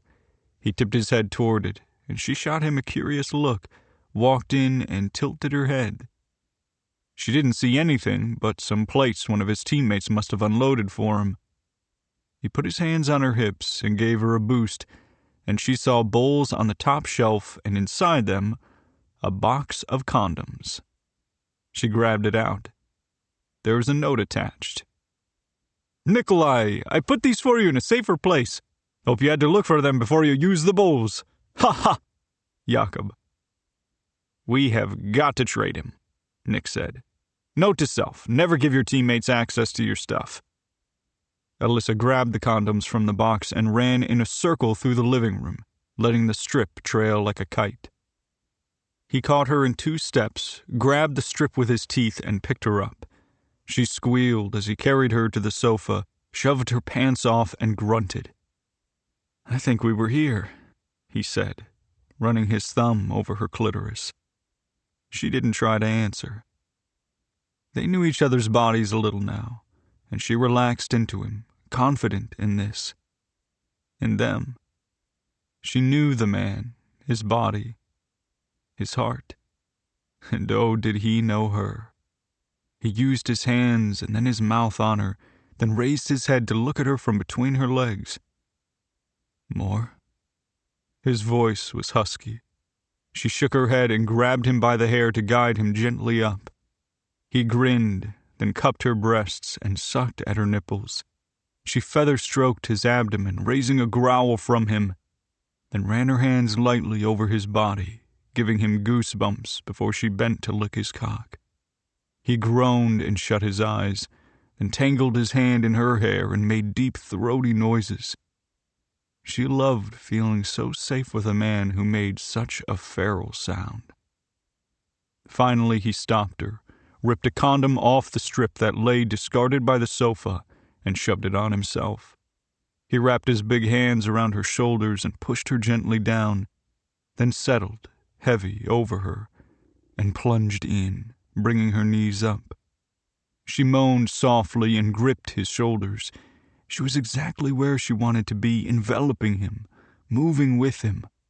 No more misunderstandings, moving together in every sense.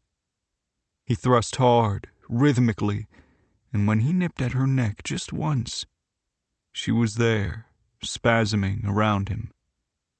He came with her, shuddering with a low moan. After, she lay with her head against his chest, hair splayed. "So that was unexpected," she murmured into his neck. "Really? Because we seem to do this pretty often for people who've never gone out on an actual date." She leaned her head back and smiled up at him. He pushed her hair back.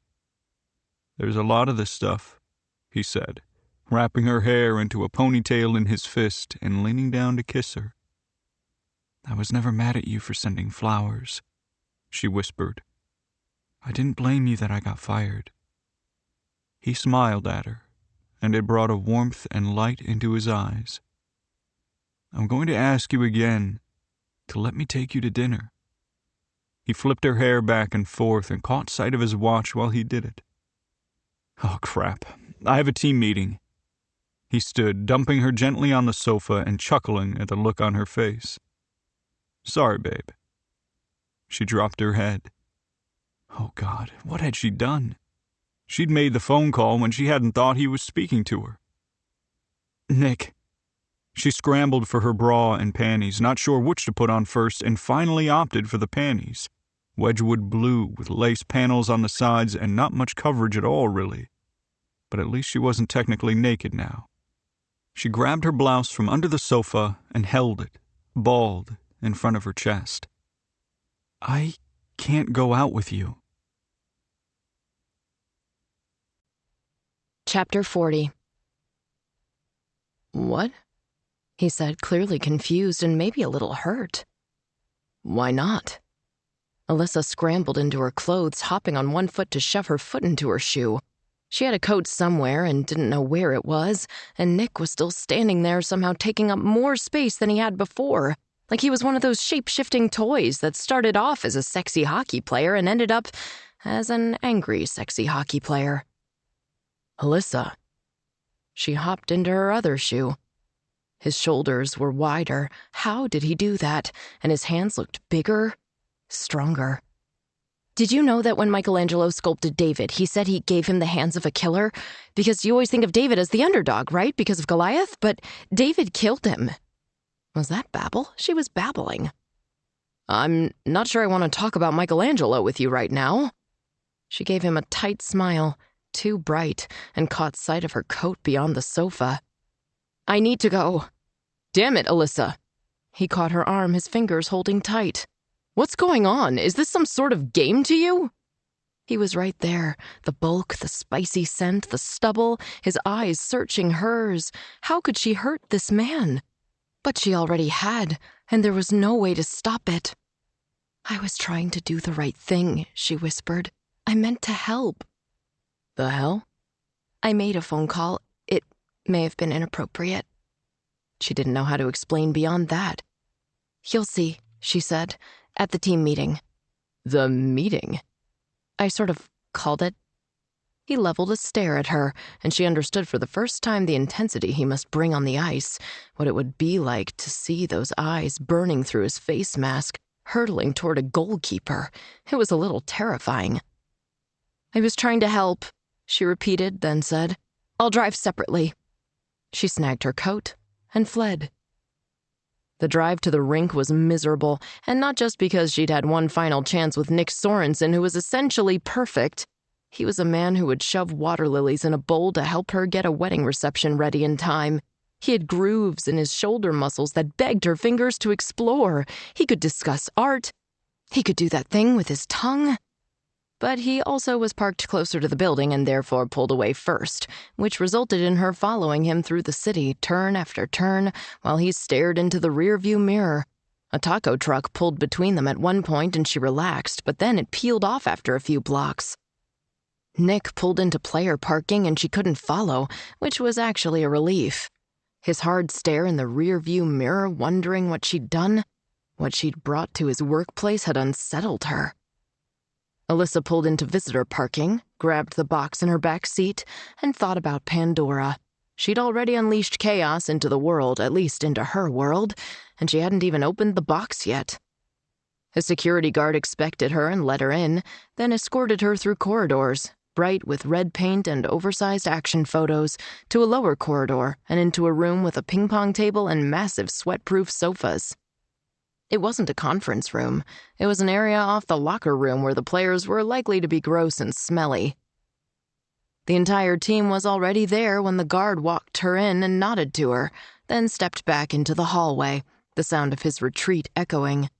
She was acutely aware that she would never have seen this inner sanctum in ordinary circumstances. Nick stood near the ping-pong table, rubbing a thumb along its edge. The players were in street clothes except for 5 of the guys who were already in practice uniforms, including skates. They just walked around in here on blades. She'd have to find out what the floors were treated with. Devin was one of the guys already dressed. The captain stepped forward. "You may be wondering why I called this meeting," he said. "But only if you're Nick." Nick frowned and glanced around. "Everybody else knows what this is about."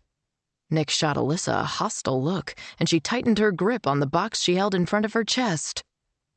"Alyssa came to me a few days ago with some information she got from Dr. Simone Levine in the art department at Boston College."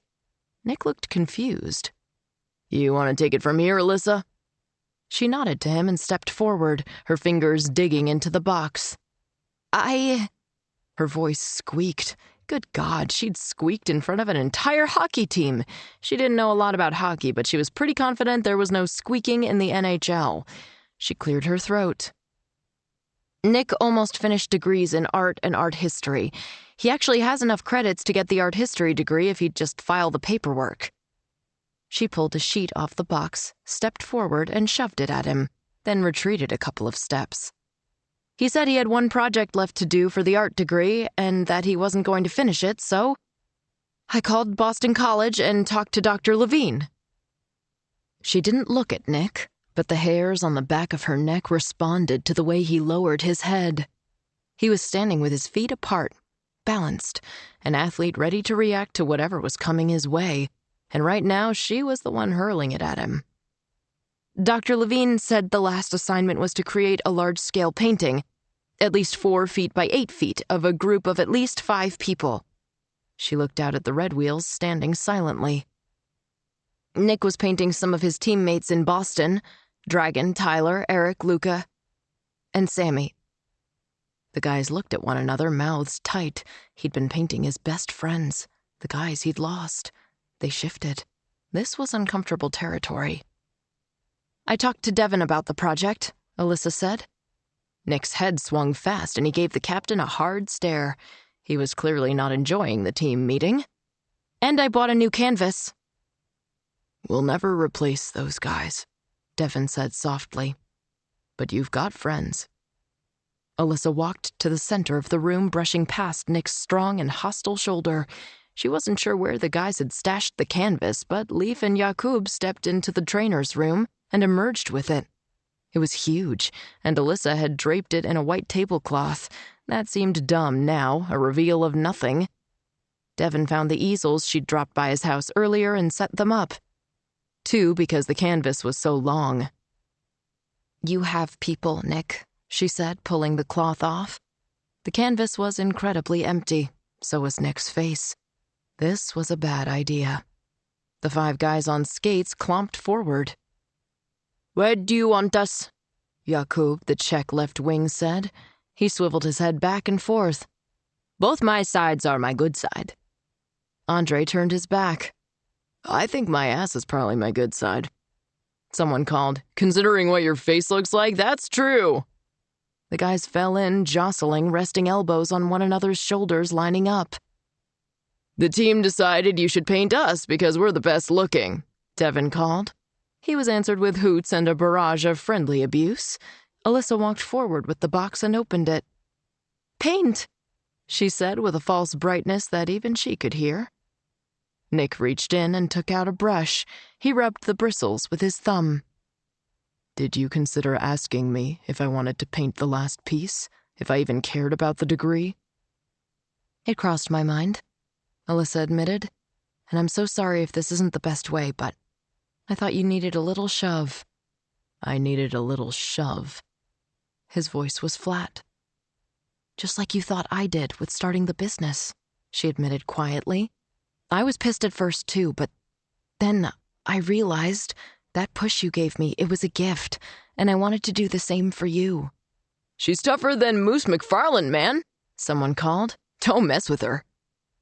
If I'd wanted to discuss this with the guys, I'd have discussed this with the guys, Nick said, his gaze steady on her.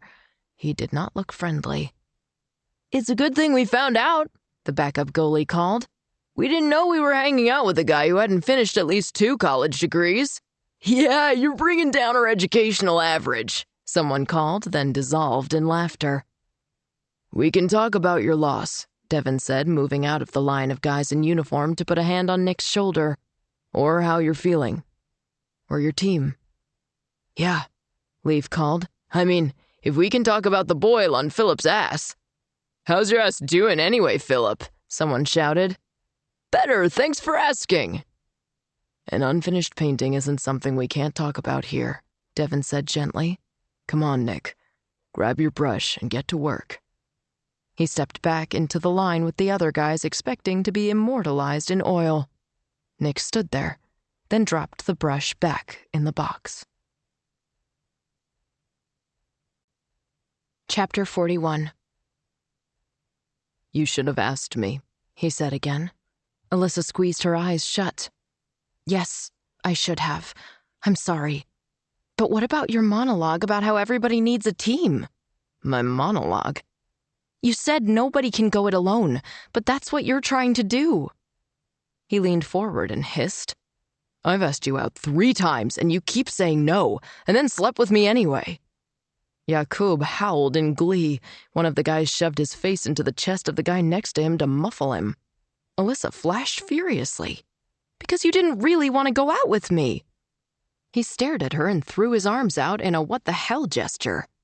I really did. Well, I know that now, she said weakly. I thought you were mad at me. Anyway, you have to let people help. I have to. His voice was still wooden. Yes, because of Gretzky. He cocked his head. Because he scored a lot of points. I don't know how many. Here the whole team gasped. Sorry to shock you. My God, Nick, you sure you want to go out with her? Devin called. Alyssa gave him mean, squinty eyes. There's a reason they give a point for an assist, she said. That's the player who helps set up the goal. I'm aware, Nick said. There was a faint smile in his eyes. Finally. Because people need help, even what's-his-face Gretzky. This is killing me, Andre moaned. Alyssa pushed on. How many goals do you think he would have scored if he'd been out there by himself? About the same number, someone muttered. You are not helping, Alyssa said crisply.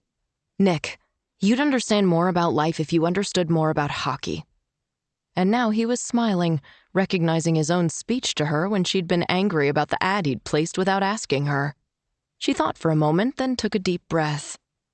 I'll have a launch party if you'll paint these guys and file for your degree. She stuck her hand out. The corner of his mouth corked up. Will there be pink cookies? Oh, you know it. He looked at her, then shook her hand. When they let go, she slapped a brush across his palm. Can you explain later about the rejecting me thing? He asked. Oh, that was me being stupid. She waved a hand. I'm over that. You're not stupid anymore? Well, realistically, there will be bumps, but if you wanted to ask me out sometime, I'd say yes. Huh. He reached into the box and pulled out the palette and the tubes of paint. He turned one over in his hand. This is a good brand. Don't leave her hanging, man, Devin called. She really, really deserves it, Nick said. That's kind of true, Alyssa said. Nick set up his palette, starting with white in the center. He clearly knew exactly what he was doing. He fiddled with the easels, lowering them, and then called, Be handsomer, you're gonna ruin my art. The guys grinned. Did you bring a beret? He said to Alyssa. I can't paint without a beret. Oh, I didn't know, And then Alyssa realized that he was kidding and gave him a gentle shove.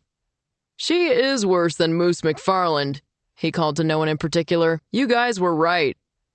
Nick grabbed a pencil and sketched in the outline of the 5 players in uniform in front of him. Before he was done, the other guys had dressed in uniform and filtered over one by one to stand with the initial 5, every guy on the team. "You're just making more work," Nick grumbled, but his eyes were wet. He sketched them in, filling the canvas to the edge, as though it were a photograph taken too close. It gave the composition energy and immediacy. "Hey, Schlicky!" Devin called to the equipment manager. "We need some sticks over here." Schlicky understood and grabbed a handful of the nearest sticks, not bothering to make sure each player got the length and curvature he would have used while playing. The entire Detroit team tapped their sticks on the floor the way they would on the ice during a game. The clatter was a show of support, what they would do when an injured player finally stood up, which was more or less what Nick had just done, Alyssa thought. "You know," he said, turning his head to talk to her but keeping his eyes on the canvas, "I enjoy eating. It's a thing I do every night. Have dinner," he clarified. "Oh. Sometimes it's nice to have company." The team tapped their sticks on the floor again, encouraging him. "Would you guys knock it off? This is embarrassing enough." They grinned and tapped harder. "You see what I put up with?" "Yes," Alyssa said. "Yes, you understand what knuckleheads they are, or yes, you'll go to dinner with me." She grinned. "Both." "Woohoo!" Yakub shouted. "Finally!" Nick grinned back. "It may be a while before I get out of here, though," he said. He mixed a little blue on his brush, and Alyssa wondered at that. There was nothing blue in front of him. But then he painted a shadow under Andre's cheekbone, and it was perfect. He was using primary colors and bold strokes, and the team was coming to life in front of him. "Although Frank doesn't have his bridge in, that'll save painting a whole bunch of teeth." The guys laughed and bantered, and Nick painted. When Alyssa edged closer, he draped an arm around her. "Too bad we don't have an octopus," one of the guys said. "That would look cool." There was a general murmur of agreement. "An octopus?" Alyssa said. "Yeah, the fans throw them on the ice sometimes, especially during the playoffs." "Oh, I am not falling for that. There isn't a chicken, but there's an octopus," she snorted. "Stay still," Nick grumbled as the guys collapsed on one another with laughter. He looked sideways at Alyssa. "You should probably talk to your stepdad again." Eventually, she pulled up a folding chair and sat to watch while he worked. The team joked, but stood still. Alyssa texted Emma, "I need flowers for my lunch party." Emma responded immediately. Heart face, for your business?" Alyssa, "Yes." Emma, "What kind of flowers do you want?" Alyssa, "Fanciest thing you've got. I want fancy flowers." Emma, "Have you thought about color yet?" Alyssa, "Have we met?" Alyssa, "I have a whole folder." Alyssa, "We should meet to discuss." Emma, "I can be wherever you are in 10 minutes. Emma, "Realistically, that's a lie, but you get the idea." Emma, "Dinner?" Alyssa, "I'll check in tomorrow. I'm having dinner with Nick tonight." Alyssa, "It's an actual date." Then she dropped her phone in her bag and ignored Emma's urgent buzzing. When Nick had done enough for the day and the room was heady with the stink of paint, they cleaned the brushes together in the trainer's room, their hands bumping each other's under the stream of water. "Maybe I did need a push," Nick admitted. "Maybe I did too," Alyssa said. "Bark!" Nick clucked. Alyssa pulled back and stared at him. "Hey, I think I hear the chicken." She opened her mouth to tell him what she thought about that, but he stepped into her, wrapping her in his arms and sliding his tongue into her mouth, hot and hungry. The brush in his hand tangled in her hair, and she dug her fingers into his shoulders and moaned. "I have to practice." His voice was husky. "No, you're already very good." He laughed and lifted her hair out of his way with one hand and nibbled on the side of her neck. She moaned again. Someone cleared his throat in the doorway. Schlicky, the equipment manager. "Can you stall them 10 minutes?" Nick said, rubbing his thumb across the hairs at the back of her neck without touching the skin. Alyssa shivered. "Nope," Schlicky called cheerfully. "Better get out on the ice." "I'm not dressed yet," Nick said. "I have to get out of my street clothes." "I could help," Alyssa whispered. "None of that now," the equipment manager called. She flushed, realizing he'd heard, although it probably wasn't any worse than the position he'd found them in, locked in an embrace by the sink. "There'll be plenty of time for your dinner and romance," he shouted over his shoulder, and from somewhere in the locker room a couple of sticks tapped their encouragement. Alyssa sank her forehead against Nick's chest in embarrassment. She'd done so many inappropriate things, and everything had worked out anyway. "Later, I want to paint you," Nick murmured into her hair. "Nude, and I'll need to take breaks." "To study Michelangelo?" "Yeah. You've made me appreciate my art education again." That's a really good plan." She stroked Nick's rough jawline and kissed him. Schlicky was right. There would be time. She and Nick were finally on the same team. Epilogue. The next Thursday, Alyssa left Party Barn at 4 o'clock. Janet had given her blessing to the early departure and refused Alyssa's offer to make the time up later. As she left, Janet threw her arms over her head and shouted, "The future is now!" A kid looking at Batman paper plates with his mom grinned and gave Janet a thumbs up. Alyssa rolled her eyes, but she smiled. She drove to the bakery with the marble floor and old-fashioned curved display cases, because charming things should be encouraged. Its window boxes were filled with pine boughs studded with candy-striped lollipops, and when she opened the door, a warm rush of gingerbread and vanilla and nutmeg hit her. No candle in the world could, well, hold a candle to the real smell of a bakery. There were 3 people ahead of her. 2 were high school students who bought a single cookie each. The after-school crowd was here. Then a man with a white beard bought a red velvet cake and 2 dog cookies. The woman at the counter said, "You tell Wagsy and Ernie that I said woof."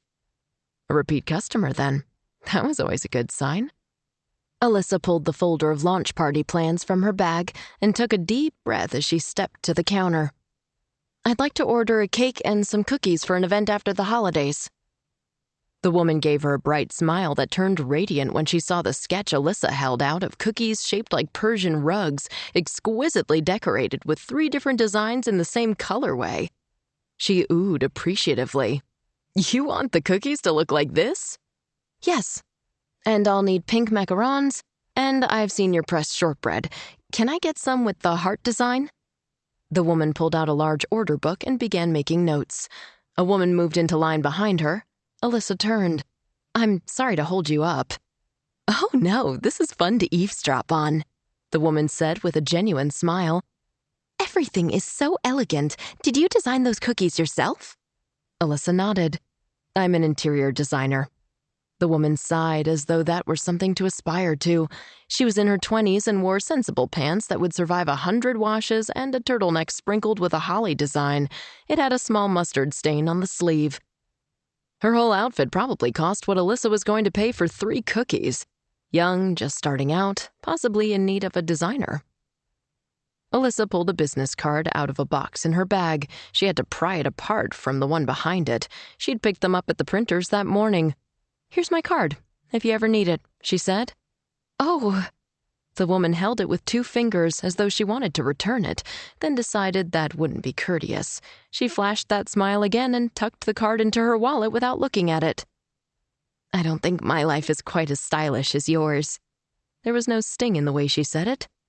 "Although I do have quite a jewelry collection, if you count all the macaroni necklaces." Alyssa laughed. "You're a teacher?" "2nd grade." The clerk had a question then, and Alyssa turned her attention back to her order. When it was all logged in, and she had a credit card out to pay the deposit, she pointed to a tall 2-serving cheesecake drizzled with caramel. "And one of those, please," she said. Then to the woman behind her, "My boyfriend is coming over for dinner tonight." She enjoyed that word in her mouth. Boyfriend. The teacher smiled and eyed the cheesecake as the clerk boxed it. "It has your elegant flair." Alyssa laughed. "What about you? Big plans for the weekend?" "I'm buying my own birthday cake, so no, I've given up on romance." Alyssa winced. but I haven't given up on chocolate. Chocolate is definitely more reliable than men, Alyssa said, taking the cheesecake box the clerk held out. But you never know. Maybe someday the right guy will drop down out of the clear blue sky. They exchanged a smile, and Alyssa left the bakery. The December air was crisp. She blew out just to see her breath rise in front of her. Everything felt right. She was having a launch party. She had ordered pink cookies, and they were going to be spectacular. Nick had just settled into a black vinyl chair at the arrivals lounge when the airport address system announced that the flight from JFK had landed. Early? Unbelievable.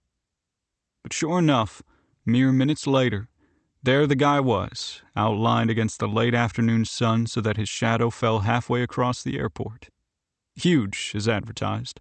Somebody from the front office had planned to pick him up, but the team had heard a lot about this guy and wanted to get a look at him. So Nick had volunteered. He stood and slipped his phone back into his pocket. The guy must have recognized him because he lifted a hand.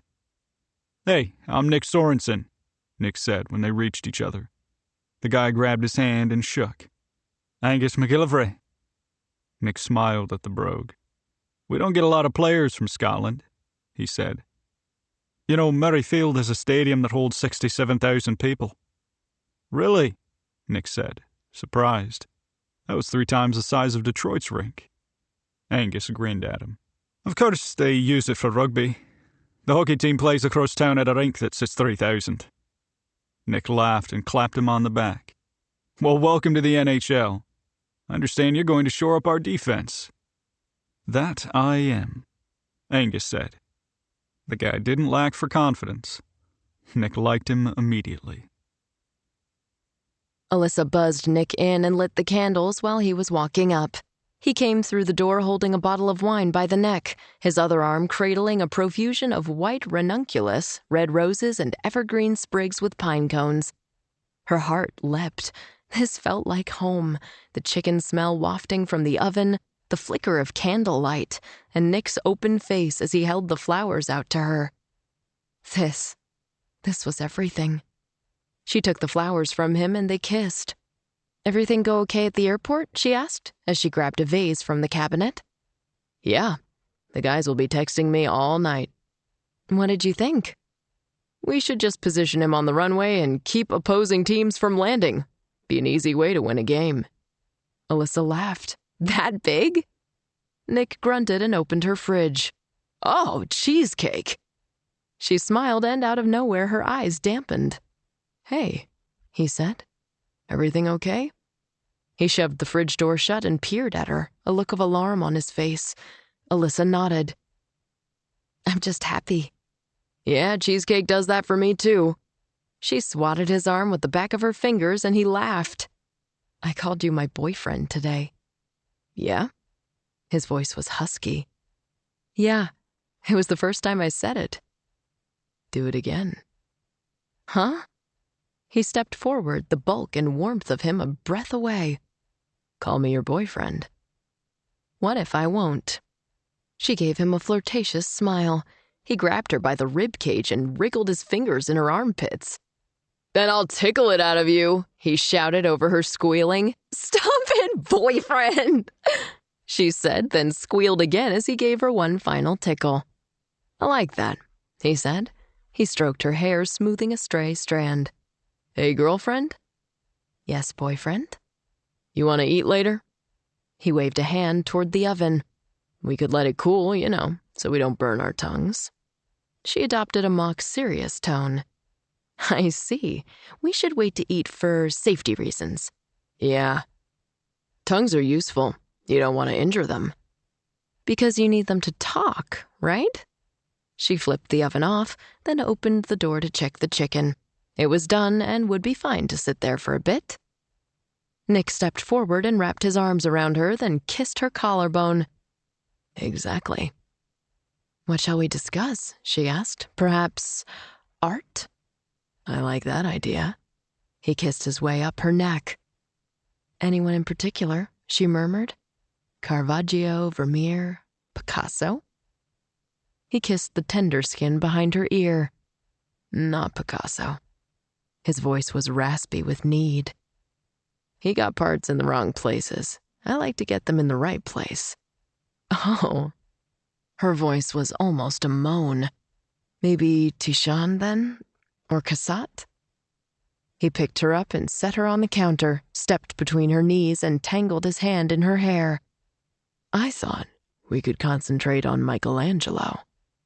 She wrapped her arms around him, pulling him even closer, and found her home there. This recording of Hearts on Thin Ice was presented by Dreamscape Media, LLC.